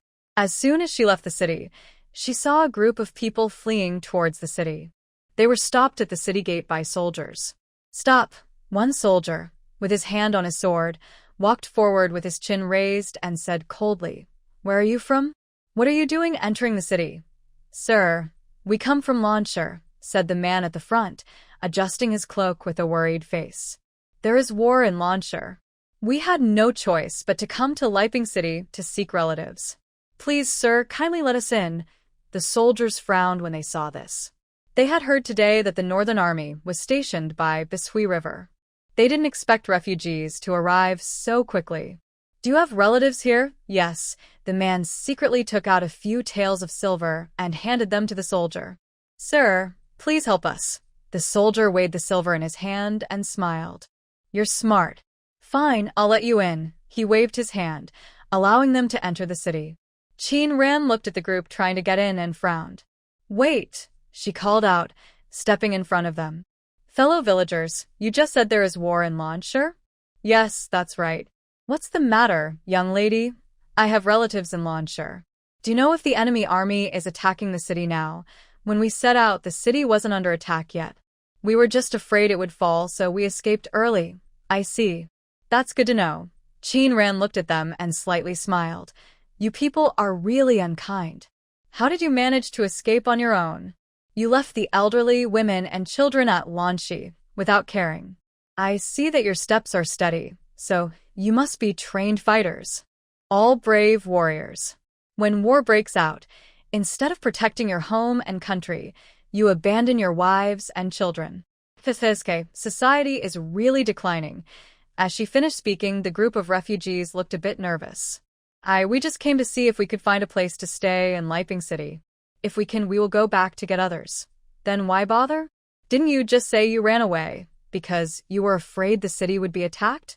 Since you escaped, there's no reason to go back," Qin Ran said with a slight smile, softly. "Your hearts are really united. All of you are willing to abandon your families. No wonder you travel together." One man in the group angrily said, "None of your business. How we come is up to us." His movements were a bit exaggerated, and his backpack shook a little. A strange smell reached Qin Ran's nose. She looked at their backpacks and found they were filled with gunpowder. Following her warning, the city guards looked over. "Open your packs, all of you." At this moment, a group of armored soldiers approached. The officials who had just received silver looked guilty. "Captain Chen, they are refugees from Lanshi. I didn't ask you." Chen Tian's voice was stern. "As city guards, how can you risk the safety of all the people in the city for few silver coins? How dare you wear this official uniform? Come here. Spare me, Captain Chen. I won't dare again, I swear. Please spare me." The official took out all the silver he had received and tremblingly placed it on the ground. "It's all here, Captain Chen." "I was wrong." Chen Tian's expression remained cold and stern. "You receive government pay and are respected by the people, yet for a little silver, you ignore the safety of the entire city. If I let you go today, I would be betraying the court and the people of Leping City. Take him away and give him 50 military lashes." As he finished speaking, 2 armored soldiers stepped forward, grabbed his arms, and dragged him away. Soon after, a scream was heard, which then turned into muffled groans, likely because someone had covered his mouth. Watching him handle the situation quickly and cleanly, Qin Ran's lips curved into a slight smile. "Commander Chen Tian, I believe this person is the Deputy General under Ling Chuan. No wonder he has the style of Junsi soldiers. Everyone, open the package." The people showed some panic on their faces. The man in front smiled and said, "Officer, we are all refugees from Lanshi. We are just ordinary civilians. If you are ordinary civilians, why can't you open the package?" Chen Tian looked at them cautiously, one hand already on his sword hilt. Seeing this, the people exchanged glances. Suddenly, one of them drew a soft sword from his waist and stabbed at the nearest soldier. The disguised civilians drew weapons and opened the package again, one hand holding gunpowder, the other holding a fire source. Chun Tian saw this. He stepped on his stirrup and leapt into the air, reaching for the gunpowder. But he was too far away to stop them in time. He watched as the fuse was lit. Once the fuse burned out, the explosion would happen. The man threw the gunpowder toward the city gate. At this moment, everyone wanted to stop them, but it was too late. Suddenly, a figure appeared out of nowhere, kicking the gunpowder into the sky. Soon, the gunpowder exploded in the air. The villagers in the city, unaware of what was happening, wondered why firecrackers were going off at this time. The people didn't expect Qin Ran to suddenly appear and ruin all their plans. In the chaos, they fled in all directions. But Chun Tian had already guessed their moves and surrounded them. Although they were not elite troops under the 8th prince, they were more than enough to deal with these people. Soon, they were all captured. Chun Tian walked over to Qin Ran and cupped his hands. "Thank you, young master. Without you, Leping City might have faced a great disaster. No trouble at all, just a small effort. Seeing how young you are but already so skilled, I feel ashamed. Commander Qin, you flatter me," Qin Ran said calmly. "I only have one thing I want to ask you. Please go ahead. Do you know the current situation in Lanchi? I have a relative living there." When mentioning Lanchi, Commander Chen's face darkened slightly and he whispered, "Honestly, Lanchi City is currently under strict guard. I don't have detailed information either." Knowing he didn't want to reveal more, Qin Ran didn't ask further. But from his expression, it seemed Lanchi was in a very difficult situation right now. "Captain, these people should all be from Beichin," a soldier said in a low voice. "What do you mean should?" Chen Tian asked with a frown. "Those people hid poison in their teeth. Before our men could question them, they bit through the poison sacs and took their own lives." "What?" Chen Tian pushed him aside and quickly walked toward the disguised refugees. Qin Ran followed behind, her eyes fixed on one of the poisoned individuals. The person's finger trembled slightly. "Someone is still alive." Before Chen Tian could react, she went straight to that person, took out a pill, and put it into his mouth, then gave him water mixed with spiritual spring. A soldier was about to draw his sword, but Chen Tian shot him a sharp look and told him to step back. Soon, the poisoned man slowly regained consciousness. He never expected he could survive. He stammered. He didn't understand what had happened to him and was quickly by city guards and taken to the camp. "Let me go. You can't just arrest me," the man shouted loudly. "Why are you holding me?" Pretending to be a Lanchi refugee and trying to set off a bomb in Leping City. "We wouldn't just arrest you. We could cut you down on the spot, and you wouldn't say a word," Chen Tian said sternly. Speak. "Are you a spy sent by Beichin? If you dare, just cut me." "I won't say anything." After saying this, he refused to answer any questions from Chen Tian and the others. Seeing this, Qin Ran raised an eyebrow. "I've heard that Beichin soldiers are tough." "Seems true." The man glanced at her and then looked away. "May I ask, Captain Chen, how long would it take to walk from here to Lanchi?" "More than half a month. And on horseback." Chen Ping thought for a moment. "Only 4 days." "With a fast horse, maybe 3 days." Qin Ran nodded, her gaze fixed on the man. She said calmly, "The news of the upcoming battle at Lanchi came less than a month ago. You definitely didn't come on foot. If you were riding with so many of you, where are your horses hiding?" "You refuse to speak, but that's okay. From Lanchi Road to Leping City, there are no inns along the way, so the place where you store your horses might be your stronghold in the calling country. With so many horses, it must be very noticeable." Seeing the man's face turn darker, Qin Ran turned to Chen Tian and said, "Captain Chen, you just need to send someone to investigate and find out where they hid the horses. There might even be more surprises." Chen Tian instinctively raised his hand to salute. He only realized halfway that the person in front of him was not his master. Cough. He cleared his throat and said to the person beside him, "What are you waiting for? Hurry up." Chen Tian's gaze fell on Qin Ran, and he couldn't help but wonder who this young man was. His presence was so strong. The man's chest was heaving heavily, and he looked at Qin Ran with a fierce, angry gaze, as if he wanted to kill him with his eyes. Who? Who are you really? Who I am doesn't matter. What matters is that your plan has failed, Qin Ran said coldly, with a firm smile. You, as a soldier of Beichen, are sent to attack cities by your generals, which is understandable. But you should never have turned your swords against unarmed civilians. They are innocent. They shouldn't be your targets. Weak men who attack women are the most useless soldiers. Only the incompetent would turn their hands against ordinary people. Qin Ran's words were like knives stabbing into the man's heart, and many soldiers present felt ashamed. Chen Tian's expression also changed as he looked at Qin Ran. If it were you in their place, your family, wife, children, being tortured and killed by soldiers from another country, how would you feel? Would you be angry? Or ashamed? Qin Ran smiled. Having poison in your mouth, I guess you're all dead men, not afraid of death. Maybe you don't care what others think. That's fine. Just go ahead and die bravely. When the calling country exposes your crimes to the world, let your family be the ones to be despised for your actions. Hearing this, the man's pupils shrank sharply. You're despicable. Despicable? Qin Ran sneered. I just want them to be despised. And what about you? Killing and setting fires, still dreaming of being a hero?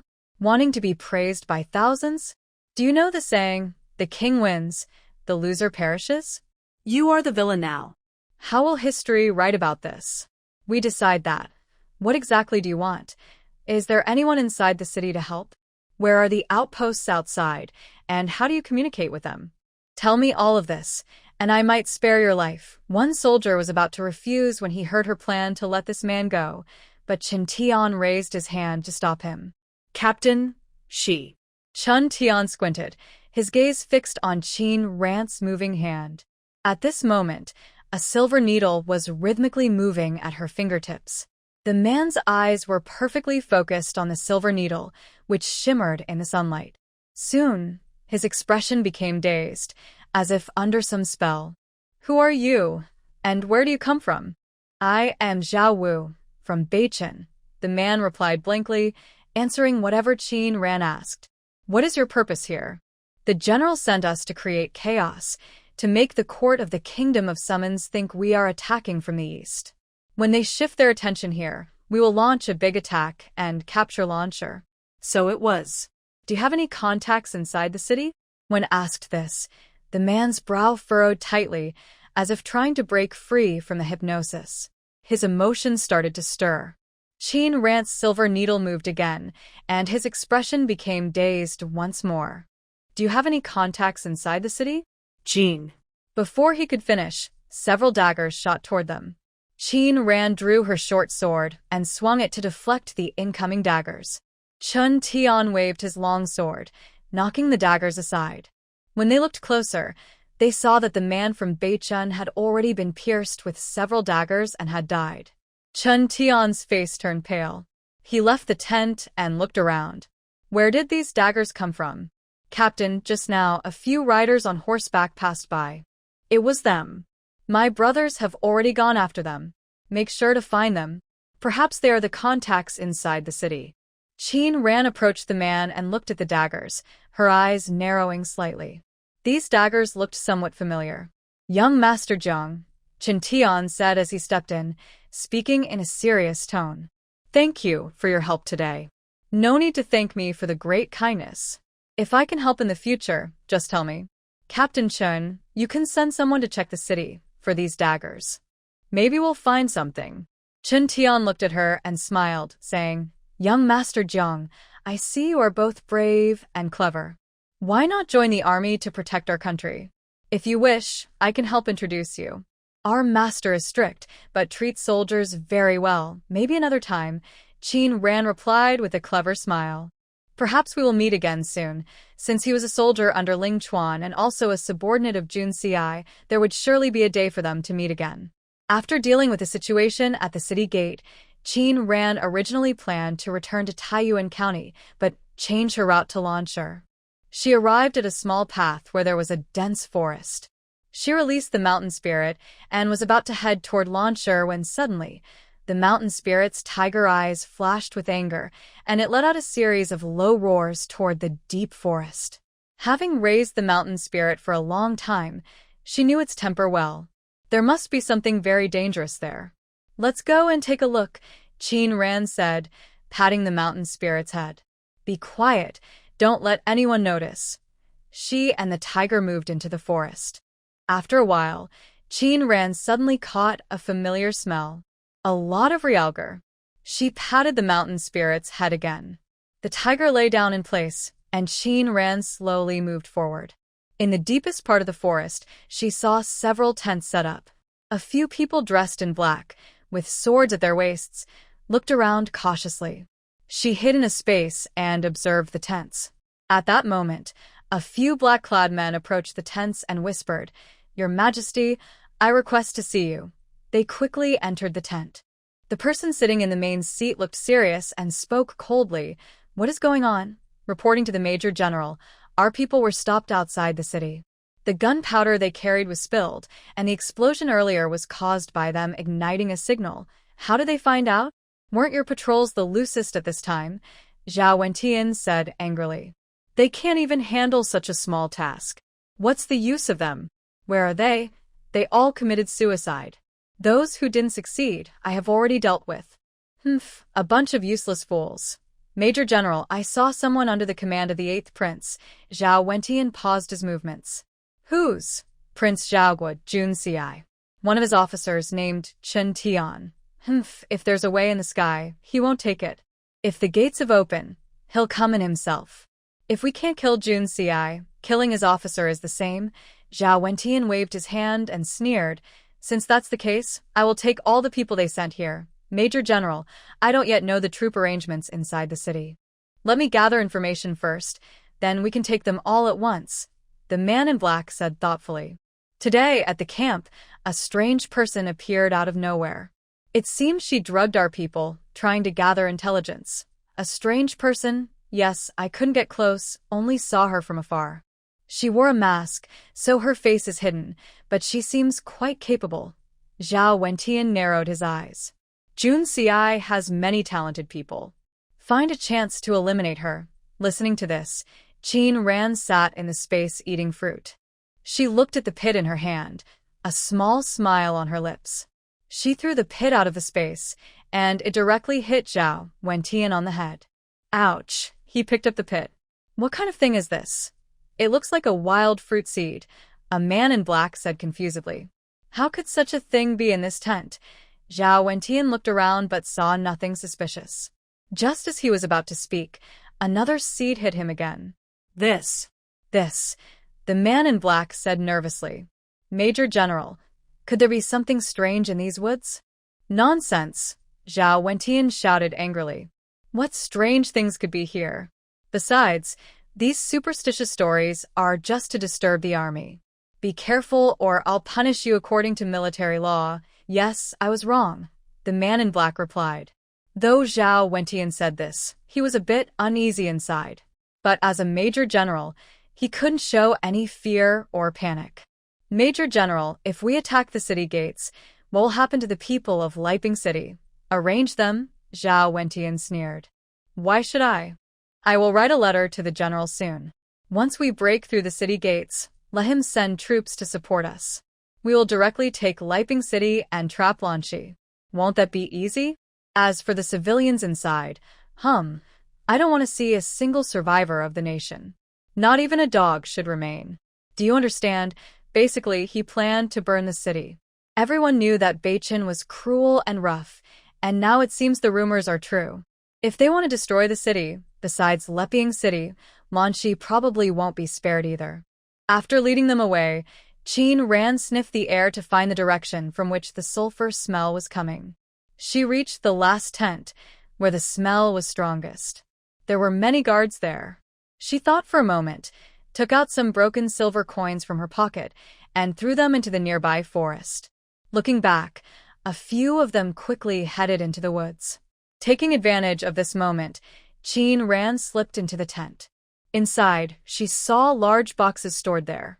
She walked forward and opened all the boxes, discovering they were filled with gunpowder.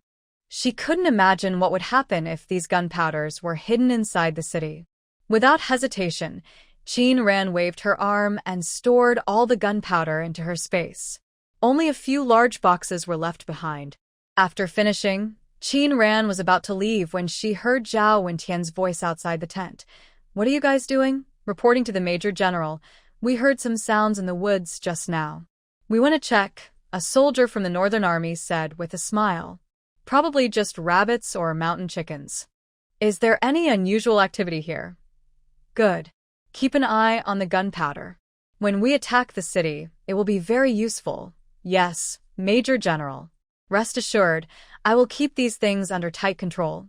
Unbeknownst to them, Qin Ran had already stored all the gunpowder into her space. Just then, a bird landed nearby. "Major General, a letter from the general. Kill them all, leave no one alive." Zhao Wentian laughed loudly. "Those who understand me know that the general's meaning is to destroy the city completely once it falls, leaving no survivors. As for that talented person you mentioned, if we can win him over, we might spare his life. If not, He didn't say more, but everyone understood his meaning. Qin Ran listened clearly from her space and knew that the so-called talented person he mentioned was herself. He had targeted her, so she decided to show him a little color. She took out a small vial, opened it, and let the medicine slowly seep out. The colorless, tasteless medicine dispersed into the air. Before long, the people inside the tent began to feel something was wrong. They started to itch all over their bodies and couldn't help scratching themselves. Several people experienced this situation at the same time, and Zhao Wentian immediately became alert. He drew his long sword from his waist and looked around cautiously. "Who's there? Come out." Qin Ran ignored him in the space. The medicine in the vial continued to spread outward. Soon, the entire camp was filled with the medicinal aura. Seeing that the effect was almost complete, Qin Ran clapped her hands and said to Zhu Wu nearby, "Let's go, set the trap." As the medicinal power spread, the itching on their bodies grew stronger. Some people scratched themselves until they bled, and their skin was torn in places. But the itching didn't ease at all. It felt like thousands of ants were crawling inside their bones, causing unbearable pain. "Help! Help!" Some soldiers, unable to bear the torment, drew their swords and committed suicide. Zhao Wentian looked around angrily and shouted, "Come out! Get out here!" "Ahem, stop shouting," a lazy voice slowly appeared. Zhao Wentian paused his movements and looked toward the person sitting on a nearby chair. She was dressed in black, wearing a half-silver mask on her face, sitting lazily, holding a fruit, and eating it bite by bite. He immediately recognized the exposed seed, which was exactly the same as the one that had just hit him on the head. The sudden appearance of this figure shocked everyone, making them forget their physical discomfort for a moment. Who are you?" Qin Ran slightly curved her lips and said calmly, "Weren't you just looking for me?" Seeing that he didn't respond, Qin Ran shook her head and said, "You just said that if I was willing to surrender, you'd let me go. But if I didn't, you'd definitely take my life, right? You are. I am that strange, mysterious person." Qin Ran finished her last bite of the fruit and smiled. "What's your name, Major General?" "I'm right here. Come and catch me if you can." "Since you are willingly walking into my trap, I will fulfill your wish," he said, raising his long sword toward Qin Ran's face. Qin Ran remained calm, sitting there with no change in her expression, not even moving a finger. Seeing her like this, Zhao Wentian grew even angrier. Just as his sword was less than a fist's distance from her face, his movement suddenly stopped. The long sword in his hand fell, and he immediately burst into uncontrollable laughter. His hands kept grabbing at himself, and soon his clothes were covered with bloodstains. Qin Ran looked at Zhao Wentian, who was crying and laughing on the ground, and a slight smile appeared on her lips. "What's wrong with you? You look like a monkey." Zhao Wentian, still grabbing at himself, glared fiercely at Qin Ran. What do you want?" "You." Ha. He couldn't even speak a complete sentence now. Qin Ran chuckled indifferently. "I don't mean to do anything to you. Didn't the general say he wanted to catch me? Now I've come to you willingly, but you're just busy itching yourself." TSK, is this how you treat your guests?" Stop. Stop being so arrogant. If you have the courage, you can undo my poison. Let's see who's better. Why should I? Qin Ran sneered. You have many people and I am alone. I would suffer a lot more. What do you want? Nothing special. I just want you to see the consequences of doing evil. Qin Ran said slowly. Do you know what will happen to you after you get this poison? At first, it just itches, but later your skin and flesh will rot and fall off in pieces. Your bones will turn black little by little, and your heart, liver, and lungs will slowly be corroded, causing unbearable pain.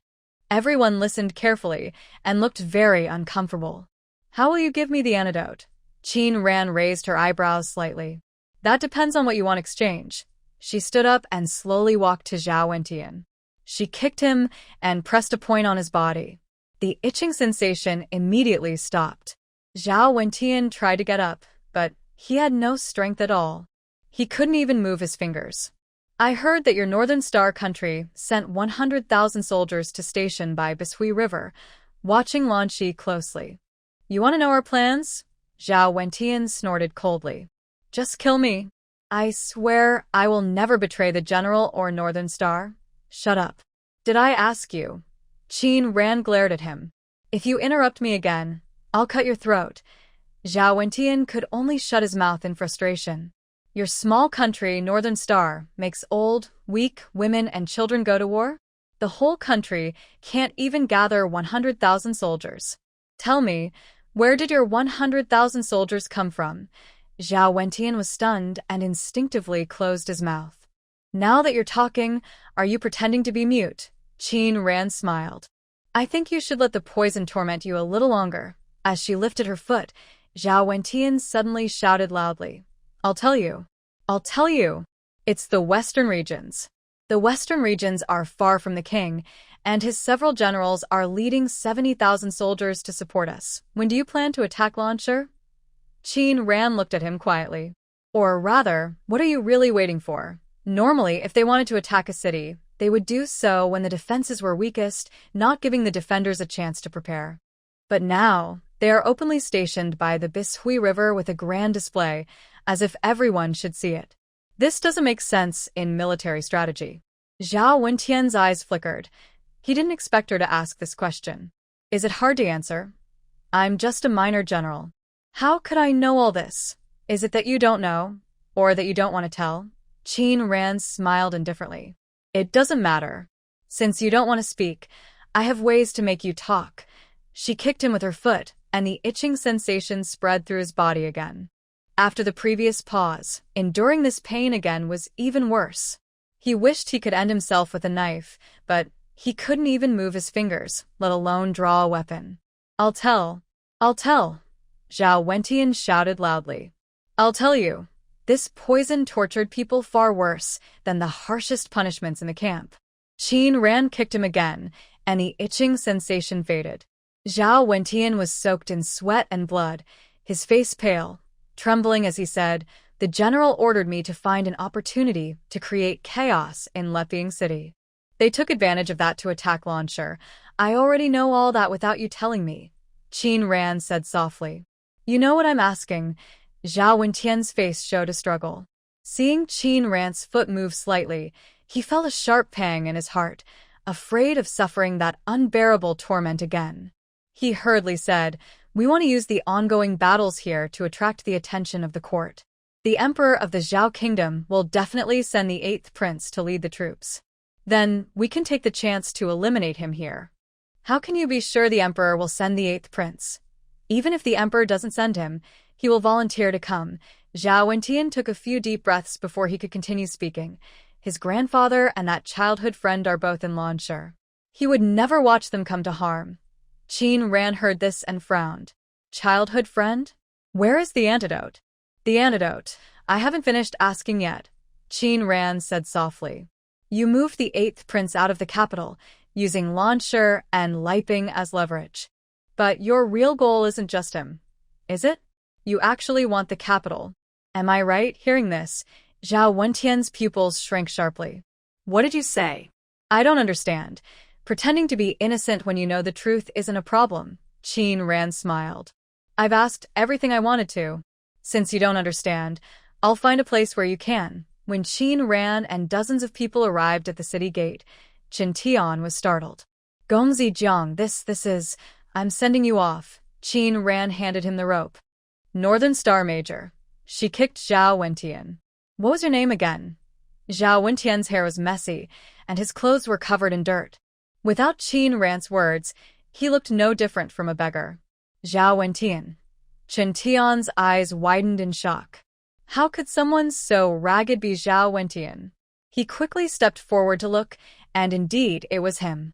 They are hiding outside the city in the forest, waiting for a chance to cause chaos. I happened to pass by and brought them here for you.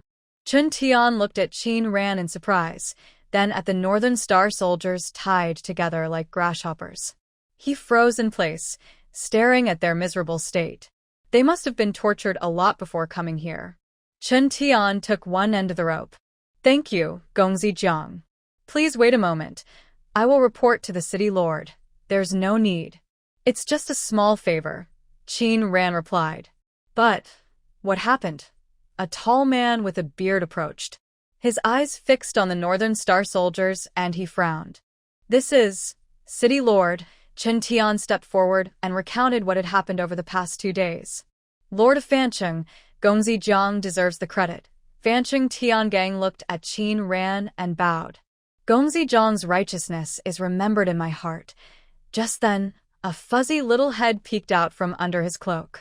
Father, soft, gentle voices reached Qin Ran's ears. She looked down and saw a little girl standing behind the city lord of Fan City, looking at her shyly. Who is this big brother? Ruer, this is young Master Jiang. He is the great benefactor who saved our Leping city. Great benefactor? Fan Ruer had 2 small buns on her head, tied with pretty bows. She wore a red cloak and blinked her big eyes at her, looking so cute that it almost melted her heart. Big brother, why are you wearing a mask? Ruer asked innocently. Did you get hurt on your face? Hearing this, Fan Tiangang quickly pulled her back. Don't talk nonsense. He looked up with an apology. Young Master Jiang, my little girl is acting out of turn. Please don't take it to heart. It's okay. Qin Ran smiled. She crouched down and looked at Ruer. Little girl, how old are you this year? I'm 5 years old. Big brother, how old are you? I'm 16. Hearing this, Fan Tiangang was surprised. At only 16, he was already so skilled. Truly impressive for someone so young. Captain Chun, give the order. Tonight, we will hold a banquet. The main purpose is to celebrate with Brother Jiang. Let's drink until we're all happy. Qin Ran quickly declined. City Lord Fan, there's no need for a banquet. I have something important to do. That won't do. Fan Tiangang stepped forward, patting her on the back with a smile. You are our hero of Leping City. Without you, who knows what terrible things might have happened.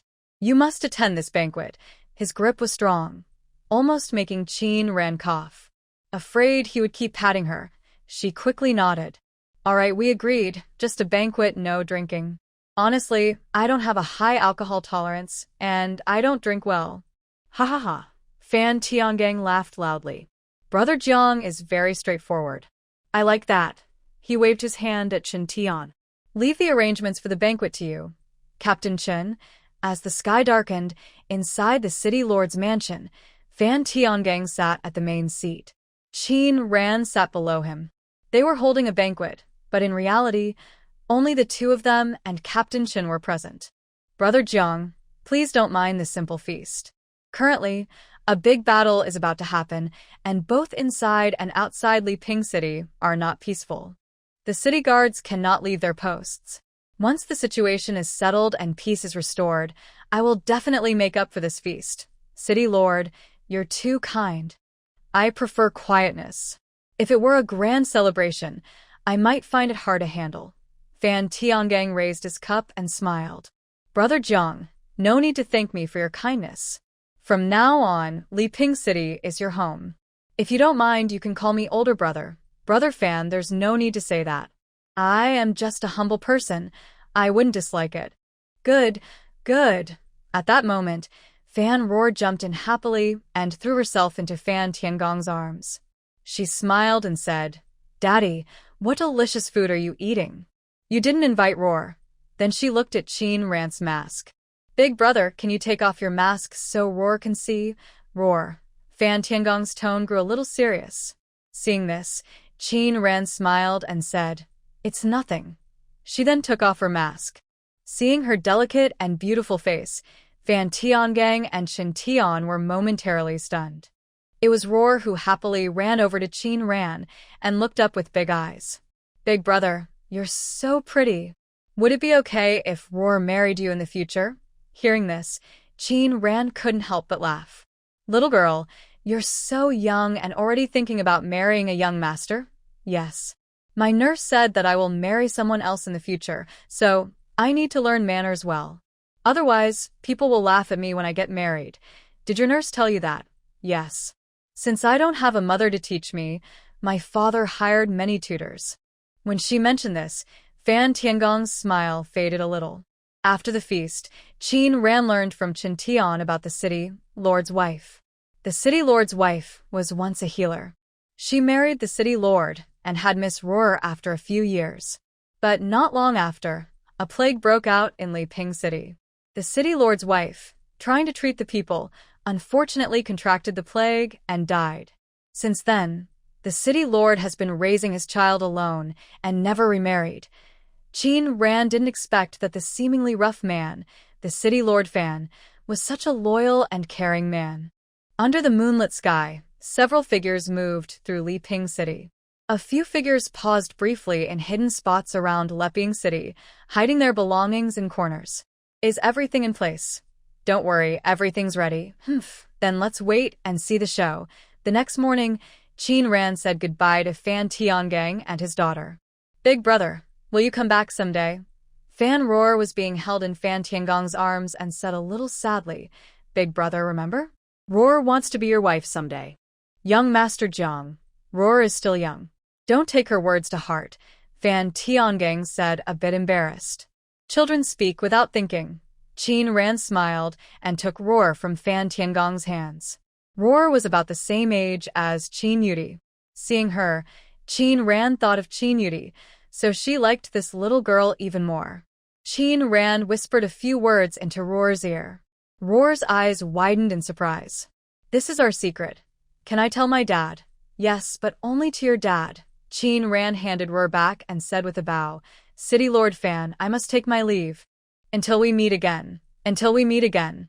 After Qin Ran's figure disappeared into the distance, City Lord Fan hugged Roar and rubbed her small face with his beard. "What did Big Brother tell you?" "It's not Big Brother," Roar whispered softly in his ear. "It's Pretty Sister. She's a girl just like Roar." Fan Tiangang looked at her back in shock. He never expected a woman to have such strong inner strength and clever thoughts.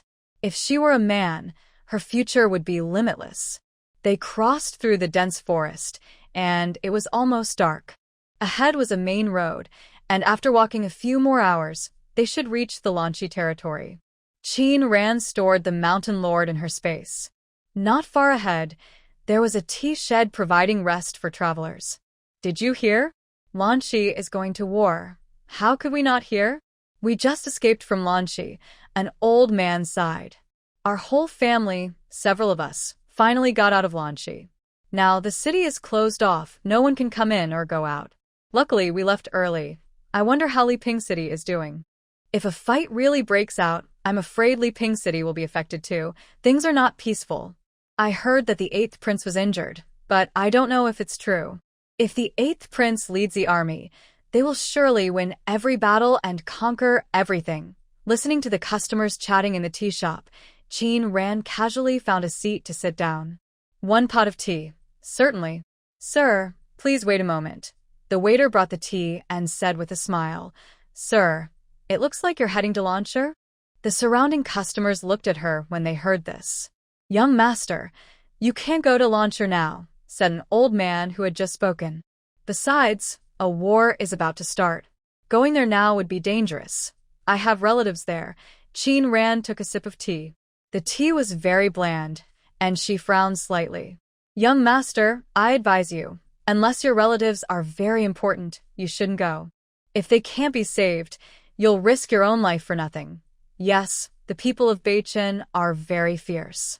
If they attack the city, they will kill everyone, men, women, old, and young, just by looking at them or attacking. Hearing this, Qin Ran asked curiously, "How do you know that, old man?" "To be honest, when I was young, I wanted to join the army. That year, the people of Beichan invaded our village. My mother hid me in the cellar. I watched helplessly as they were killed by Beichan soldiers. When they opened the cellar, I thought I wouldn't escape, but someone saved me." The customer drinking tea nearby asked curiously, "Who?" The old man lowered his voice, "The king of Qin." Qin Ran paused with her tea and looked at the old man. When mentioning the king of Qin, everyone around fell silent. Thinking of that person who once seemed like a war god, but met such a tragic end, she couldn't help but feel a bit sad. "Fate is strange. Old man, since you said you've seen Beichan soldiers, what do they look like? Are they as fierce as they say, with 3 heads and 6 arms? "There's no such thing as 3 heads and 6 arms, the old man waved his hand. "They are just bigger and stronger than us, but their swords are a bit special." "What's special about them?" The old man thought for a moment, then gestured with his hand. "Their swords are curved, wide, and large." Qin Ran placed her teacup on the table, and a shop appeared in her mind. Suddenly, she remembered where she had seen those daggers before. Not far from the inn where she was staying, there was a shop called Jin Taijiang. The signboard had a picture of a dagger that looked quite similar to the ones carried by the Northern Star assassins. As the old man said, the daggers used by the people of the Zhao country are straight, while those used by the Northern Star people are wide and curved. When she arrived in Leping City, she just caught the shop closing down. She only took a quick look, but she remembered the shape of the dagger very clearly. "Oh no," she thought, dropping a few copper coins and quickly heading into the forest. "Mountain Lord," she said as she entered the woods. She released the Mountain Lord from her space, mounted on a tiger, and the Mountain Lord rushed out swiftly. People drinking tea at the tea shop saw this scene. They didn't see where the tiger came from and thought it had been lying in the forest all along. Just now, that young master. What did she ride? Did you see it? It seems like a tiger." They looked at each other, confirming they hadn't seen wrong, and their legs felt weak. "A tiger that big?" "Even bigger, almost as big as a horse.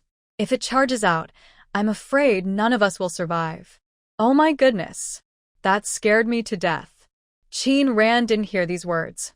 She only wanted to return to Leping City quickly. On the way, she kept regretting how she could have missed such an important thing. It took her a whole day to get from Leping City here. Now that it's dark, it will take even longer to go back. The night grew darker, and everything around was silent. Only the figure of one person and one tiger moved through the forest.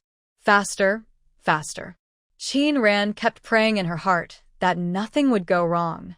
Suddenly, she felt a tremor under her feet. Her heart sank. This shaking wasn't caused by the ground moving, but by Mountain Lord, go faster. At this moment, Leping City, as Qin Ran imagined, was already engulfed in flames. Fan Tiangang and Shin Tian, along with soldiers and hidden Northern Star assassins, fought together. Fan Tiangang drew his sword and said, "Half of the soldiers, follow me." "The city lord, father," Fan Roar cried, hugging him. "Where are you going?" "Don't leave Roar behind." A look of regret flashed in Fan Tiangong's eyes. He kissed her on the forehead and softly said, "Roar, hide with the maid in the secret passage. Never come out, understand? After I finish dealing with things here, I will come to find you, through the secret passage." "Father," Roar clung to his clothes. "You must come back for Roar. Don't leave me behind." "Don't worry, I will come back." Fan Tiangang led his soldiers to the city wall.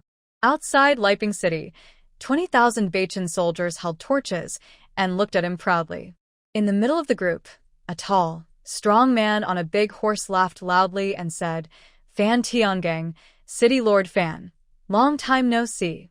"Kuyuin," Fan Tiangang gritted his teeth. "It's you. After so many years, are your wounds healed, City Lord Fan? If you hadn't ambushed me back then, how could I have beaten you?" Kuyuin sneered. "War is about deception. You are weaker than me, so what can you say? He sneered again. Today, if you open the city gates, I might spare you. But if you resist stubbornly, don't blame me for being ruthless. City Lord, don't listen to him. The people of Beichun are always rude and cruel. If we open the gates, the people inside will suffer. An arrow flew through the air and hit the speaker in the heart. Quiet, Kuyuin said coldly. Fan Tiangang, you're no match for me. You should know that. I heard you have a daughter. She's very lovely. Kuyuin, if you dare hurt Roar, I will kill you. Humph, you said that years ago. You want my life? You're still too young. He waved his hand and shouted loudly. All soldiers, listen. Break through the city. Charge into Leping City. Reward with 100 taels of silver. Fan Tiangang said firmly. Fire arrows. We must not let them enter the city. Suddenly, the battle erupted with smoke and screams everywhere.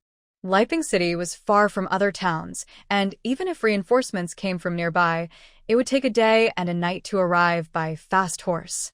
The city had fewer than 10,000 defenders. Facing the fierce Beichun soldiers, they struggled to hold on, knowing it would be hard to wait for help to arrive. The explosion inside the city, mixed with the people's cries of despair, sounded very tragic. Chun Tian and a few secret guards were fighting with the Beichun dead soldiers. Both sides were badly injured. Indeed, you are under the command of the 8th Prince. You are quite strong. We underestimated you, a man in black said with a smile. But soon, our army will break in, and then it will be your end. End, Chin Tian sneered. You don't know whose end it really is. He swung his sword fiercely, aiming at the black-clad man with a sharp, deadly attack. After dozens of moves, Chin Tian's wounds worsened, and his clothes were soaked with blood. At that moment, he remembered the porcelain bottle in his arms. It was given to him by Lord Jiang before he left, claiming it could help with internal injuries. He swallowed the medicine inside the bottle. He didn't expect it to work immediately, but as he swung his sword again, he suddenly felt his internal energy grow stronger than before. Chun Tian's eyes lit up. He tightened his grip on his sword and shouted loudly at the Beichun soldiers, "Prepare to die." The opponent fighting him was surprised. How did Chin Tian's strength seem to increase? Meanwhile, in a secret passage, Fan Roar was being gently rocked and comforted by her nursemaid. "Nursemaid, why hasn't my father come yet?" the nursemaid softly replied. "Miss, don't worry. The city lord said he will come to get you. But I'm scared. Don't be afraid. Nursemaid is here. I'm afraid my father won't come back like my mother did," she said, rubbing her eyes to stop tears. The nursemaid's eyes were red as she sighed deeply. "It won't happen. It definitely won't." At this moment, on the city wall, their arrows had run out, but the Beichun soldiers kept rushing toward the city gate. "City Lord, we're out of arrows. What should we do?" They set fire to some grass bundles and shot them into the enemy ranks. The horses became restless and uneasy. Qiu Tan saw this and shouted angrily, "What are we waiting for? Their arrows are gone. Use the battering ram to break down the gate." A loud banging sound made the entire city gate shake and threatened to collapse. "City Lord, we can't hold on anymore. We can't hold on anymore," a soldier ran up and said. "The attack from Beichun is too fierce. Our city gates are about to fall. We must not let them break through the gates, or the people inside will be in great danger. No matter what, we must hold on until dawn." Chaos filled Leping City. Some signals for help were sent out. From far away, in Ling Mountain, someone saw this and quickly stood up. "This is bad," he said seriously. 5,000 Iron Cloud Riders, follow me to Leping City. The remaining 5,000 stay here. If the battle intensifies, you must go to support immediately." Qin ran, and the Mountain Lord moved quickly through the dense forest. They would arrive in less than an hour. "City Lord, something's wrong." A group of people suddenly appeared and set fire to the city lord's residence. An arrow shot through the air and hit Fan Tiangong's left shoulder. Kuyu Qin's eyes flashed with cold light. He laughed loudly. "Fan Tiangang, whether years ago or now, you are always my defeated opponent. City Lord." "City Lord," Fan Tiangang gritted his teeth and pulled the arrow out. Ku Yuqin, you despicable person. He threw the arrow to a nearby soldier. Don't waste it. Killing someone with this arrow is worth it. Don't worry about me. No matter what, we must not let them break in. The lives of tens of thousands of people in Leping City are on us. City Lord, you've been poisoned. It's okay. He staggered, stepping back, his lips turning a strange purple. Fan Tiangang, our Beichin snake venom is unbeatable. In less than an hour, you will die from the poison. I want you to see how Leping City turns into ruins. And your daughter. Ku Yuqin, don't hurt her. I don't have to listen to you. He waved his hand. Break the city. A loud crash sounded as the gates of Leping City collapsed. Ha ha ha. Men, that's keskiviikko jakin soter lordly. Whoever finds Fan Tiangong's daughter will be greatly rewarded. The soldiers of Beichin rushed in, their curved blades cutting down the defending soldiers. When Chun Tian and his men arrived, some Beichin soldiers had already climbed onto the city walls. The soldiers on the city wall waved their long swords, fighting fiercely against the Northern Star people. Fan Tiangang was poisoned and injured, already weak, and faced with the endless enemy troops, he was unable to fight anymore. City Lord, you retreat first. I will hold them off for a while. No, Tianjan, I can't hold on any longer. You go quickly. Roar is still inside the secret passage. Find a safe place to hide. When reinforcements arrive, bring Roar out. You must take good care of her. Please, he said, taking out a jade pendant and handing it to Deputy Tianjan. Don't let her suffer too much. City Lord, you can't fall. Wait a little longer. Reinforcements will come. Fan Tiangang leaned against the gate, his breathing growing weaker. They were now completely surrounded by the Northern Star Army. Even if Tianjan wanted to leave, he couldn't. The sharp swords reflected cold light, making people's spines chill. Fan Tiangang. Ku Yuqin stepped forward with a cold smile. You lost. Ha. Fan Tiangang looked at him. So what? Life and death are just fate. A mocking smile appeared on his face. Even if you win today, what does it matter? Years ago, you schemed everything but still couldn't keep Roar by your side. Hearing this, Ku Yuqin's eyes darkened. He coldly said, Shut up. If it weren't for you, I would have married Roar already. It's because of you that she left me. He drew his sword from his waist and stabbed it into Fan Tiangong's right shoulder. Roar is dead, and you don't deserve to live. Roar left you because of your own fault. She is so pure-hearted, and what about you? How did you treat her?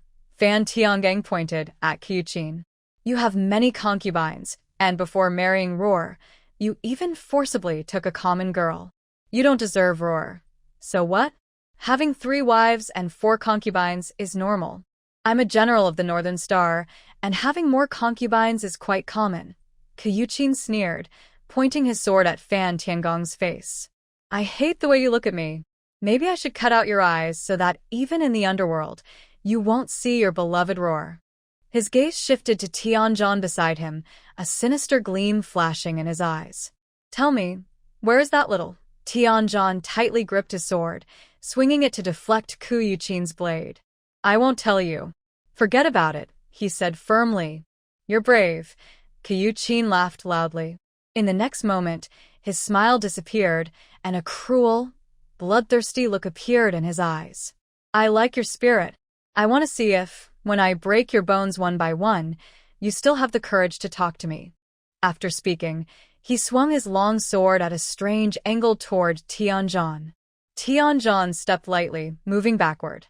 Just then, Ku Yuqin's figure suddenly vanished from sight. Before he could react, Ku Yuqin appeared behind him. Be careful. Fan Tiangong's pupils shrank. He picked up a dagger nearby and threw it, hitting Ku Yuqin's sword. Tianjan was saved. Ku Yuqin's face was cold. He said sharply, You're asking for death. At this moment, Qin Tian appeared on the city wall. He quickly took care of the enemy soldiers blocking him and flew over to Fan Tiangang. City Lord Fan. Ku Yuqin looked at Qin Tian and slightly smiled. Finally, everyone is here. I don't have to find you one by one. Ku Yuqin, you're just a defeated subordinate of our lord. Today you dared to lead an attack. Our lord will not let you go, Chen Tian said, glancing at the city. Many innocent lives had already been lost to the Northern Star soldiers. Retreat now. Retreat? That's a joke. Qiu Qin sneered. Leping City is within my reach. Why should I retreat? He waved his hand and shouted loudly. Capture them. Execute on the spot. Cut off their heads and hang them on the city walls. Whether they are civilians or soldiers of Leping City, their heads will be cut off. I want them to know the consequences of offending Northern Star. Countless Northern Star soldiers charged into the city. Chen Tian felt anxious but powerless. The defenders inside Leping City fought hard, but couldn't stop the slaughter of the civilians. Hundreds of soldiers surrounded Chen Tian and the others. Even Chen Tian and Tian Zhan, fighting 10 enemies at once, couldn't escape unscathed. And outside, Qiu Qin watched closely. Soon, Chen Tian had over a dozen wounds of various sizes. Tian Zhan's injuries were worse, and Fan Tiangang had already fainted. Just as they were about to die, a black object with a burst of fire descended from the sky. What is that? Yes, yes. A loud explosion echoed as flames filled the sky among the Northern Star soldiers' ranks. One after another, gunpowder fell from the sky, and the loud blasts mixed with screams and shouts, filling the area with a sense of despair. Qiu Qin's sharp eyes narrowed as he looked down at the city. He saw the gunpowder, seemingly appearing out of nowhere, falling into the soldiers' lines. In the next moment, a figure appeared slowly from the dense forest, coming closer. A man dressed in black robes rode on an old tiger, with another dark-colored tiger following closely behind. Mountain Lord, once we enter the city, any Northern Star soldiers we see, we must fight them all, no one spared. The two tigers growled deeply and rushed into the city at high speed. The soldiers had never seen such a huge tiger before. In just one encounter, they were thrown into chaos. Horses reared in fright and fled, ignoring commands. Some soldiers fell from their horses and were either bitten by the Mountain Lord and Ao or trampled by hooves. Many soldiers lost their lives in an instant. Qin Ran lightly stepped forward, leaping into the air. She drew her short sword and landed on the city wall. Her body spun quickly, unleashing a sharp, cold wind. Wherever she passed, the soldiers' chests burst with blood. She reached Chen Tian and sheathed her sword. Blood dripped down as the soldiers slowly fell. Brother Jiang, Chen Tian's eyes showed no surprise, only urgency. He hurriedly urged her. Quick, go, go? Why should I go? Qin Ran's gaze fixed on Qiu Qin, whose expression was dark and sinister. These wolves are still here. How can I leave? Don't say but. Qin Ran turned her head slightly. You and Deputy General Tian should lead the others to help the Mountain Lord and Ao deal with the enemies in the city. Leave this to me. Mountain Lord Ao? Qin Ran took a pill and placed it into Fan Tiangong's mouth, but by then, his breathing was almost inaudible. Qin Ran's heart tightened and anger flickered in her eyes. This is your doing, she said calmly, her tone emotionless. Who are you? You're not worthy to know my name. Qin Ran picked up the long sword from Fan Tiangong's hand. The fresh blood from her wounds stained the sword handle and blade. She spoke calmly. Since you led the troops here, then you shall leave your life as a sacrifice to comfort the souls of the people of Leping City who died here. Humph, you're young but quite bold, Qiu Qin sneered. If you want to know my name, you're not worthy yet. Really? Qin Ran held her sword tightly. Her hair moved without wind, and her strong internal energy made Qiu Qin feel nervous. Who is this person? This is a matter between me and Fan Tiangang. You better not get involved, or you'll anger us in Beichen. You won't like the consequences. If it's a feud between you and the city lord of Fan, why involve the innocent people of Leping City? They are so helpless, Qin Ran said with her eyes lowered. Her tone was still calm, but the surging internal energy around her showed she was angry. So many innocent people have died at the hands of your Beichen soldiers. If I don't avenge them, their resentment might turn them into vengeful spirits. But even if they become ghosts, they can't really come after you. So, I can only turn you into a ghost too. After speaking, she swung her sword, sending a burst of energy toward Kyuchin. He dodged repeatedly, and each time the energy brushed past him, he was secretly amazed by her strong internal power. Qin Ran's teasing attacks made Kyuchin very angry. He blocked her sword and shouted, "What do you mean? I'm afraid you can't handle a few of my swords and will die too quickly." That wouldn't be fun, she said. Then she spun around, seizing the chance, and stabbed her sword into his left shoulder. The spot was exactly the same as where Fan Tiangang was shot. The intense pain made him frown. Before Kyuchin could react, she swung her sword again, landing on his right arm. Kyuchin groaned again. Qin Ran remained calm and continued attacking him. In the end, her sword broke his tendons and muscles, leaving him lying on the ground, barely able to breathe. Who are you?" he asked, trembling. Now, only the two of them remained on the city wall. Qin Ran smiled and waved her arm. Fan Tiangang disappeared instantly. Kyuchin stared blankly, trembling, and said, You're not human. You're a monster. A monster. Since you've seen me, I can't let you live." Qin Ran curled her lips into a slight smile as a black powder pouch appeared in her palm. Seeing the familiar powder, Kyuchin exclaimed in surprise, "This thing is actually in your hand." "Yes, right here." She tied the powder to his body, took out a fire striker, and, under his frightened gaze, lit the fuse. She grabbed his belt and threw him straight into the air, massacring civilians, being so cruel. "This is what you deserve." Bright flames mixed with a smell of blood exploded in the sky. Qin Ran stood on the city wall, watching the fast-moving troops on the main road. Her killing intent gradually calmed.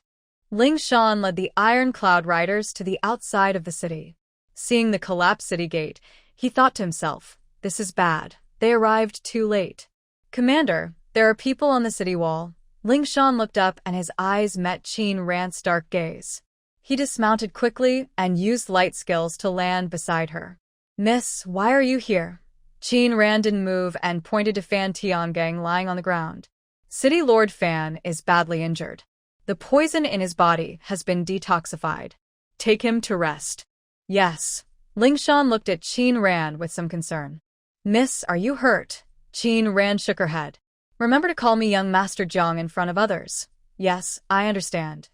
After Ling Shan carried Fan Tiangang away, Qin Ran swayed slightly. Her face beneath the mask was very pale. Just before Ling Shan and the others arrived at Leping City, she entered her space.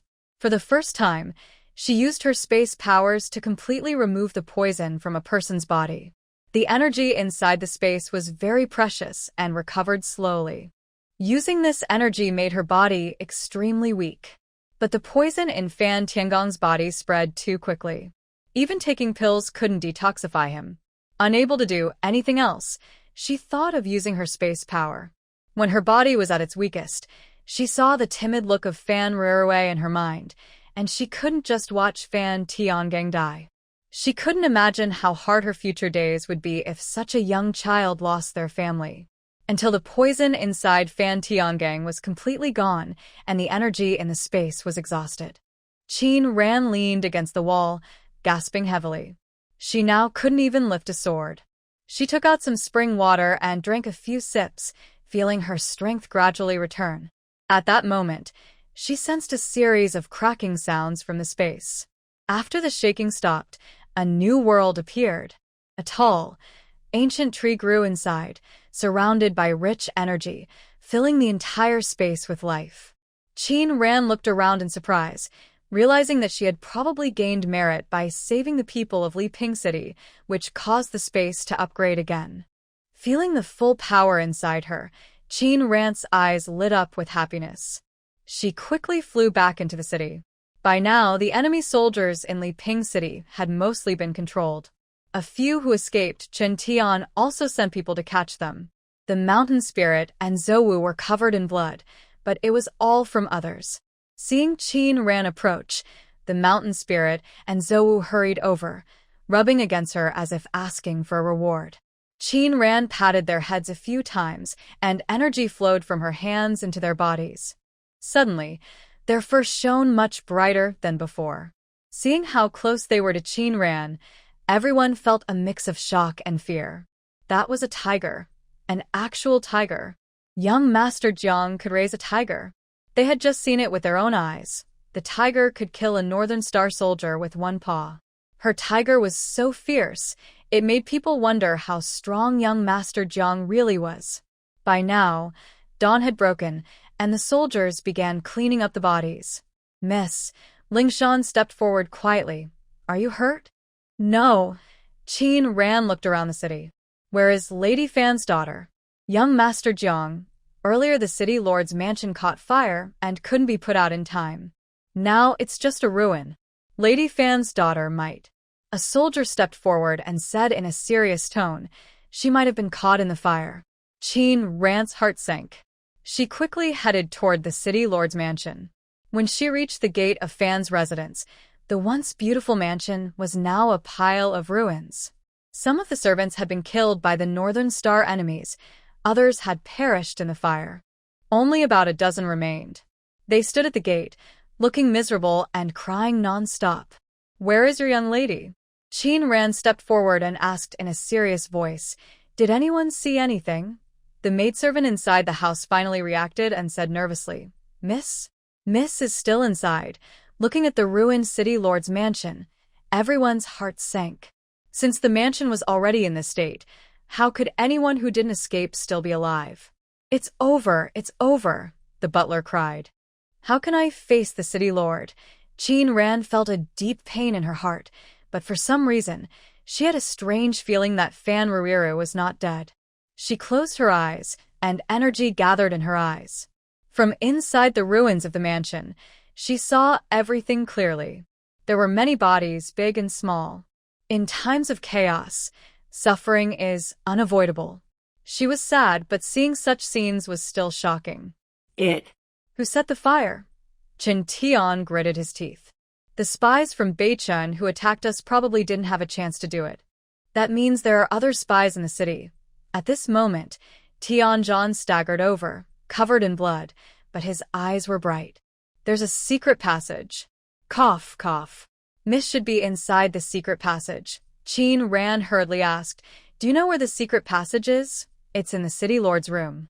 Lift the bed, and you'll find the entrance." But now, the mansion was in ruins, making it hard to tell where the bedroom was and where the secret passage might be.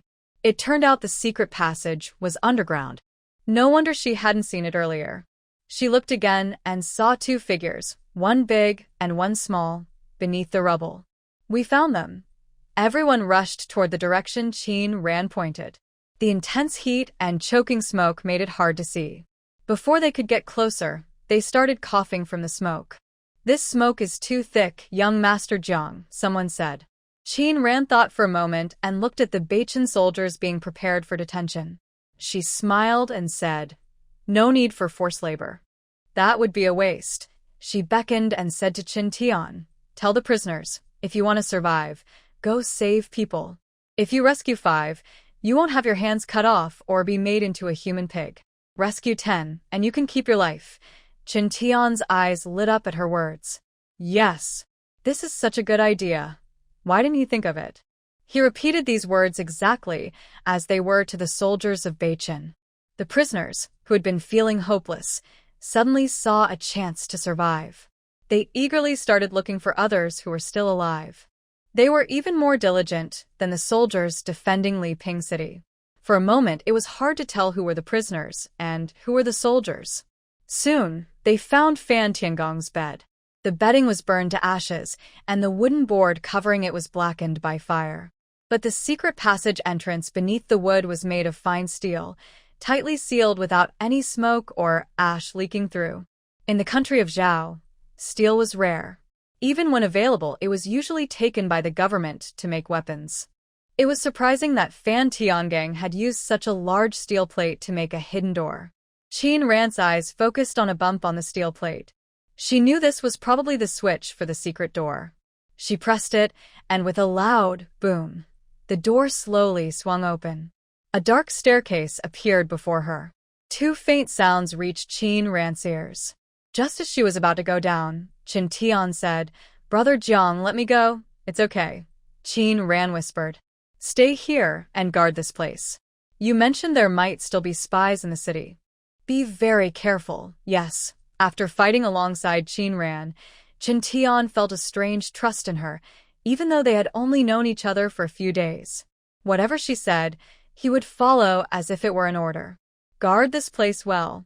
Not even a fly should get in. Qin Ran slowly stepped down the stairs. She took out a fire starter, just about to light it, when she saw two figures hiding in the corner. Fan Ruiru was being held protectively by a maid, who was clutching a dagger and had a brave, determined look on her face. But her hand holding the dagger was trembling. Next to them was a candle that had already burned out. Who are you? The maid asked, trembling. Don't come any closer. Big brother? No. Big sister. Fan Ruiru peeked out from the maid's embrace, excited. She was about to run toward Qin Ran, but the maid quickly held her back. Miss, don't go, but the big sister isn't a bad person, Fan Ruiru said. She broke free from the maid's hold and rushed toward Qin Ran. Big sister, are you here to save me? Qin Ran gently touched her head, and her worried heart finally eased. Follow your sister upstairs. Where's my father? Your father is injured and has been taken to the wounded soldiers' camp. Once he recovers, he will come back. Hearing this, Fan Roar's face fell, and her big eyes filled with tears.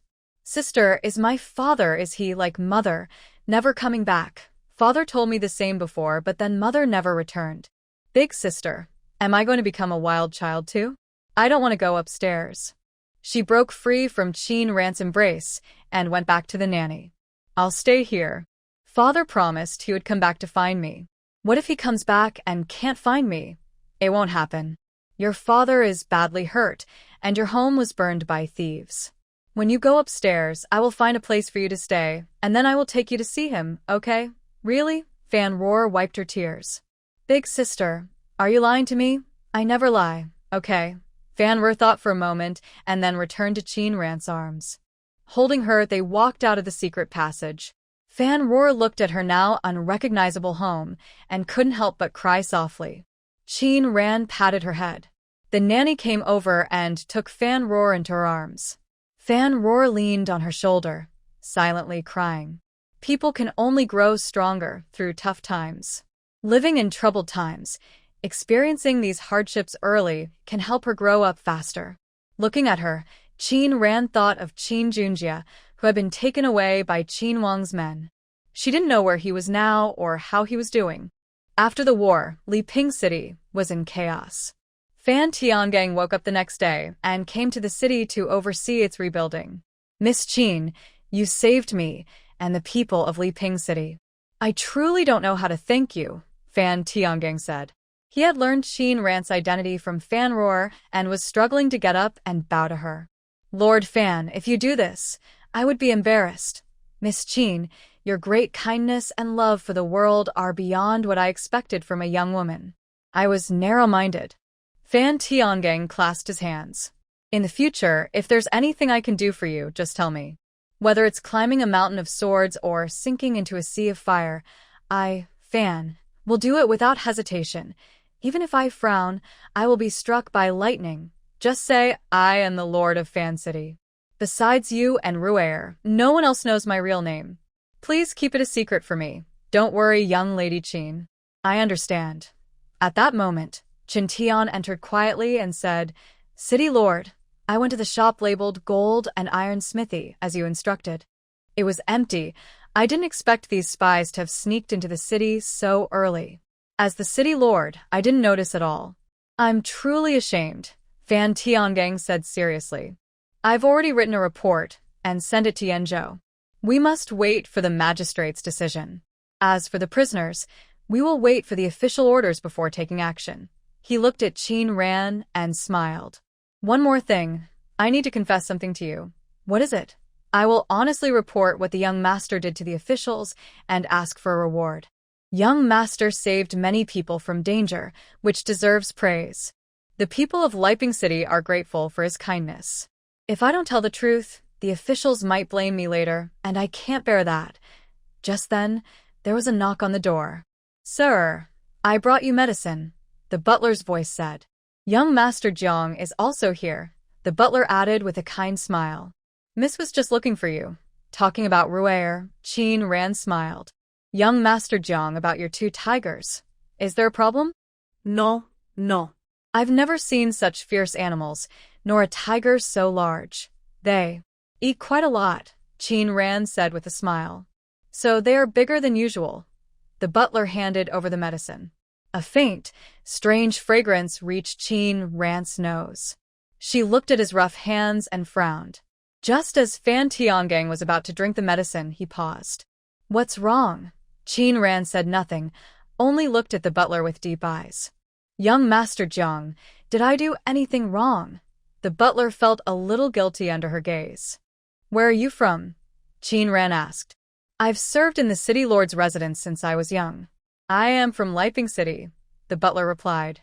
Fan Tiangang placed the medicine bowl on the table and said coldly, You are not the butler. Who are you? Master, I am the housekeeper of our family. How could you not recognize me? Housekeeper Fan, if you have truly lived in Leping City all this time, you should know that people there usually say they are from Yenzhou when asked where they are from. Only people from Beichin would say they are from a specific city. Qin Ran flicked her fingers, and several silver needles shot out straight at Fan Tiangong's face.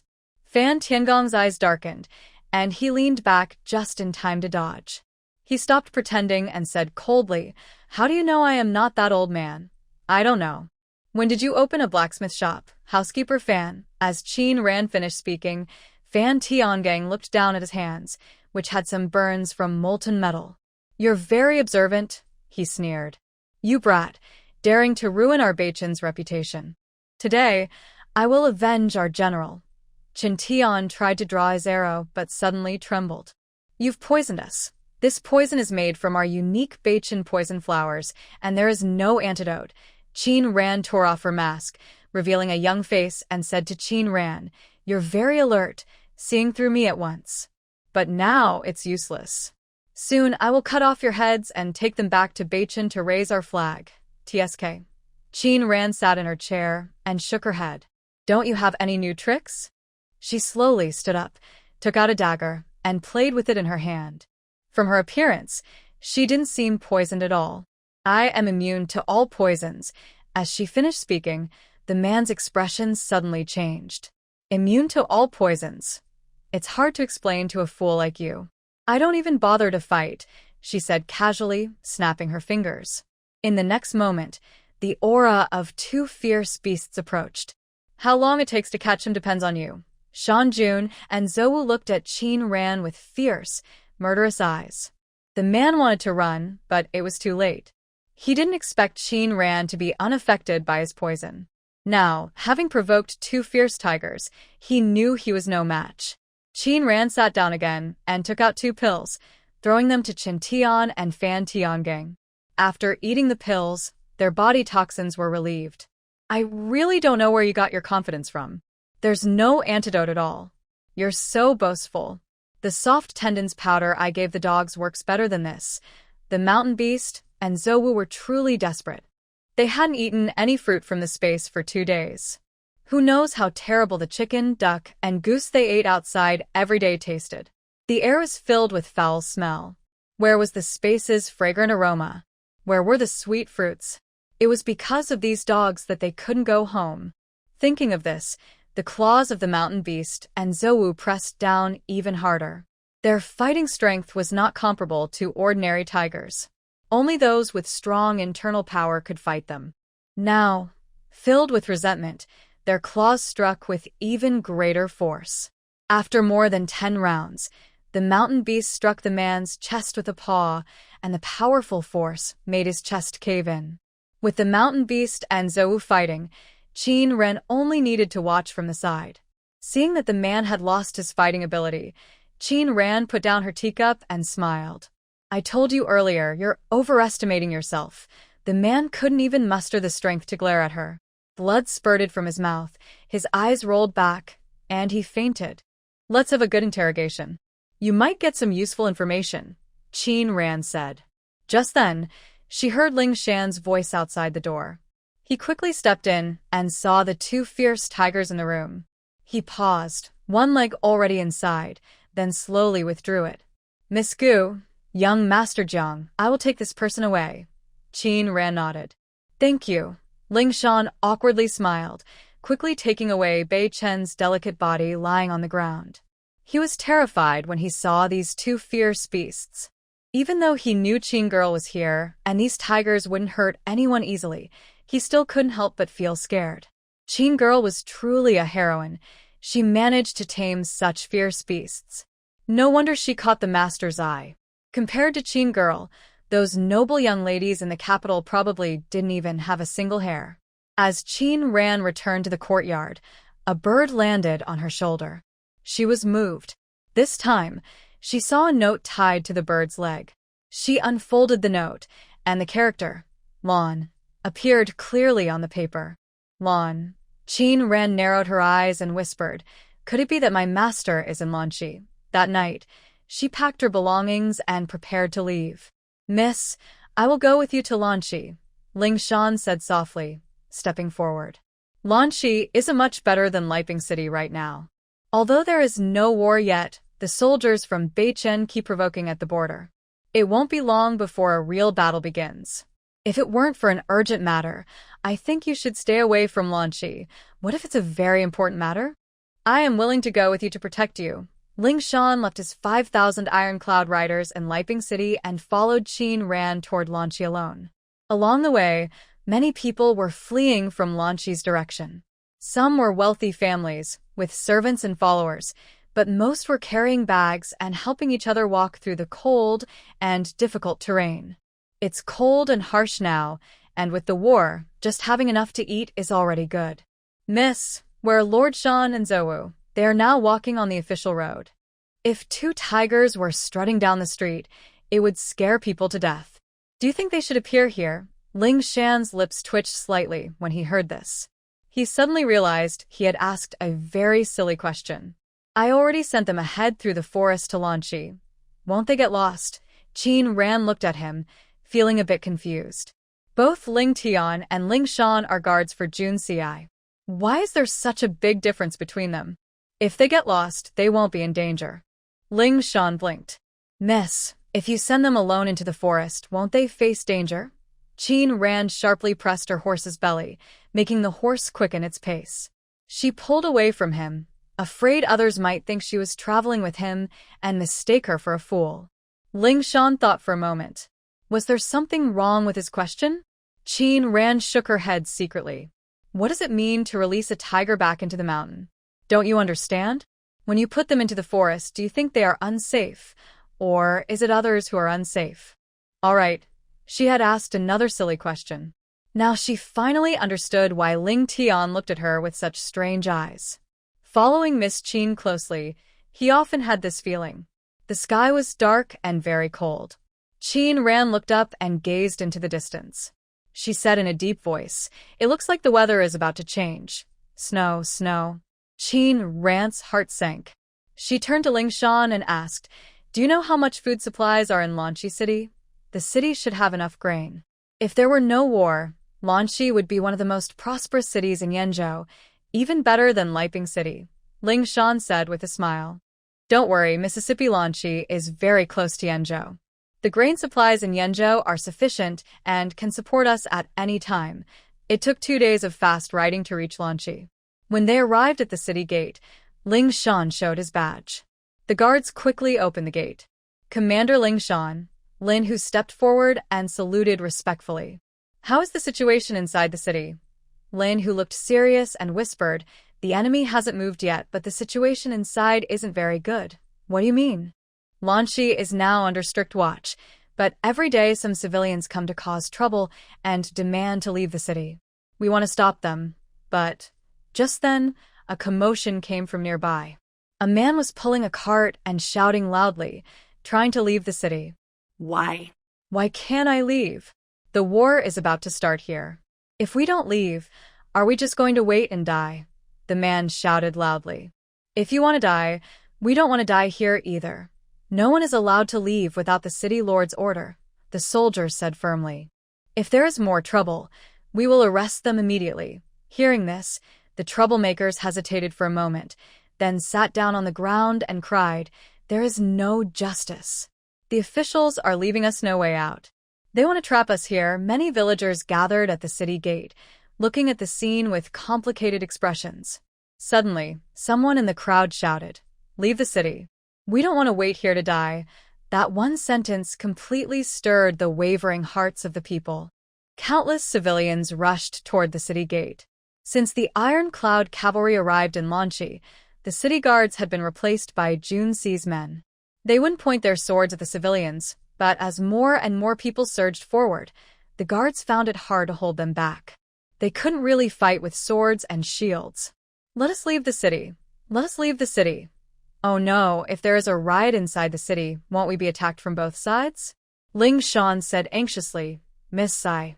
He turned around, but Qin Ran's figure had already disappeared somewhere. He was startled and quickly looked around to find her. Suddenly, a loud explosion came from the sky, and the noisy city gate instantly fell silent.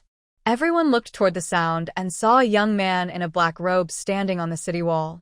The cold north wind blew past her body straight and tall. Her dark eyes, behind a cold mask, carried a hint of hostility, making people feel uneasy. "If you want to leave, you can." Qin Ran's voice, filled with inner strength, clearly reached everyone's ears. "But once you leave the city, there will be no way to come back." "Who are you? Why should we listen to you?" A commoner stepped forward. "If we don't come back, we won't. Staying outside is better than waiting to die inside the city." "Exactly.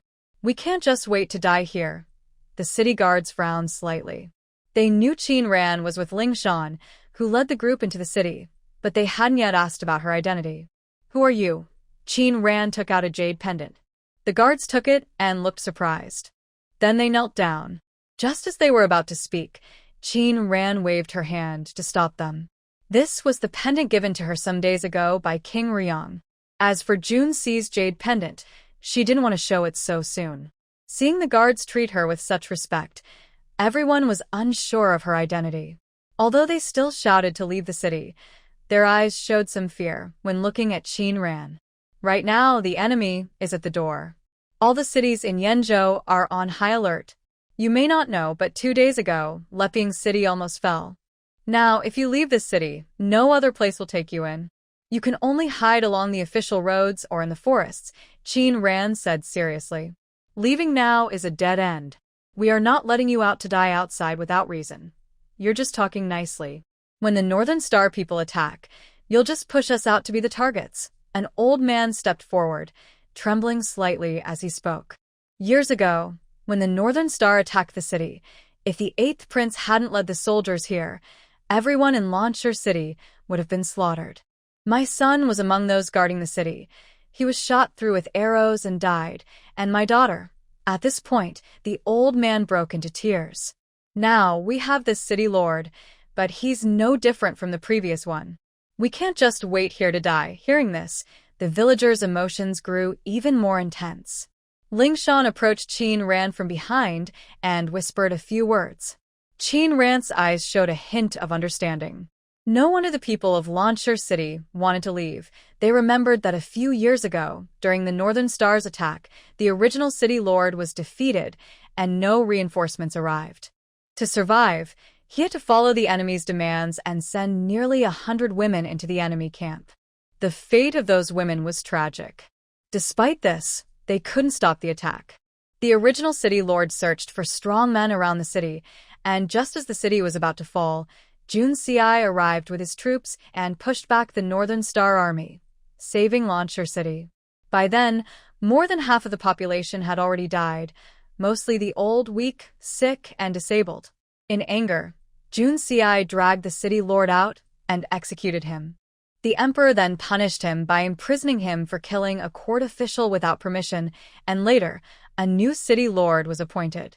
So, when the city was under attack this time, the villagers' first thought was to escape. It seemed that only fleeing could give them a chance to survive. Even if we never come back, it's better than dying here. Open the city gates. Open the gates. I will protect you, she spoke firmly. If you trust me, I promise I won't let what happened before happen again. Why should we trust you? Qin Ran replied calmly, because I saved Leping City. If I can save them, I can save you too. Saving Leping City? At that moment, a man pushed through the crowd and looked steadily at Qin Ran, studying her closely. Black robe, mask, young lord. Yes, yes, he said excitedly.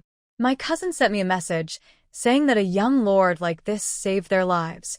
The speaker was a bodyguard from Launcher City, and everyone in Launcher City knew him well. Hearing this, the villagers' gazes toward Qin Ran changed slightly. If not for the urgent situation, who would want to leave their hometown? But trusting someone else with their lives made them uneasy. Once bitten by a snake, they feared the well. They had once trusted the original city lord wholeheartedly, but the outcome was terrible. At that moment, a tall man dressed in a gray cloak approached, holding a long whip. He suddenly swung it, and the whip made cracking sounds. The villagers of Lanchi saw the sound and looked frightened. They quickly stepped back. What are you doing? Are you all here to rebel? The guard next to the man also held a whip and harshly swung it at the villagers around him. Seeing this, Qin Ran frowned. Miss, this man is Zhao Shishan, the new city lord of Lanchi. After the old city lord passed away, he took over, Ling Shan whispered. He is sneaky and cunning. Be careful. Zhao Shishan's eyes fell on Qin Ran, showing a fierce look. He glanced at the guard beside him. The guard saw this and drew his whip, pointing it at Qin Ran. Who are you? How dare you stir up the people here? Are you blind?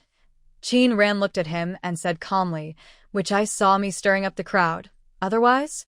If it weren't for you, how could the villagers gather here shouting to leave the city? Hearing this, Ling Shan jumped down from the city wall, took out a token. Zhao Shishan hurried forward, cupping his hands. I didn't expect to see the deputy commander of the Taiyun cavalry. My apologies. He looked at Qin Ran with a flattering smile. This young man is. He is here on the prince's order to support Lanchi City, Qin Ran said. I see, Zhao Shishan said with a smile. So, you are the prince's person. I am Zhao Shishan, the city lord of Lanchi. May I ask your honorable name? My surname is Jiang, young master Jiang. Did you just arrive in the city with Deputy Commander Ling? Yes, Qin Ran replied with a small smile. His eyes beneath the mask flashed coldly. As soon as I entered, you pointed a whip at me. Such authority, Lord Zhao. Zhao Shishan's smile froze. He softly said, Young Master Jiang, you don't understand. These commoners, besides causing trouble, have nothing else to do. If we don't show them some power, they won't know who truly rules Lanchi City. His gaze swept over the villagers at the city gate. He said solemnly, Why are you all still standing here? Are you waiting for me to invite you back? After speaking, the guards who came with him drew their whips and swung them fiercely. The whips had barbs on them, and a strike could tear off a piece of flesh. Those officials swung their whips without mercy. Suddenly, screams filled the city gate area, and dozens of people were injured by the whips. Qin Ran's voice was loud, but the officials kept whipping. Stop them, Qin Ran said coldly, looking at Zhao Shishan. Young Master Jiang, although you are sent by the 8th prince, I am the city lord here.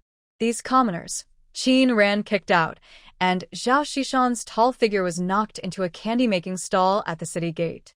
Can't understand words? If you keep pushing me, I will act. I don't like to repeat myself. Let them stop. The loud noise immediately drew everyone's attention. No one expected her to act so harshly, without warning. Zhao Shishan was nearly 3 times her size, but she kicked him away easily, showing how strong she was. Qin Ran's gaze shifted from Zhao Shishan to the officials holding whips nearby. They shrank back, quickly putting away their whips and lowering their heads, afraid to meet her eyes. Everyone knows you're the city lord, but if they didn't, they might think this place is a bandit den, and you're a mountain king. At that moment, an official tried to help Zhao Shishan up from the stall, but Qin Ran shot him a look. He carefully retracted his foot. The entire Lanchi city was silent. Even children stared wide-eyed at the scene. Meanwhile, on the 2nd floor of a tea house, a painter watched without stopping his brush. Soon, a beautiful picture appeared on the paper. In the painting, beneath a tall city tower, a young man in a black robe with a complex mask on his face kicked a burly, ugly man to the ground. The onlookers cheered loudly. Although the young man didn't reveal his face, his aura showed he was very handsome. Suddenly, someone in the crowd shouted, "Good." Then, everyone's gaze on Qin Ran changed completely.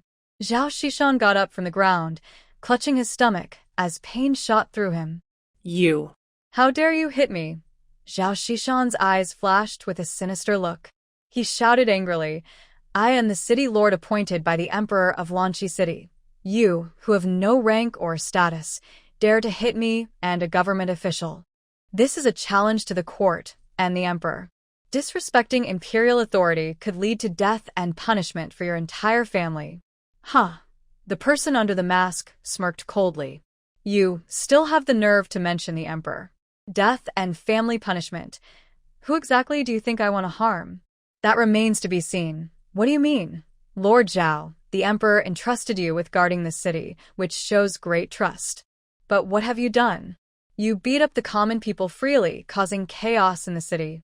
The citizens would rather suffer under the iron cavalry than stay and defend Lanqi with you. Is this your problem or theirs?" "Of course, it's your problem," she said with a smile.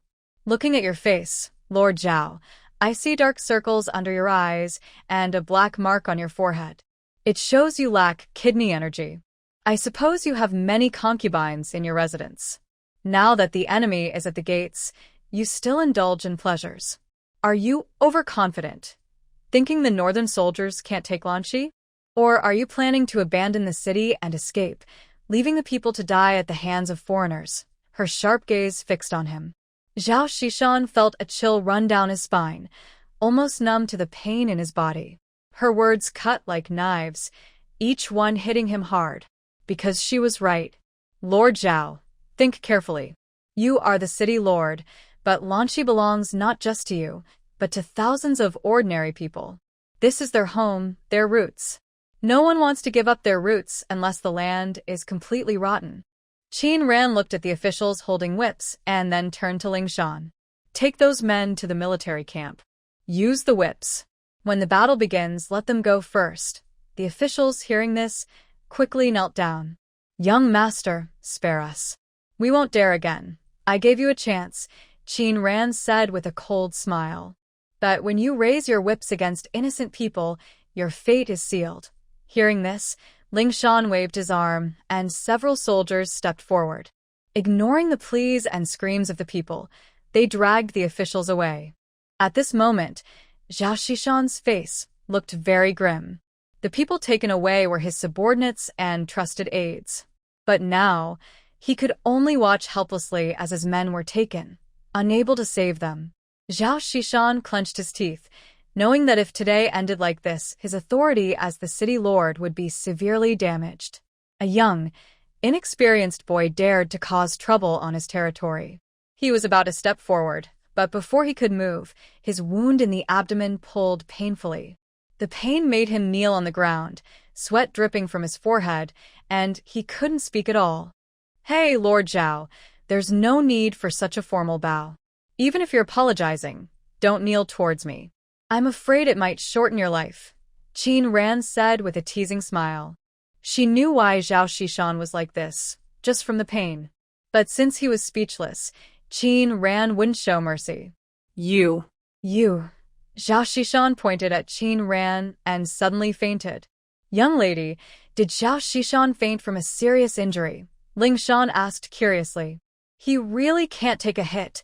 He fainted from anger," Qin Ran replied lightly, then leapt onto the city wall. Fainting from anger? A burly man was made to faint just by Qin Ran's words? Ling Shan was amazed.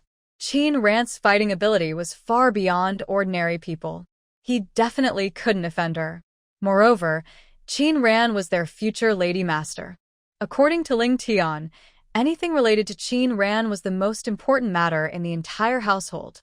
Ling Shan saw clearly that no matter how many things he delayed, as long as they involved Qin Ran, it was the top priority in the Lord's heart. Ling Shan waved his hand, and several soldiers stepped forward to help Zhao Xishan, who was unsteady on his feet, back to safety. Qin Ran stood on the city wall, looking down at the common people. If anyone still wants to leave the city, let them go now. After a moment, no one moved. Because they saw hope for survival. Maybe they could believe again. Perhaps this time, things would be different from before. Seeing this, Qin Ran spoke loudly. Since that's the case, no more troublemakers are allowed here. Anyone who causes trouble will be dealt with according to military rules. After everyone dispersed, Qin Ran and Ling Shan went to a manor. This was a property owned by Jun Ci. Miss, today you have a commanding presence like Xiao Shishan. You are almost indistinguishable from His Highness, Ling Shan respectfully said as he brought a cup of tea. I couldn't tell for a moment whether it was you or His Highness. When mentioning Jun Ci, Qin Ran's eyes flashed with seriousness. The pills she left for him should be gone by now, and she didn't know if he had used his inner strength these days. Had the king's poison awakened? Seeing her uneasy expression, Ling Shan quietly asked, Miss, do you have any instructions? Nothing special. Qin Ran looked around the house and, recalling what Zhao Wentian said, smiled. I heard that Your Highness seems to have a childhood friend here. Hearing the words, childhood friend, Ling Shan's face suddenly looked strange. He hesitated for a long time, but couldn't explain. Is it difficult to say? Is it so hard to speak about this? Seeing his reaction, Qin Ran knew there was indeed such a person. Miss, where did you hear about this? From a dead man's mouth. Ling Shan was startled. I'm not a patient person. If you ask me the same question several times, I lose patience. She took off her mask and played with it in her hand. Her fair, slender fingers held the silver mask, and with a gentle squeeze, a crisp sound came from the mask, breaking it into two pieces. Ling Shan gasped in shock. Qin Ran smiled and continued. I asked him a few questions, but I wasn't satisfied with his answers. So she cut her throat lightly. Now, do you want to think about how to answer? Ling Shan hurriedly nodded and whispered, Miss, the so-called childhood friend is just His Highness's cousin.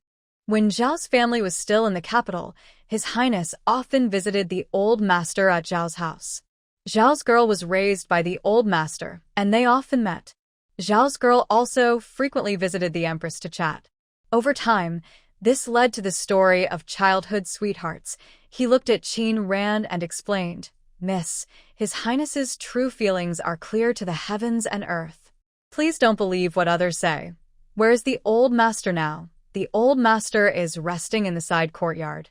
Ling Shan cautiously asked, Miss, would you like to go see him? At that moment, a secret guard entered and reported, Deputy Commander, Miss Xiao Ruyan has arrived. Ling Shan, upon hearing this, instinctively looked at Qin Ran and saw that she had, at some point, put on a new mask.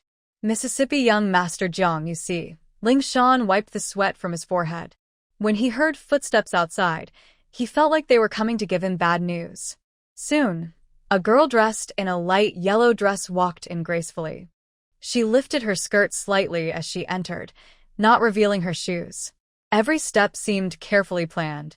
She wore a sweet smile, her eyes clear and bright, her face very beautiful, with a scholarly air, looking very proper. Xiao Ruyan arrived at the main hall. She looked around but didn't see the person she was looking for, and her eyes showed a little disappointment. Miss Biao. Ling Shan bowed slightly. Why are you here? Where's my brother? Has he come? Xiao Ruyan asked eagerly. Ling Shan instinctively glanced at Qin Ran. She was wearing a mask, so Ling Shan couldn't see her expression. Miss Biao, His Highness is busy with official matters and can't come now, so I was sent here first. Xiao Ruyan nodded and looked at Qin Ran. This is... Greetings, Miss Xiao. I am Jiang Jumu. I came with Deputy Commander Ling to see if I can help. Jiang Jumu. Xiao Ruyan's eyes lit up. You're the famous young Master Jiang now. That's me. Xiao Ruyan looked at him with bright eyes. I've heard a lot about you on the way here. How you beat Zhao Shifeng, punished his followers, and handled the crowd causing trouble. You managed to do all that in such a short time. I really admire you. You flatter me, Miss Xiao. Having achievements deserves rewards. That's what my brother taught me. Xiao Ruyan raised her chin slightly, always proud when mentioning Jun Ci. Hearing this, Ling Shan, who had just relaxed, tensed up again. Little ancestor, if you can't speak, don't speak. You're just making things worse. When will my brother come? She asked. Ling Shan awkwardly smiled. His Highness is busy, but he should be here soon. I'm fine with waiting. But my grandfather often worries about him. Now that my grandfather's health is getting worse, I heard the house has opened its doors, so I thought my brother might have come and wanted to come see for myself. Xiao Rian sighed. Forget it. Since my older brother isn't here, I will go back first. Miss Xiao, take care on your way. Xiao Rian reached the door, stopped her steps, and turned to ask, My brother isn't coming, then what about brother Yu? Will he come? Before Qin Ran could think about who she meant by brother Yu, Ling Shan said, Young Master Yu was injured some days ago and hasn't fully recovered. He's injured? Xiao Rian, who was about to leave, quickly turned back. What kind of injury? How did he get hurt? When she first entered, she acted like a noble young lady, but hearing about Yu Puxin's injury, she became anxious and forgot all manners and rules. He hurt his leg. A famous doctor has treated him, so he should be fine now. Hearing this, Xiao Rian's face looked a little better. Realizing she had just lost her composure, she gently brushed her hair back and smiled. It's good that he's fine. It's good that he's fine. Seeing her like this, Qin Ran understood what she was thinking. This girl's mind was clearly focused on Yu Puxin.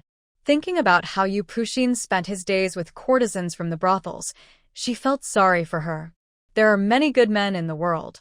Why must she like a reckless like Yu Puxin?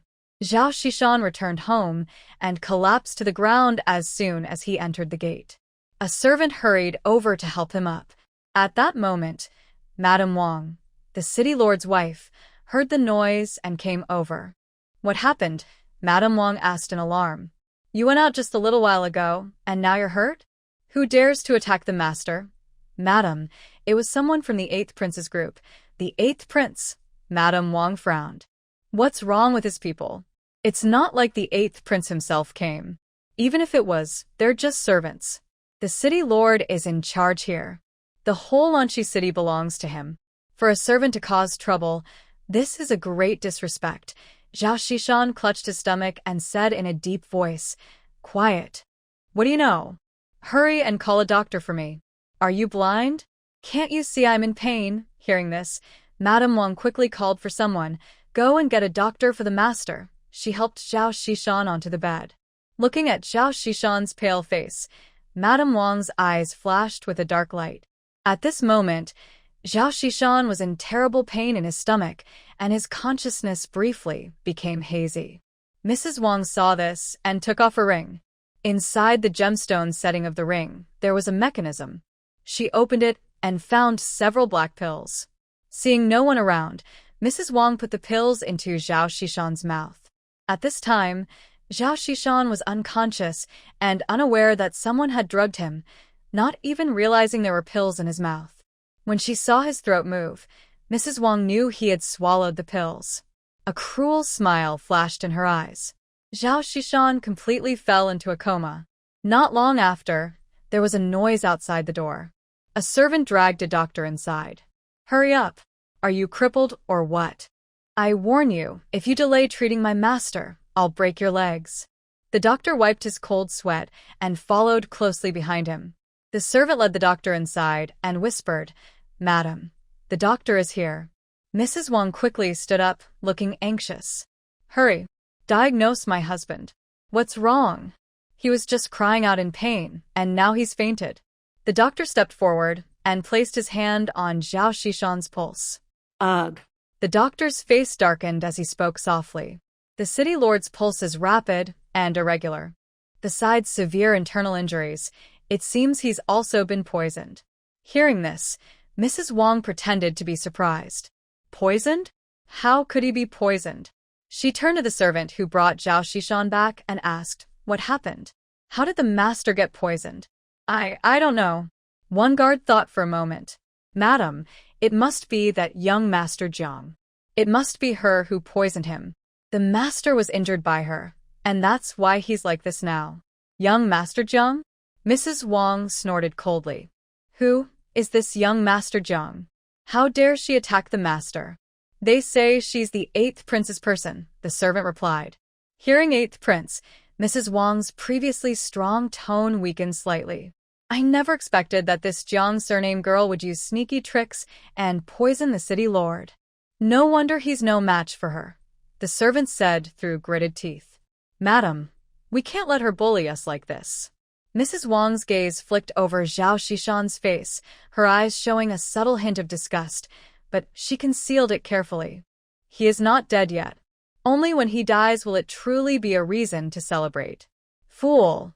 Madame Wang glared at the servant. What is the status of the 8th prince? He's not someone we can compare ourselves to. It's better if we don't provoke his people. But what should we do? Madame Wang shot him a sharp look. The city lord is seriously ill. All matters of the city lord's residence are decided by me. You all stay out of trouble and do not go near that young Master Jiang. Do you understand? Yes. The servant felt unwilling, but didn't know what else to do. He turned around, a cruel look flashing in his eyes. That young Master Jiang had captured his brother, who was one of those sent to the army after being whipped. Since he couldn't resolve the issue through Madame Wang, he decided to handle it himself. Seeing him leave, Madame Wang's lips curled slightly, her eyes full of clever scheming. Doctor, what exactly is wrong with our master? Is he injured or poisoned? From my humble opinion, the city lord was first injured and then poisoned. Oh? Who could have done the poisoning? I don't know, Your Grace. Can the master be cured? Madame Wang looked worried. If the old master falls ill, what will happen to the entire duke's household? She even started to wipe away tears. At that moment, crying sounds came from outside the door, and several concubines rushed into the room, crying loudly. Old master. What happened to him? Old master. Please wake up. Oh dear, old master. Their continuous crying made Madame Wang frown. Why are you crying? The old master isn't dead yet, Madame Wang said coldly. The doctor is still checking his pulse. Why are you all crying and making a fuss? Madam, we are just worried about the old master. When we heard he was injured, we hurried here to see if he's dead or not. Of course, this last part was meant to be kept inside. They wiped their tears, but their faces showed no trace of sadness or grief. They stood properly to the side. The doctor, seeing the women gathered in the backyard, was a bit stunned but, having practiced medicine in Lanchi City for many years, had seen many big scenes, so he was not affected by their emotions. He only took a small amount of blood from Zhao Xishan's fingertip and dropped it into the medicinal powder. Instantly, the blood turned black. Poison, the doctor loudly said. It's poison. Truly poison. Can this poison be cured? Sorry, my medical skills are not very good. Such a strong poison is the first I have seen, and I don't know how to treat it. Hearing this, Mrs. Wang and the other concubines looked a little relieved. The doctor was surprised at first, then looked again. He saw that the women were lowering their heads, covering their mouths with handkerchiefs, and their shoulders were shaking. Sir, this poison is very tricky. There is no antidote. Please forgive us, ladies. How much longer can the master hold on? The doctor still shook his head. All right, I understand. Come, send the doctor out properly. The servant helped the doctor leave. The women in the room exchanged smiles. Tell me, sister, did you do this? Mrs. Wang glanced at her and said, Did you not hear what the servant said? The master offended someone at the city gate and was beaten. Beaten and poisoned? Sister, are you calling us fools? Everyone stop arguing, Antwin whispered. Since the master doesn't have many days left, we should think about our future. She played with her hair. We were kidnapped by him. If he dies, we can leave. Yes, finally there is some hope. I don't know where this young man named Jiang came from, but he did such a good deed. Aunt Xian came to the bed and suddenly punched Zhao Xishan lying there. What are you doing? Mrs. Wang shouted angrily. Don't wake him up. To get me, to kill my childhood friend, I hate that I can't eat his flesh and blood. This punch is to vent my hatred. Aunt Xian squinted, full of hatred. Every day here. I wish I could kill him. Now, he's finally going to die. That's great. This young man Jiang is truly a good person. Achoo! Qin Ranji sitting in the main hall couldn't help but sneeze several times. She rubbed her itchy nose and softly said, "Could someone be talking behind my back? Is young Master Jiang catching a cold?" Old Master Xiao sat opposite her, smiling warmly at her. "No, just my nose is a bit itchy." She sneezed again while speaking. Qin Ran felt a little embarrassed and said, "Sorry for the trouble. It's okay, it's okay." Old Master Xiao kept looking at her and smiled. "How old is young Master Jiang? Is he 20 yet? I'm about 17 after the new year." 17? Good. Old Master Xiao looked at Xiao Ruyan sitting beside him. Ruyan is 16 this year. Xiao Ruyan felt a bit uncomfortable when he heard this. Before Qin Ran could think much, Old Master Xiao continued to ask, "Does young Master Jiang have a marriage partner?" Not yet. If Qin Ran still didn't understand what Old Master Xiao meant now, she would be a fool. Clearly, he was here not just to visit, but to find a husband for his granddaughter. But this old man was quite bold. She was still wearing a mask, and he thought it was fine. Was he not worried about any scars or burns under the mask? No? "That's good," he said with a smile. "My granddaughter hasn't been engaged either. I think young Master Jiang is talented. Do you have any interest in my granddaughter?" Grandfather Xiao Ruyan's face turned red. She tugged at his sleeve. "What are you doing?" A flicker of struggle appeared in Old Master Zhao's eyes. He seemed to think of something, and his tone became firm. "Young Master Jiang, what do you think?" Hearing this, Qin Ran lowered her voice and said, "Old Master, you don't know. I haven't settled down because I lack the strength." Old Master Xiao looked at her with a hint of surprise. Lacking strength is not good. Qin Ran rubbed her forehead, and Xiao Ruyan's face also looked very unhappy. Seeing Old Master Xiao about to talk about how to improve her strength, Qin Ran quickly said, "Old Master, my issue is not that." "What do you mean?" Qin Ran thought for a moment and told the truth directly. "Senior, I am actually a woman." After speaking, she took off the hairpin on her head. Her black hair flowed freely on both sides. She removed her mask, revealing her beautiful face with bright eyes like spring flowers and a face as lovely as the autumn moon. Stunningly beautiful. Old Master Zhao's eyes showed understanding. He looked at Qin Ran, and a smile grew warmer on his face. The previously confident expression on his face disappeared, and he smiled mysteriously. He said, "I told Jun Si, that boy, to send me a message, asking me not to bully you. Now that I see you, I understand. That boy is hiding things from me." Hearing this, Qin Ran was momentarily surprised. Old Master Xiao looked at her face, thought for a moment, and softly said, "Your appearance is very much like someone I once knew." Qin Ran used a hairpin to tie her hair up, stood up, and bowed to Old Master Xiao. "I didn't mean to hide anything on purpose. I've been pretending to be a man all this time to avoid unnecessary trouble. That was a good choice.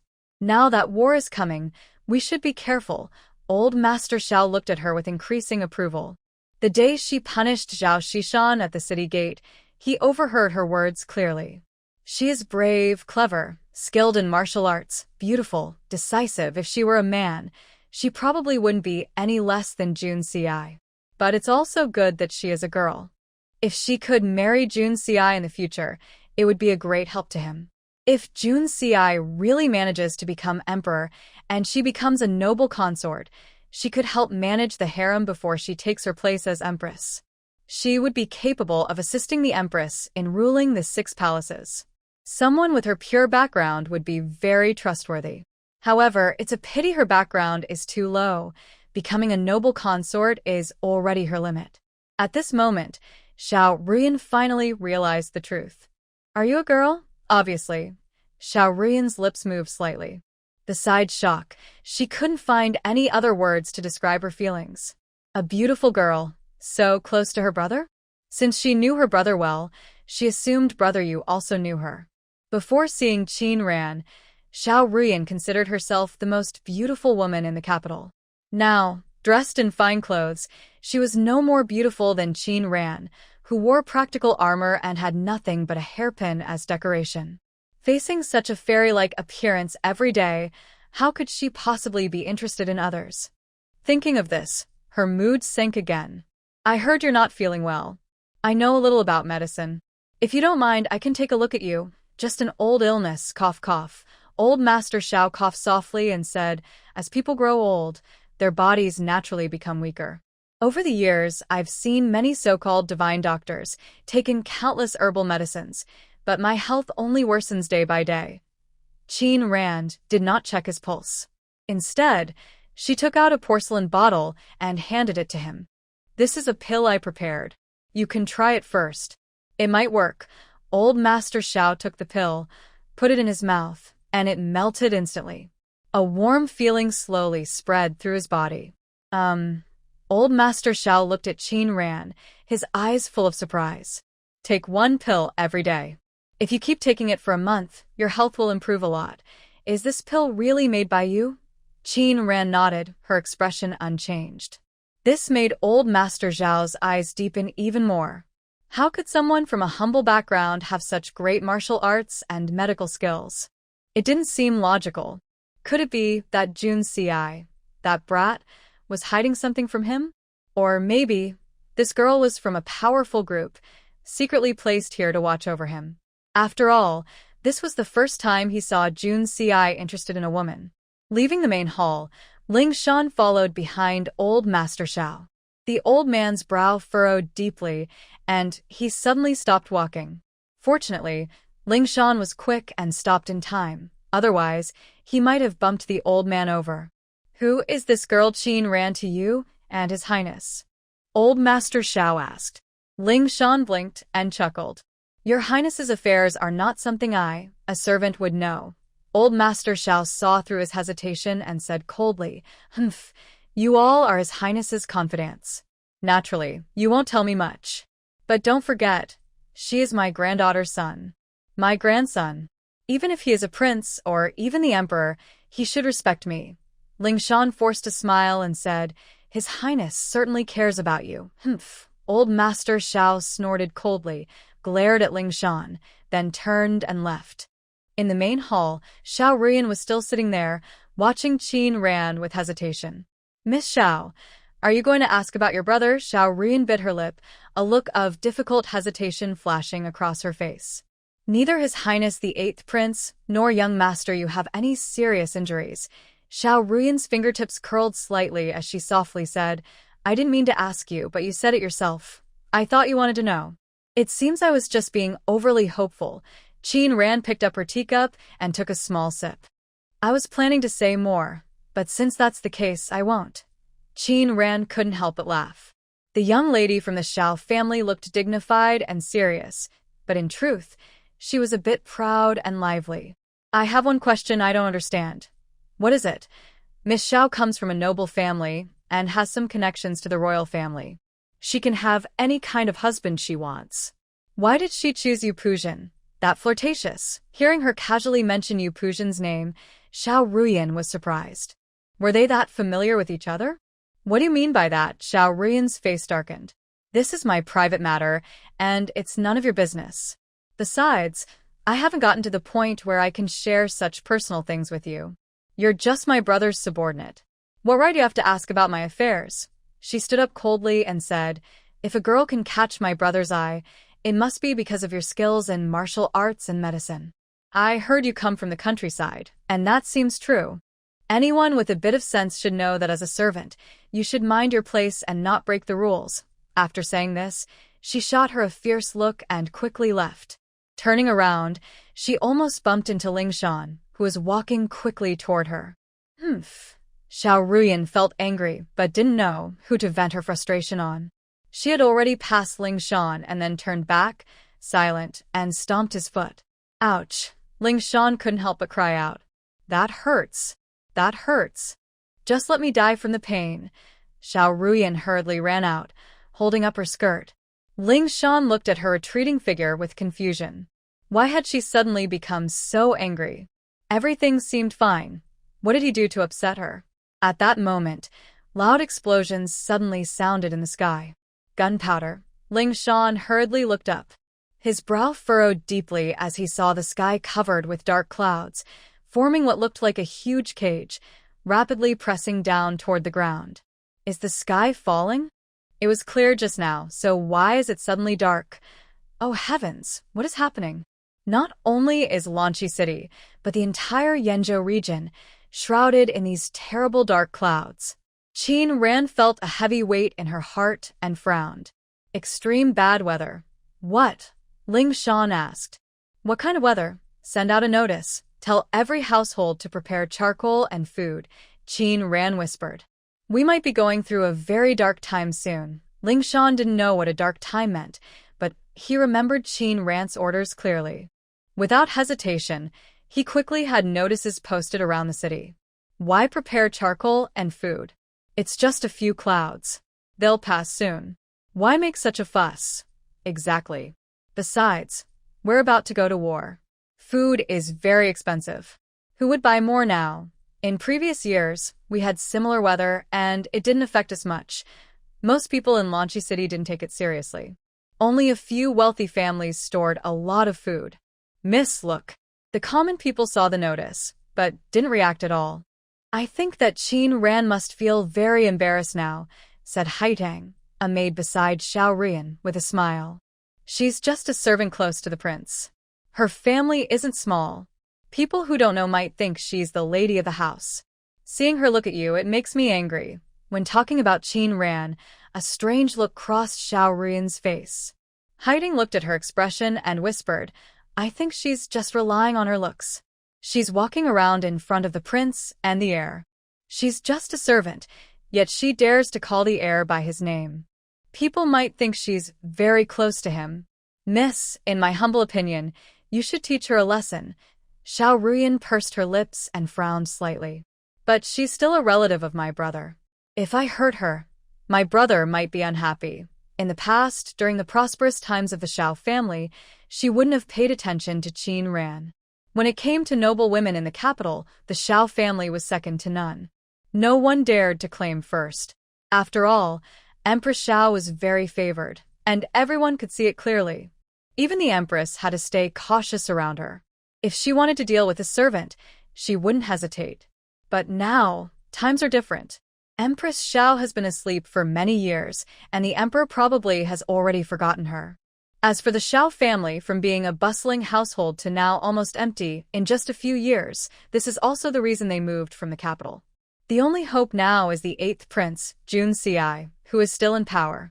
Miss, you are the 8th prince's sister. How can a servant like me handle such matters? Haitang whispered. Don't you know how kind the prince has been to you? Haitang's eyes sparkled as she smiled. If you didn't like the crown prince of Jin, I always thought you and the prince should be a pair. Stop talking nonsense. Xiao Rian glared at her. My brother is noble and high-ranking. How can I match with him? Haitang quickly lowered her head. Besides, my aunt's status has fallen greatly. Even if I marry into the family, I might not have a good life. But marrying into the Jin prince's residence is different. The prince is highly valued by the emperor. If I marry into the palace, I can live comfortably. The title of crown princess is also noble, and in the future, I will be a princess. That's 100 times better than being the wife of an ordinary official. Xiao Rian took off her hairpin and looked at herself in the bronze mirror, softly saying, Right now, Brother Yu is the best match I can find. I absolutely cannot let anyone take him away. At that moment, a maid hurried in. Miss, good news. The maid made quite a noise, and Haitang scolded, Why are you in such a rush? Can't you see Miss is about to rest? I am sorry, Miss. The maid apologized. Forget it, forget it. What's the matter? Xiao Rian was feeling annoyed and had no patience for her. Miss, the crown prince of Jin's son has arrived. Her hand, which was removing her hairpins, suddenly froze. Who? Who has come? The crown prince of Jin's son, the maid said with a smile. I saw him clearly. It is definitely young Master Yu. He is currently in the study talking with the master.